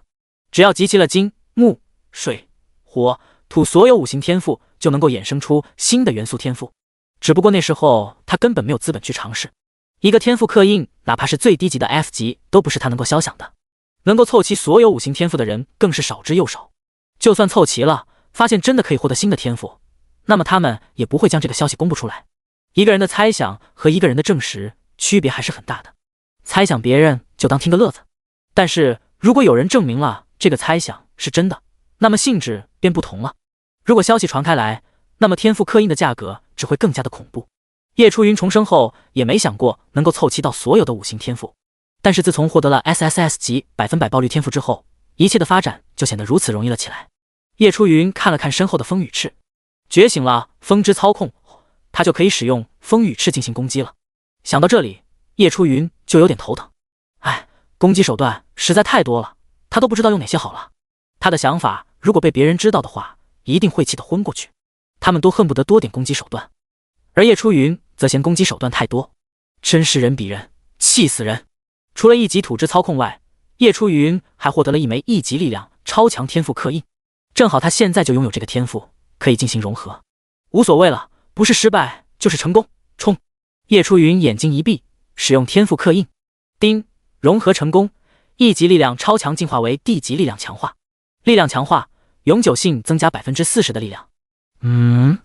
居然成功了！之前失败那么多次，叶初云都有点麻木了，没想到这次居然成功了。果然运气是守恒的，将岩石巨人的精魄吞服至上限岩石护腕装备上。随后他迫不及待地查看起自己的数据。姓名：叶初云，等级10级6302020000，声望180，称号天道眷顾之人，力量1104，地级力量强化加442，敏捷768，体质1177，地级体质强化加471，精神1229，一级精神超强加246，自由属性点5，战力8926左圆括号8556加370右圆括号。好，又涨了几百点战力，看来我得想办法在进入天命神殿之前把战力弄到1万以上才行。看完数据，叶初云顿时有了底气。将土灵珠碎片合成土灵珠后，他也终于凑齐了金木水火土5种灵珠，可以交任务了。叶初云大喜，随后扇动风雨翅往祭坛的方向飞去。半个小时后，叶初云重新回到了五色祭坛。整个祭坛呈5边形，每个边角都有一根柱子，一共5根柱子，颜色各有不同，分别对应了金木水火土。柱子的中间有一个圆形凹口，只要把所有的灵珠放入这个圆形凹口，就能够解除祭坛的封印，打开沼泽之王的目的。叶初云踏上祭坛，随便来到一根金色柱子旁，这是金属性的柱子，需要放入金灵珠。他看了看柱子上的凹口，拿出金灵珠放入其中，咔嗒，只听见一声脆响，金灵珠进入凹口，完全契合。嗡！下一秒，金色柱子就绽放出金色光芒，缓缓沉了下去。现在祭坛上就剩下了4根柱子。叶初云依法炮制，分别将不同属性的灵珠放入柱子之中。轰！一根又一根的柱子沉入地底之中。转眼间，5根柱子全部沉入地底之中，祭坛的封印彻底解除。整座祭坛剧烈的颤抖着。叶初云注意到祭坛后的黑雾也渐渐散去，露出了隐藏在里面的建筑。公告：叶初云解除了5色祭坛的封印，打开了沼泽之王的墓地。公告：现在5级以上的选手们可以进入沼泽之王墓地进行探索。这个公告一出，聊天频道顿时就炸锅了。第58章，前往天命神殿前的准备，大清洗一波。118号聊天频道，王刚，沼泽之王的目的是什么鬼？怎么听起来像是最终 BOSS 所在的地方？蔡坤，卧槽，叶神，你又背着我们干啥了？刘倩，看来这个沼泽之王墓地就是这个毒物沼泽地的最终副本了。网游里不都是这样的吗？在新手村里面，通常都会有一个新手副本。叶初云，这个沼泽之王墓地是我打开了一处祭坛的封印出现的，是一处异空间，应该是类似楼上说的那样，是新手副本。庄亮，夜神出现了。夜神这个副本难不难？我看提示说最少要5级才能进入。叶初云虽说是新手副本，但是难度肯定是毋庸置疑的，所以我建议想要去沼泽之王墓地的，最好先将自己的战力提升到2000再去，而且还需要一定的防御和治疗手段才能进入。雷神，夜神说的也有道理，这里可不是什么网游，可以死上无数回，命就只有一条，最好还是谨慎点。黄历，哇，毒雾沼泽地的地图上已经标记了沼泽之王的墓地所在地，原来在毒雾沼泽地的最深处吗？那里我都还没去过呀。王云，不愧是夜神，那里的凶兽最少都有5级，想必夜神在第一天就已经到达了那个地方，难怪升级那么快。王刚，我属实是有点好奇，夜神的战力到底有多少？不会已经5000了吧？刘大强，天呐，5000，我才1500，神不愧是神，5000战力，我都不敢想象这得有多爽。风玉，我做梦都不敢梦我能有5000战力，梦个3000战力还是有点希望的。叶初云，5000战力其实有点。王刚，夜神，莫非我高估了？叶初云，低。刘倩，刘大强，蔡坤，雷晨，庄亮，打破队形。夜神，你这波凡尔赛可以的，泪水不争气的从我眼角流下来了。王刚，好家伙啊，5000战力还低了。黄历，卧槽，莫非6000、7000、8000？雷晨，说少了，我直接猜1万。夜神，你就说我猜的对不对吧？王刚，卧槽，1万！老雷，你是不是想吓死我？叶初云 差不多就那样吧，别讨论我了，你们还是抓紧时间提升战力吧。记住我的话，最低也得2000战力才能够进入沼泽之王的墓地才行，还必须要有一定的防御手段和治疗手段，小心偷袭。王刚，夜神啊，2000战力你说的轻松，我们这里其实还有很多人都达不到呢，估计只有等级排行榜前30的人才能够达到。刘大强听完夜神的话，激动万分，再看看自己面板，1500战力，哦，没事了。蔡坤，我这边5人小队，包括我勉强达到了2000战力的资格，现在还差一个肉盾大佬，有没有大佬报名？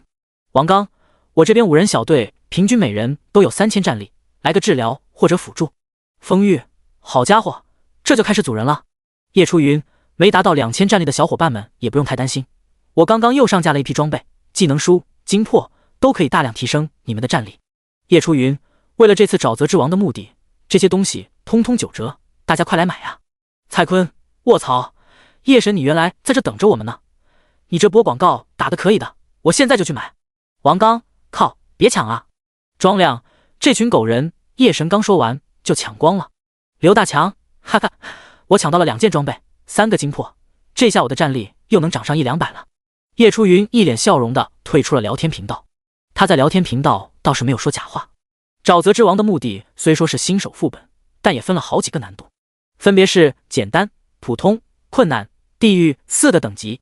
他说的最低2000战力也只是根据简单等级所设的条件。目前以118号区所有人的平均战力来看的话，能够通关简单级别的沼泽之王墓地就已经很不错了。想到这里，叶初云看了看祭坛后的巨大建筑，头也不回的走了。他的目标是通关地狱级别的沼泽之王墓地，所以现在还不急。现在最要紧的还是抓紧时间，尽可能的提升战力，前往天命神殿进行考核。提示：恭喜你完成任务，获得自由属性点100点，白银宝箱1个。叶初云看了看自己的面板，现在他的自由属性点一共有105点。他想了想，干脆全部加到了精神上。现在他的技能起码10多个，必须要有强大的精神力才能够同时释放。再加上这些技能的威力，大部分都取决于精神的高低，所以现在他的主属性就是精神。将105点自由属性点全部加到精神后，精神目前已经高达1334点，已经是4维里最高的属性，战力也达到了9136点。除了100点自由属性之外，叶初云还获得了一个白银宝箱，加上他目前储物空间里所拥有的，还有刚刚在交易行收购的，现在他一共拥有8个灰色宝箱、8个青铜宝箱、2个白银宝箱。如果进行合成的话，他最少能够合成出2个玄铁宝箱，这还不够，他最少也得合成出白银宝箱才行。如果可以的话，他还想合成出黄金宝箱。如今他对白银宝箱都有些看不上眼了，看来我又得干起老本行了。叶初云微微一笑，拿出了宝箱探测仪，紧接着他召唤出风雨翅膀，飞上天空。趁此机会，他打算找出毒雾沼泽地中所有还未被发现的宝箱。来自大清洗第59章狂开宝箱，集齐毒雾沼泽地所有的精魄。2个小时，一处无人的山洞内，1、2、3、4、5、6、23个，好家伙！叶初云看着储物空间，双眼放光。他花了2个小时左右的时间，将毒物沼泽地里所有未被发现的宝箱全部拿走，一共23个灰色宝箱，12个青铜宝箱，玄铁宝箱、白银宝箱通通都没有。不过也很正常，毒物沼泽地只是一个新手试炼地，也不太可能会有高等级宝箱。现在加上叶初云原本拥有的，他一共拥有灰色宝箱31个，青铜宝箱20个，2个白银宝箱。现在该合成宝箱了。叶初云将所有的宝箱放置在一块，进行合成。提示：合成成功，获得一个青铜宝箱。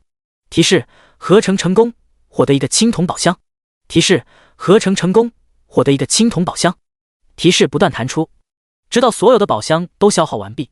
叶初云看着剩下的宝箱，现在他的面前就只剩下了3个灰色宝箱、3个青铜宝箱、2个玄铁宝箱、3个白银宝箱。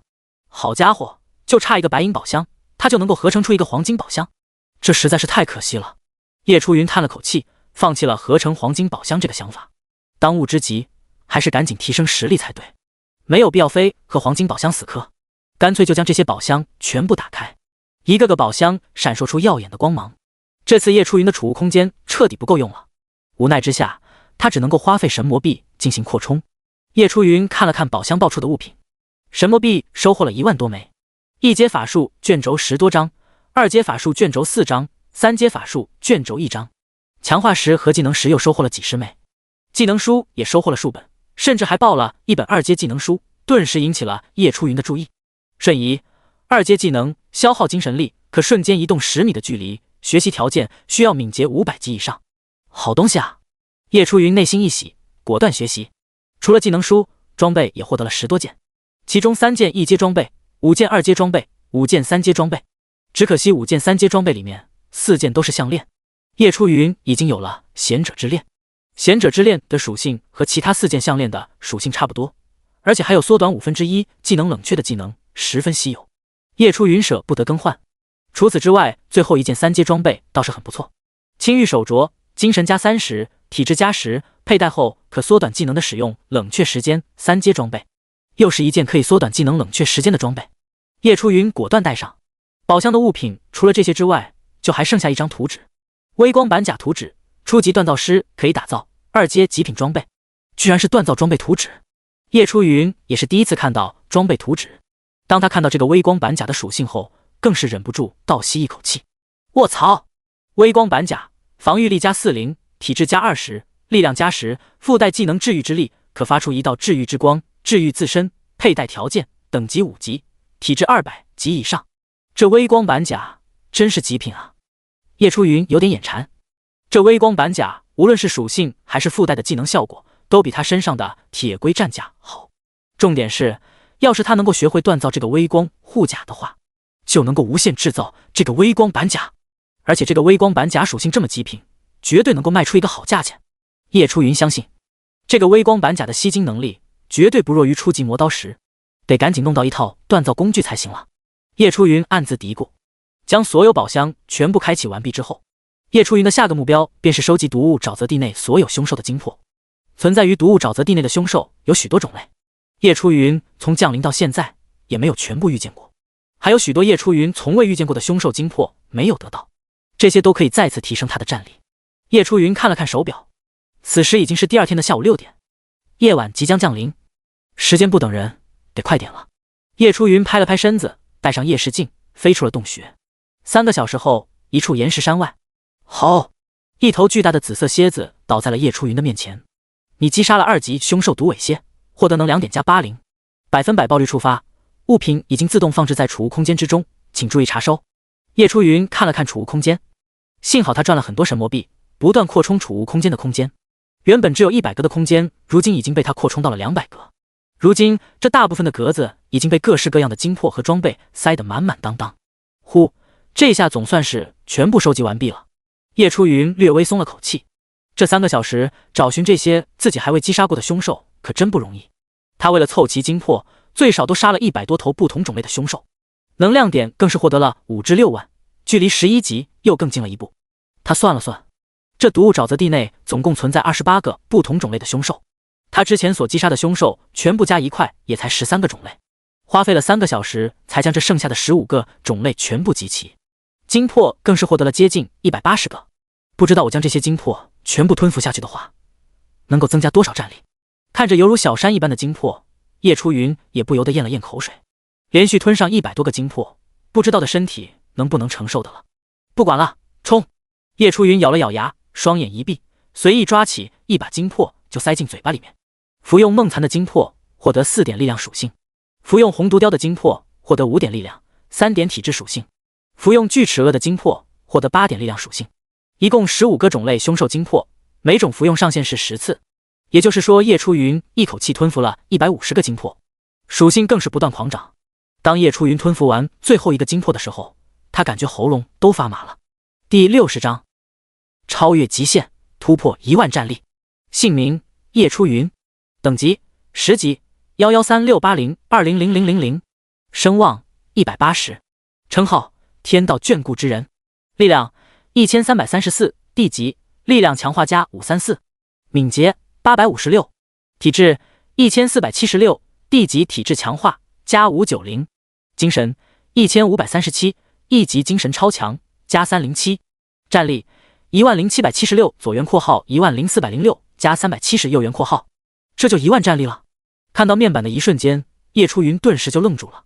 他之前还认为10级想要突破1万战力的难度堪比登天，没想现在一步一个脚印走过来，是如此的轻松。毒物沼泽地所有的精魄他都已经服用至上限，但是淬体丹、大力丸还有最新得到的丹方武灵丹，各种灵果，叶初云都没有服用至上限。也就是说，1万战力还不是他的极限。那就让我看看，到底多少战力才是我的极限吧。叶初云一脸兴奋地舔了舔嘴唇，拿出青玉丹炉，他立刻开始炼丹。储物空间这么多的灵草，现在终于能够消耗掉了。叶初云打开丹炉，十分熟练地将灵草放入其中，紧接着他面色一凝，一团红色火焰凭空出现，点燃了丹炉。几分钟后，一枚淬体丹就炼制成功了。成功炼制淬体丹，熟练度未增加。这熟练度可真难增加啊！不知道什么时候能够晋升中级炼丹师。叶初云摇了摇头，继续炼制。成功炼制淬体丹，熟练度加1点。成功炼制淬体丹，熟练度未增加。炼制大力丸，熟练度未增加。又花费了2个多小时，叶初云这才耗尽了所有炼制淬体丹和大力丸的材料，最终炼制出了15枚淬体丹，16枚大力丸，熟练度增加了30多点，距离晋升中级炼丹师还遥遥无期。只可惜他熟练度不够，一份淬体丹和大力丸的材料只能各自够炼制出1枚。如果他像前世一样晋升中级炼丹师的话，那么就有可能用一份炼丹材料炼制出2-3枚丹药。高级炼丹师和宗师级、大宗师级别的炼丹师就更别说了。虽然叶初云有着中级炼丹师的炼丹经验，但炼丹等级还是只有初级，只能提高炼丹的成功率，不能够提高炼制丹药的数量，这是不可逆的规则。接下来再试试武灵丹，叶初云十分欣喜。前世他只是打工人，天天需要炼制的就是炼制淬体丹，其他的丹方他从来没有接触过。一个是他所在的势力不提供给他，二是丹方太贵，他买不起。武灵丹是他接触过的第一个2阶丹药，炼制武灵丹的话，就要一切从零开始。将丹方学习完，叶初云打开交易行，开始收集炼制武灵丹的材料。炼制武灵丹需要的都是2阶灵草，好在118号村的资源翻了好几倍，2阶灵草也不再是什么珍稀之物。很快，叶初云就凑齐了大概30分武灵丹的丹方。随后他双眼凝神，小心翼翼地打开丹炉，将炼制武灵丹的材料放入其中。这次他不再像之前炼制淬体丹和大力丸那样随意。10分钟后，丹炉开始冒出黑烟，一股烧焦的味道从丹炉内传出。叶初云面色微沉，他一看就知道这是炼丹失败了。毕竟是初步炼制，失败也属实正常。继续吧。叶初云摇了摇头，继续炼制。第2次失败，第3次失败，直到第5次的时候，一股丹香从丹炉内传出。成功炼制武灵丹，熟练度增加2点。终于成功了。叶初云双眼一亮，下一秒他的手上就多了一枚宛如水晶般透明的丹药。武灵丹，服用后可改善身体。不知道这个武灵丹效果如何？叶初云仔细观察了一会，便服下武灵丹。顿时叶初云感受到有一股奇异的力量正在自己的身体内不断游走，他的身体也在不断增强。提示：你的身体经过武灵丹的改善，力量加5，体质加5，敏捷加5，精神加5。一枚武灵丹居然加了一共20点属性。叶初云十分的惊喜，不愧是2阶丹药，淬体丹和大力丸也只能够增加10点单项属性而已，武灵丹却是可以全方位提升，就算自己服用上限了，也能拿出去出售。这武灵丹绝对又是一个能够畅销售卖的发财路子。就这样，叶初云不断从交易行内收购灵草，炼制丹药，成功炼制淬体丹，熟练度增加1点；成功炼制大力丸，熟练度未增加；成功炼制武灵丹，熟练度增加2点。提示：服用淬体丹，由于你的身体产生了耐药性，体质加8。提示：服用淬体丹，由于你的身体产生了耐药性，体质加7。提示：服用淬体丹，由于你的身体产生了耐药性，体质加6。提示：你的身体耐药性已经达到极限，你再次服用淬体丹将无任何效果。提示：服用大力丸，力量加10。提示：服用大力丸，由于你的身体产生了耐药性，力量加9。提示：你的身体耐药性已经达到极限，你再次服用大力丸将无任何效果。提示：服用武灵丹，由于你的身体产生了耐药性，力量加4，体质加4，敏捷加4，精神加4。提示：你的身体耐药性已经达到极限，你再次服用武灵丹将无任何效果。叶初云一口气将淬体丹、大力丸、武灵丹全部服用至上限，他的战力再次得到极大的提升。战力11412左元括号11042加370右元括号，突破1.1万战力了。叶初云激动不已，随后他又拿出强化石合技能时，开始对装备和技能进行强化。第61章神秘男女前往天命神殿。随后他又拿出强化石合技能时，开始对装备和技能进行强化。提示：消耗5枚强化石，符文大剑强化成功，等级加1。提示：消耗10枚强化石，符文大剑强化失败，等级加0。提示：消耗5枚强化石，铁甲头盔强化成功，等级加1。提示：消耗5枚强化石，铁甲战靴强化成功，等级加1。提示：消耗5枚强化石，符文之盾强化成功，等级加1。消耗10枚技能时，海王怒 LV1 升级 LV2。直到差不多所有的强化石和技能石全部消耗干净，叶初云才停下手来，将火魔石从暴风之刃加5抠下，放进符文大剑加5之中。这下暴风之刃加5算是正式退休了。铁甲头盔、铁甲战靴、符文之盾、符文护肩、岩石护腕等都强化至最高等级。技能方面，强化 LV1 海王怒、飞火流星、意念操控、极金护盾、归元真气、瞬移、分身术等技能也都强化至最高等级。这些技能满级后，威力又会上涨许多，战力更是再次迎来一次暴涨。战力12262左元括号11682加580右元括号。现在的这个战力才是他目前所能做到的极限战力了。还想要再次提升的话，就只能升级或者是获取更好的装备了。但是这些都是叶初云目前有点难做到的。是时候出发天命神殿了。叶初云面色凝重，总算是做好了准备。提示：是否进入天命神殿？进入。叶初云毫不犹豫道。轰！就在他做下决定的那一刻，一道光柱从天而降，将叶初云带往一个奇异的空间。然而就在叶初云消失的同时，2道身影凭空出现，2道身影皆被一团迷雾笼罩，显得神秘异常。随后一道沉稳的男性声音响起：没想到啊，这个蓝星初次降临神魔世界不到3天，已经有人达到了1阶等级的水平，前往天命神殿，看样子实力很不错呀。话音刚落，迷雾中又响起一个女人的声音：确实是不错，我刚刚略微粗浅的观察了一下这个118号区域，发现这个区域貌似经过了多次挑战资源的胜利，资源比起别的区域要多上数倍，每个人的等级和战力在我所看所有区域里面算是佼佼者。这时男性声音又响起：只不过刚刚那个人类传送的太快，没能查探到他的战力，既然已经10级了，再加上获得了这么多的资源，战力怎么也有4000了吧。女性声音：4000的话应该可以挑战一下地级的天道评测，如果能够完成的话，说不准能够得到一个很强力的传承。男性声音：但愿他能够通过吧，不过我不怎么看好这个人类，再怎么说蓝星始终是一个低等世界，天生体质羸弱，也没有掌握先天异能和天赋，起步就比其他高等级世界差了不少。女性声音：话也不能这么说，天道是公平的，他们低等世界的人类击杀凶兽能够获得装备、技能书、天赋刻印、特殊道具这些好东西，高等世界的人却处处受到限制。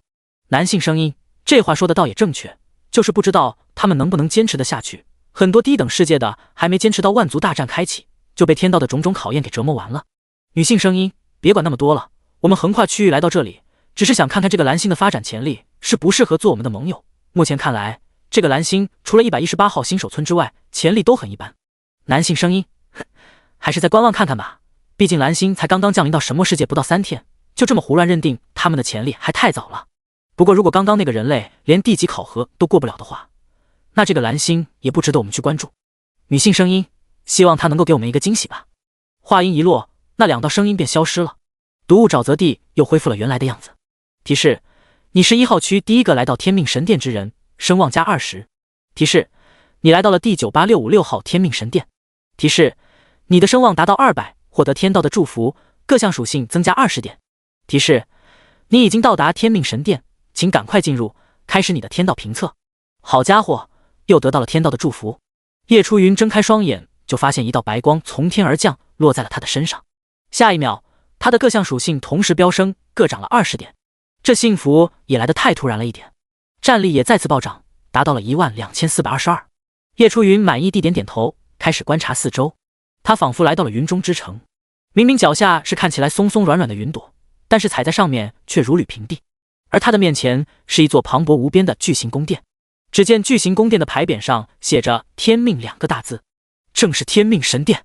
这座宫殿悬浮在天空的云层之上，半遮半掩，好似天宫。虽然前世已经见过这个场景，但是如今再看，依旧令人震撼。叶初云内心十分感叹，大步向巨型宫殿走去。来到宫殿门前，轰隆一声，大门自动打开，里面是一条长长的走廊。叶初云没有丝毫犹豫，抬脚走了进去。来到走廊，叶初云便四处张望着，仿佛是第一次来到这里一样。走廊两侧是白玉铸成的墙壁，高达100丈，上面刻着各种奇珍异兽的图案，显得非凡异常。走廊的尽头是一道巨大的传送光门。很快，他就来到了走廊的尽头，穿过光门，进入到了一座无比宏伟的大厅。提示：此处禁止互相厮杀，违者抹杀。叶初云一进入大厅，就引起了大厅内所有人的注意。咦，又来人了，是谁？黑头发，黄皮肤，来自蓝星，看样子是人类。难得有低等世界的人进入天命神殿，实在是有趣。不知不觉，叶初云变成了全场的焦点。第62章，各世界汇聚，天道神杯。叶初云十分冷静地环顾四周，只见整个大厅非常热闹，大概有100多个人。不对，这100多人应该不能够称作人，更像是某种生物。这里面有狼头人身的狼人，也有长着尖尖耳朵的精灵，还有巨型章鱼，全身皮肤都是深蓝色的奇异生物。更加另类的还有机械人、诸如矮人，也有穿着古装的人类。只不过当他们看到叶初云的时候，眼神俯视，尽显高傲。其他人也是如此，在这些家伙的眼里，仿佛叶初云就是下等人，他们则是人上人一般。他一个来自低等世界的野蛮人，怎么可能会得到他们的高看？叶初云自然明白，这群人全部都是来自中等世界，更甚至是高等世界。天道当然不只是召唤了他们蓝星，还召唤了许许多多的其他世界的人降临神魔世界，目的只有一个，就是优胜劣汰，活下来的只会越来越强，直至永生。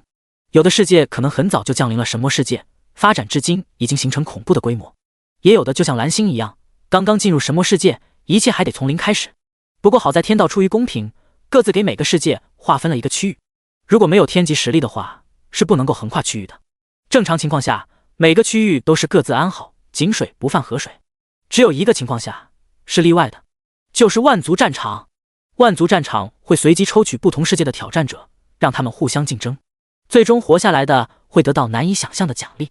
但是万族战场的开启时间并不固定，可能明天就开启了，可能1年、2年乃至10年都不见得能够开启。所以为了迎接随时都有可能到来的万族战场，所有世界的人都卯足了劲，提升自己的实力。前世蓝星域在降临神魔世界1年后就曾进入过万族战场，而万族战场后的事情，叶初云已经不想再回忆，因为结果实在是太过惨烈。他们蓝星的实力比起其他世界实在是差了许多。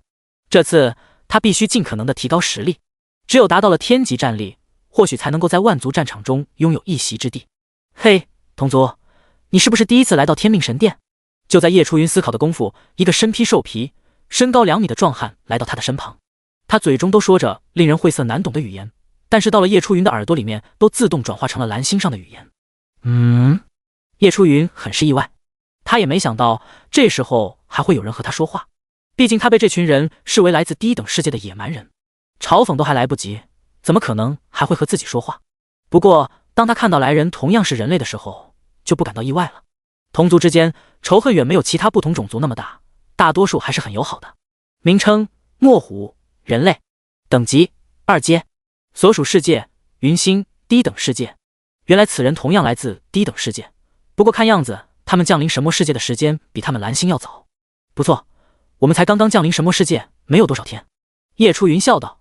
墨虎闻言大吃一惊，原来你们的世界才刚刚降临神魔世界吗？降临了多少天？叶初云一脸平静地说道：3天不到吧。3天不到。墨虎惊呼一声，一脸的不可置信。来自其他世界的人听到他们的对话也不由得一惊，才3天不到就能够来到天命神殿进行天道评测。按理来说，低等世界初次降临神魔世界，怎么这不都得花上10多天甚至1个月的时间才能够进入天命神殿的吗？呵呵，看来这个人类有2把刷子。墨虎定了定神，又问道：同族，你打算现在进行天道评测？叶初云点了点头，那你还挺厉害的，才降临神魔世界不到3天，居然就达到了1阶强者的等级。墨虎不可置信地看着他，哈哈，过奖了。叶初云谦虚地笑了笑，等级达到了10级，变成了徒儿口中所说的1阶强者，20级便是2阶，30级便是3阶，以此类推。不过这个实力划分也并不是绝对的，如果自身战力超过太多的话，哪怕是20级也能够成为3阶、4阶乃至10阶强者。厉害啊！按理来说，来自低等世界的最快也得花费10多天的功夫才能够达到1阶等级，没想到你居然花了3天不到的时间就达到了。墨虎不停地夸赞着，此话一出，立刻就引起了其他人的不满。达到了1阶等级又怎么样？你们这些来自低等世界的人类，能够通过 F 级的天道评测就很不错了吧？嘿嘿，至少目前为止，这些来自低等世界的低等生物最高也才通过了1级评测吧？升级快又怎么样？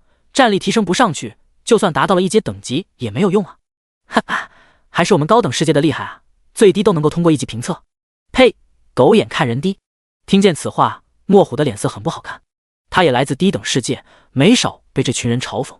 因为此地无法进行厮杀，所以这群人也就只能过过嘴瘾了，不用搭理他们，他们最多成嘴上之快罢了。叶初云安慰道：你说的对。墨虎缓过神来，点了点头。我先带你了解一下这个天道评测的考核情况。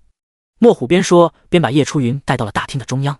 大厅的最中央有10座散发着流光溢彩的石碑，这些石碑从左往右大小都是一模一样的，都有10丈高，上面刻满了碑文和古怪的符文。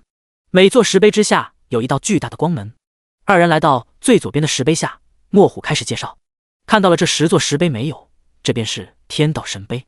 这些石碑按等级排列，从左往右分别是1阶至10阶。你是1阶的话，就要选择这座1阶天道神碑进行天道评测。不过在评测之前，你需要将手放置神碑志进行评估。神碑会根据你的战力评估，你可以进行哪种等级的天道评测。等级从低到高分别是 F 至 S 级。还没等墨虎说完，突然大厅就发生了一阵骚动。第63章，自信的走进去，失败的走出来。就在墨虎向叶初云介绍这个神碑的作用时，一个巨大的身影来到了他们的身边，引起了大厅其他人的注意。叶初云和墨虎也被这个巨大身影吸引了注意力，居然也是一名人类。只不过此人身高足有3米，光头，身穿皮甲，浑身的皮肤略显苍白。此刻他正一脸蔑视地看着叶初云二人。名称：泰坦，人类，等级1阶，所属世界：天泽星，中等世界。你们说完了吗？泰坦一脸鄙夷地看着他们。如果不想进行天道评测的话，就麻烦让让，那我过去。此话一出，立即吸引了众人的注意。快看，是中等世界的人，他要进行1阶的天道评测了。原来是天泽星的，他们在神魔世界算是小有名气了。据说他们所在的区域进入2次万族战场，进入过前1000名。什么？进入过前1000名？参加万族战场的区域少说7、8千，甚至上万，能够进入前1000名的话，那可实在是太厉害了。天泽星在神魔世界少说都生存了最少50年之久，这个泰坦应该是新生儿，这次来参加1阶天道评测，估计是冲着 C 级以上的等级去的。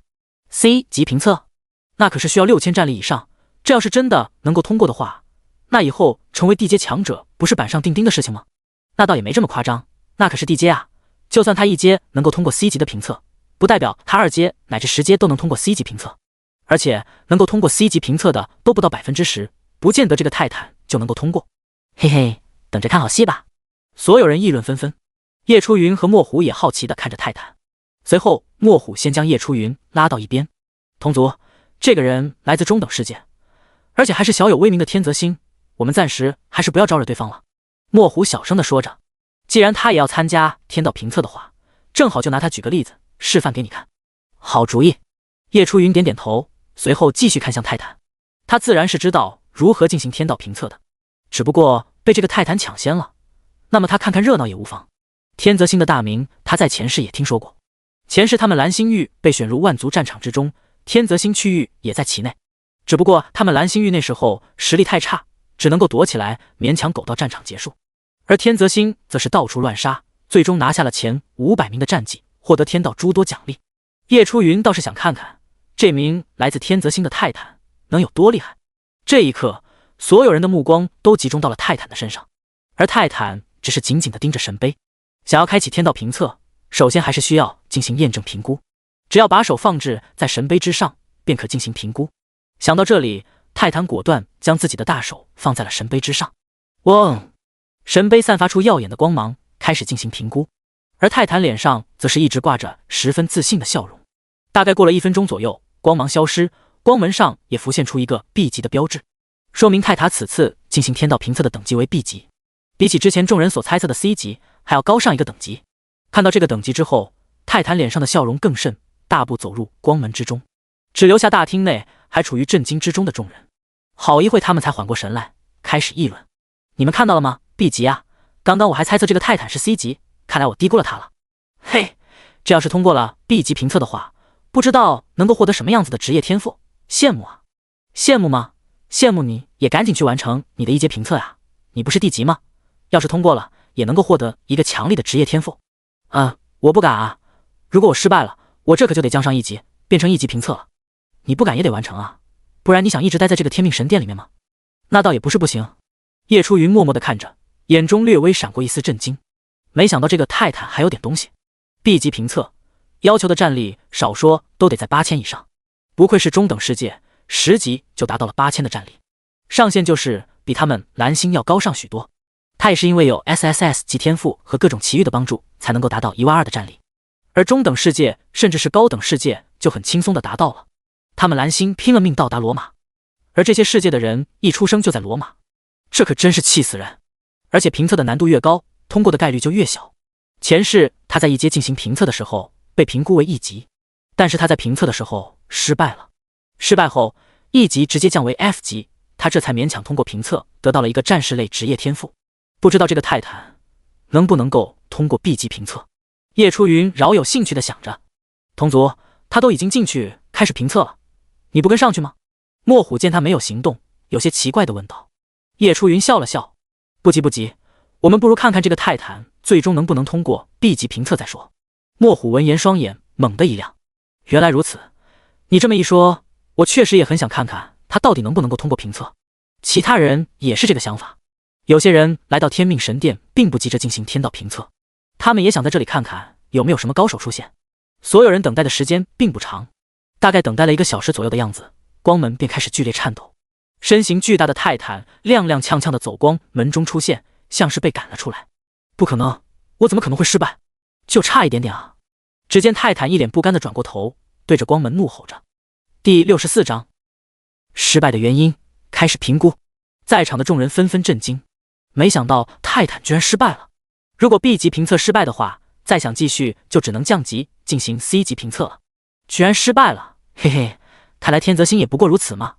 是啊， B 级评测失败了，那就只能进行 C 级评测了，该不会连 C 级评测也会失败吧？就是不知道 B 级评测到底是考核什么，为什么就连天泽星的泰坦都失败了？就连叶初云与莫虎二人也非常震惊， B 级评测居然失败了，这到底是什么考核啊？莫虎有点愣神地说着。你也不知道吗？叶初云诧异地看着他。我哪知道啊，我1阶内会也只是1级评测罢了。莫虎有点不好意思地挠了挠头。叶初云也有点紧张地咽了咽口水。他前世所经历的不过也才 F 级评测，那时候考核的内容最多就是让他击杀完所有的凶兽就行了。B 级评测还真不知道是个什么样子的考核内容。而泰坦还在那里不断抱怨，本来快要通过 B 级评测，谁知道就差一点就是失败了。这换做谁都不好受。这时，人群中走出一名身穿古装的男子，来到了泰坦的面前。叶初云看了看他，名称：贪墨，人类，等级3阶，所属世界：黄运星，中等世界。朋友，我可以问下你的 B 级评测的考核内容是什么吗？你如果不愿告诉的话，就算了。此话一出，众人眼中顿时露出期待。毕竟大部分人在1阶的时候是接触不到 C 级以上的天道评测的，甚至有的世界区域会专门派人蹲守在这里，收集1阶到10阶各等级的评测情报。反正只要不完成天道评测，在天命神殿待多久都没问题。天道评测的考核内容多种多样， B 级的更是很少见。如果能够趁此机会打听到有关 B 级天道评测的情报的话，对于他们来说百利无一害。那以后说不准他们其他的族人就能够提前做好准备，通过 B 级天道评测的考核。泰坦闻言微微看了他一眼，脸上还带着愤恨的神色，闻言点了点头，告诉你们也无妨。考核的内容其实也不复杂。泰坦不断回想之前所发生的事情。我一进去没有任何提示，但是后来我发现我需要击杀使者，收集20张传承碎片，拼凑出完整的传承之书。获得传承之书后，我就能够完成考核，获得传承。贪墨还有其他人闻言微微一愣，那这也不难啊。是啊，只需要收集20张传承碎片而已，这很难吗？难不成使者战力很强？众人各种猜想，让泰坦的脸色越来越苦涩。只见泰坦摇了摇头，微微叹了口气，并不是因为那些使者太过强大，而是爆率实在是太低了。真不知道我是走运了，还是太倒霉了。那些使者战力和我差不多，我3下5除2就解决了，但是这个爆率实在是太低了，我几乎将所有的使者都杀光了，也没能凑齐传承之书。泰坦不甘地怒吼着，就差2张，就差2张，我就能够通过天道评测的考核了。居然是因为这个原因，众人顿时哑口无言，没有话说的。如果说因为敌人太过强大，或者是时间不够，那还说得过去。然而泰坦却因为爆率太低，就算是杀光了所有的使者，也凑不齐传承碎片，这个只能说是运气不好了。没想到天道评测居然还能这样考核。莫虎听完都有些后怕，天哪，这可千万别让我碰上这种考核任务啊！这个爆率的东西谁说得准啊？就算是80%的爆率，那也无限接近于0啊！泰坦实在是太过倒霉了呀，但凡是碰到别的考核任务，说不准他就能够通过了。然而叶初云却一脸羡慕地说道，好家伙，这任务要是给我就好了。莫虎闻言仿佛看傻子一般看着他，啊，同族你脑袋没事吧？话说同族，泰坦都已经评测结束了，你还不赶紧的？众人还在替泰坦感到惋惜。这时贪墨像是听到了莫虎的话，也注意到了站在角落里的叶初云，立马笑道，这位同族，我看泰坦一时半会是无法继续天道评测了，你要不要试试？此话一出，所有人又纷纷看向叶初云，部分人脸上露出玩弄的笑容。贪墨大人，您可真是和蔼可亲啊，对着一个低等世界的下等人态度还这么好。他一个低等世界的人类的天道评测有什么好看的？最多就是1级吧。1级任务很简单，最多就是采集材料，击杀指定的目标，不过说不准他都完成不了，哈哈哈。散了，没什么好看的了，我也要继续测试了。这群其他世界的人并不认为叶初云能够获得高等级的评估，不过这些人对于低等世界的人天生就自带优越感，就算不感兴趣，也要尽可能的去挑衅对方。泰坦则坐在一边恢复体力，也是一脸鄙夷的看着叶初云二人，似乎他也认为这个来自低等世界的人翻不起什么水花。叶初云看着这群人，心底只想发笑。反正就算前世他们蓝星也没少被这些高高在上的高等世界嘲讽过，他已经习惯了。只不过原本他还想要低调一下，尽量不想引起那么多注意。现在这群人犯贱，非得上赶着过来打脸，那不好意思，这个脸他打定了。想到这里，叶初云冷笑一声，直接将手狠狠按在了神碑上，开始进行评估。所有人看到他这个举动，纷纷两眼放光。快看，那个人类将手放上去了，马上就有好戏看了。能有什么好戏看？要么 F 级，要么1级。嘿嘿，我说的好戏是其他人。原来如此，哈哈，那确实马上有好戏看了。这群人自以为是的点评着，语气中无不透露着一股高高在上的意思。第65章 A 级评测，让人摸不着头脑的考核。然而就在叶初云将手按在神碑上后，神碑便开始运转了起来。嗡！神碑突然散发出比测试泰坦还要耀眼的光芒，似乎是在全力评估叶初云的战力。紧接着其他9座神碑也在不断的颤抖着。什么情况？这种情况其他人也是第一次见。尤其是贪墨还有泰坦，看到场景后，二人不由得同时转头看向对方，脑海中同时冒出了一个大胆的想法：天哪，这该不会是……轰！突然，神杯射出了一道耀眼的金光，笔直的落在了叶初云的身上。待金光消散，光门上一个巨大的 A 标志浮现。A 级，所有人无比震惊，双眼都紧紧的盯着光门。这怎么可能呢？一个来自低等世界的人类，居然能够得到 A 级的评估。来自其他世界的人不甘的怒吼着，想要得到 A 级的评估，那么战力少说最低都得在1万以上。莫非这个人类不过才10级就已经拥有了不低于1万的战力吗？10级就有了1万的战力，这怎么可能呢？据那个人类所说，他的世界才刚刚降临神魔世界不到3天啊！我去，我感觉我被打脸了。这一幕无异于是叶初云给了他们一个响亮的耳光，打得他们晕头转向。同族，没想到你居然这么厉害，恭喜啊！一旁的墨虎爆发出巨大的欢呼声，使得其他人脸上更挂不住了。人群中，泰坦更是一脸的不可置信。他自负在天泽星10级的年轻一代里面算是佼佼者了，为了能够打好基础，他也不知道吃了多少天才地宝，觉醒了数个天赋，甚至身负特殊体质。就这样，居然还比不过一个来自低等世界的人类。叶初云给他带来的震撼，远比其他人还要更加的强烈。这次他看向叶初云的眼神，也不敢再有丝毫的蔑视了。此时泰坦已经把他当作强者来尊重。可惜了，以我的战力来看，我还以为可以达到 S 级，没想到居然才 A 级。叶初云看了看光门上的 A 级标志，内心微微叹了口气。他莫注意到了叶初云的反应，像是知道他心里在想些什么，笑了笑说道：这位朋友，你可莫要贪心了，想要获得 S 级的评估，少说战力都得在2万以上。至今为止，我可没看到有几个能够在10级达到2万战力的，就连高等世界都鲜少有人能够做到，实在是太难了。可能只有那些地级、天级，甚至是神级的世界才能够达到吧。2万战力，叶初云闻言暗自咂舌，他费了那么多老鼻子劲，才把战力提升到了1万2以上。没想到要想获得 S 级的评估，居然要2万战力以上，这个条件让叶初云都感觉有点离谱。他都开挂了，也不见得能够达到这个目标。想到这里，叶初云也释怀了。没有 S 级就没有 S 级吧， A 级也很不错，比起他前世的 F 级， A 级简直不要好太多了。再说了，就算一阶无法获得 S 级的评估，那说不准等他2阶的时候就能够达到呢。一切皆有可能。此时贪墨还在继续说道：我其实更想知道 A 级的天道评测又会是个什么样的考核内容，莫非也是和泰坦一样，收集传承碎片，合成传承之章？朋友，如果可以的话，可以在天道评测结束之后告诉我考核内容吗？这个没问题。叶初云想了想，点头同意了。随后他转身，在众人的目光下大步走进光门之中。直到叶初云的背影消失在众人的视线里，他们才纷纷感叹起来。不知道这个来自低等世界的人类能不能够通过 A 级天道评测啊？这个不好说啊。据我所知，这 A 级评测就算是高等世界的人也不见得能够通过呀。嘿嘿，希望这个人类可别这么倒霉，碰上和泰坦一样的考核内容。只是一眨眼的时间，叶初云就来到了一处昏暗的平原。而在平原的远处耸立着一座高耸入云的山峰，在山峰之上有一道淡淡的银光闪烁，点亮了这片昏暗的平原。提示：你来到了原界。提示：你处于特殊世界，所有聊天频道和私聊已经关闭，无法与外界通讯。提示：此界的时间流速与外界不同，10分钟等于外界的1分钟。这是空间传送。叶初云使用鉴定技能，想要获得地图。提示：你的技能无法解析这个地方。什么？叶初云微微一愣，没想到这个地方居然无法解析，不愧是天道评测，就是不一般。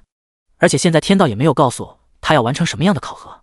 无奈之下，叶初云只好先自行探索。召唤出风羽翅，他打算先飞上天空，观察一下整体的地形。可还没等他飞上去，数把光剑就从天而降。糟糕！叶初云下意识的就开启了极金护盾，一道金色护罩将他保护了起来。叮叮叮！此时天空中不断出现光剑攻击，甚至越来越多，而且这些光剑的攻击力十分强悍。叶初云感觉自己的极金护盾可能很快就抵挡不住了。无奈之下，叶初云只好放弃飞行，直到他收起翅膀，双脚落在了地面上，光剑这才没有出现，停止了攻击。卧槽，这是不让我飞行的节奏啊！叶初云十分懊恼。天道，你到底要让我干嘛？倒是给个提示啊！不让飞，那我在地上走总强了吧？微微叹了口气，叶初云抬脚欲走，忽然数十把光剑从他的脚下窜出，飞向天空。叶初云1秒不到的时间就反应了过来，一个后空翻就躲开了光剑的攻击。可还没等他缓口气，紧接着天空上又开始落下光剑。卧槽，这是想要玩死我吧？叶初云挥动手中的符文大剑，一边用盾抵挡，一边把飞来的光剑全部击落。而且叶初云也发现了一个问题，在这个鬼地方待得越久，光剑就会越多，而且攻击力也越来越强。他算是明白了，这个考核就是想要玩死他。第66章黑暗使者，刀锋使者，看来得尽快离开这个地方才行了。想明白之后，叶初云猛地加速，扭头往山峰的方向跑去。在技能和装备的加成下，叶初云宛如一阵风，甩掉了不少光剑攻击，再加上极金护盾的帮助，轻松挡下了攻击，一路前行。结果也如叶初云预料那般，离开了那个地方之后，光剑也没有再出现了。就在他暗喜的时候，前方的地面突然裂开，一个个身穿黑色铠甲的黑影从地底中爬了出来，个个散发着惊人的气势，正死死地盯着他。叶初云见状，赶紧丢了一个鉴定过去。名称：黑暗使者，等级10级，战力评估7000，特点：技能、天赋、爆率1%。好家伙，一窜就窜出来6个黑暗使者，看来天道你是真的想玩死我了。这可真是一波未平，一波又起啊！叶初云略微震惊，对于这个黑暗使者的具体情报，他也不怎么了解。不过从战力来看的话，对付起来问题不大。只不过对于目前的情况来看，技能、特点、天赋他通通都不知道，一切还是小心为上。先试试这些黑暗使者的水平吧。这时候叶初云自然是不能够撤退了，如果撤退了，后面那些光剑还在眼巴巴地等着他呢。所以叶初云用出了分身术，让他的分身去试一试黑暗使者的实力，他也好借此观察一下黑暗使者的技能，防止还会有其他的什么陷阱。毕竟是 A 级的天道评测，绝对不能够马虎。目前分身术也被叶初云提升到了最高等级，拥有他本体的70%的战力，对付6个黑暗使者应该不是什么问题。召唤出分身后，叶初云立刻闪到了一边，分身手握符文大剑，立刻就冲向了黑暗使者。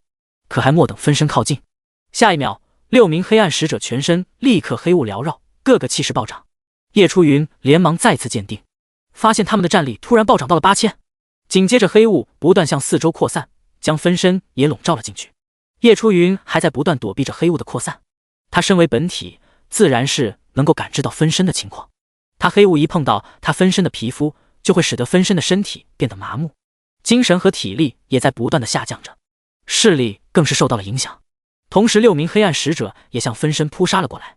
叶初云十分冷静，他知道这6名黑暗使者还暂时杀不死他的分身，所以他便指挥分身展开防御，不断与这6名黑暗使者周旋，势必要掌握住他们全部信息。分身大概与黑暗使者交手了100多个回合之后，叶初云也算是差不多了解了他们的技能和天赋。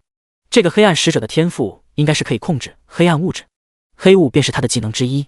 身处于黑雾的范围内，会被黑雾里面所蕴含的黑暗物质侵蚀，导致身体素质下降。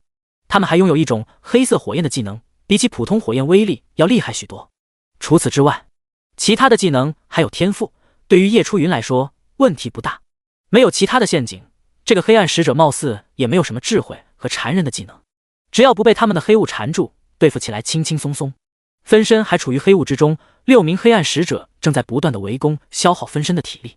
飞火流星、海王怒、流沙漩涡，叶初云一出手，直接就是3大群攻元素技能大礼包。6名黑暗使者根本来不及反应，便被技能搅成碎片。黑暗使者死后，黑雾消失，只留下了数张刻着符文的金箔纸。居然还爆东西了！叶初云一脸好奇地捡了起来，顿时一惊。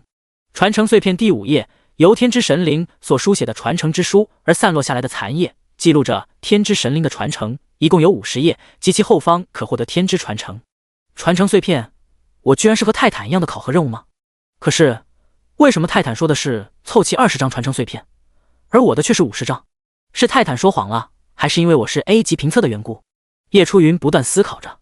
他看了看手上的碎片，一共3张，分别是第5页、第7页、第11页，居然没有一张重复的。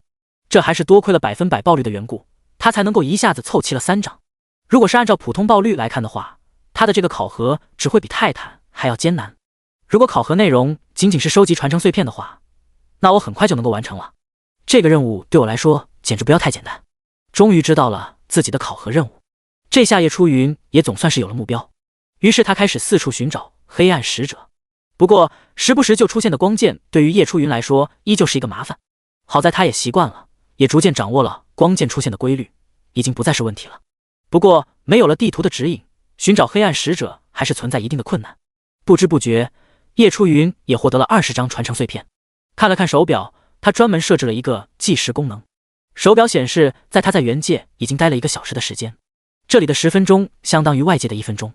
那么现在过去了1个小时，外界不也才过去了6分钟？看来泰坦在这里花了10个小时的时间。幸好这个考核貌似没有时间限制，不然可真就难办了。叶初云张望四周，整个平原一望无际，这里的黑暗使者已经全部被他消灭。此时他不知不觉来到了山峰的山脚下。这又是什么东西啊？叶初云发现一只浑身漆黑的怪物从山脚下缓缓走了下来。这个怪物个头比起黑暗使者要小上许多，浑身同样被漆黑的铠甲覆盖，但是他的双臂和双脚都是剑刃，铠甲上到处都是尖刺。名称：刀锋使者，等级10级，战力评估8000，特点：技能、天赋、爆率1%。又是一个新的使者，叶初云愕然。第67章天罪锻造图碎片传承唯一套装。这个刀锋使者战力比起黑暗使者还要高上1000。出于谨慎考虑下，叶初云还是让自己的分身上去试探。分身这次也谨慎了许多，先使用潜行术绕到了刀锋使者的身后，打断偷袭。然而还莫等分身靠近，刀锋使者就像是背后长了眼睛一般，直接化作一道黑芒击中了分身。有点东西啊！叶初云惊愕道。他发现刀锋使者似乎也拥有黑暗方面的天赋。黑暗使者是控制黑暗物质，而这个刀锋使者像是能够感知黑暗，所以分身使用潜行术隐藏在黑暗之中，很快就被刀锋使者察觉到了。分身被击中后，就对刀锋使者展开一连串的猛攻，但是不管从哪个角度攻击，刀锋使者都能够轻易挡住，而且速度极快，就算分身使用元素技能攻击，也能够一一躲开。好快的速度！看着逐渐支撑不住的分身，叶初云心中一震。这是他第一次觉得这个刀锋使者有点难缠。不过在短暂的震惊过后，叶初云发现刀锋使者居然放弃攻击分身，而是突然转向了他，直接冲了上来，而且还拥有智慧。叶初云内心一惊，不过他倒是没有逃跑，而是和分身一起对刀锋使者展开攻击。虽然刀锋使者很难缠，但是他的路数叶初云已经摸清了，对付起来倒也不是问题。有了本体的加入，刀锋使者也发现了不对劲。明明是2个一模一样的人，但是二者之间的战力很明显不是一个级别的。而叶初云也逐渐摸清了刀锋使者的路数，开始全力展开攻击。刀锋使者有了退意，一看到他这个眼神，叶初云就感觉十分的熟悉。好家伙，这是想要逃跑的节奏。哼，怎么可能让你逃跑呢？叶初云冷笑一声，双眼逐渐变得幽深。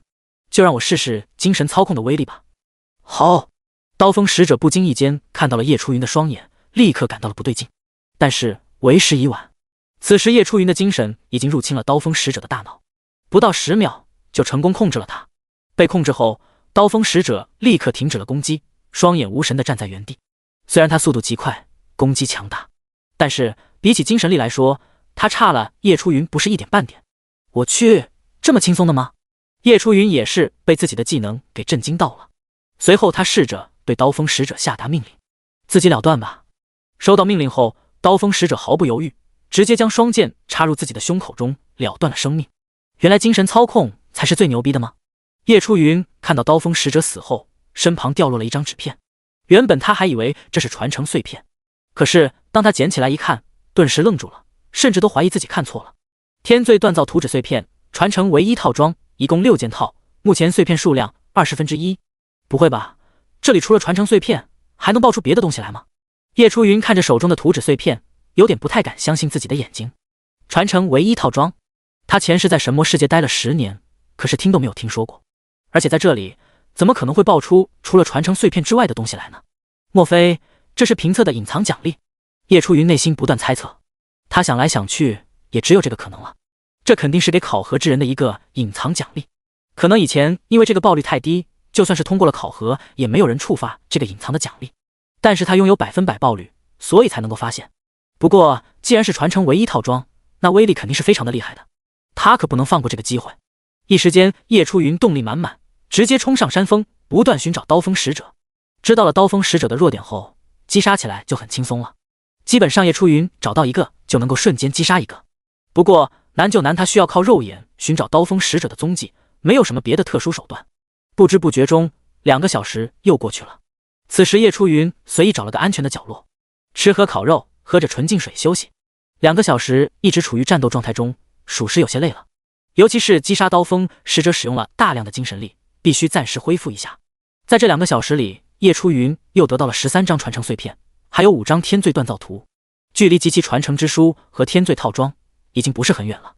此时整个山峰，叶初云也才探索了1/3，他觉得只要探索完剩下的2/3，就差不多能够凑齐传承之书和天罪锻造图了。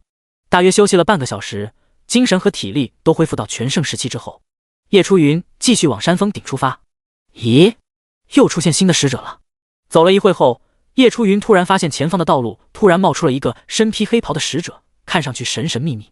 名称：地巫使者，等级10级，战力评估10000，特点：技能、天赋、爆率1%。挑战者，你既然能够走到这里，说明你有资格和吴交手，击败我，你可以继续前进。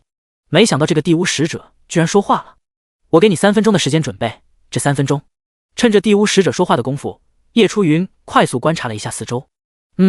没有陷阱，也没有什么伙伴可以帮忙，必须抢占先机，先一步出手。所以叶初云趁着这个地巫使者话还没说完的功夫，直接召唤出分身动手，直取对方要害。同时他的双眼变得幽深，紧紧盯住的巫使者。然而令叶初云吃惊的是，对方就像个没事人似的，没有任何的反应。这说明对方的精神力很强大，这货是走精神挂的。地巫使者冷哼一声，挥手一甩，就掀起了一道道火焰风暴，直扑而来。海王怒！叶初云也不甘示弱，一道倒水龙卷与火焰风暴相撞，互相抵消。紧接着的巫使者又是轻轻一挥，方圆10米的范围就成了极寒之地，令叶初云和分身的移动速度大减。第68章破解之法，黑色石板，有点难缠啊。叶初云面色凝重，紧接着他浑身冒起火焰，将周围的温度升高，身上的寒气立刻解除，试试看能不能缠住他。想到这里，叶初云立刻使用木系天赋，9根漆黑的藤条从地底冒出，直接缠住了地巫使者的四肢，让他无法动弹。他的木系天赋只有1级，而且还没有学习任何有关木系的天赋技能，所以只能够勉强操控这种藤条来控制敌人，而且这样也非常的消耗精神力。不过好在藤条居然能够控制住地巫使者。叶初云见状，脸上露出喜色，这样他也能够趁机接近，给他致命一击。然而下一秒，异变突生，地巫使者冷哼一声，一道金色的法阵在脚下升起，把他完全包裹住，绽放出淡淡的光晕。9根藤条瞬间化为烟雾，消失不见。而叶初云看到他脚下的金色法阵，感觉有点眼熟。这个技能貌似可以让使用者拥有免疫一切控制和攻击的无敌效果。紧接着地巫使者再次攻击，一时间无数火焰风暴、寒冰风暴、狂沙领域出现，让叶初云感觉有点头皮发麻。这尼玛也太作弊了！叶初云欲哭无泪。虽说这个地巫使者的战力评估是10000，比起他的12000战力还要低，但是叶初云发现他的天赋还有技能都很变态。如果要算上这些的话，这个地巫使者战力最少也有13000以上。叶初云不断躲避着攻击，同时他也试着让分身施展极精护盾、狂化、强化等技能提高战力，看看能不能无视技能攻击，直接冲到地巫使者的面前，来个极限1换1。然而叶初云还是想多了，分身硬抗着各种技能冲到了地巫使者的面前，随后猛然一跃，手中的符文大剑高高举起，就要劈下去。地巫使者这个瘦弱的样子，估计是个细狗法师，防御力和力量肯定不太行。但是下一秒，地巫使者再次施展无敌技能，化解了分身的攻击。同时他不知道从哪里抽出了一把大剑，将分身一下抽飞了出去。分身重重地摔在了地上，再次受到技能的狂轰乱炸，直接死翘翘了。叶初云看到了一个比他还要老6的人，不知道该说什么好了，到底该如何对付他？慌乱之中，叶初云注意到一个奇怪的地方，就是从始至终那个地巫使者都没有移动过半点，哪怕是分身冲到了他的面前，他还是没有移动过。莫非？叶初云内心升起了一个大胆的想法。为了验证自己的这个想法，他一咬牙，直接召唤出风雨翅，飞上了天空。糟糕！地巫使者也面色一变，没想到居然被这个人类发现了。叶初云一飞上天空，就发现原本应该出现的光剑居然没有半点反应，他顿时狂喜，果然如此，光剑没了。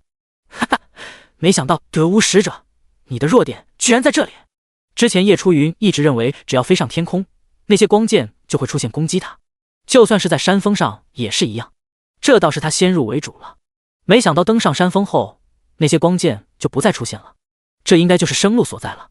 一飞上天空，地巫使者的各种攻击都打不到叶初云的身上了，而他也终于可以展开反击。无看你能飞多久，只要你下来就是你的死期。地巫使者死死地盯着天空上的叶初云，轻哼一声，哈哈，那就不用你费心了，我想飞多久飞多久。天空中的叶初云在冷静地观察着，虽然找到躲避的巫使者攻击的办法，但是他知道地巫使者拥有无敌技能，他的攻击也攻击不到他。不知道泰坦的 B 级评测有没有碰见过这个地巫使者，如果碰见的话，他又是怎么打败对方的呢？要知道泰坦的战力可是比他低多了，泰坦都能够消灭这个地巫使者的话，那就说明这个地巫使者一定有什么能够轻松消灭的办法。趁着飞上天空的功夫，叶初云开始观察整个山峰的地形。整个山峰完全就是一马平川的地形，所有的景色都可以轻松的一览无余。那是……突然，叶初云注意到距离地巫使者100米外的地方，有一块黑色石板很是突兀的出现在那里。其他地方也有着黑色石板，这些黑色石板上都刻着古怪的图案。除此之外，就没有什么奇怪的地方了。难道这些黑色石板和地巫使者之间有什么联系不成？地巫使者这时候也感觉有点不对劲了，因为他发现这个人类居然注意到了黑色石板，心下顿时一惊。但是他不能够在这时候表现出来惊慌，不然这个人类立刻就能发现不对劲，只能沉默。然而叶初云看到地巫使者沉默了起来，顿时双眼一亮。这个地巫使者有点智慧，但不多。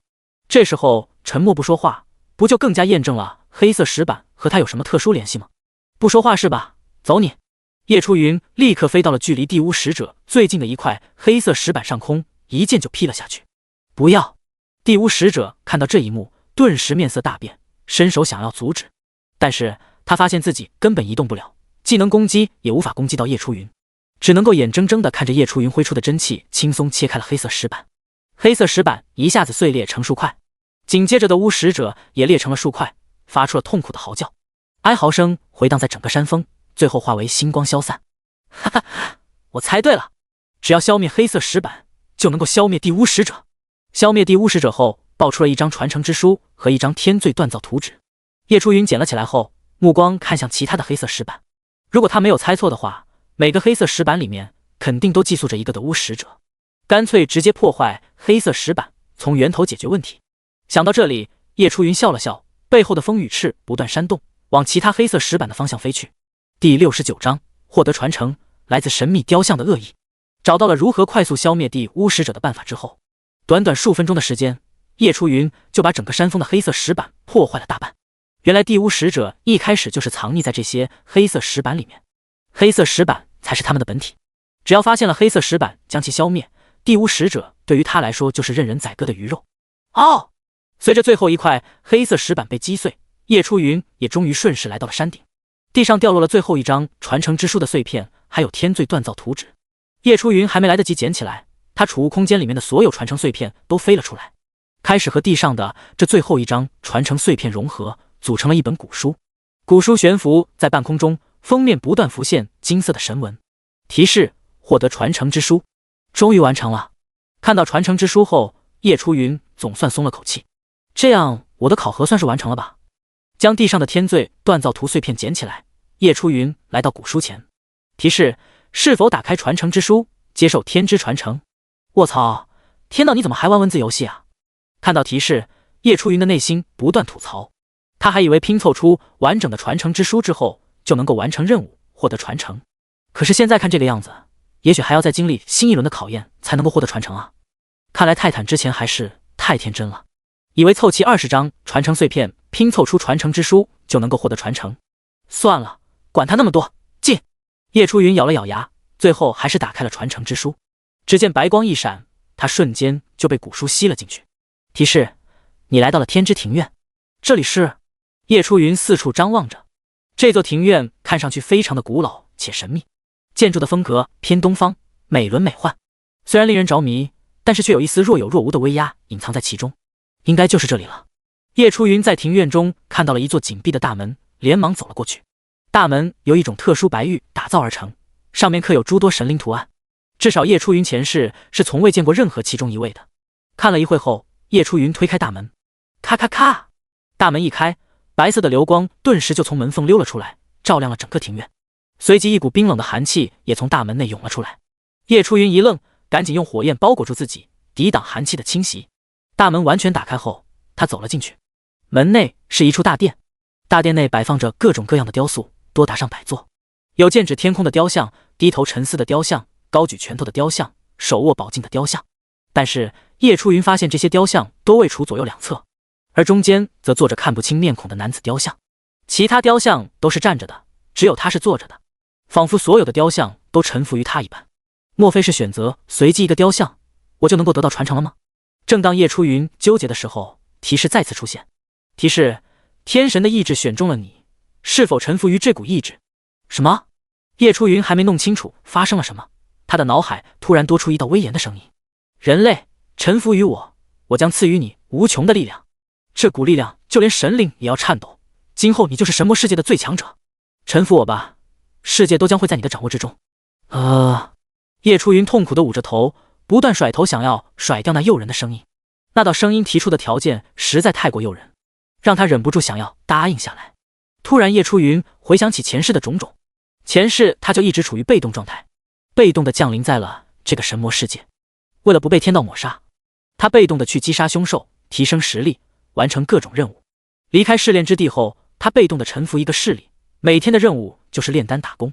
当他所加入的那个势力招惹到一个强大的敌人被灭的时候，因为终极炼丹师的身份，他又只能够被动地臣服于这个更加强大的势力，继续炼丹打工，不断妥协，不断臣服，最后作为炮灰死在了万族战场上。如今重生回到了最初的时刻，叶初云这次没有陷入被动了，他主动击杀凶兽，为的就是变强，而变强为的就是不想再臣服于任何的势力。现在又让他臣服，这不可能。而那道声音还在继续诱惑着：我可以给你一切你想要拥有的。叶初云闻言笑了笑：我想要拥有的不过是一个可以说不的权利罢了，你能够给我吗？那道声音见无法蛊惑到叶初云，顿时恼羞成怒：愚蠢的人类，你会后悔你做出的选择。话音一落，整个大殿都颤抖了起来。坐在中间的那座男子雕像居然站了起来，只见他对着叶初云伸手一指，叶初云顿时就感觉被一股极为霸道的力量给束缚住了。糟糕！叶初云下意识的想要召唤出分身，却发现分身术这时候还在冷却状态，其他的无敌技能也没有。分身不行，叶初云想要挣脱这股力量，却发现以他目前的力量居然无法挣开。最后他只能够眼睁睁看着雕像的拳头即将落下来。莫非我要失败了吗？叶初云知道在天道评测内是不会死亡的，但是一旦被雕像击中，他的天道评测肯定会失败了。眼看拳头就要砸中叶初云时，其他的雕像突然光芒大放，那名男子雕像突然破碎，就像是镜子被打碎一样，碎片稀里哗啦散落了一地。但是随后碎片又重新融合成为男子雕像。天神者1号，住手！你没有资格对后部者动手。他拒绝了臣服，已经通过了天道的考验，理应获得传承。你这么做是破坏了天道的规矩。左侧一名手握巨剑的雕像突然开口道：哼，天神者5号，你可是坏了我的好事啊！男子雕像冷哼一声，又缓缓坐了回去，随后冷冷地看着叶初云：后部者，这次算你走运，滚吧！话音一落，眨眼间叶初云就消失在了大殿之中。第70章转职天神，3大逆天专属天赋。眨眼间叶初云又再次出现在原界。刚刚到底是个什么情况？叶初云看着依旧悬浮在半空中的古书，摸不着头脑。不过在他消失之前，他可是听到了那2个不明生物的对话。刚刚的那些诱惑其实是对他的考验，他拒绝了。按理来说他应该获得传承，但是那个男子雕像似乎是恼羞成怒，想要强行杀了他，让他的评测失败。想到这里，叶初云的眼神逐渐冰冷了起来。要不是有其他雕像阻止的话，说不准这次评测他就不明不白的失败了。天神者1号是吧？我记住你了。此仇不报，我叶初云的名字就倒过来写。咦，云初叶，貌似还挺好听的。提示：评测完成，是否接受传承？接受。叶初云没有犹豫，果断接受了传承。只见古书顿时金光大盛，从书中射出一道白色光柱，传入了叶初云的眉心。叶初云只感觉自己的脑海不断充斥着各种信息，仿佛整个世界在他的眼里都在分崩瓦解。直到古书消失后，叶初云的全身也绽放出了淡淡的金光。公告：叶初云第一个转职成功，获得声望值加100。提示：你的声望值达到300，再次获得天道的祝福，所有属性加30。提示：恭喜你获得天之传承，奖励全属性加100。提示：恭喜你转职成为天神，正式步入1阶等级阶段。提示：恭喜你转职成功，获得称号天神者250号。提示：正在根据你自身的4维生成职业天赋，请稍等。天神，一连串的提示让叶初云应接不暇。根据提示，他也知道了自己算是转职成功，获得了一个名为天神的职业。这个职业叶初云在前世还真的没有听说过。他最初的想法是凑齐300点精神，看看能不能够转职成为炼器士。没想到后面会发生这么多的事情，他的各项属性简直就像是脱了缰的野马，不断狂飙。不过既然是 A 级评测，想必这个叫天神的职业肯定要比炼器士厉害。除此之外，叶初云还获得一个名字听起来古古怪怪的称号。他点开称号看了看，天神者250号，拥有这个称号意味着你是第250个转职成为天神的幸运儿。装备这个称号，你将获得全属性加100，五行抗性正100%，攻击力加100，防御力加100。啥玩意？我是第250个转职成为天神的幸运儿。叶初云瞪大了眼睛，好家伙，感情除了他以外，还有249位幸运儿转职成为天神，这不是烂大街了吗？咦，想了想也不对，这应该是按整个神魔世界来算的。整个神魔世界少说都有上千亿、上万亿，甚至10万亿、100万亿人口，而这些人里面转职成为天神的，加上自己也不过才250个。这么一想，那也不算是烂大街了。不过为啥自己非得是第250个？这数字属实有点不吉利，哪怕是251也行啊。装备上称号后，叶初云看了看面板，姓名叶初云，等级10级113680200000，声望300，称号天道眷顾之人，天神者250号，力量1712，地级力量强化加685，敏捷1222，体质2004，地级体质强化加802，精神1903，一级精神超强加381，战力14462，左圆括号13682加780右圆括号。好家伙，战力直接飙升了2000多，达到了1.4万了。这个称号也太厉害了一点。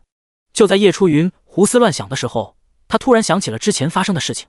那个男子雕像被其他雕像称之为天神者1号，这个1号莫非是有什么特殊含义？他与其他天神之间莫非存在什么竞争关系？然而就在叶初云思考的时候，提示出现了。提示：你的专属职业天赋已经生成，请查看。看到提示后，叶初云双眼一亮，迫不及待地查看了起来。他的专属天赋一共有3个。天之赐福，曾经作为天道眷顾之人的你，每升1级，全属性提升100点，可获得50点自由属性。天威，身为天神的你，绝不允许其他人冒犯你的威严。当你攻击敌人的时候，会触发天威，敌人的属性将全面降低30%。天法自然，你拥有5行天赋，天生自带相生相克，且精神力十分强大。在释放技能的同时，你的技能将得到300%的增幅，技能冷却时间减少50%。我的妈呀！看着这3个天赋，叶初云惊了。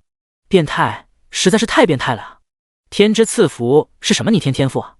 每升1级就能够全属性增加100，还能够获得50点自由属性。就因为他之前获得过天道眷顾之人的称号，所以生成了这个天赋吗？就单单这个天赋，这个天神职业就已经很逆天了呀，更别说还有天威、天之意志这2个同样很逆天的天赋。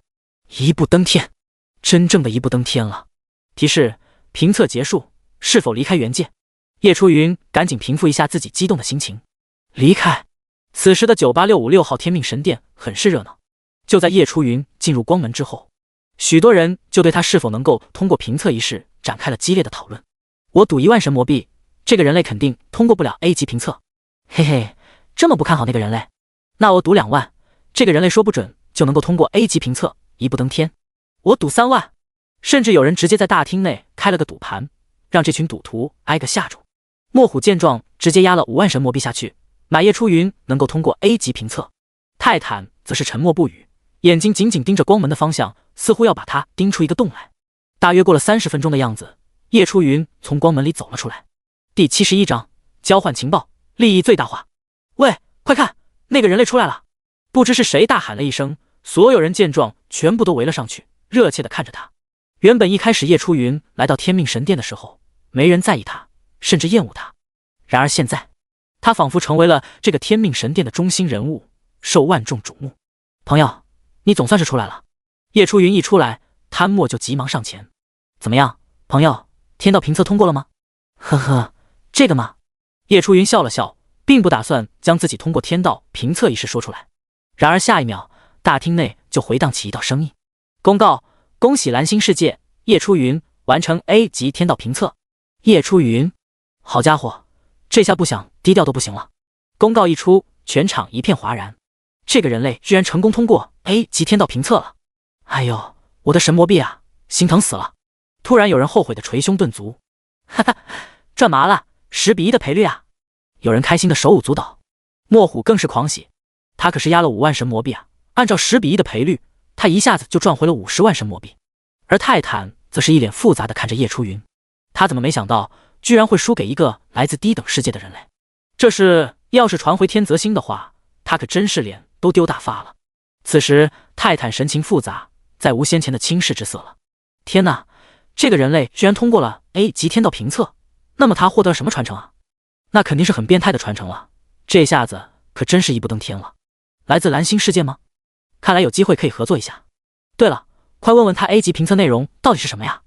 我去，差点忘记了。这一刻，众人都争先恐后的凑了上去，想要询问有关评测的内容。贪墨更是第一个来到叶出云的面前。朋友，你之前答应过我的吧？出来后要将评测内容告诉我。叶出云闻言点了点头，随后狡黠的笑了笑。我自然是不会反悔，不过我知道你是专门在这里打探情报的人员，我可以告诉你 A 级天道评测的考核内容，不知道这个能够从你那里换取几个情报。贪墨立刻就明白了叶出云话里的意思，无非就是交换情报罢了，这也算是潜规则了。泰坦是因为无所谓才将 B 级评测内容无条件贡献出来，但是叶出云如果想要用 A 级评测内容用于交换的话也没有毛病。当下贪墨就点头同意道，这个不是问题， A 级天道评测的情报十分稀有，规矩我懂，只要你告诉我的话，我可以将我所知道的有关 F 级至 D 级的所有天道评测情报告诉你。怎么样？如果不信我的话，可以签订天道契约。叶出云点点头，既然如此，那就签订天道契约吧。贪墨闻言愣了愣，随后哈哈大笑，谨慎点好，行。随后叶出云与贪墨签订了天道契约，交换了情报。不过在交换评测情报的时候，叶出云还是隐瞒了部分事情，例如天罪锻造图纸碎片的事情，进入传承之书后看到的那些雕像，还有他获得的职业相关信息，这些他都没有告诉给贪墨。毕竟贪墨所给的天道契约上只要求他将评测的考核内容告诉他，并没有要求叶出云要将过程和结果告诉给他。当贪墨看到叶出云所给的信息时，顿时一惊，你居然也是这个考核？他忍不住问道。不错，你居然还完成了？呐，你是什么怪物？我是人类。二人就这么一来一回，让众人有些摸不着头脑。喂，同族，你这到底是什么考核内容啊？莫虎倍感好奇。来，我偷偷告诉你。叶出云招了招手，偷偷告诉了他。其他人使劲把耳朵凑过去，可是却什么也听不见。到底是什么考核内容啊？可把他们急死了。贪墨更是一脸后悔，要是他一开始也和莫虎一样，对叶出云好点就好了，说不准还能白嫖。看来经历这次事件之后，千万不能看清任何来自低等世界的人类啊。当莫虎听完时，也露出了和贪墨一样的表情，很是吃惊。你这都能完成？你开挂来的吧？叶出云耸了耸肩，没有说话。其他人见状更是忍不住了，纷纷上前想要询问。叶出云也趁机开始做起了情报生意来。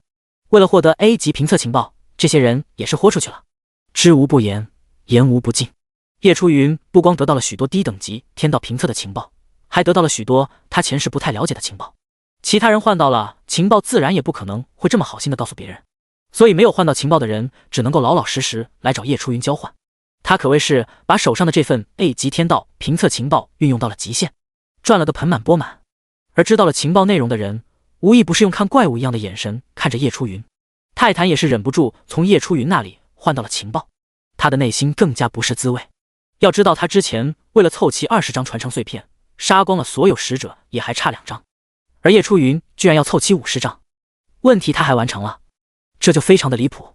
这个考核在泰坦看来纯属就是看运气，那只能说叶初云此人运气好到爆棚。泰坦只能这么安慰自己，差不多该走了。叶初云见情报换的差不多了，打算离开。这时候莫虎像是想起了什么，赶紧拿出一块玉牌交到了叶初云的手上。同族，这是我的名牌，加个好友吧。虽然现在我的世界还没有能够跨区的实力，但是你有什么不懂的可以问我。好，多谢了。叶初云一脸微笑收下了玉牌，其他人见状也纷纷拿出了玉牌凑了上去。朋友也加我一个吧，多一个朋友多条路啊。这一刻他们无比热情，仿佛完全忘记了之前自己是怎么嘲讽对方的。毕竟能够在10级就通过了 A 级的天道评测，以后的成就可谓是不可限量。第72章回归，令人头疼的制造条件。好说好说，叶初云来者不拒，只要给了名牌他都接下。所谓伸手不打笑脸人，叶初云也没有做得太难看。贪墨和泰坦也将名牌送了过去，叶初云一一接下。叶初云一路走，那些人就一路送，直到叶初云的身影消失，那群人还在眼巴巴地看着。提示：你已经回到了毒雾沼泽地，终于回来了。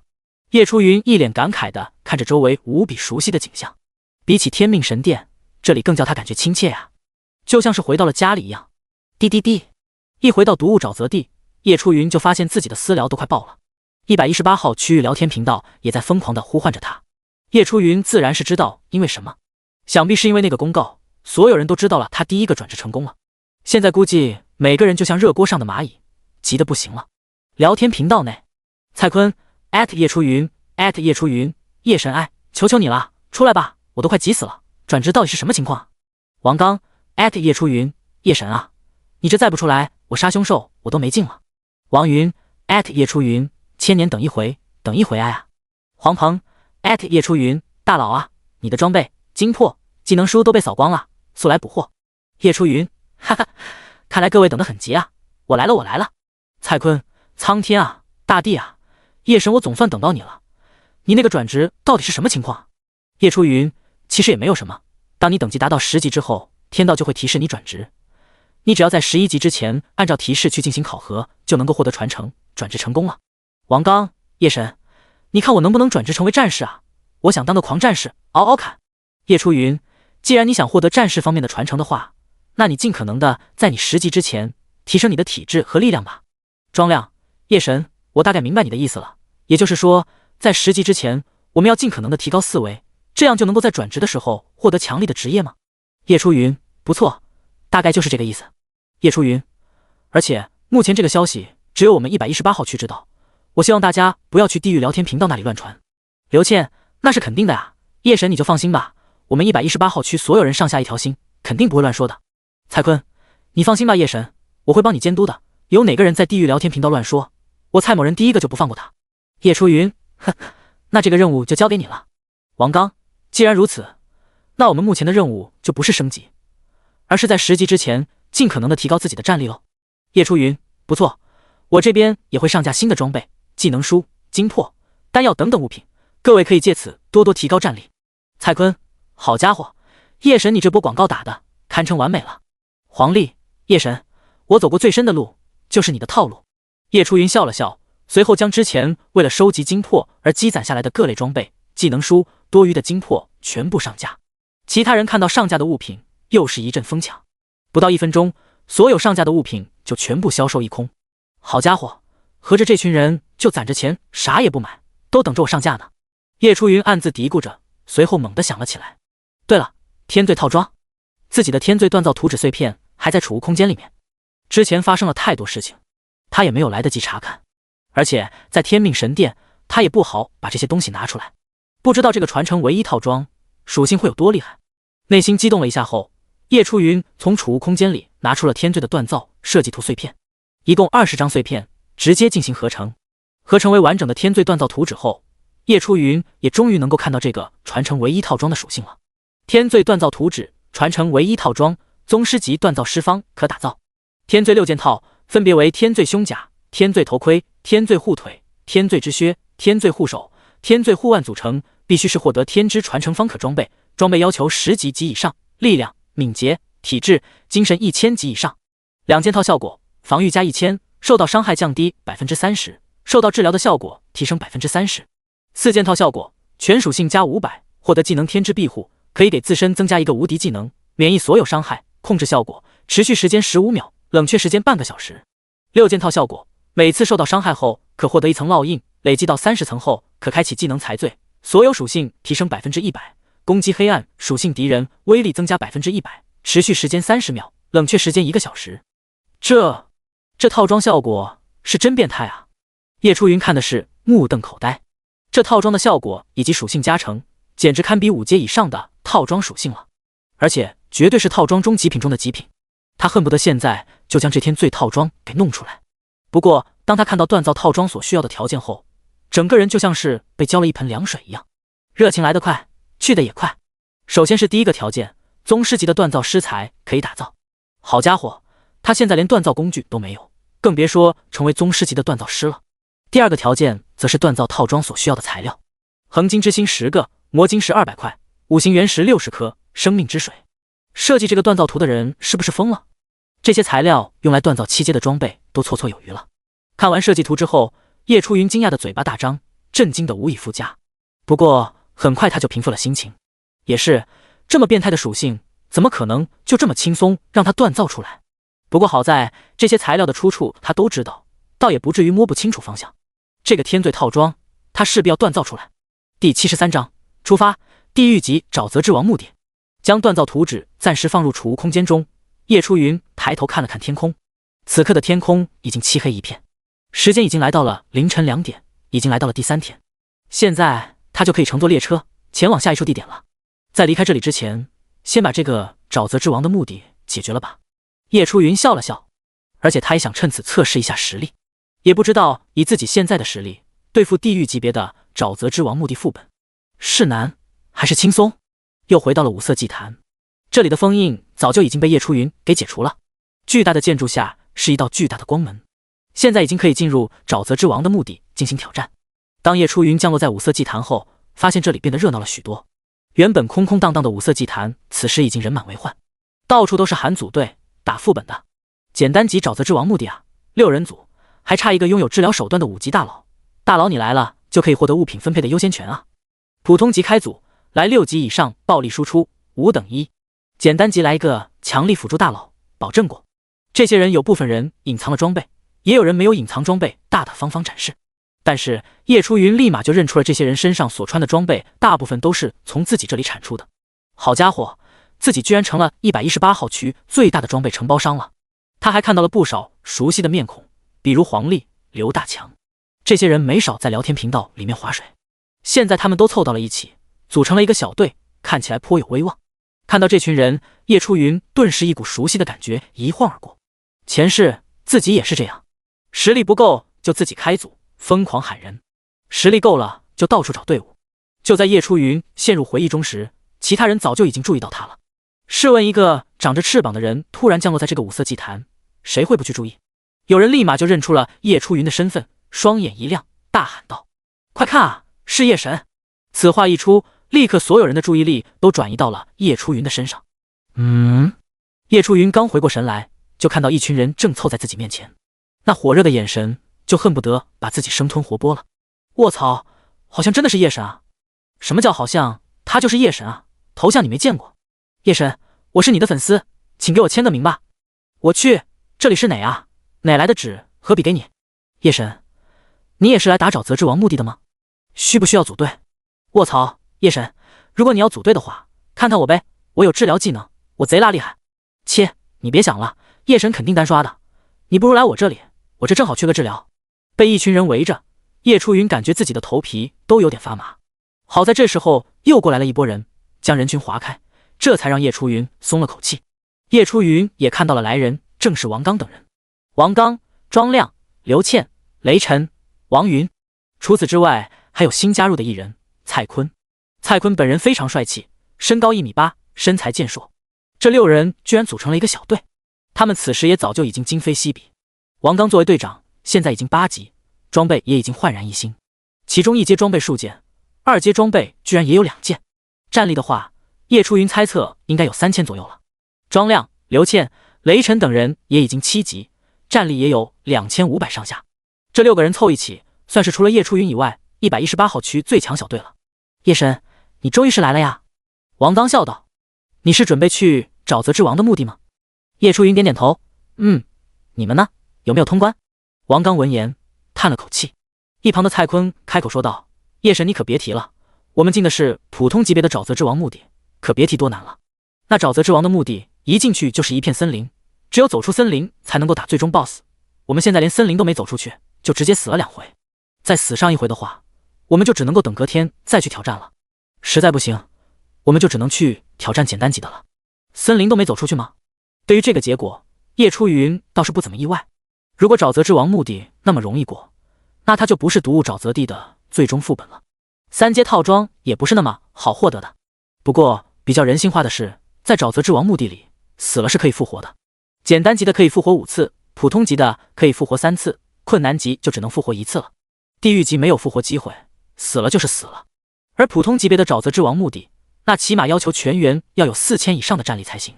以王刚小队目前的综合实力来看的话，还差了那么一点。想到这里，叶初云还是劝说道：“你们最好还是再去简单级的挑战一下吧。”雷晨点了点头：“我们打算再去挑战一次普通级的，实在不行再去简单级的。对了，叶神，你要挑战哪个级别的？”叶初云还没开口，一旁的蔡坤就笑道：“既然是叶神，那肯定是困难级的了，是吧，叶神？”叶初云点了点头：“没错，所以我挑战的是地狱级的。”蔡坤闻言哈哈大笑：“你看，我说的没错吧？叶神要挑战困难级的。”随后他才反应过来，两眼瞪直了看着叶初云：“地狱级？卧槽，叶神你要挑战地狱级的？什么？地狱级？”一旁的众人都傻眼了，他们现在连简单级的都不见得能够通关呢。现在听叶初云说他要挑战地狱级的，好家伙，他们之间仿佛是活在2个不同的世界里面。叶神，你莫要冲动啊！王刚一脸慌张的劝说道：“地狱级可是没有复活机会的，要不叶神你先去困难级的试试。”是啊，叶神，你这都还没有进去过呢，别这么冲动啊！小心驶得万年船，先试试困难级的呗。众人开始不断劝说。第74章，进入开启隐藏成就。面对众人的劝说，叶初云的表情始终没有变化。王刚他们说的确实不错，本来按照他谨慎的性格来看的话，确实应该先去困难级的试试，但是这都是建立在他没有通关沼泽之王墓地的前提条件之下的。前世叶初云已经不知道通关多少遍沼泽之王墓地了，那攻略他都已经看过不下10个版本的了。而且最重要的是，无论是通关简单、普通、困难还是地狱，通关奖励只能够获得1次。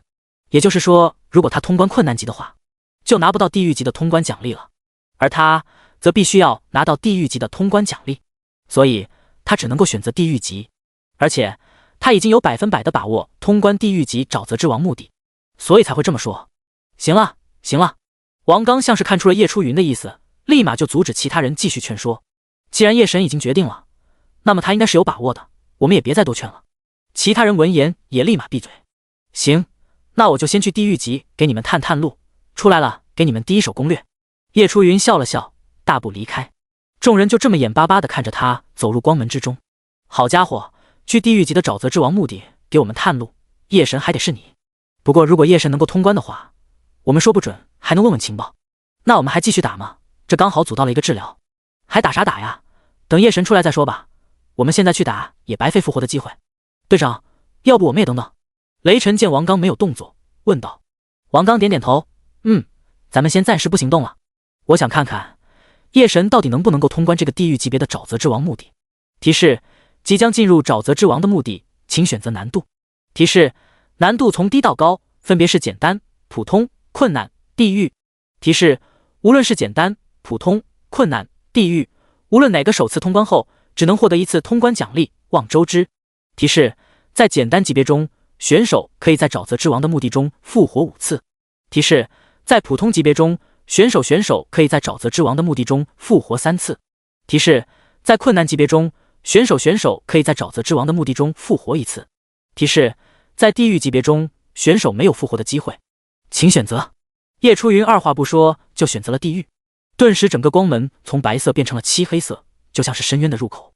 一双血红的双眼突然出现在入口处，站在远处的众人看到这双眼睛，顿时浑身鸡皮疙瘩都起来了。他们感觉到了死亡的威胁。好家伙，我感觉要是我进去地狱级的沼泽之王墓地，我怕是连里面的小怪我都打不过。蔡坤摸着额头的冷汗说道。刘倩和王云两个女生更是忍不住环抱双臂，瑟瑟发抖。我觉得你说的非常对，我现在感觉后背都是凉飕飕的。叶初云无视那双眼睛的威胁，大步走入深渊入口。进去之后是一片幽暗的森林，天空中压着厚厚的黑云，云中电闪雷鸣，仿佛世界末日。叶初云抬眼望去，只见一座废墟建筑隐隐约约出现在森林的尽头，半遮半掩，而森林的四周时不时的就散落着一些白森森的骨头。叶初云面无表情，抬脚就往那座废墟建筑的方向走去。吼！忽然间，一道嘶吼声从废墟建筑内传出，声音向四周扩散，使得整片森林都在不断剧烈摇摆。突然，大片的黑影出现在森林的各处，不断晃动，无数岔路出现在森林之中。来了！叶初云神情一凛，沼泽之王的墓地的可怕之处就在于这个森林。这个森林看似只有一条路通往尽头的那座废墟建筑，实际上不知道攻略的人最终都会迷失在这片森林之中。王刚小队想必也是一样，认为只要走出这片森林就行，很简单。但是整片森林一共有30条路，能够通往最终 BOSS 所在地的只有1条，其他路要么就是有精英首领拦路，要么就是一堆小怪驻扎，走错的话打不过就是死。而且这30条路每次进入的时候都会重新刷新，就算你第一次找出了出去的路，下次再进来的时候又会变成另外一条路。不过通关的次数多了，许多人就发现了如何找出正确道路的规律。这个规律叶初云自然也是知道的，不过他并不打算直接走出森林。想要真正通关地狱级的沼泽之王墓地，那么这30条路就必须全部走上一遍才行，这属于隐藏成就。所以叶初云随便选择了一条最右边的小路就走了过去。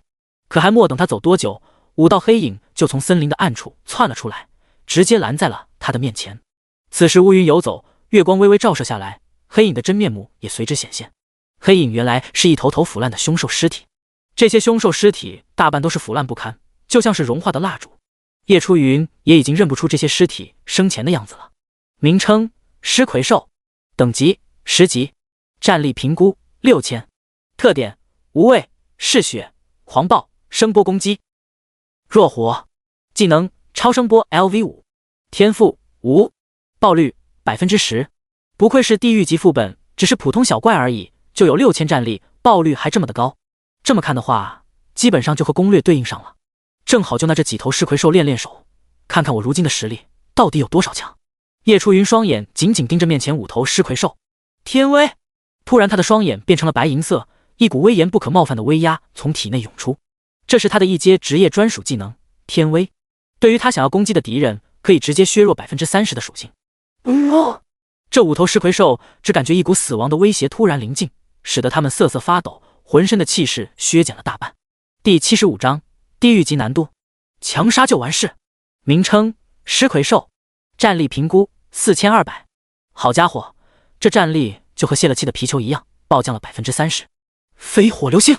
紧接着叶初云扔出一个火系技能，只见一颗颗大小约有3米左右的巨大陨石不断从天上降落，直接砸中了5头尸魁兽。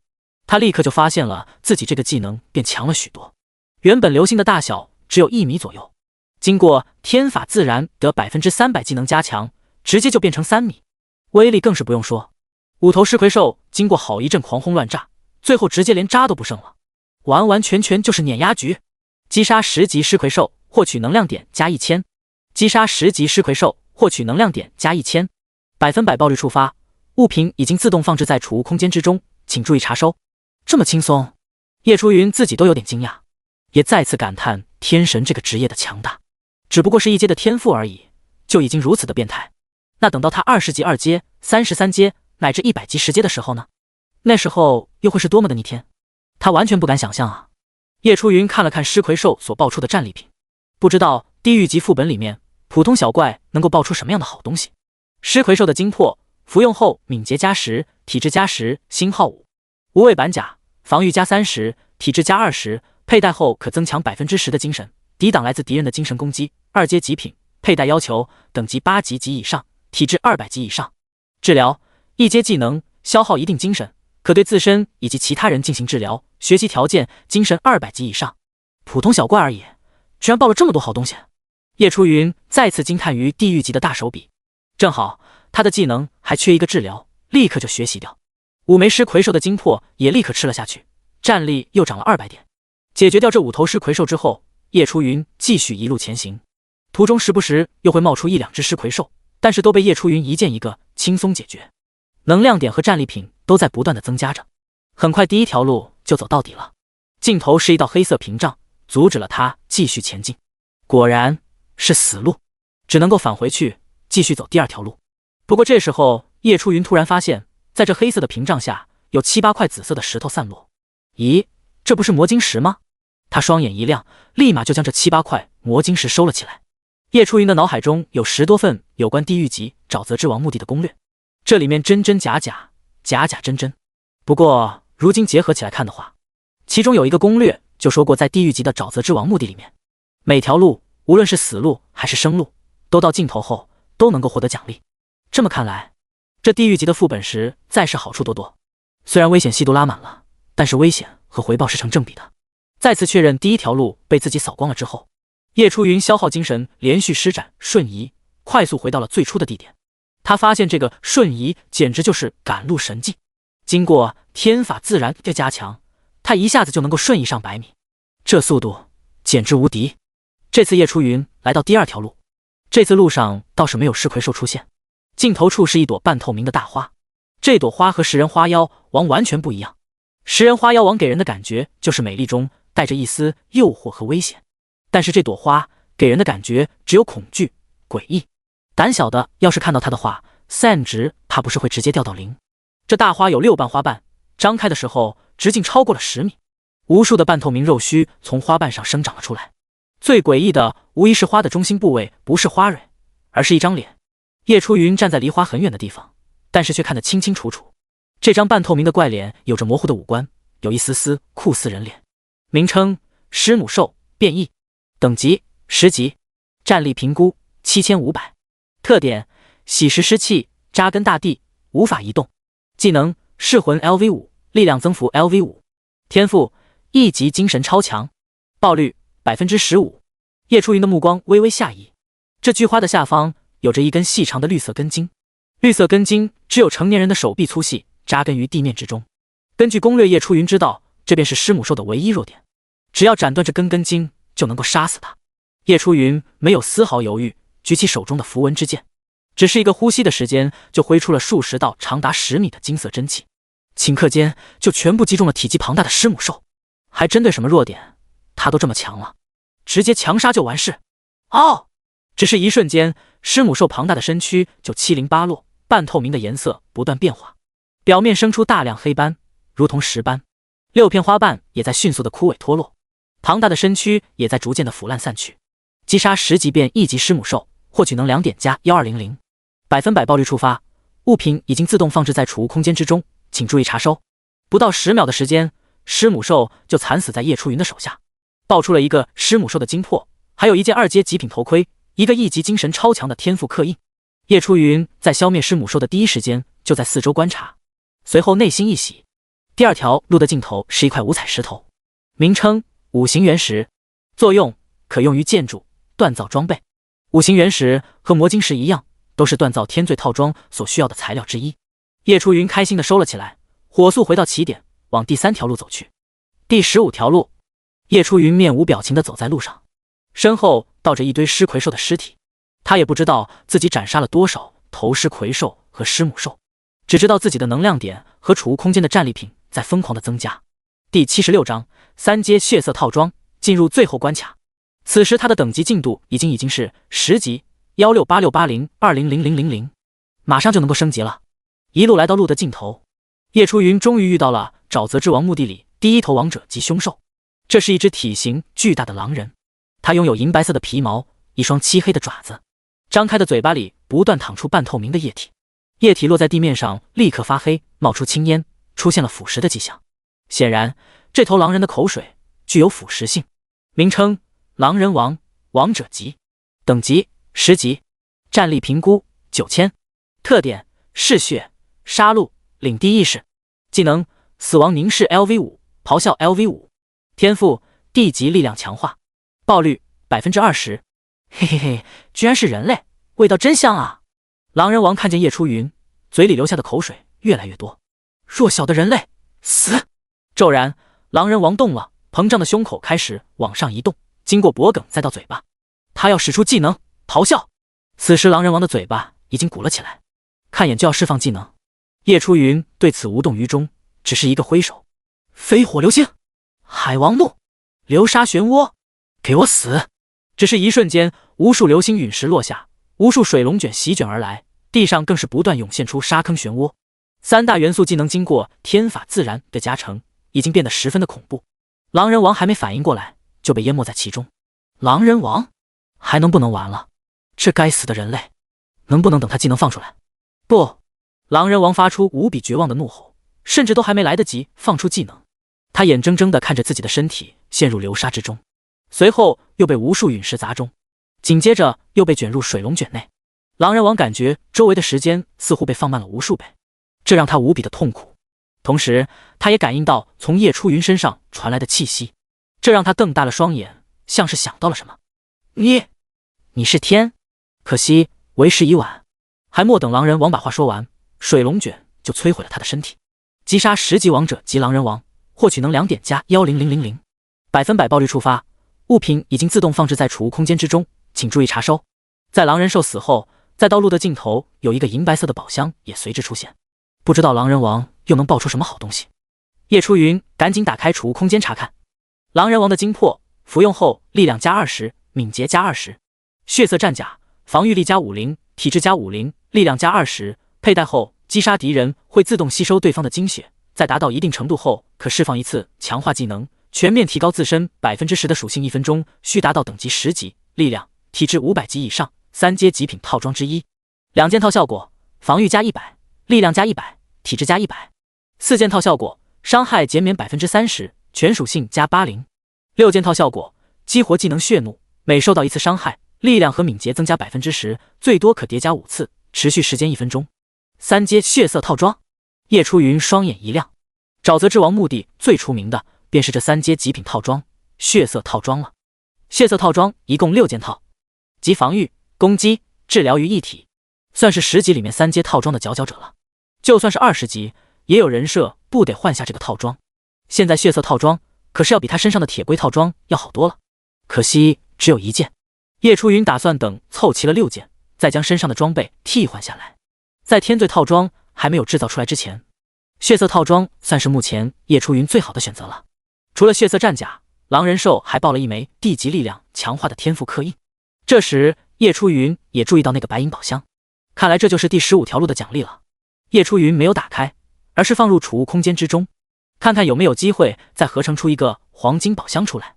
又过了1个小时，期间叶初云已经确认了第18条路是生路所在，只不过他没有选择走出这片森林，而是选择继续将剩下的12条路走完。第30条路，叶初云又碰上一头王者级别的巨大蝙蝠，3下5除2轻松解决，又获得了一件3阶极品套装血色头盔。血色头盔防御加40，精神加30，体质加30，伤害减免 15%， 佩戴要求等级10级，精神、体质500级以上，3阶极品套装之一。除此之外，还有神魔币、精魄、技能石、强化石等物品。道路的尽头又获得了一个白银宝箱。至此30条路全部探索完毕。期间叶初云所遇到的凶兽几乎都是一招解决，没有例外。这里比起原界那些使者来说，实在是太弱了。他的等级也即将突破10级，19982020000。至此隐藏成就达成了。这次叶初云又回到了第18条路，再次走了进去。这次他终于穿过了这片森林，来到了废墟建筑里面。废墟建筑里面是一个看起来很空旷的大厅，大厅里的尽头有一个门，除此之外并没有其他的任何东西。因为这个建筑太破落的原因，不少地方都裂开了巨大的缝隙，月光照射进来，使得这里阴恻恻的。叶初云慢悠悠地穿过走廊，走廊的两边刻着不少的图案和文字，图案是各种生物，其中有他熟悉的绿爪兽、食猿兽、无目蛇、紫毒蛙、幽狼、铁龟兽等等，这些都是毒物沼泽地里面所出现过的凶兽图案。天道降临，召唤万族，带来毁灭和灾难，被天道抛弃的种族将会成为……叶初云默默地看着这段话，无非就是介绍这个毒物沼泽地的由来。这也是前世当有人来到这里之后发现的一个让他们极为震惊的秘密。原来无论是绿爪兽还是食猿兽、铁龟兽这些凶兽，曾经也是被天道所召唤，降临在神魔世界的一员。第77章，沼泽之王，霸主级凶兽。可是后来不知道什么原因，他们失去了在神魔世界继续待下去的资格，之后更是被天道强行束缚于此，成为了其他选手变强的工具。有的甚至是类似于 NPC 一样的存在，只能听从天道的命令。虽然他们永远无法离开神魔世界，但是好处就是，就算他们死了，只要天道想要继续召唤他们，他们便可以再次出现。或许这也是变相的永生。甩了甩脑袋，叶初云赶紧把这个危险的想法抛在脑后，继续看向走廊上的文字。最后一段话则是阐述了毒物沼泽地的最深处，沼泽之王栖息于此。只要打败了沼泽之王，就能够获得梦幻的水晶。梦幻的水晶便是通关奖励，也是叶初云此行的目的。这个走廊并不长，门后是一个古怪的洞窟。此刻，在这些巨大的洞窟里，堆积满了狮母兽、狮魁兽、狼人兽以及其他凶兽的尸体骸骨。这些尸体骸骨堆积如山，而在这些骸骨的最上面，正有一条大的惊人的巨蟒趴在那里。巨蟒的首尾长度超过了10丈，浑身都是闪烁着淡淡光芒的暗黄色鳞片。最主要的是，它居然拥有2个头颅，而且它的舌腹下长出了4条同样布满鳞片的腿，每个脚掌都生有5爪，爪子紧紧地抓在骸骨上，2个舌头的额头处都鼓鼓的，像是要长出脚来。名称：沼泽之王，霸主级，等级10级，战力评估12000，特点：绝对镇守，精神分裂，嗜血，无畏。技能：冰火双环，专属技能，强化 LV5，铁臂 LV5，狂化 LV5，力量增幅 LV5，体质增幅 LV5，敏捷增幅 LV5，悬浮 LV5。天赋：地级力量强化，地级体质强化，地级冰之融合，地级火之融合。爆率 30%。哪怕是知道地狱级的沼泽之王属性很变态，但是当他看到鉴定所弹出的信息时，叶初云还是忍不住倒吸一口气。如此多的技能和天赋，这就是霸主级的凶兽吗？这是比王者级的凶兽还要恐怖的存在。王者级说的是他在同种族里面属于王者一般的存在，霸主级则说的是他在毒物沼泽地里属于绝对的霸主，这便是霸主级。不过前世别说霸主级了，他甚至都直接死在了王者级凶兽的手下，击杀霸主级的凶兽，那更是想都不敢想。不过这次他倒是可以想一想了。人类。当叶初云出现的时候，沼泽之王也注意到了他。左边的那个蛇头突然开口说话了：“居然是人类，没想到啊，小弟，居然还会有人类来到这里。”这次是右边的蛇头开口说话：“左蛇头，大哥，看来天道这次是召唤了一个低等世界的人类啊。”右蛇头，小弟，看来我们这次要大饱口福了。每天都吃这些尸魁兽，大哥我都快吐了。左蛇头，大哥，这个人类好不好对付啊？我怕打不过他啊。右蛇头，怂什么？反正死了也会被天道复活，就是干。左蛇头，哎，对哦，咱们死了也可以被天道复活啊，有什么好怕的？哈哈哈。叶初云面无表情地看着他们2个表演。前世这个沼泽之王就被无数人吐槽，因为被天道命令一辈子都只能够待在这个异空间里面，所以疯了。原本只有1个舌头的他，居然又分裂出了1个舌头，开始自言自语。精神分裂就是这么来的。不过叶初云倒也理解，这换做谁一辈子都只能够待在这里，那都得疯了。此时那2个舌头还在自言自语，叶初云冷冷地看着，双眼逐渐变成白银色。天威发动，沼泽之王顿时感觉一道无比恐怖的威压降临，自己的身体居然控制不住地发抖起来。与此同时，他感觉自身的各项属性在大幅度降低。名称：沼泽之王，战力8400。再次观察沼泽之王的面板，叶初云越发的感叹，天威这个天赋实在是太逆天，太变态了。原本沼泽之王拥有12000的战力，这下被天威削弱了 30%， 甚至连9000都没有了，这还怎么打？以他现在 1.4万的战力，甚至可以直接碾压对方了。两个蛇头同时都瞪大了眼睛。左蛇头，你这个人类居然是天神者！右蛇头，怎么可能？你一个来自低等世界的人类，怎么可能够获得天之传承？左蛇头，大哥呀，怎么办啊？这个人类居然是天神者，我们根本打不过呀！右蛇头，小弟，怂什么？对方是天神者，如果我们能够吃了对方的话，说不准就能够离开这个鬼地方了。左蛇头，大哥你说的对啊，既然是天神者，如果我们能够吃掉对方的话，说不准就能够摆脱天道的控制，重新获得自由。左蛇头，反正死了我们也能够复活，只搏不亏。右蛇头，小弟，我们上！左蛇头，大哥，冲啊！小弟来帮你释放技能。话音一落，沼泽之王庞大的身躯就飞跃而起，居然暂时的悬浮在了半空中。这是使用技能悬浮，可以短暂的悬浮在半空中。强化、狂化、铁臂，力量增幅、敏捷增幅、体质增幅。左边的蛇头不断狂吼着，在各种技能的加持下，原本被叶初云削弱的战力又涨了回来，达到了 1.1 万的战力。与此同时，右边的蛇头也同时怒吼着冰火双环。刹那间，他的身后就出现蓝红之光，蓝红光芒逐渐凝聚成光环，悬浮在沼泽之光的身后。这便是沼泽之王的专属技能冰火双环。随后这两个光环自动对叶初云展开攻击。轰轰轰，两道惊天巨响，冰火光环分别发射出两道激光。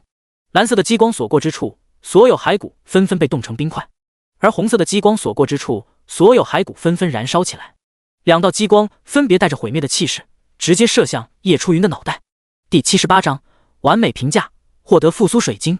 下一秒，叶初云想都不想，风羽翅展开，直接飞了起来，快速躲开了激光。然而冰火双环的攻击没有就此停下，一道又一道的激光自动射出。轰轰轰，叶初云操控着风羽翅不断穿梭在激光之中，那些激光根本击中不了他一根头发。激光不断落在墙壁上，使得整个洞窟不断抖动起来。那个冰火双环确实是有点东西，能够不断释放激光，颇有种不杀死叶初云就不罢休的感觉。沼泽之王看着面前这个人类在自己面前不断闪躲，看起来像是十分狼狈的样子，别提多开心了。左蛇头，大哥，你快看啊，那个人类在我们冰火双环的攻击下，根本就不敢靠近我们。右蛇头，是啊，小弟，只要这个人类靠近不了我们，我们就能够想办法耗死他。哼，真以为我就拿你们没有办法了吗？听到两蛇头的对话，叶初云目光冰冷，唰，只是一瞬间，叶初云就一分为三，居然释放出了两个分身，分身数也得到了加强。原本只能够释放一个分身，如今能够释放出两个分身，而且每个分身都拥有本体 85% 的战力。沼泽之王见状，两个蛇头都愣住了，可还莫等他多想，两大分身同时一左一右冲了过来。右蛇头，糟糕！他赶紧使用冰火双环，一左一右同时攻击分身，两大分身则不断闪躲，同时使用技能攻击。归元真气、元素技能，所有的技能通通上了一遍。轰轰轰，双方的技能不断对轰，竟然达到了微妙的平衡。而此时，沼泽之王的两个蛇头的注意力都分别在两个分身上，压根没有发现本体已经消失。这时候，沼泽之王也已经注意到了有些不对劲。左蛇头，大哥，那两个分身好像不想攻击我们啊，他们好像就只是想拖住我们似的。右蛇头，小弟，你说的不错，我也觉得好像有点不对劲。本体呢？你有没有看到本体上哪去了？左蛇头，本体，大哥，糟了！还莫等沼泽之王反应过来，他的身后就亮起了一道寒光。叶初云突然出现在他的背后，符文大剑劈斩而下。沼泽之王赶紧驱使冰火双环罩住自己，他以为这样就能够抵挡叶初云的攻击。然而正是因为沼泽之王这么做，就正中了叶初云的下怀。咔嚓，只是一剑，叶初云就将沼泽之王连蛇带冰火双环尽数劈成了两半。沼泽之王的两个蛇头连惨叫都来不及发出，就被一分为二，至此身亡。轰！沼泽之王的那庞大的身躯轰然倒地。下一秒，一道巨大而又耀眼的白光从尸体中飞去，尽数涌入叶初云的体内。恭喜你，击杀沼泽之王，霸主级，获取能2点加40000，百分百爆率触发，物品已经自动放置在储物空间之中，请注意查收。恭喜你，升到11级。提示：由于天之赐福的存在，你的属性将会得到大幅度的提升，你的力量提升100点，你的敏捷提升100点，你的体质提升100点，你的精神提升100点，你获得了50点自由属性。看到提示后，叶初云笑了笑，总算是升级了。虽然已经知道了自己的天赋很变态，但是看到提示后还是忍不住惊讶。别人升1级只能获得总共40点属性和5点自由属性的涨幅，好家伙，他直接翻了10倍，这种感觉爽翻天了。叶初云暂时没有打开面板，而是立刻打开了储物空间。他已经迫不及待地想要知道击杀沼泽之王获取的战利品是什么。这不看不知道，一看简直吓一跳，又是大爆特爆。从简单到困难，所遇见的沼泽之王最多只会是王者级，而且无论是战力、天赋还有技能都会大打折扣。只有地狱级的沼泽之王才能够发挥出他真正的实力，爆出来的东西更是集所有精华于一体。首先便是沼泽之王的精魄，一次性爆了10个，正好够他服用至上限。沼泽之王的精魄服用后，力量加50，敏捷加50，体质加50，精神加50。其次便是3阶极品套装。之前叶初云击杀了2头王者级别的凶兽，获得了6件套其中的2件，而剩下的4件就全都在沼泽之王的身上。血色之靴，防御力加40，敏捷加50，走路间可悄声无息，移动速度正 50%， 佩戴要求等级10级，敏捷500级以上，3阶极品套装之一。血色护肩，防御力加40，体质加50，装备后可缓慢恢复精神力，佩戴要求等级10级，体质500级以上，3阶极品套装之一。血色腰带，防御力加50，体质加40，伤害减免 5%， 佩戴要求等级10级，体质500级以上，3阶极品套装之一。血色护腕，防御加40，体质加50，伤害减免 5%， 佩戴要求等级10级，体质500级以上，3阶极品套装之一。这下6件套就全部凑齐了。除此之外，还有技能书、天赋刻印。天赋刻印，地级力量强化，地级体质强化，地级冰之融合，地级火之融合，直接把沼泽之王所拥有的天赋全都爆了出来。冰火双环，3阶技能可召唤出冰火双环，攻守兼备。学习条件需要地级天赋冰之融合，地级天赋火之融合，精神体质要求2000级以上。这个技能让叶初云眼馋了很久，这一下也总算爆了出来。最后还有技能10强化石，爆了很多，加起来50多枚。还莫等叶初云处理这些战利品，公告也随之而来。公告：恭喜叶初云通关地狱级沼泽之王的目的，获得声望加100。提示：你的声望达到400，可再次获得天道的赐福，全属性加40。提示：首次通关地狱级沼泽之王目的，获得完美评价，奖励复苏水晶1颗。复苏水晶可获得1次复活的机会，死后自动消耗。第79章分享攻略，回到最初的起点。终于得到了。叶初云神色激动地看着储物空间里突然多出来的透明水晶。复苏水晶可以让他拥有1次复活的机会。在神魔世界，他们人类的生命只有1条，死了就是死了。像是其他高级世界的生命，例如天命星的天命者，他们天生就拥有9条命，而且每死1次，他们的实力便会得到翻倍的增长。所以天命星的族人在万族战场中更是不畏生死，越死越强，令人闻风丧胆。这种天生自带的天赋是他们人类根本比不了的。但是天道是公平的，既然人类只有1条命，那么他就给予人类复苏水晶奖励。拥有1颗复苏水晶就等于多了1条命。只有首次完美通关地狱级副本才能够获得这么1颗。前世叶初云曾经听别人猜测过，神魔世界中可能存在能够让人复活的技能或者天赋，只不过这个技能或者天赋到底存在不存在就不得而知了。正当叶初云看着复苏水晶陷入沉思的时候，外面可是炸了锅了。1分钟之前，王刚等人一直在五色祭坛等待消息，突然间公告就出现了。公告：恭喜叶初云通关地狱级沼泽之王的目的，获得声望加100。这个公告一出，立刻就引起了众人的哗然。他们只能够看到这个公告，并不知道叶初云通关后获得复苏水晶的事情。如果知道的话，怕不是更得吓死。我去，居然真的通过了沼泽之王的目的，而且还是地狱级的。神不愧是神，在我们连简单级都没有通过的时候，神直接就一个人打穿了地狱级。真不知道地狱级的沼泽之王目的会有什么样的奖励。天啊，想都不敢想。不知道有没有夜神用不到的装备，哪怕是边角料，对于我们来说都不得了了。这话说的，我身上还有好几百神魔币呢。你这么说，我得借钱去了。来啊，有没有缺钱的兄弟啊？一分析提供贷款服务啊！卧槽，兄弟你这速度够快的呀！我的妈啊！蔡坤直接吓得跳了起来。夜神居然真的通过了地狱级的沼泽之王目的，雷神更是不断嘀咕着。他还是不是人类了？王刚更是不断摇头苦笑，看来叶神的战力说不准真的破万了，这可真是人比人气死人啊！众人等了一会之后，终于看到了一个从关门之中走出来的身影，正是叶初云。叶初云一出现，众人就将他围个水泄不通。叶神，叶神，你通关了沼泽之王的目的，有没有什么攻略可以透露一下的呀？叶神，叶神，你的攻略出售吗？我们小队有偿买一份。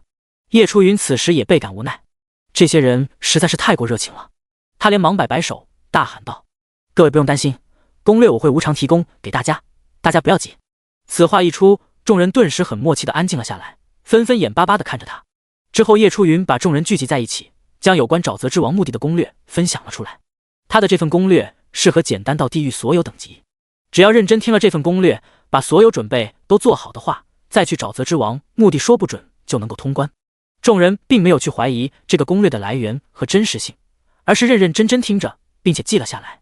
因为叶初云已经通关了地狱级的沼泽之王目的，所以众人认为他知道这些攻略并不奇怪，而叶初云也无所谓他们信不信。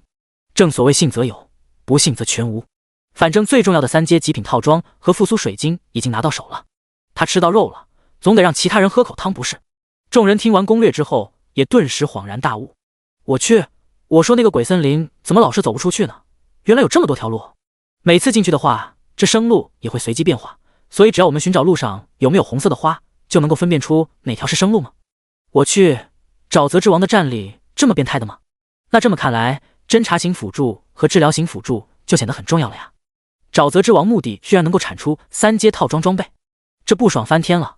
那我们这个小队就差一个侦察型辅助了，有没有要来的？战力最低2000，组好了我们去试试简单级的。我听觉增幅技能满级了，可以侦察，而且我战力2100。好，就你了。众人如火如荼的开始了针对性的组队，效率比之前还高上许多。很快就有好几个队伍陆陆续续的走进了光门之中，我们也赶快出发吧。王刚小队见状也是非常的急不可耐，马上就冲了进去。而叶初云则早已经离开了五色祭坛。毒雾沼泽地广场，时隔3天又回到了这个最初的起点啊！叶初云一脸的恍若隔世。广场上此时只有他一个人，其他人要么去猎杀凶兽升级，要么就是去挑战沼泽之王目的副本。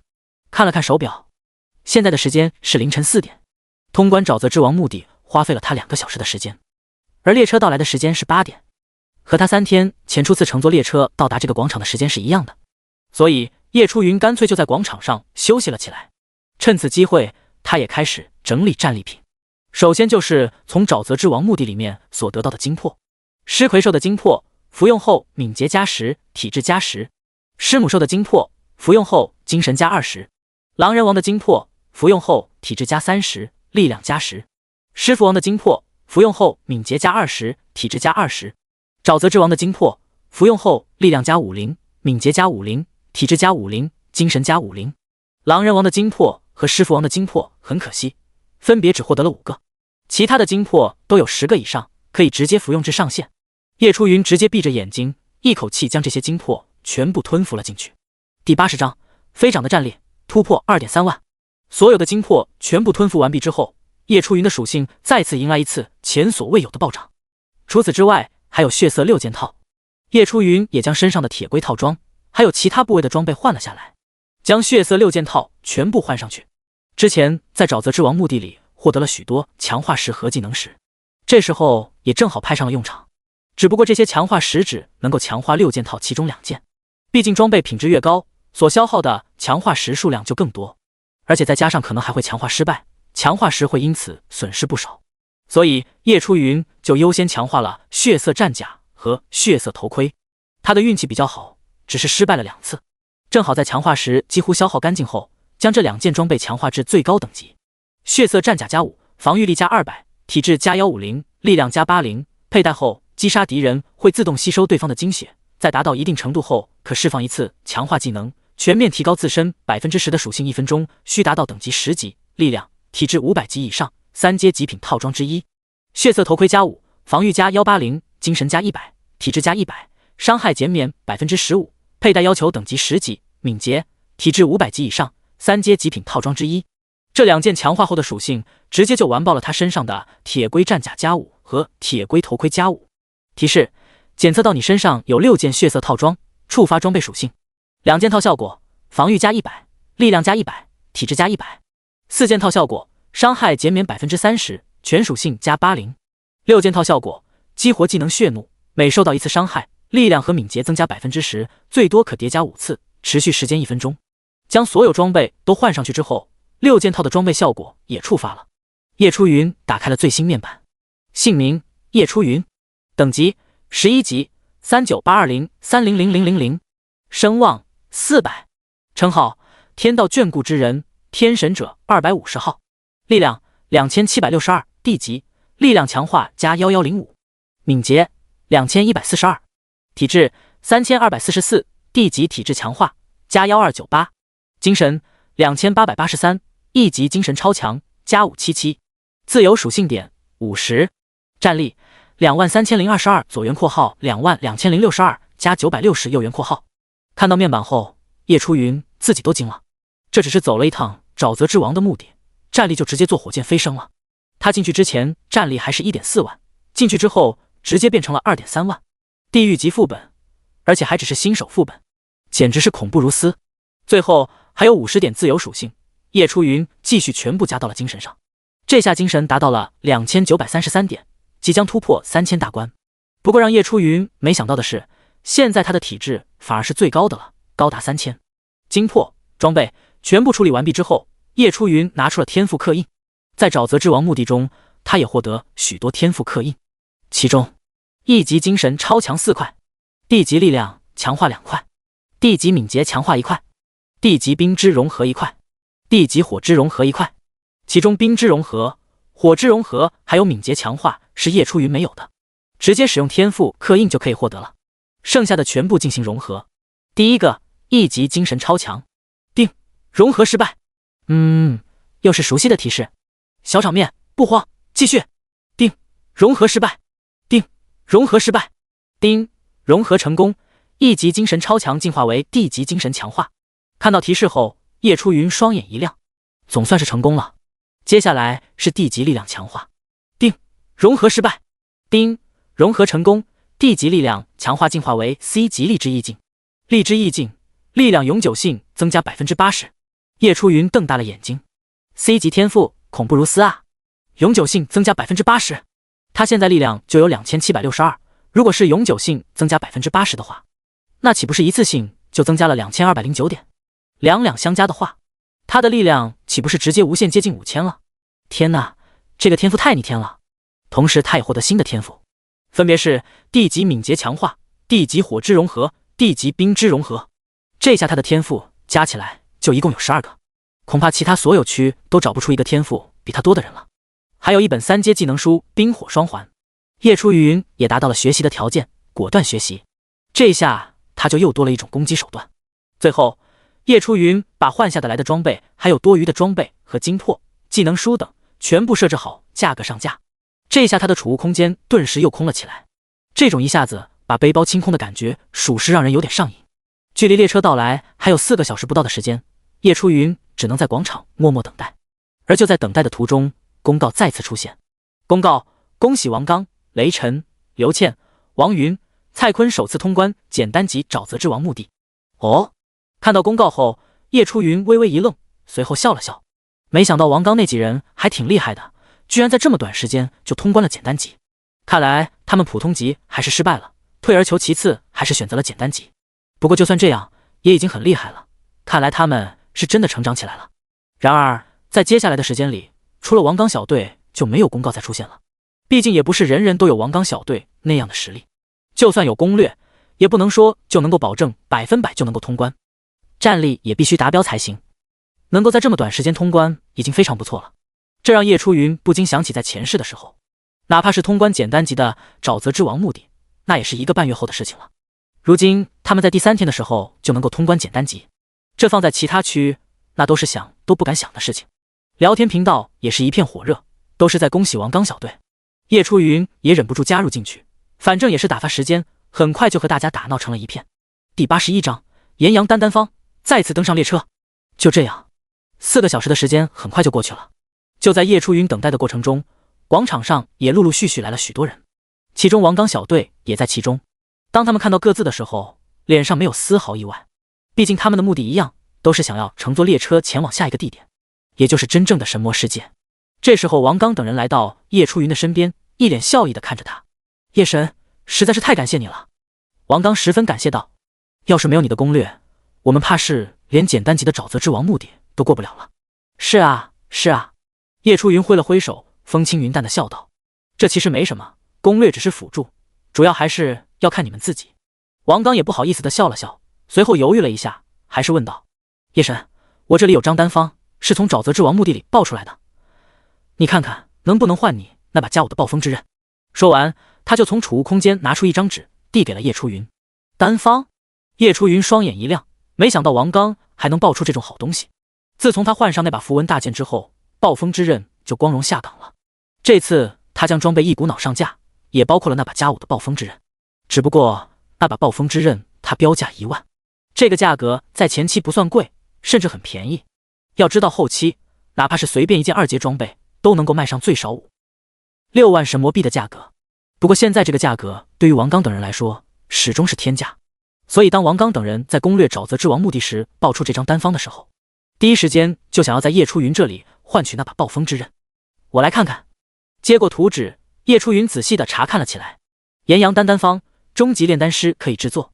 炎阳丹，服用后1个小时内增加火系抗性500%，火系抗性增加500%。看到丹方时，叶初云内心顿时一惊，同时他的心跳也开始加速。他突然想起了一件事，前世在一次偶然中，有一个小队曾经看到一名25级的独行者居然能够单刷30级异空间副本炎神洞窟，而且还通关了困难级。那个时候甚至还没有人能够通关简单级的炎神洞窟，这个25级独行者居然能够直接一个人通关困难级的炎神洞窟。后来在不断追问下，那个25级独行者才爆料，之所以能够通过这个炎神洞窟，是因为他有能够增加火系抗性的药物，只要能够抗住炎神洞窟内的岩浆，那么通关炎神洞窟就非常的简单。这个消息一经公布，所有增加火系抗性的药物价格有顿时大涨特涨，完全就是供不应求。而之所以这么多人想要通关炎神洞窟的原因，是因为炎神洞窟是一个专门出产锻造设计图的好地方。正是因为这些锻造设计图，才让那个25级独行者大赚特赚，甚至靠这些锻造设计图加入了一个一流势力，成为了他们的专属锻造师，得到重点培养。而现在叶初云的手上正好得到了一份能够增加火系抗性的丹方，还是增加500%。他在前世见都没见过这么逆天的丹方。如果这个丹方拿出去拍卖的话，叶初云甚至认为这最少能够卖出上百万神魔币的价格。但是现在王刚却说要用他的这张丹方换自己的一把加武暴风之刃。好，我换了。叶初云自然是喜不自胜的同意了。不过他知道这张丹方的价值，王刚却不知道，所以他将暴风之刃和铁龟套装全部下架，交给了王刚，同时还给了王刚1万神魔币。能够交换到炎阳丹是他赚了，但是他也不能王刚等人太亏。这些都给我吗？看到这些装备，王刚也大吃了一惊。随后他立刻就明白了，那张丹方的价值可能超出自己的想象。紧接着他的内心又十分开心，他觉得叶初云十分仗义，没有让自己吃亏。换吗？叶初云笑了笑问道。换。王刚自然是欣然点头同意。随后他将这些装备和神魔币全部分给了雷神等人，自己没有留一件装备。叶初云看在眼里，也不得不佩服王刚这个队长，有好装备第一时间就先给队友，这种好队长上哪找去？不过雷神等人只是收下了装备，死活没要神魔币，非要坚持将这些神魔币给王刚，算是买下了这些装备。王刚也没有办法，只好将这1万神魔币收下。叶初云在一旁将这些看在眼里，也是笑笑不说话。轰隆隆！就在大家各自闲聊的时候，一辆黑色的列车从虚空中出现，向广场的方向缓缓驶来。来了！雷神看见列车后，兴奋地大叫起来。黑色列车如同钢铁巨龙，车头喷射着白色的蒸汽，一路推进。不过短短10几秒，所有人包括叶初云都感觉到了一股巨大的气势压迫而来，忍不住纷纷后退。呜！长长的汽笛声响起，蒸汽也缓缓散去。将他们带到神魔世界的黑色列车又再一次出现。就在黑色列车停靠在广场的下一秒，列车的大门一闪闪自动打开，车厢内顿时亮了起来，等待着叶初云等人的进入。众人看着面前的黑色列车，眼中既有开心也有迷茫。开心的是终于离开毒物沼泽地这个鬼地方了，可是迷茫的却是他们登上列车的话，等待他们的又会是什么恐怖的地方呢？就在众人犹豫的时候，一个身影毫不犹豫的就登上了列车，正是叶初云。看到叶初云那么果断的上车，王刚等人互相看了眼对方，随后也咬了咬牙，紧随其后走进列车。进去后，叶初云就随便找了节右边的车厢坐了下来，王刚等人则坐在他的对面，一脸紧张。再一次登上列车，众人已经不是3天前那个什么都不懂、充满了恐慌的人，现在他们已经得到了力量，每个人放在以前的蓝星，那个个几乎都是非人类。不过越是如此，他们就越能够感受到天道的手段有多么的厉害。第82章，前往蓝星域，选择地狱。这辆黑色列车根本不是我们蓝星能够制造出来的科技啊，完全就像是电影中才会出现，仿佛就像是外星人的技术。刘倩看着窗外，不断感慨着：“队长，你说这个列车会把我们带到哪里去啊？”蔡坤有点紧张地问道。王刚此时也非常的紧张，他摇了摇头，随后看了眼叶初云。当他看到叶初云依旧一脸风轻云淡的样子之后，他突然也就不紧张了。叶神，你认为这个列车会把我们带到哪里去？听到王刚的问话，叶初云刚想开口回答，列车就突然呜的一声，紧接着一扇扇车门猛地关上，开始启动了起来。与此同时，车厢内也响起了声音：118号区的各位，欢迎你们乘坐列车。离开试炼之地后，你们将真正的进入神魔世界。接下来你们要去的地方是吾专门为你们蓝星划分的一个区域，吾将其命名为蓝星域。你们接下来的任务便是在这个蓝星域生存下来，建立属于你们自己的驻地，迎接某天可能会到来的万族战场。在蓝星域有着各式各样的异空间、凶兽、机缘、任务，你们可以各自去探索，努力提升实力吧，蓝星人类。好了，最后请你们当中等级最高的人选择你们接下来要前往的地狱，一共1万个地狱，你们可以自由选择。你们之前所在的地狱乃是1号地狱，你们也可以直接选择前往，但是吾提醒你们一句，一旦选择了，接下来的任务便只能够在你选择的地狱内完成，请选择。这突如其来的话语让在场的所有人都懵了，紧接着他们就齐齐看向叶初云，毕竟他现在就是这个列车里等级最高的人，他的选择可关乎着他们未来和生死。毕竟要是一个选择不好，来到了一个十分危险的地狱，那可就见鬼了。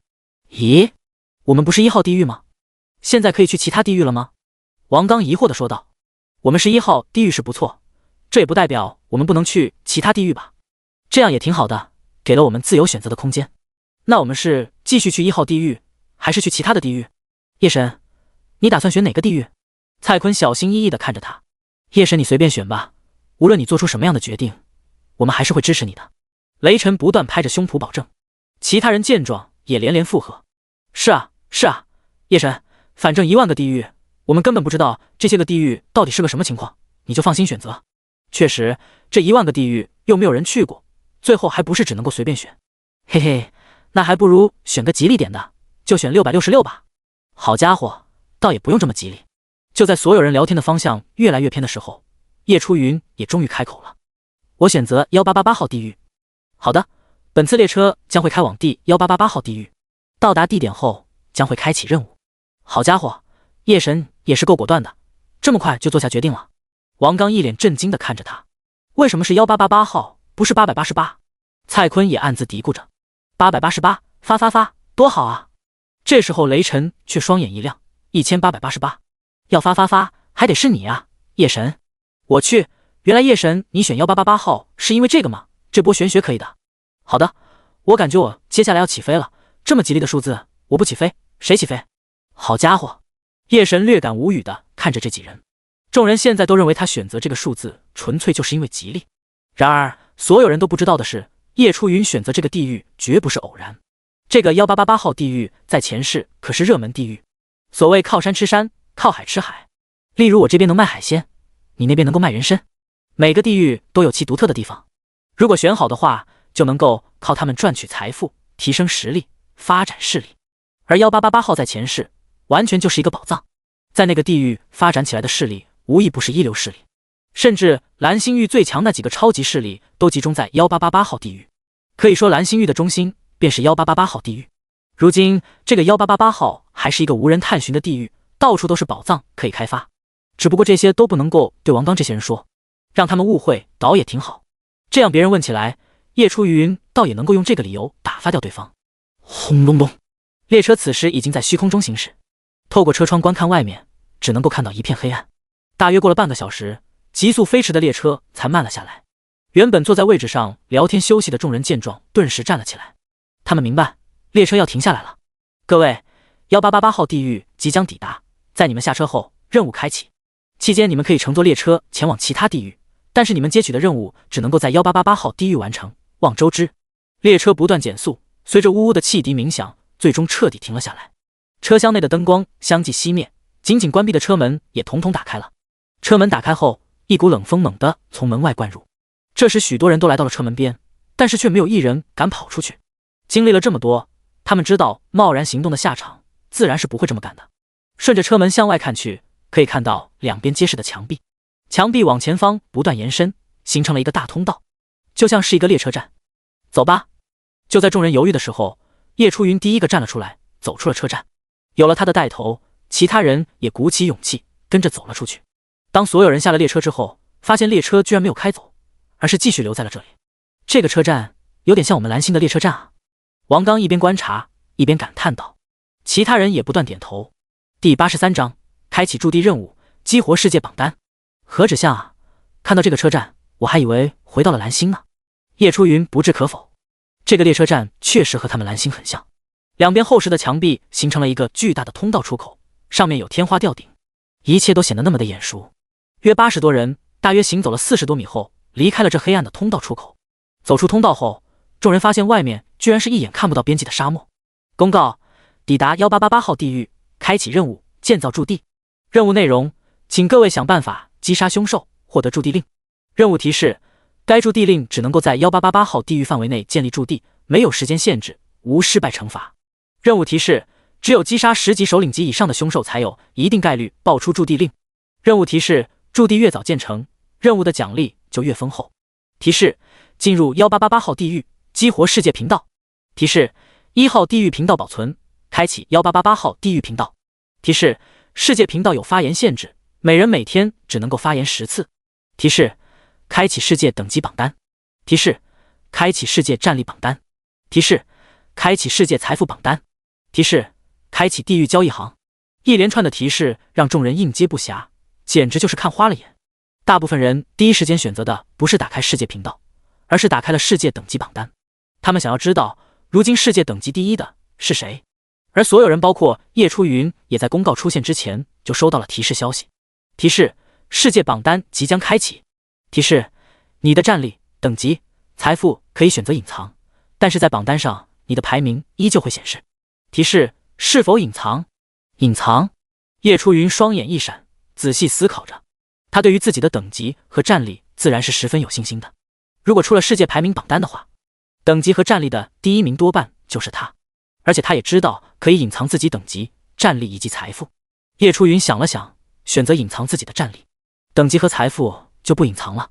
等级和财富暴露了无所谓，只要别人不知道自己的战力是多少就行。就算隐藏了战力，自己的名字依旧在世界战力榜单的第1名，无伤大雅。这样也正好给别人一个想象的空间。不然自己第1名2.3万战力，第2名却连1万战力都没有怎么办？那第2名的多丢人啊！他也是为了大家着想。要是别人看到自己这么高的战力，没有追赶的欲望了，直接摆烂怎么办？这可不行，可不能让其他人太绝望了。自己要是隐藏了战力，就可以给别人一个努力奋斗的空间，让他们以为可以超越自己，多好啊！有时候知道的太多了，也不是一件好事情啊。所以他选择了隐藏战力，不隐藏等级。所以当所有人打开世界排行榜，看到的便是这样的画面。世界等级排行榜，第1名叶初云11级，第2名乔山云9级，第3名詹姆斯·斯特朗9级，第4名中村田9级，第5名金云彻9级。世界战力排行榜，第1名叶初云，战力；第2名楚云兰，战力；第3名乔山云，战力；第4名华特6634战力。世界财富排行榜，第1名钱多多376656神墨币，第2名叶初云102548神墨币，第3名李青红85642神墨币。所有人都目瞪口呆地看着排行榜单。世界等级排行榜第1名叶初云，世界战力排行榜第1名叶初云，就连世界财富排行榜第2名也是叶初云。他们118号区是出了一个什么怪物？紧接着，他们齐齐看向叶初云，眼神古怪。蔡坤，好家伙，叶神这个老阴笔啊！我就猜到你肯定会隐藏战力。庄亮，好，都这么玩是吧？没想到除了叶神这个老阴笔，还有这么多老阴笔隐藏战力是吗？雷神，已知第4名的战力有6634，盲猜叶神的战力肯定有1万以上了。这么看来，世界战力排行榜前10也不怎么样嘛。王刚，不怎么样。雷子，我觉得你小子肯定是飘了，先看看我们战力再说话吧。刘倩，叶神你这太感动了，财富和等级都不隐藏，就是隐藏了战力，这莫非是为了不让其他人感到绝望吗？王云，可以的，这背后的原因竟然如此暖心，爱了。面对众人的目光，叶初云依旧镇定自若，轻咳一声，随后他震惊的目光看向财富榜第1名。果然如他所料，财富榜的第1名还是和前世一样，是一个叫钱多多的龙国人。此人并不爱练级，只爱做生意赚钱，靠着敏锐的商业头脑倒买倒卖赚到了第1桶金，随后雇佣了一支队伍专门帮他猎杀凶兽，赚取能量点。赚钱和升级两不误，坚固的石头也是这个钱多多一开始就认为非常有价值，所以囤了非常之多。直到初级磨刀石的问世，钱多多因此一飞冲天，虽然赚的没有李慕白来的多，但也是杀疯了。后面他就靠着这笔钱不断发展，最后在蓝星域成立了最大的商会通天商会，他也一跃成为了蓝星域最有钱的人，身价万亿。此人对于市场的嗅觉还有管理方向的能力非常强大，从目前的世界财富榜就能够看出来。叶初云自认为已经抢占先机，赚到了一大笔的神魔币，但还是不过这个钱多多赚得多，可见这个钱多多赚钱能力之强。叶初云看中的正是这一点，如果有机会的话，他想把钱多多挖过来。而且叶初云知道钱多多初期所在的地狱，可以过去找他。他知道钱多多此人对于金钱有极大的执念，如果他有办法让钱多多赚到更多钱的话，钱多多估计都要求着加入他的势力。此时不光是叶初云他们，还有其他区域的人达到了5级之后，都可以乘坐列车前往下一个地点。当他们看到世界榜单之后，都纷纷陷入了震惊之中。第84章管理型天才，2大神级高手，这不挖个墙角？世界频道，这里汇聚了1号至10000号地狱的所有人。在开启的瞬间，这里已经热火朝天。666号乔山云，我居然不是第1名，这个叶初云是谁？居然11级了。2333号冯涛，叶神，是叶神吗？没想到居然是11级。1568号楚云兰，哦，楼上的，你认识他？那你知道他战力多少吗？2333号黄志泽，不清楚，我们也不知道叶神的战力到底有多少，现在隐藏了，更是猜不到了。526号中村田，哼，战力再高能高多少？能有1万吗？居然还隐藏战力，装神弄鬼。1568号楚云兰，哼，樱花国的人，你再叫，信不信我喷死你？888号钱多多，哟呵，这个叫叶初云的财富可以啊，居然有这么多神魔币，不知道能不能和他做个生意。1888号叶初云，做生意可以啊，我大量收购灵草、矿石、装备、技能书，你卖不卖啊？888号钱多多，好小子，你可以啊，这些东西我也大量收购，看来我们的生意是做不成了。1888号叶初云，别啊，买卖不成仁义在啊，交个朋友，以后有发财的机会喊上你。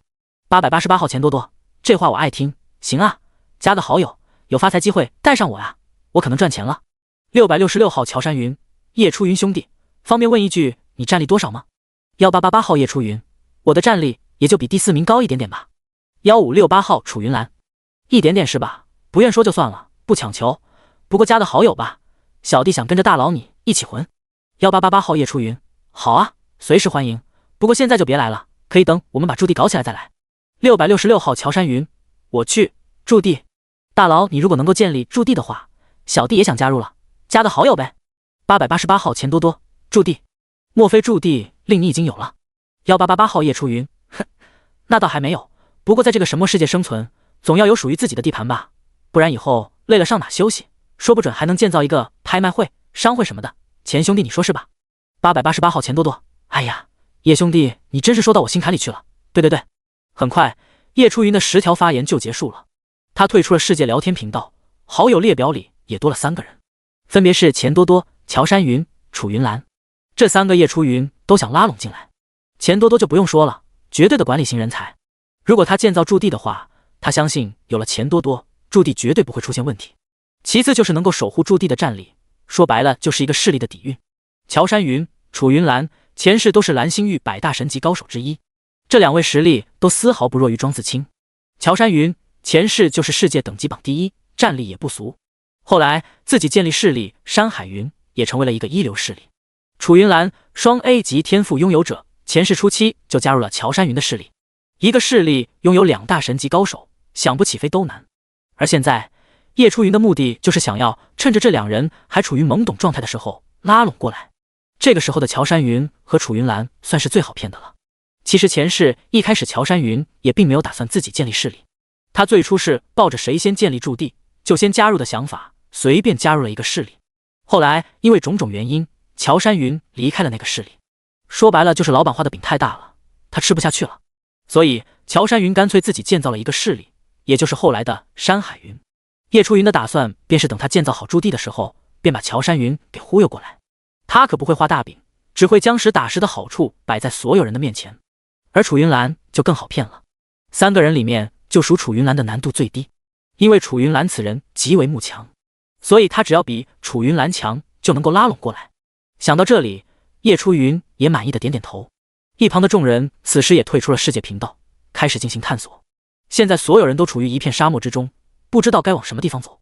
突然在不远处，王云耳朵微动，像是感知到了什么，猛地转头一声大喊：大家小心！随着王云的厉喝，众人发现距离他们10多米开外，一处小小的沙丘突然爆了开来。只听见轰的一声，一条巨大的黑影从沙坑中窜了出来，竟是一头长度超过了20米的巨大蝎子。只见它浑身漆黑如墨，外壳更是坚硬如铁，像是某种金属。名称：沙丘蝎，等级10级，战力评估6000，特点：嗜血、杀戮、领地意识，技能：剧毒 LV5， 力量增幅 LV5， 天赋无，爆率 5%。 此时所有人当中拥有鉴定技能的蔡坤看到这个数据的时候，直接就瞪大了眼睛。卧槽，这个沙丘蝎拥有6000战力，大家小心啊！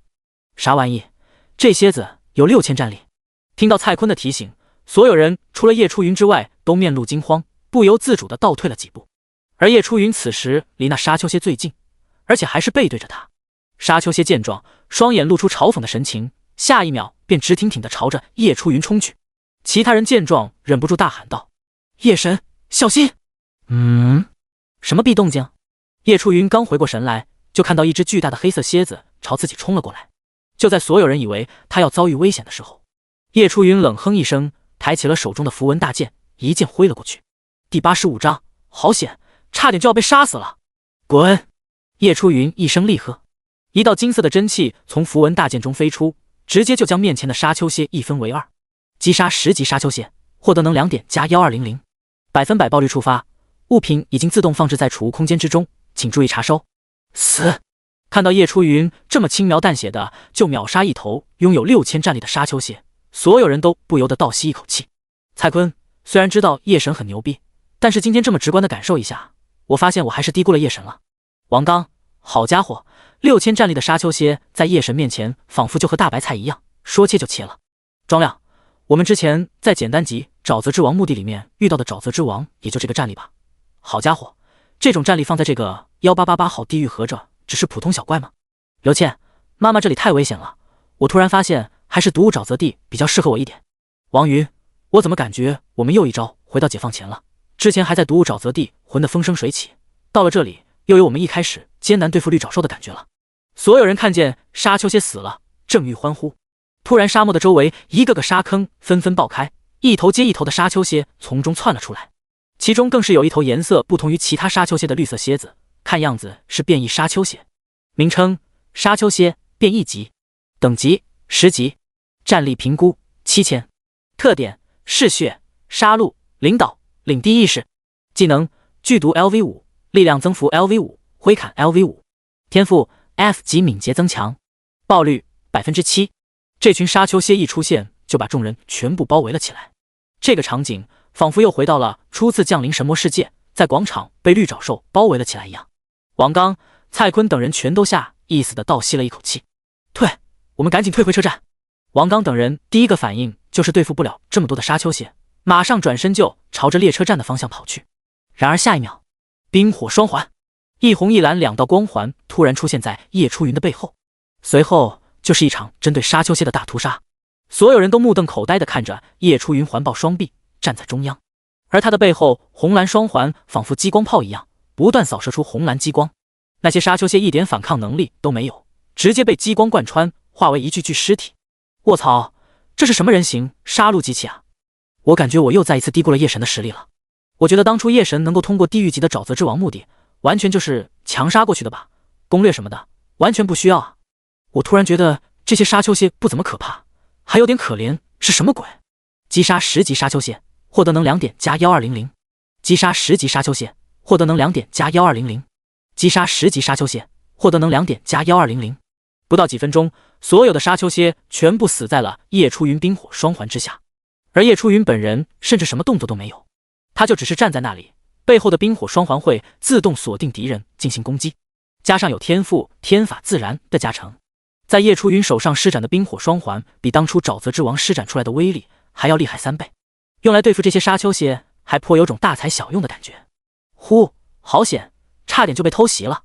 消灭沙丘蝎之后，叶初云后怕地拍了拍胸口，仿佛他成了受害者一样。如果没有看到满地的沙丘蝎尸体的话，王刚等人说不准就信了。王刚、蔡坤、庄亮、刘倩，众人都沉默了。不过同时，他们也知道了这个地方比起毒物沼泽地还要凶险。以他们现在的实力来看的话，想要探索这个地方会很艰难，更别说驻地令还要靠击杀10级首领级以上的凶兽才有一定概率获得。这目前对于他们来说难度还是很大的。世界频道也是一片哀嚎，他们大多数也遇到了和王刚等人一样的情况，发现了这里的凶兽比起之前所在的试炼之地要强上许多，他们根本打不过。夜神，我觉得我们还是先回毒物沼泽地升级吧，以我们的实力来看，暂时可能还对付不了这里的凶兽。王刚先说出了自己的想法，其他人也纷纷附和，表示要先回毒物沼泽地提升实力，等变强了之后再回到1888号地狱寻找建造驻地的办法。这样也挺好，这里确实暂时不适合你们。叶初云点点头，表示同意。虽然王刚等人现在的等级和战力都已经超出了同阶段人许多，但是还不够强，确实还是需要回毒物沼泽地深造一下。叶初云继续说道，我建议你们最好是10级前往天命神殿获得传承之后，再回到1888号地狱，这样会轻松很多。听到叶初云提起了天命神殿，王刚等人的眼睛顿时一亮。他们之前只是听叶初云简单的说起过天命神殿的事情，知道只要升到10级之后便会收到来自天命神殿的召唤。他们需要进入天命神殿进行评估，根据评估等级进行评测，获得传承。获得传承之后，他们的实力便会得到一个质的转变。也确实如叶初云所说，等他们获得传承后再来到1888号地狱，确实会轻松很多。蔡坤立马上前问道，叶神，这个天命神殿到底是怎么一回事？我们是不是要在10级之前尽可能的提升属性，有啥讲究吗？王刚、叶神，是不是只要我尽可能的提升力量，就能够获得狂战士传承？刘健、叶神，你看我想获得弓箭手的传承，你看能够提升哪方面的属性？一个又一个的问题让叶初云应接不暇，但是叶初云早已经有了准备。之前他在天命神殿用 A 级评测的情报薅了在场所有人的羊毛，这时候也终于派上了用场。第86章再次单独行动，展开后续计划。叶初云也将自己所知道的说给了王刚等人听，有关各等级评测的内容，以及一些传承的获取所需要的条件。低等级的传承获取条件，在贪墨等人那里并不是什么秘密。如果能够用这些微不足道的情报换取叶初云手上的 A 级评测情报的话，贪墨这些人简直就是求之不得。从叶初云口中得知了如此多的情报，王刚等人也是受益匪浅，他们也是才明白其中的弯弯绕绕。原来只要力量达到100，体质达到100点以上的话，就有可能获得战士类传承吗？如果有5行天赋其中一种，加上精神超过100点的话，就有可能获得法师类传承。某项属性均达到300以上的话，更是有可能会获得高级传承。获取传承的条件千奇百怪，叶初云也不能100%保证，只能解释个大概。当王刚等人知道叶初云使用自己的评测情报换取了这些情报的时候，更是感动得无以复加。而叶初云这么做，也只是希望其他人也能够强大起来。毕竟他一个人的强大在万族战场是没有用的，他需要的是龙国乃至是整个蓝星的所有人都能够强大起来。独自难免彷徨，同行便是征途。不过他也不是圣母，帮助不了所有人，所以他尽可能的帮助愿意跟随他信任他的人。好了，情报就是这些了，你们自己琢磨一下，该往哪个发展。我还有个地方要去，既然1888号地狱无法探索，你们就先坐列车回到毒物沼泽地吧。叶初云站起身子，拍了拍沙子，随后往列车站的方向走去。其他人也赶忙起身，跟在了他的身后。众人一路浩浩荡荡的从列车站走了出去，又一路浩浩荡荡的走了回来。来到车站，叶初云指了指一旁看似没有人的售票处：“你们去那里买张回毒物沼泽地的车票吧。”车票？王刚等人看向那个空无一人的售票处，他们完全不知道那个地方还能买票的。不过既然那个站台上写了售票处3个大字，想必就是可以售票的吧。叶初云率先来到售票处，对着空无一人的窗口说道：“给我一张去884号地狱的车票，前往884号地狱车票，售价20枚神魔币，是否购买？”买！叶初云没有丝毫犹豫，立刻就拿出了20枚神魔币，放在了窗口台上。只见白光一闪，20枚神魔币消失不见，取而代之的是一张写有884号的绿色车票。各位，我就先走一步，有事私聊。叶初云拿起车票，对着其他笑了笑，便走上列车。就在众人的目光下，列车咻的一声便开走了。紧接着又是一辆黑色列车出现，等待着其他人。队长，叶神这是要去哪里？蔡坤一口雾水地问道。王刚哪里知道，直接翻了个白眼给他。我哪里就知道了，神的事情你少管。我们也赶紧回毒物沼泽地继续练级了，顺便也将叶神告诉我们的情报分享给其他兄弟去。我的属性正好全部都突破了300点，不知道有没有机会获得强力传承。坐在前往884号地狱的列车上，叶初云打开了储物空间。刚刚击杀那么多的沙丘蝎，他还没有查看战利品呢。沙丘蝎的精魄，服用后体质15，抗毒性加10。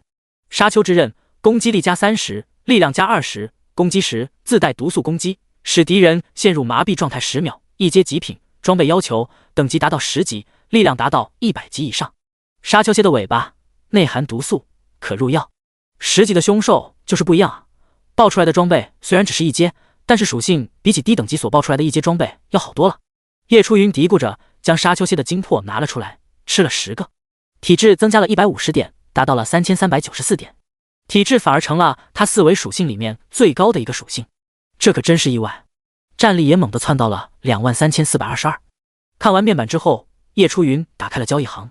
现在交易行已经连通了1888号地狱，可以购买的东西更多了。与此同时，叶初云之前挂在交易行的装备以及技能书、精魄等等也早就已经销售一空，他寄存在收购处的神魔币更是消耗一空，换来了大批的灵草、矿石等等材料。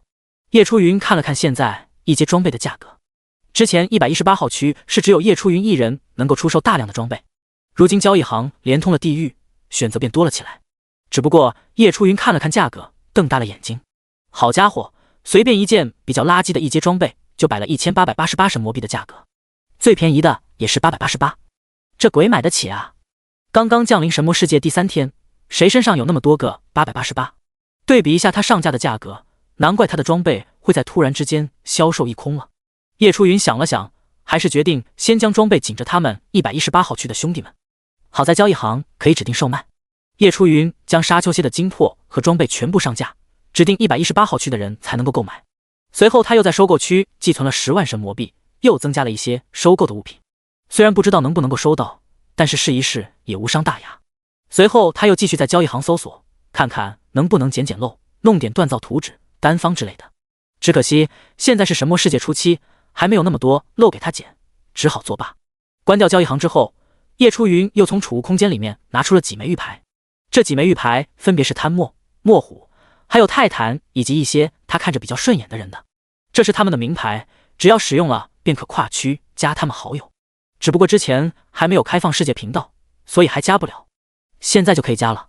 所以叶初云将玉牌一一贴在额头上，让精神力连通玉牌挨个加上了好友。第87章拍卖会的邀请，暗夜山谷。全部加上好友之后，叶初云就听见滴的一声，好友列表里墨虎的头像正在不断闪动，看来这人一直等着叶初云加他好友啊。这一发现加上了，就立马联系了过来。墨虎同族，等了你老半天了，怎么才加上好友啊？叶初云，不好意思啊，我们这边才刚刚激活世界聊天频道，所以你懂得。墨虎，哦，原来如此，我倒是把这件事情给忘了。叶初云，墨虎兄弟，你来找我就是为了打个招呼的吗？墨虎，那倒不是，除了找你打个招呼之外，我有个好事想要告诉你。好事？叶初云挑了挑眉，也有些好奇了起来。叶初云，好事？什么好事？墨虎，同族，你们蓝星刚刚降临神魔世界，想必是没有见识过这个世界举办的拍卖会吧？原来是拍卖会啊！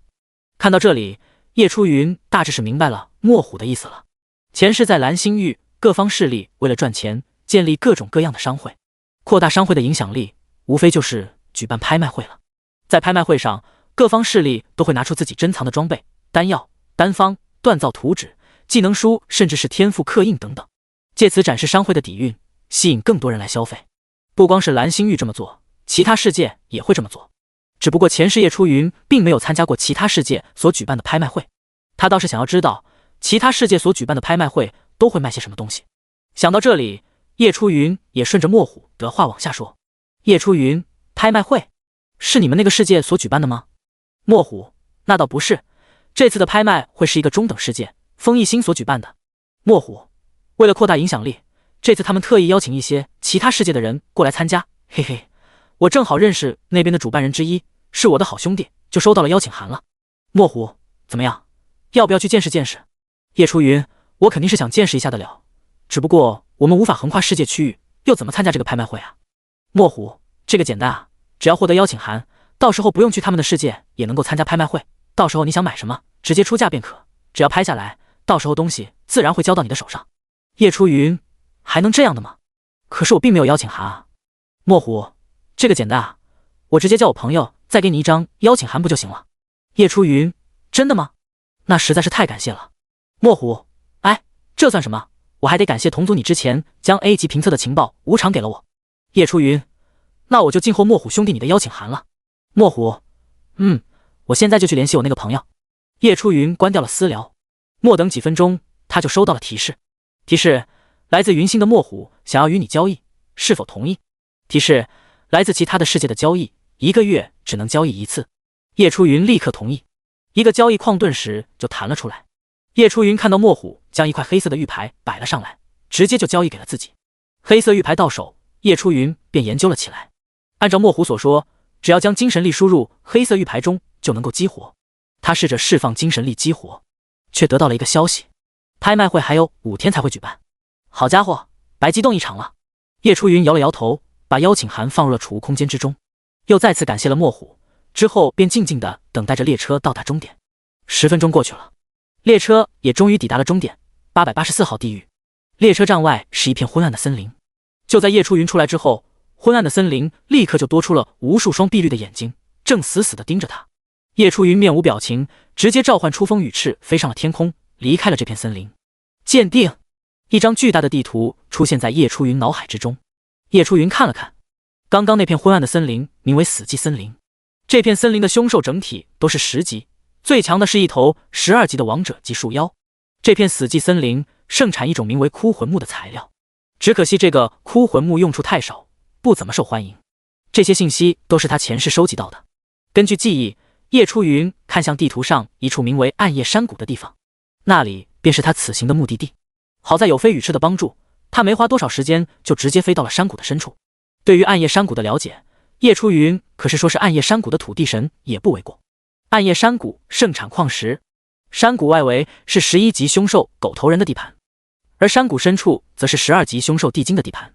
为了不打草惊蛇，叶初云还是先降落在了下来，随便捡起几块石料和矿石，他就接着深入暗夜山谷。久违的使用前行术，叶初云一路前行，来到一座大山前。叶初云双眼一眯，超强的视力一下就看到了大山内无数的地精，大部分体型矮小的地精不停地挥动着手上的工具，挖掘大山的石壁，还有不少体型巨大的地精手上拿着鞭子，在大山周围不断游走巡查。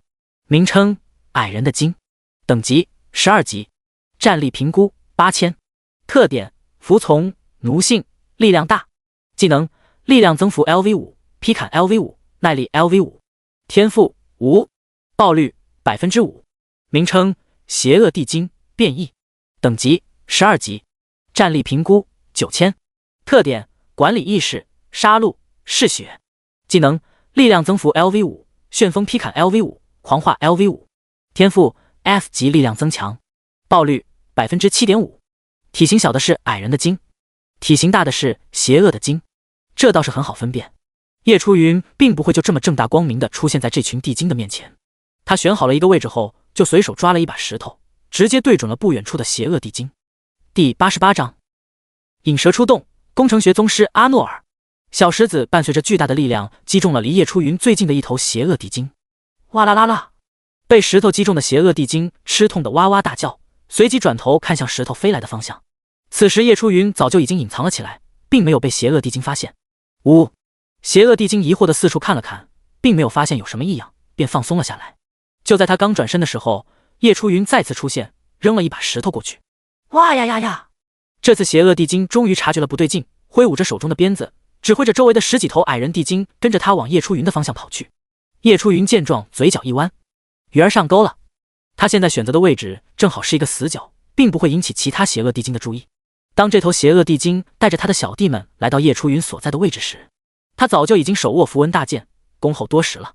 只见数道金色剑气闪过，剑气所过之处，邪恶地精和他的矮人地精小弟们没有丝毫抵抗之力，就尽皆被劈成了2半。噗呲，噗呲，切割之声不绝于耳。击杀12级邪恶地精，变异级，获得能量点加4000。击杀12级矮人地精，获得能量点加3000。100%爆率触发，物品已经自动放置在储物空间之中，请注意查收。只是数秒，叶初云的面前就倒下了一片尸体。紧接着，叶初云看了看周围，无事发生，没有出现吗？叶初云皱了皱眉头，随后继续使用潜行术来到另外一个位置，继续吸引邪恶地精。就这样，叶初云如法炮制，解决了一批又一批的邪恶地精和矮人地精。叶初云也不知道自己已经斩杀了多少头地精，他只知道自己的升级能量点正在不断上涨，储物空间里的战利品越来越多，大山内的地精也在不断的减少着。然而就在此时，异变突生，轰！一个驾驶着巨大钢铁机器人的地精突然从地底中冒了出来。可恶的人类，我忍你很久了，你居然杀了我这么多手下，是不是想要阻止我的研究？这个地精不同于矮人地精和邪恶地精，它的体积更加的小巧，而且浑身的皮肤都是金黄色的。此时他正一脸气愤地看着叶初云。名称：阿诺尔，特殊，等级15级，战力评估15000，特点：工程学宗师，热爱研究，怕死。技能：天赋，爆率。你总算是出现了。看到这头地精出来的瞬间，叶初云眼中闪过一丝兴奋的光芒。之前他所做的一切都是为了引出这头名为阿诺尔的特殊地精。这头被标志着特殊的地精其实并不属于凶兽的范畴，而是类似 NPC 一样的存在。也就是说，他同样也是曾经被天道召唤至神魔世界，只不过最后被天道控制，成为了类似土著一样的存在。能够被天道赋予特殊标志的存在，往往都是具有深意的，他们的身上肯定有什么机缘存在。叶初云之所以这么清楚，是因为前世就有一个叫萧刚的人在黑夜山谷发现了阿诺尔的存在。那时候蓝星已经降临神魔世界半年了，大家的战力早就已经赶了上来，最高的都有几十万的战力。萧刚那时候才20多级，战力只有2万多点。他之所以来到暗夜山谷，是因为作为一名锻造师，他想要省钱，自己采集矿石制作装备。无意间，他在暗夜山谷的深处发现了阿诺尔。和阿诺尔缠斗了许久之后，他从阿诺尔的身上得到了一张藏宝图。此人当时在世界频道就这么随口聊了几句，当时还没有多少人在意。只不过后来当萧刚在锻造上展现了惊人的天赋，最后甚至成为一名锻造宗师的时候，众人这才想起当初藏宝图一事，忍不住将二者串在了一起。那时候在世界频道上一度成为了热门话题。只不过那时候萧刚依靠自己锻造宗师的身份加入了一流势力神药，没人会因为这件没得到证实的事情去除萧刚的眉头，所以也不了了之。叶初云那时候正好吃到了完整的瓜，他猜测萧刚定是从藏宝图那里得到了什么能够增加锻造概率的道具，所以才能够一飞冲天。就算这张藏宝图的宝物不是能够增加锻造概率的道具，也肯定是其他什么好东西。而且萧刚曾经说过，就在他得到藏宝图之后，阿诺尔见叶初云不说话，越发的愤怒了起来。只见他手上不断动作，身下的巨大机器人忽然震动起来，速度一下飙升，直冲向叶初云。叶初云见状，使用飞羽赤飞向天空，躲避阿诺尔的攻击。没想到你个人类居然会飞！阿诺尔微微一愣，随后哈哈大笑，继续操控机器人。机器人忽然点火，巨大的身体居然也飞了起来。死！阿诺尔脸上露出了讥讽的笑容，细小的双手一顿操控，突突突！机器人的身上顿时出现了无数枪管，对着叶初云就是一顿扫射。极精护盾。面对阿诺尔的火力攻击，叶初云没有急着反击。当当当！经过天法自然加强的极精护盾，防御是前所未有的坚挺。阿诺尔的攻击打在护盾上，完全破不了防。什么？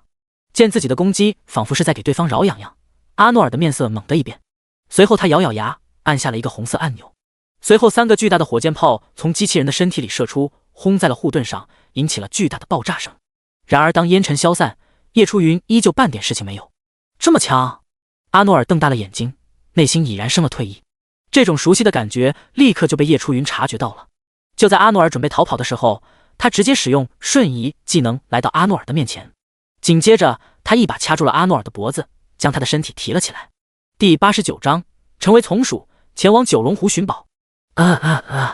阿诺尔被掐住脖子，双眼露出恐惧的神色，看着叶初云，似乎是想要求饶。而叶初云面无表情地看着他，只是慢慢吐出3个字：藏宝图。阿诺尔闻言瞪大了眼睛，随后颤颤巍巍地伸出手指，指向了已经掉落在地面上的机器人，看样子是说藏宝图就在那个机器人的身上。叶初云没有废话，直接带着阿诺尔来到机器人的身旁。不过出于警惕，叶初云没有让阿诺尔靠近机器人，他自己先在机器人的身上搜寻了起来。阿诺尔本身没有多强的战力，离开了机器人的他就是弱鸡一个，就剩5000战力了。叶初云直接使用精神操控，控制住了他，让其老老实实的站在一边。没一会，叶初云就在机器人身上搜出了一个金属盒子。打开金属盒子一看，里面正是一张藏宝图。看来那个萧刚倒是没有说谎，真的有藏宝图。叶初云内心一喜，他仔细观察藏宝图，发现藏宝图上面标记的地方正好就是844号地狱，一处名为九龙湖的地方。看到这个地点后，叶初云眼中露出震惊之色，因为这个地点就是他的下一个目标地点。那里有样东西需要他使用水之融合这天赋才能够得到。没想到藏宝图所标记的宝物居然也在九龙湖，这可真是巧了。如果那个宝贝也在九龙湖湖底的话，那么他这个水之融合的天赋真是得到恰到好处了。将藏宝图收了起来之后，叶初云看向阿诺尔，他并不想杀了阿诺尔。正是阿诺尔工程学宗师这么一个身份，如果就这么杀掉的话，实在是太可惜了。他想试着将阿诺尔收服。叶初云又继续掐住了阿诺尔的脖子，解除了精神控制。解除了精神控制之后，阿诺尔原本灰暗的双眼又恢复了神色。人类，你刚刚居然控制了我！阿诺尔也不傻，他知道刚刚自己被叶初云控制了，怕死的特点驱使着阿诺尔不断向他求饶。人类，藏宝图你都拿走了，放我一马吧，我没啥别的追求了，就是想要继续研究工程学。你把我杀了，我就研究不了了，这比杀了我还难受啊！哦，你想继续研究工程学？听到这里，叶初云双眼一闪，放过你可以，我条件只有一个，就是成为我的从属。成为我的从属之后，你可以继续研究你的工程学。从属？阿诺尔闻言愣住了，像是知道成为从属对他来说意味着什么。如果成为叶初云的从属，意味着他就能够摆脱天道的控制，但是转而他的命运就掌握在了叶初云的手上。只要叶初云一个念头，他就能够死无葬身之地。而且最糟糕的是，如果惹叶初云不高兴，他将自己杀死的话，他就不能够再次复活了。只不过阿诺尔更多的还是在意自己能不能够继续研究工程学，他对工程学的热爱程度已经超出了生命。所以当叶初云提出能够让他继续研究工程学的时候，阿诺尔也只是迟疑了一会，便点头同意了。提示：阿诺尔想成为你的从属，是否同意？叶初云嘴角一弯，他就知道阿诺尔会同意的。这下有了一名工程学宗师的帮助，看来之后可以轻松不少了。同意。提示：恭喜你，阿诺尔成为了你的从属。公告：叶初云第一个拥有从属，声望加100。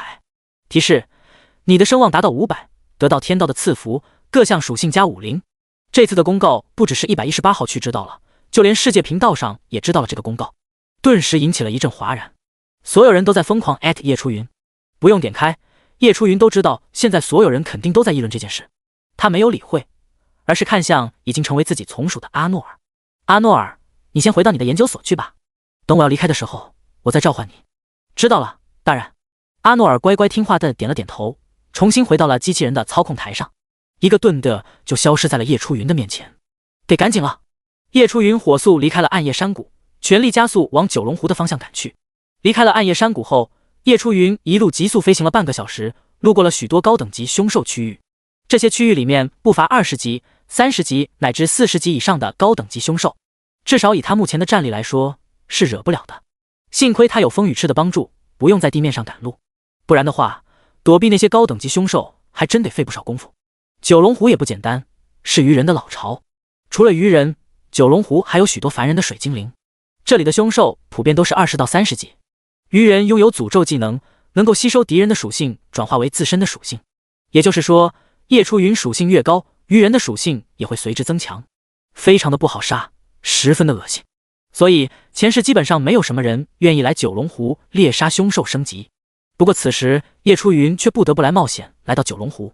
藏宝图的宝物还有那件东西必须赶紧拿到手，不然让别人捷足先登的话，他可就没地方哭去了。还没靠近九龙湖，夜出云就先行降落，使用潜行术慢慢靠近。藏宝图的宝物标记得很清楚，就在九龙湖的湖底下方。九龙湖就是一个长达10万平方米的巨湖，湖外被森林包围，许多鱼人就在森林内巡逻。这些鱼人体型健硕，通常上半身为鱼的构造，下半身为人形的双脚，与童话中所描述的那种美人鱼是截然相反的。他们的战力也很是强悍。名称：鱼人战士，等级20级，战力评估25000。特点：听从命令，无畏，嗜血。技能：鱼人的诅咒，专属技能，力量增幅 LV5， 召唤 LV5。天赋：一级水之操控，爆率 8%。看到鱼人的属性，夜出云也是倍感压力，只能继续保持前行，不敢轻举妄动。第90章，获得挪移石，潜入巢穴。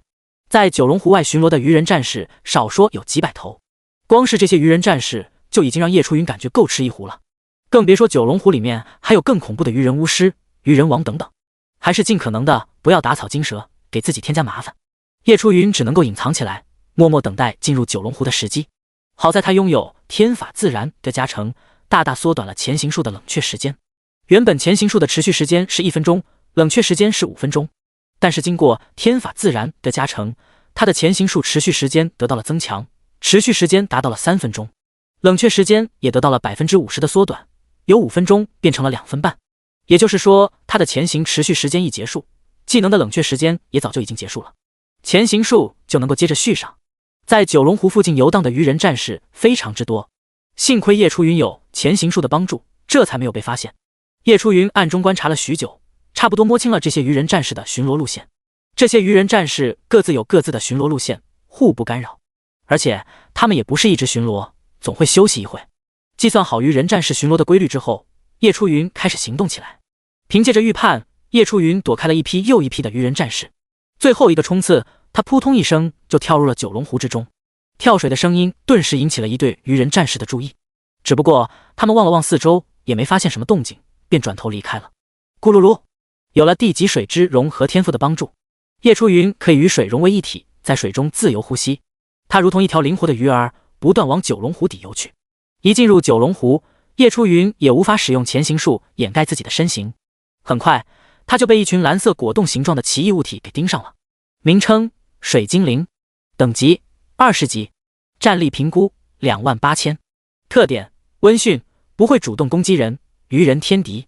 技能：水咆哮，专属技能，召唤 LV5， 精神增幅 LV5。天赋：一级水之操控，一级体质超强，爆率 8.5%。叽叽叽，看到人类，这些水精灵显得很是好奇，不断围在他的周围。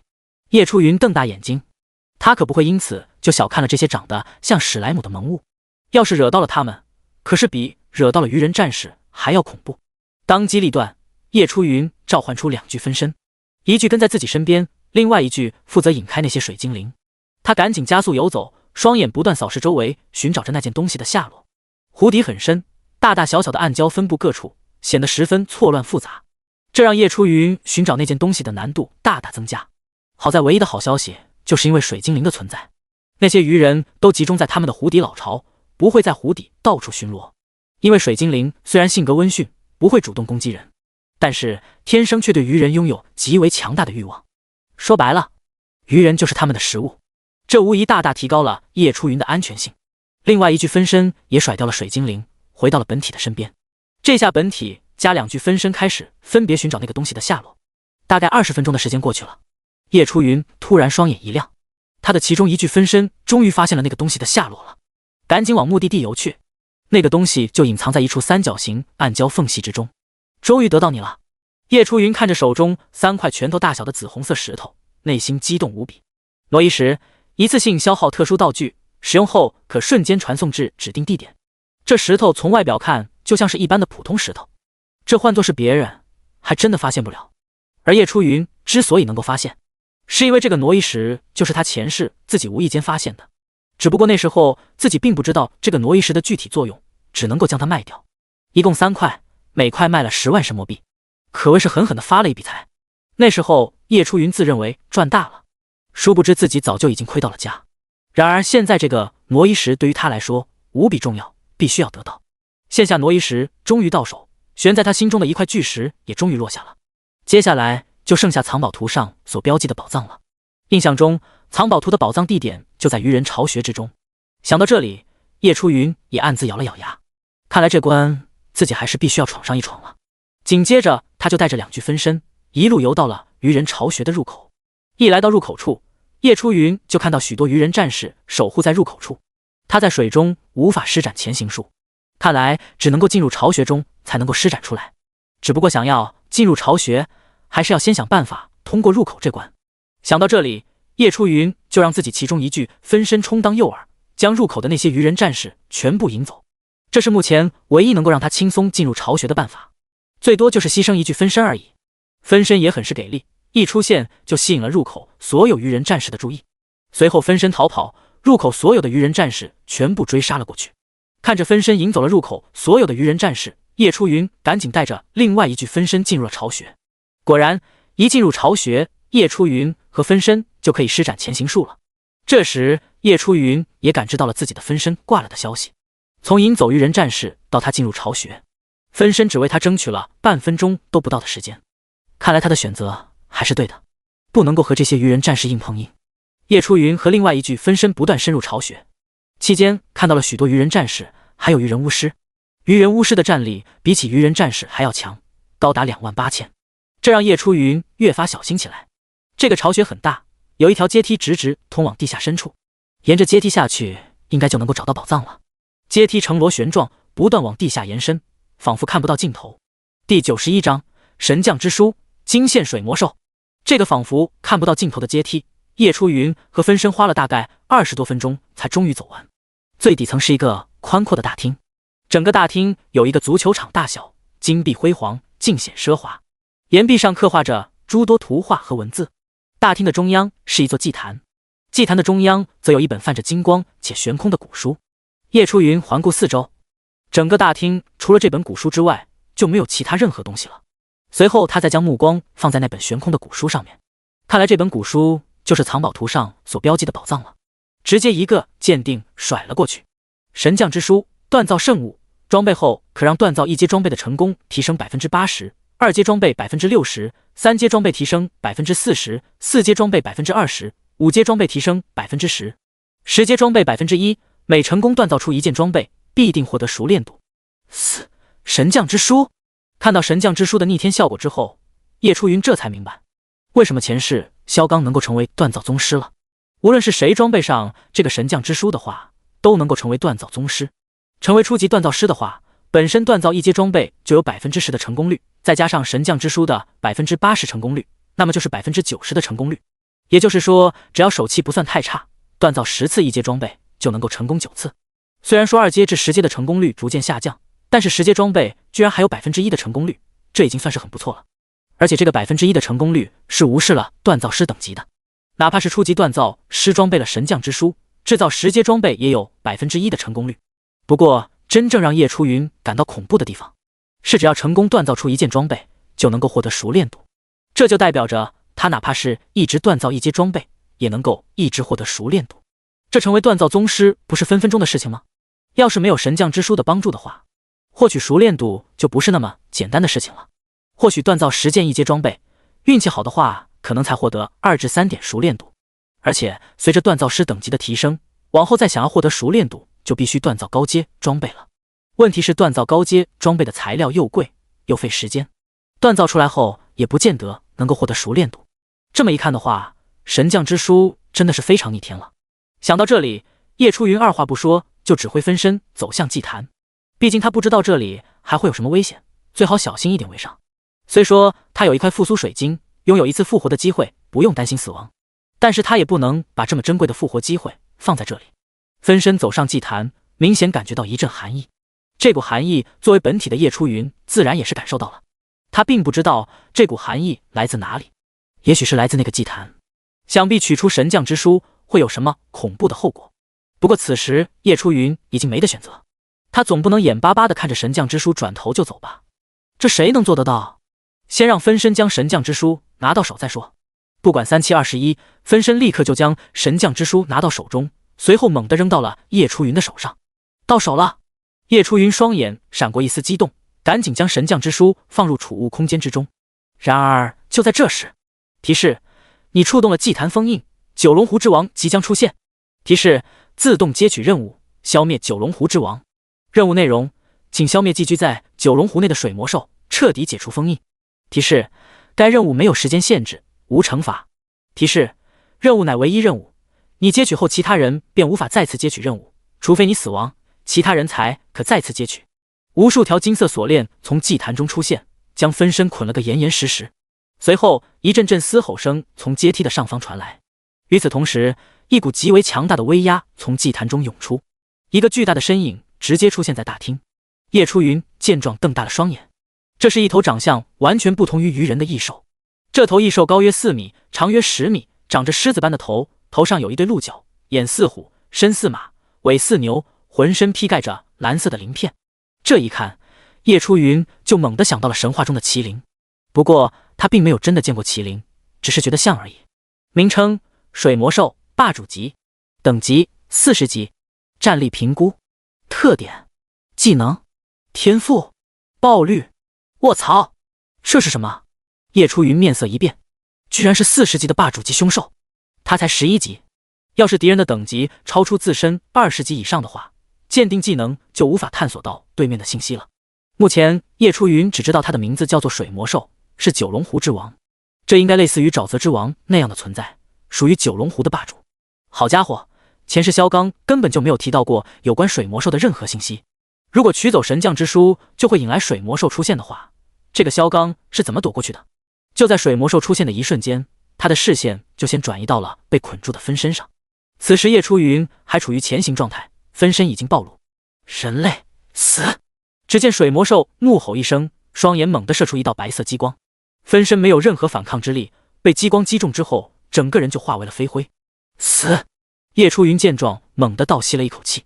这幸好他没有亲自上祭坛拿神将之书，不然刚刚变成飞灰的就是他了。还有人类！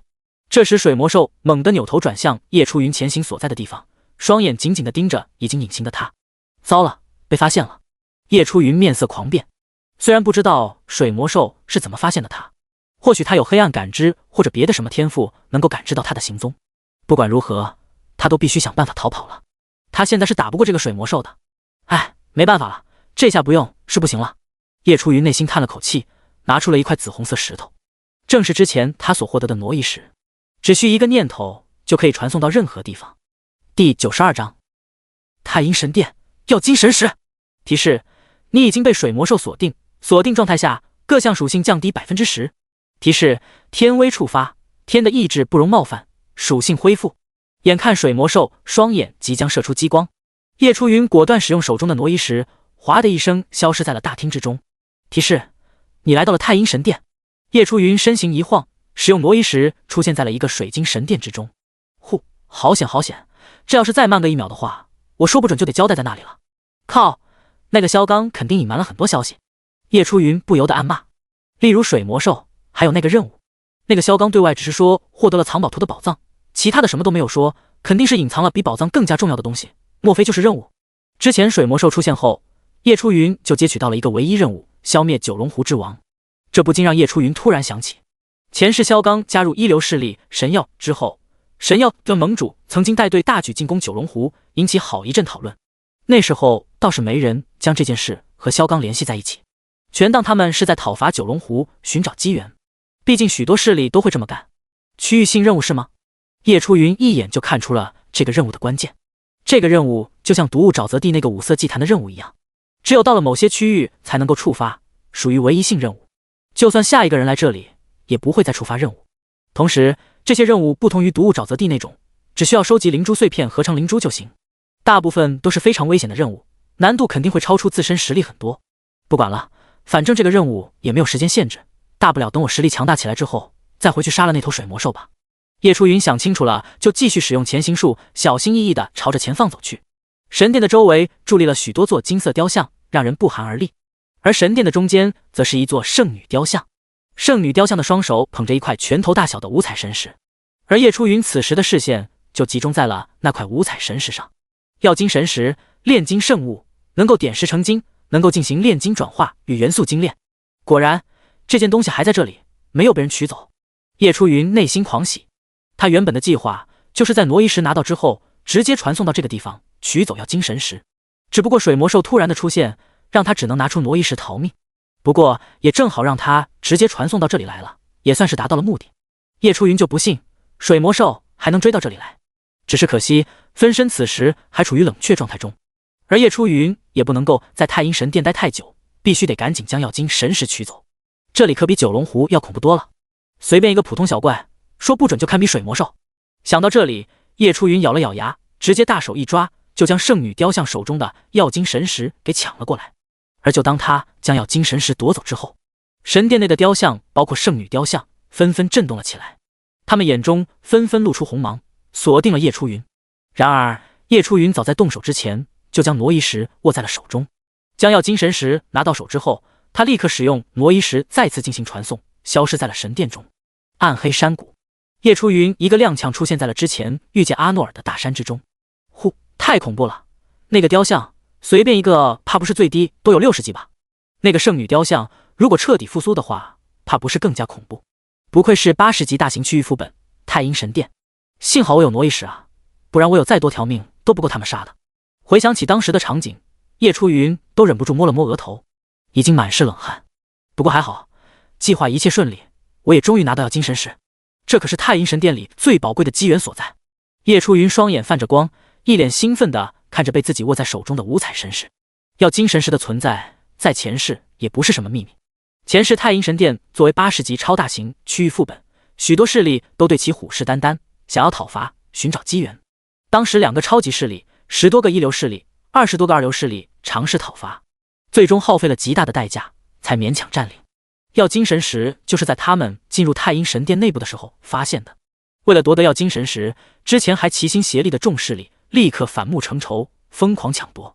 最终药金神石落在其中一个名为九重楼的一流势力手上，九重楼也因此一飞冲天，晋升为超级势力。恰巧前世那时候，叶初云刚刚将自己手上的3块挪移石出售出去了。在听到这个八卦的时候，他就忍不住将挪移石和药金神石联想到一块。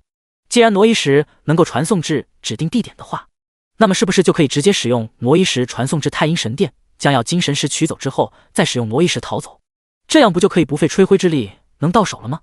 这个方法或许可以同样适用于其他的超大型副本。想要这里，那时候叶初云只感觉自己错意了。那3块挪移石的价值比自己想象中还要高出许多许多，而现在正静静躺在他手上的五彩神石，也确实是证实了这个计划的可能性。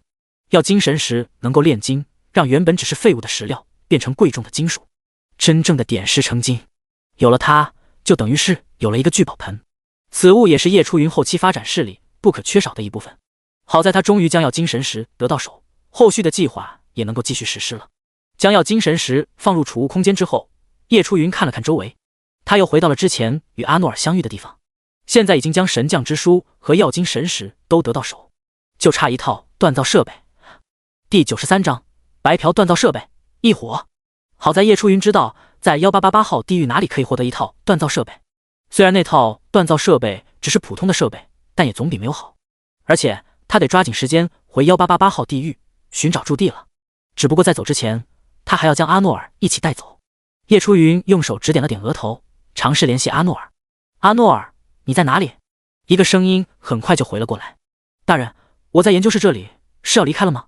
不错，你收拾收拾，跟我走吧。大人，你可否等我一下？我正在研究一样对我来说十分重要的魔导器，说不准很快就能成功制造出来了。哦，制造魔导器。叶初云听到这里来了兴趣。你的研究室在哪里？我能不能看看？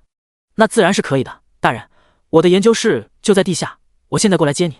叶初云等了几分钟，阿诺尔很快就驾驶着机器人从地底出现。你走吧，我跟在你后面就行。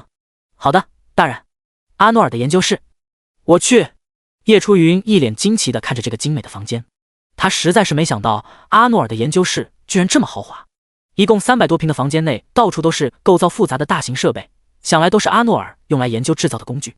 此时，阿诺尔头上正戴着一个古怪的头盔，眼睛上也戴着一副晶体眼镜，左手拿着一个类似激光笔一样的工具，右手上还拿着一双红色钢铁靴子。只见阿诺尔左手不断拿着激光笔在靴子上扫描，像是在研究着什么。看到阿诺尔这么专心的样子，叶初云也没有打扰，只是默默地在一旁观察。突然，他双眼一亮，注意到了角落的一些设备。锻造设备。叶初云一脸惊喜地走了过去，只见角落的一张圆桌上正放着一个银白小锤和一个玻璃罩子。他随手拿起放在桌子上的银白小锤，名称：百炼锤，等级2阶，作用：在锻造装备的时候成功率提升 2%。 这个百炼锤不错啊，居然能够提升 2% 的成功率。紧接着叶初云看向一旁的玻璃罩子，罩子里有一团拳头大小的火焰，火焰不同于普通火焰的赤黄色，而是橙紫色，就像琉璃一样美丽。异火。叶初云眉头一跳，立刻就认出了这团火焰的不凡之处。他也随即鉴定了一下，名称：琉璃焰，等级2阶，作用：拥有极高的温度，能更加有效地熔炼杂质，对炼丹和锻造物品时提升 5% 的成功概率。异火乃是天地间自然诞生的火焰，十分稀有。根据能力的不同，分为1阶到10阶。本身异火就非常的稀有了，不光能够增加炼丹和锻造的概率，而且还能够作为一种攻击手段，使得其价值更加的惊人。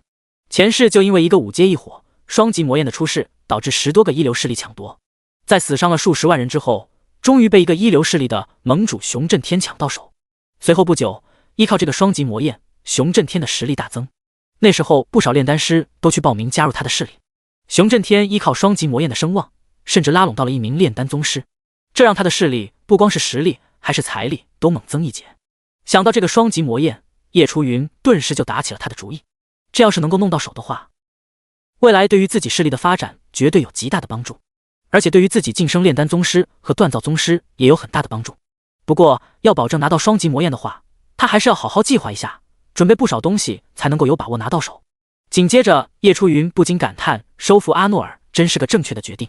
不光白嫖了一个工程学宗师，还能够白嫖到一个2阶异火和2阶锤子，二者合在一起就是完整的一套锻造设备。这也算是省了叶初云不少功夫。成功了！就在叶初云研究锻造设备的时候，阿诺尔那边的研究似乎也到了尾声。只见他手中捧着一双红色钢铁靴子，一脸雀跃。叶初云也好奇地走向前，问道：阿诺尔，你研究出什么魔导器了？飞行靴。大人，随我来，我来给你展示一下。二人回到地面上，阿诺尔一脸兴奋地穿上飞行靴。这时候叶初云也注意到，这个飞行靴似乎能够脚的大小随意伸缩。之前他还担心这靴子太大，阿诺尔根本穿不了，没想到这个设计还挺人性化。穿上飞行靴后，阿诺尔朝着叶初云点点头，像是触发了什么机关。飞行靴顿时就喷出了大量赤红的火焰，瞬间就带着阿诺尔飞上了天空。紧接着，飞行靴的喷射火焰大涨，咻的一声，阿诺尔就消失在了空中，再也看不到其踪影。我去，这么快！看到这里，叶初云愣住了。过了几秒，阿诺尔又咻的一声从天而降。哈哈，成功了！阿诺尔看着脚上的飞行靴，兴奋地大笑着。叶初云对他的飞行靴也很是好奇。阿诺尔，你这飞行靴就只是提供飞行的功能吗？回大人的话是这样的。那你这飞行靴能够飞行多久？只要燃料够用，能一直飞行。飞行速度是多快？大概每小时500公里吧。这么快？听到这里，叶初云暗自吃惊。这飞行靴的速度在蓝星可是相当于一架小客机的飞行速度了。风羽翅的速度也才不过100公里每小时，加上有他的风系天赋，才勉强达到了150公里每小时。叶初云继续问道：这个飞行靴有没有什么装备限制？阿诺尔摇了摇头，没有任何的装备限制，哪怕是1级也能够装备飞行靴进行飞行。说到这里，阿诺尔的语气顿时就激动了起来。这也是为何我要这么执着于研究工程学，我要制造一切不需要任何等级装备要求的魔导器。就像是这个飞行靴，还有我的机器人，哪怕是1级，也能够一击灭杀神明的那种魔导器。叶初云反问道。第94章生活职业细分，万道圣城。阿诺尔连忙点头。啊，对，我所想要研究的正是大人你说的这种。大人，你简直是说到了我的心坎上了呀！我的毕生追求就是想要研究像大人你说的那种，哪怕是只有1级也能越阶杀敌的魔导器。叶初云眯了眯双眼。阿诺尔到底是没有说出击杀神明这句话，是因为不敢吗？阿诺尔，你的这个飞行靴能不能量产？叶初云还是问出了他目前最想问的问题。毕竟飞行装备哪怕是在前世也是非常的稀有，只要一出现就会遭到哄抢。如果这个飞行靴能够量产的话，那绝对是一件非常不得了的事情，说不准会成为他以后与其他势力竞争的王牌之一。只可惜阿诺尔摇了摇头，这个飞行靴暂时还无法量产。叶初云闻言双眼闪过一丝失望，是因为什么原因无法量产？有2个，一个是制造飞行靴的材料，其中有一个叫火铜的矿石很是稀少珍贵，所以无法量产。火铜？叶初云眼中闪过一丝惊喜，这不是巧了吗？在毒雾沼泽地有一片火铜矿山，最不缺的可就是火铜了。叶初云当下赶紧说道。火铜的问题不用担心，另外一个原因是什么？另外一个原因就是燃料了。维持飞行靴持续飞行的燃料乃是由魔晶制成，魔晶虽然没有火铜那么稀有，那价值也颇为珍贵了。魔晶啊！叶初云了然地点了点头。魔晶便是由魔晶石提炼而出的精华，10块魔晶石也就只能提炼出大概100 ml 左右的魔晶。不过既然大人你说火铜的问题不用担心，那么我会继续研究，看看有没有其他燃料可以替代魔晶。阿诺尔，你除了飞行靴还有些什么魔导器发明？听到这里，阿诺尔不好意思地看了叶初云一眼。除了飞行靴之外，还有那个战斗机器人，其他的都是一些微不足道的小发明而已。啊，这……叶初云诧异地看了他一眼。按理来说，能够成为工程学宗师，没几个今天的魔导器发明都说不过去了。例如前世有一位叫飞木的工程学宗师，造出了跨地域瞬间传送的传送塔，一时间风头无二，遭到各大势力的哄抢。其他几位叫得出名字的工程学宗师，多多少少都有几个逆天的魔导器发明。在他看来，飞行靴和那个战斗机器人还不足以让阿诺尔成为工程学宗师，可这样就显得有点矛盾了。那你这工程学宗师的名号是哪来的？阿诺尔摇了摇头。被天道控制之后，我大部分工程学发明的记忆都被抽走了，保存下来的就只是一些有关工程学的经验而已。这飞行靴、机器人还有其他的发明，都是我在被天道控制之后所研究出来的。原来如此。叶初云听完后恍然大悟。打个比方，如果他是锻造宗师的话，那么天道则是抽走了他所有曾经为了晋升锻造宗师而学习过的装备图纸，或者是自己原创的装备的记忆，留下的只有作为锻造宗师所拥有的锻造装备的成功率。工程学宗师也是一个道理，除了成功率，其他的什么也没保存下来。天道，你可真会玩啊！不过就算如此，阿诺尔对于他来说还是赚大了，哪怕没有了所有发明的记忆，只保留了作为工程学宗师的制作成功率也很不错了。在神魔世界，可以担任的生活职业有非常多，例如炼丹、锻造、炼金、厨师、商人等等。一开始大部分人都会选择炼丹、锻造等来钱快的生活职业，选择工程学的人很少，几乎没几个。不过随着后期炼丹、锻造等热门生活职业内卷越来越严重，就有人选择了其他冷门的生活职业，这时候工程学才渐渐壮大了起来。紧接着就有人发现了工程学的重要性，有人可以依靠工程学制造特殊的炸弹、手雷等攻击武器，甚至还有人制造出大炮、弩弓车等战略性武器。最重要的是，工程师还能够制造出坐骑，就类似于阿诺尔研究出的飞行靴。神魔世界这么大，光是地狱都能够分出1万个出来。很显然，靠双腿跑是会非常累得，但是想要弄到坐骑是非常难的，除非拥有御兽的天赋，可以驯服凶兽作为自己的坐骑，或者是爆出了类似风雨翅这样的装备，不然没有其他的办法获得坐骑。因此工程学就显得尤其珍贵了，只要能够得到设计图纸，或者是像阿诺尔这样靠自己研究，就可以大批生产坐骑。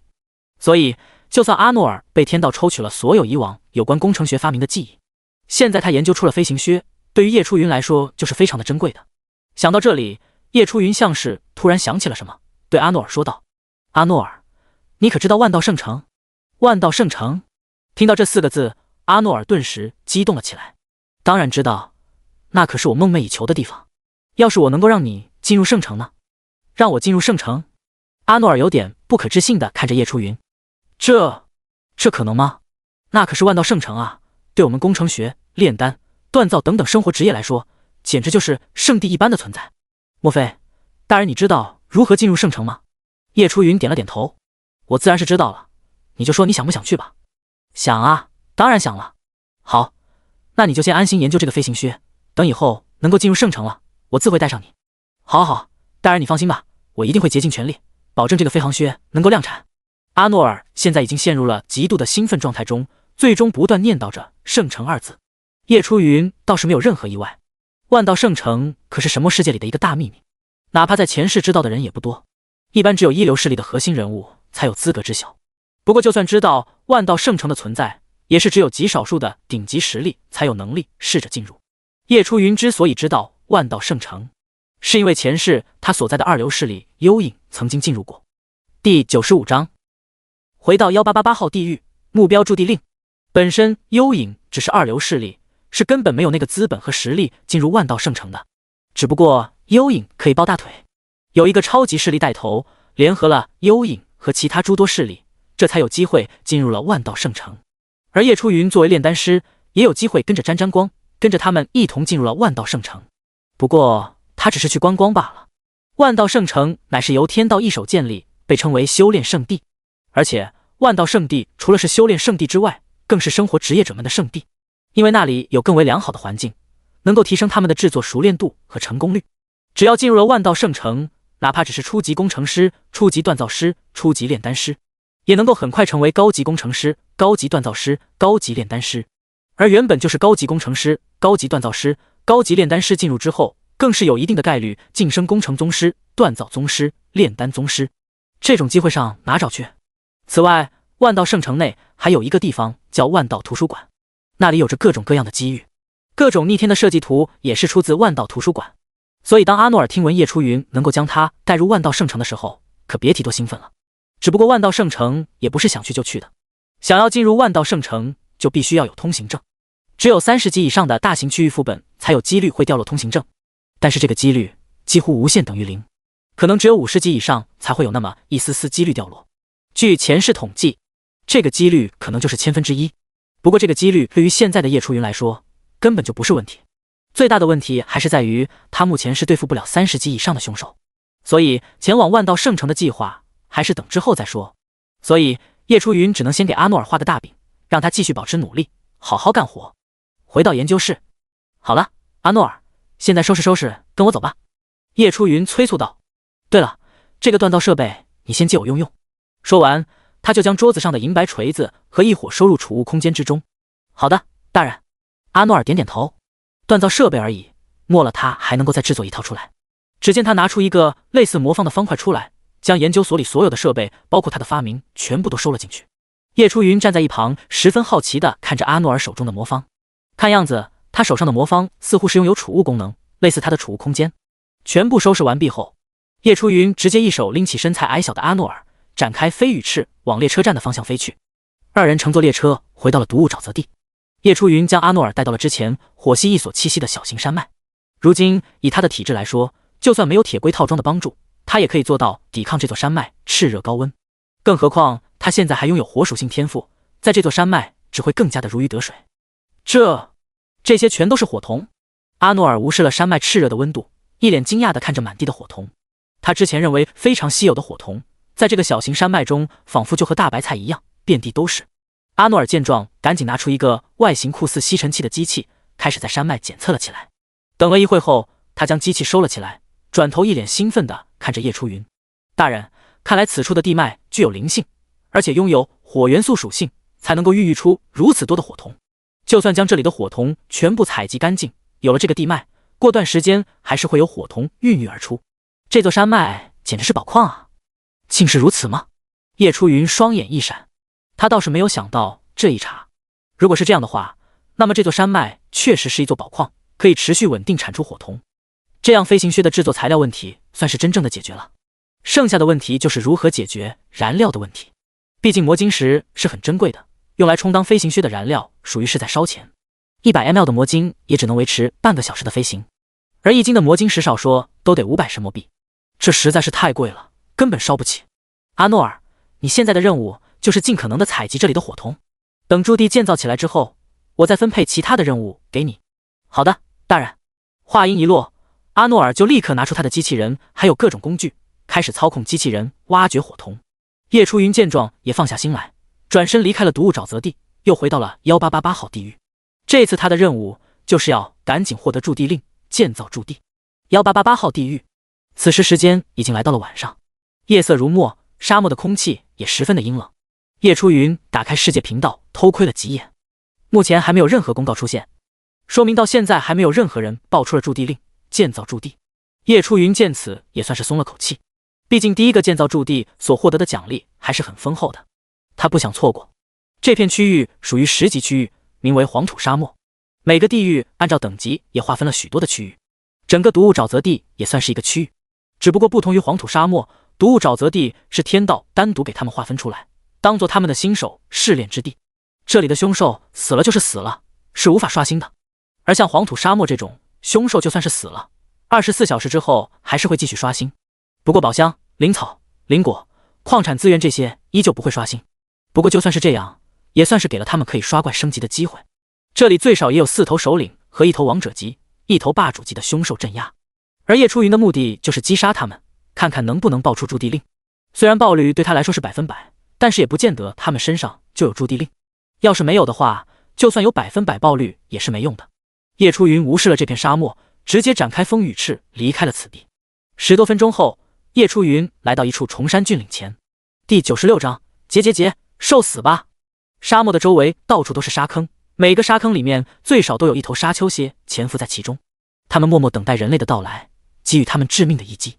叶初云只是微微瞧了一眼，风雨翅展开，带着他缓缓升空，同时他的背后开始缓缓升起红蓝双环，冰火双环。这次他要直接来此地毯式清洗。砰砰砰！叶初云在天空中，背后的冰火双环不断扫射出红蓝激光，顿时他面前的一片沙坑瞬间被无数激光轰爆，隐藏在其中的沙丘蝎甚至都没有时间反应过来，就直接被炸为飞灰，随风飘散，死的不能再死了。之前在九龙湖和太阴神殿憋屈的太久了，此时叶初云也再次找回了碾压的快感，脸上露出了笑容。结，受死吧，小怪们！击杀10级沙丘蝎，获得能量点加1200。击杀10级沙丘蝎，获得能量点加1200。击杀10级沙丘蝎，获得能量点加1200。击杀10级变异沙丘蝎，获得能量点加1500。100%爆率触发，物品已经自动放置在储物空间之中，请注意查收。刹那间，沙丘蝎大军就遭受了重创，还没有受到波及的沙丘蝎主动钻出了土坑，四散奔逃。而叶初云自然不会放过他们。冰火双环在自动攻击的同时，他还使出了其他技能，对其展开追杀。一时间，这些沙丘蝎陷入了水深火热之中，生不如死。砰砰砰！提示声不断响起，叶初云的能量点也在疯狂的飞涨。原本他的等级进度还在11级，285820300000，还是经过第1轮的屠杀，他的升级进度就在飞速上涨，没过多久就升级了。恭喜你，升到12级。提示：由于天之赐福的存在，你的属性将会得到大幅度的提升。你的力量提升100点，你的敏捷提升100点，你的体质提升100点，你的精神提升100点。你获得了50点自由属性。升到12级之后，叶初云的等级进度来到了12级，650000。升级后，各项属性增加100点，战力也再次上涨，达到了24622。还有50点的自由属性，叶初云暂时没有时间去分配。他此时还在疯狂追杀沙丘蝎，就刚刚一波大清洗，最少有500多头沙丘蝎从沙坑中跑了出来。叶初云直接一个流沙漩涡技能下去，立刻就有50多头沙丘蝎死亡，能量点再次疯狂上涨。看来不需要多久，我就能够再次升级，达到13级了。叶初云暗自兴奋。可就在这时，异变突生，只见沙漠轰然爆炸，数道巨大的身影从地底冒出，直接挡在了叶初云的面前，似乎是要阻止他继续杀戮。首先是4头体积长达20多米的巨大沙丘蝎，看样子是首领了。除此之外，还有1头体积更大的，长达30多米的红色沙丘蝎，这更不用猜，它一定就是王者级沙丘蝎。更为恐怖的是，除了这头长达30多米的红色沙丘蝎之外，还有1头更加恐怖的凶兽，它的体积长达40多米，更像是一条巨型蚯蚓，全身上下光滑无比，面上只长了一个长满尖刺牙齿的嘴巴。就在他们出现的同时，叶初云分别对其施展了鉴定。名称：沙丘蝎将，首领级，等级11级，战力评估9000，特点：嗜血、杀戮、领地意识。技能：撕咬 LV5， 剧毒 LV5， 力量增幅 LV5。天赋 F 级体质增强，爆率 10%。名称：沙丘蝎王，王者级，等级12级，战力评估12000，特点：嗜血、杀戮、统领意识。技能：大地狂笑，专属技能土咒 LV5。天赋 E 级土质操控，E 级力量超强，爆率 15%。名称：沙丘地母，霸主级，等级13级，战力评估18000，特点：嗜血、杀戮、领域守护。技能：土之赐福 LV5， 专属技能狂暴旋风 LV5。天赋：地级土之融合，地级风之融合，地级体质强化，爆率 20%。渺小的人类胆敢闯入吾的领地，受死！沙丘地母怒吼一声，整片黄土沙漠顿时沙尘四起。哟呵，怕你啊！此时叶初云依旧在天空上俯视着他们。有本事你们就飞上来打我呀！他知道无论是沙丘蝎将还是沙丘蝎王以及沙丘地母都不具备飞行的能力，这是最致命的。现在他们在自己面前只能是活靶子。好，沙丘地母自然也是知道这一点。可恶的人类，等我复活之后，我不会放过你们的。那可太好了！叶初云哈哈一笑，背后的冰火双环开始展开轰杀。天威启动，主动降低他们的各项属性。好，沙丘地母怒吼一声，施展技能，一道又一道的土黄色罩子将他和其他凶兽保护了起来。冰火双环的激光轰击在土黄色罩子上，引起了阵阵涟漪。挡住了！叶初云微微一愣，随后笑了笑。就算挡住了又怎么样？这只是挡住了冰火双环的攻击而已。但是这并不代表他就没有别的手段了。飞火流星、流沙漩涡、海王怒、飞羽攻击。在强大的精神支持下，只要是叶初云能够用上的技能，他通通使了出来。在这么多攻击的连番轰炸之下，这下土黄色罩子连1秒钟也支撑不住，纷纷化为泡沫融化。砰！啊！伴随着无数巨响，一道道凄厉的惨叫声响起。沙丘蝎将、沙丘蝎王、沙丘地母等凶兽几乎没有任何反抗之力，轰然爆碎，化为了漫天火星。击杀11级沙丘蝎将，获得能量点加8000；击杀12级沙丘蝎王，获得能量点加12000；击杀13级沙丘地母，获得能量点加50000。第97章，建立驻地，规划位置，100%爆率触发，物品已经自动放置在储物空间之中，请注意查收。随着沙丘蝎将、沙丘蝎王以及沙丘地母的死亡，群龙无首，剩余的沙丘蝎立刻乱作一团，四散开来继续逃跑。此时叶初云的注意力全部都集中在战利品上，也无暇顾及那些逃跑的沙丘蝎，只能召唤出2具分身，让分身替自己去追杀剩余的沙丘蝎，而他自己则第一时间开始查看战利品。驻地令，驻地令，一定要有驻地令啊！叶初云一脸紧张地看着储物空间，他顺着格子一个一个地看了过去，只想找寻记忆中的那块银白色令牌。驻地令的获取难度其实并不大，一般首领级以上的凶兽都有可能会爆出来，主要还是爆率太低的问题，所以才导致前世那些人认为驻地令很难获得。对于叶初云来说，他认为只需要打上几头首领级凶兽，应该就能够爆出来了。突然，他瞳孔一缩，视线紧紧地盯在倒数第2排的其中一个格子上，只见一枚银白色的令牌正静静地躺在那里。爆出来了！驻地令，使用此令可以在1888号地狱任何区域建立属于你的驻地，开启神魔世界的争霸之旅。哈哈！叶初云忍不住大笑起来。有了驻地令，就代表他从此以后在神魔世界就有了根，不再是无垠之水。有了根，枝叶才能够发芽，逐渐吸收营养，成为参天大树。前世有人开过这么一个玩笑，一个没有驻地的团队就像是山野草寇，只能到处流浪，而拥有驻地的团队就是一方诸侯，可以称王称霸。因为一旦建立了驻地，诸多福利才能一一完善。餐厅、酒吧、旅馆、商会、公馆、店铺等等，各种各样的设施会给他们带来各种各样的福利。公馆每天甚至会发布任务，而在驻地的人可以依靠这些任务赚取贡献值，还有各种各样的奖励。只要驻地的等级够高，每天都有做不完的任务，甚至在公馆中还会出现奖励高阶装备、技能书、天赋刻印等任务。依靠这些福利，不管是对于等级的提升，还是战力的提升，都要比单纯的猎杀凶兽来得快多了。有驻地的人和没有驻地的人，他们双方的战力差距只会越来越大。而且驻地的选址也尤为重要，这关系到公馆任务的多寡。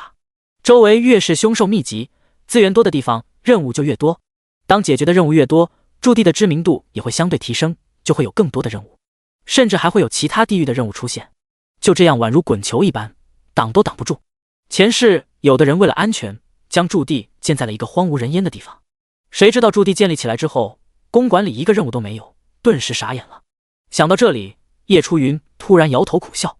既然是建立驻地，就少不了花钱。有了驻地令，首先就是选址，选好了之后，再根据占地面积的大小，花费相应的神墨币。这种事情，天道并没有进行任务提示。不过，赚取神墨币对于叶初云来说，并不是什么很难的事情，主要还是选取地址。想到这里，叶初云立刻拿出驻地令，使用。提示：请在1888号地域选择建立驻地的地址。话音一落，一张巨大的地图就出现在叶初云的面前。这张地图比起他使用鉴定技能所得到的地形图还要来得详细。红月山丘，叶初云顺着地图的西南方向看了过去，直接就锁定了一处名为红月山丘的区域。红月山丘乃是50到70级的区域，据说有一位极为恐怖的魔神栖息在那里。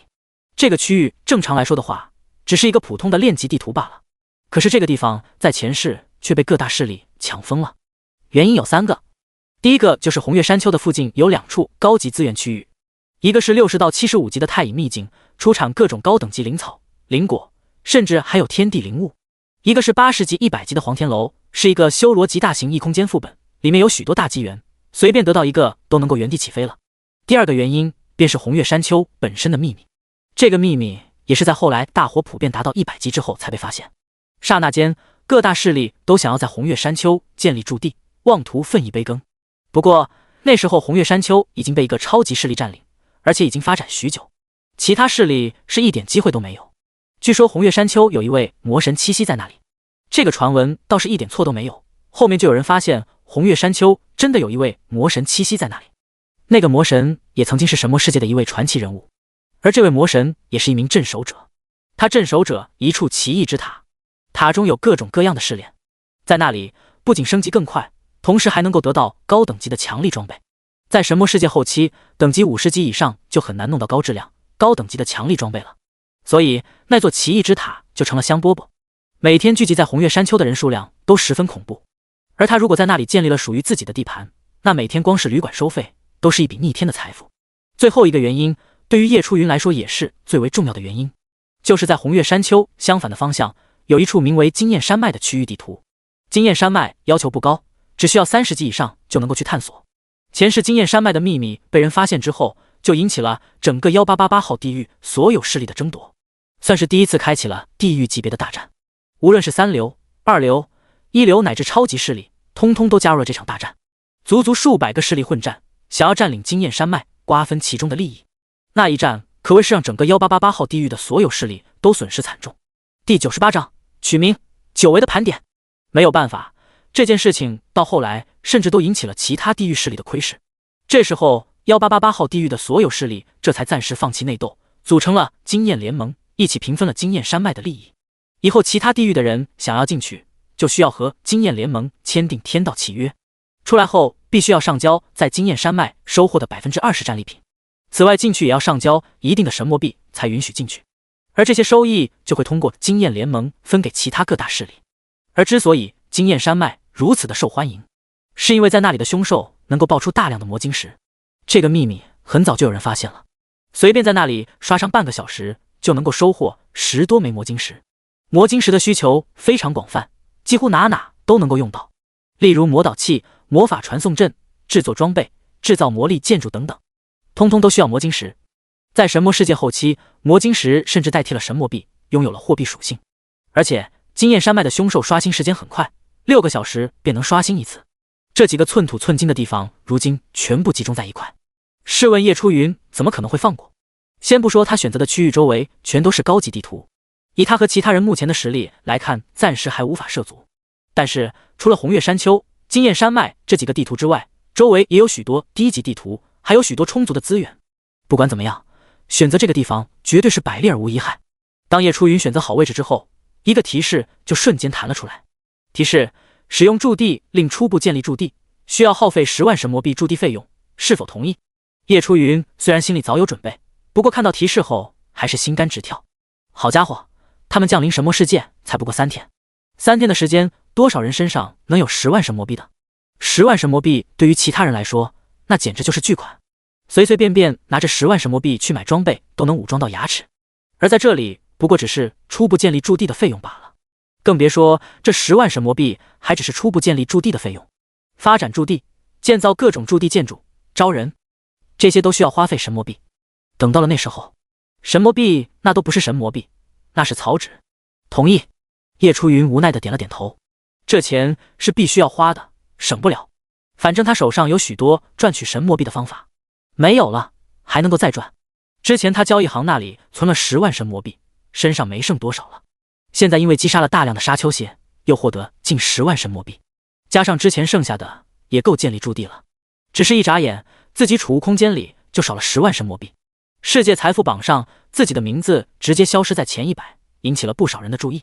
再次回到解放前，提示：10万神魔币已经扣除，正在生成驻地，请等待30分钟。提示：驻地生成之前，请对你的驻地进行命名，名称独享，后续其他人建立驻地时将不得再使用该名称。叶初云闻言双眼一亮，名字啊，驻地的名字就等于一张名片，名气越大，这张名片就越珍贵。这名字倒是好好想一想，霸气点，叫破军。算了算了，有点俗。乾隆，还是不怎么样。到底什么名字呢？叶初云想了许久，突然他灵光一闪，就叫未央吧。未央代表未尽不尽，意思是没有尽头，也可以认为是无央，意思是无病无灾，平安健康。这不正和他的目标是一致的吗？他的目标就是获得永生，生命永远没有尽头，永远无病无灾，健康。未央，未央，这个名字不错。提示：等驻地正式创建成功之后，驻地的名字将变更为未央。叶初云看了看时间，创建驻地需要30分钟的时间，现在才过去了8分钟，还需要等待22分钟。这时候叶初云反倒不急了，他低头俯视着黄土沙漠，2具分身还在追杀剩余的沙丘蝎。经过这场屠杀，他的等级进度已经来到了12级，43600050000，还差几万，他就又能升级达到13级了。而此时第2名的乔山云还在9级，差距正不断拉开。剩余的沙丘蝎已经成为惊弓之鸟，能躲多远就躲多远。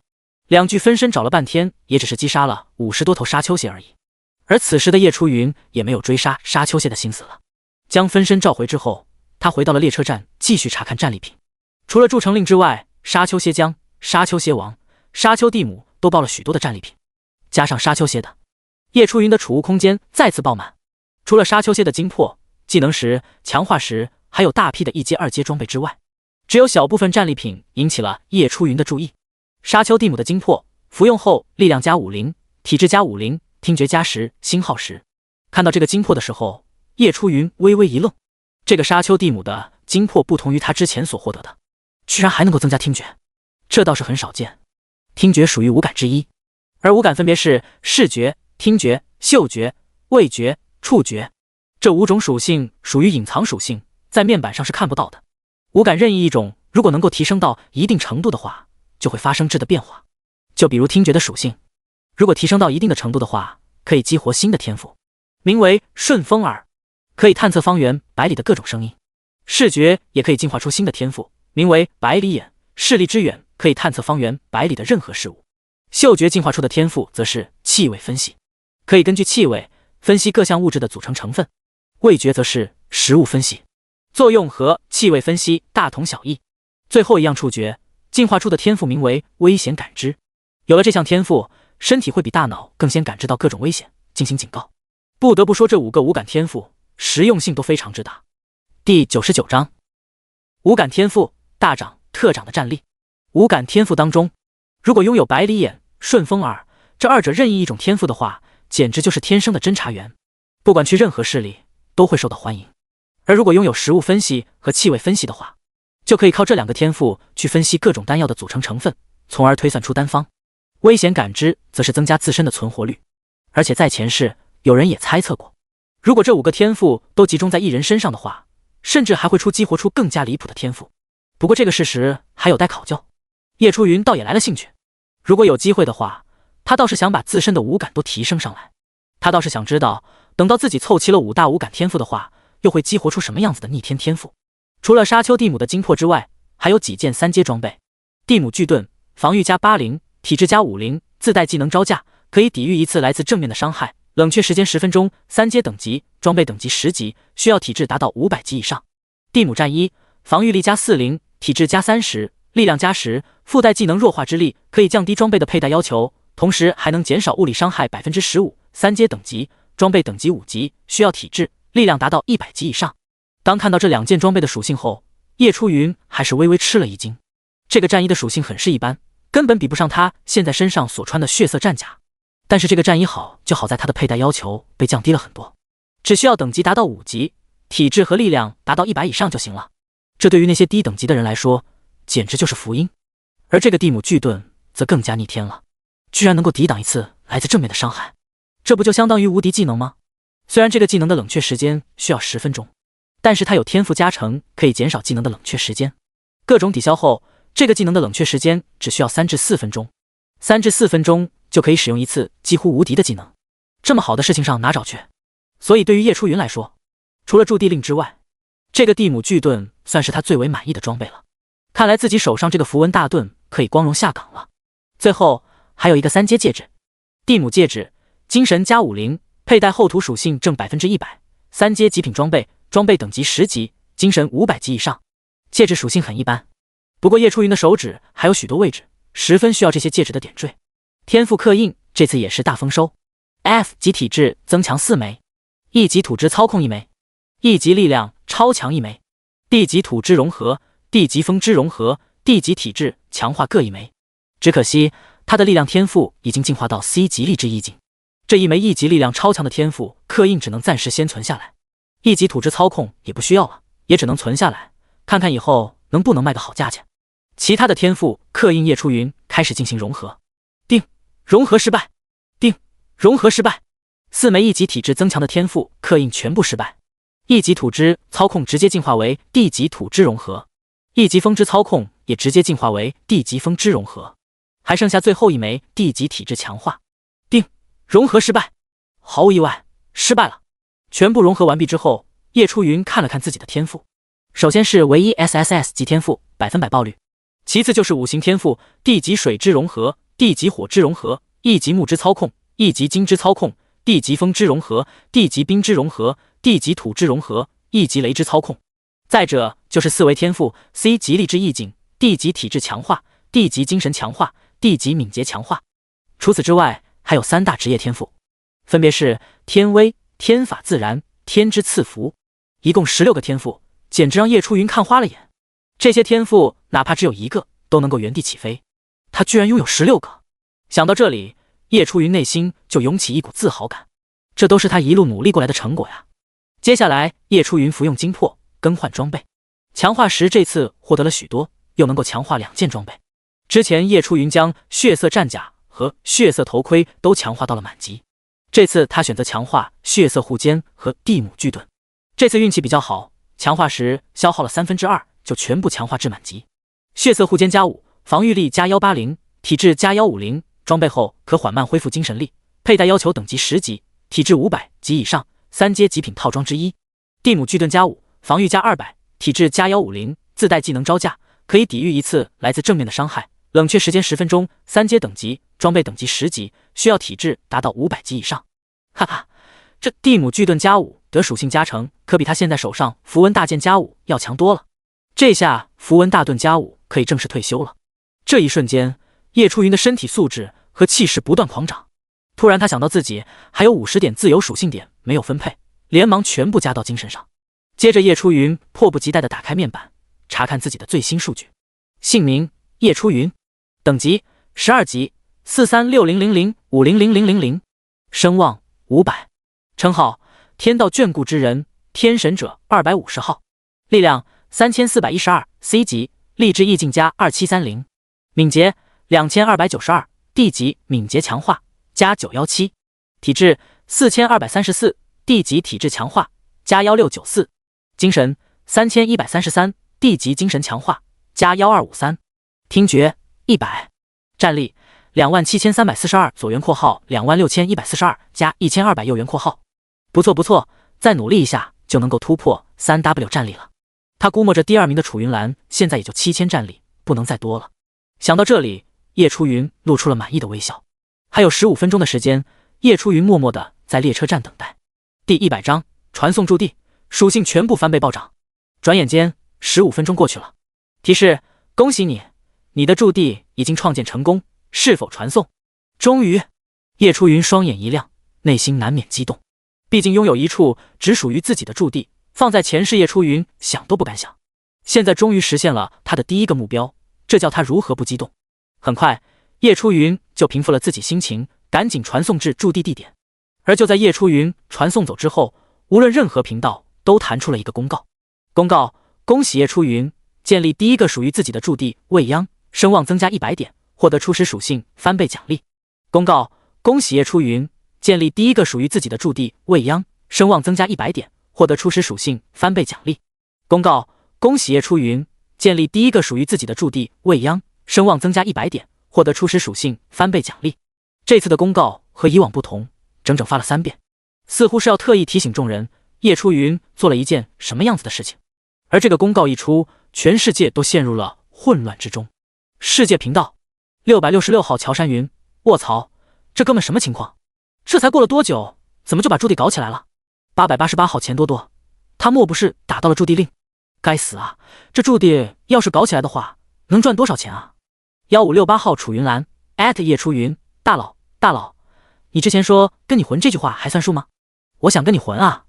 999号约翰，欧喽，怎么是龙国人第一个建起了驻地，真是晦气。1568号楚云兰，都说了傻逼别出现在我的视野里，没听见是吧？信不信我顺着网线把你揪出来弄死你？2564华特，哦，我的上帝，约翰先生，你千万必须招惹他们啊！这个楚云兰可是世界战力排名第2，龙国人很恐怖的。999号约翰，哼，战力排名第2而已，排名总会变的，等着吧，我们英国也马上就要建立驻地了，到时候看你们龙国人还嚣张得起来吗？1568号楚云兰，呵呵，那我拭目以待喽。1315号金智慧，楼上的别做梦了，第2个驻地是我们泡菜国的，英国又怎么样？我们泡菜国要崛起了。999号约翰，大胆，你们泡菜国胆子肥了是吧？656星野彻，八嘎，第2个驻地是我们樱花国的，英国还有泡菜国，通通给我大樱花帝国靠边站。999号约翰，好，都这么玩是吧？我现在就带队去猎杀凶兽，绝不给你们机会。1888号黄历，好，打起来，我爱看。1号石峰，好，夜神你这么玩是吧？我这还在试炼之地挣扎不敢出去，你这连驻地都搞出来了。1号许梦，楼上的，要不我们一起去投靠夜神的了，有点不想努力了呀。1888号王刚，好，夜神你闷声干大事啊，这属性翻倍奖励一来，夜神你的战力不得更加逆天了。1888号庄亮，好，队长，我们赶紧去投靠夜神去。1888号刘倩，好，1888号蔡坤，好。同一时刻，叶初云来到他的驻地所在。呼，此时一阵风吹过，叶初云站在一块十分荒芜的空地上，看向四周。说是驻地，其实就是一个只有牌子围栏的空地罢了。牌子上写着未央2字，就这么随意的插在空地上，连民房都没有，围栏也是木质的，每块围栏都只有1米多高，将空地简单的围了起来。就这围栏连人类都没法围住，更别说挡住动辄体积就是好几米大的凶兽了。整块空地有3万左右平米大小，空间还是挺大的。提示：恭喜你第一个完成驻地任务，获得初始属性翻倍奖励。提示：请努力发展你的驻地，尽可能提升声望值。果真是属性翻倍奖励。看到提示后，叶初云微微一笑，前世第一个建造驻地的人就获得了属性翻倍奖励，这可不是属性全加100那种，而是初始属性翻倍的奖励。初始属性就是他脱下所有装备还有称号后的4维属性。他算了下，扣除所有的装备还有称号的属性加成后，他的4维依旧很高。力量3132，敏捷2119，体质3284，精神2743。如果以他目前这4大初始属性为基准，属性翻倍的话，那么他的战力将会迎来翻天覆地的变化。轰！叶初云感觉有一股力量正在不断的强化着自己身体，气势不断上升。叶初云感觉现在的自己或许只要一击就能够将整片黄土沙漠夷为平地，九龙湖的那些鱼人或许都已经不再是自己的对手了。他迫不及待地打开了面板查看，姓名叶初云，等级12级，436000500000，声望500，称号天道眷顾之人，天神者250号，力量6544 C 级，力之意境加5235，敏捷4411 D 级敏捷强化加1764，体质7518 D 级体质强化加3007，精神5876 D 级精神强化加2350，听觉100，战力49898左元括号48698加1200右元括号4.9万。当看到自己战力的瞬间，叶初云也忍不住倒吸一口气，他自己都觉得这个战力实在是太变态了。这个战力哪怕是30级都不见得能够拥有，但是他现在12级就已经达到了，这还没有加上天赋的加成，如果加上天赋的加成，只会更加的恐怖。此时叶初云打开了世界战力榜看了看，世界战力排行榜，第一名叶初云，战力；第二名楚云兰，战力；第三名乔山云，战力；第四名约翰，战力6834。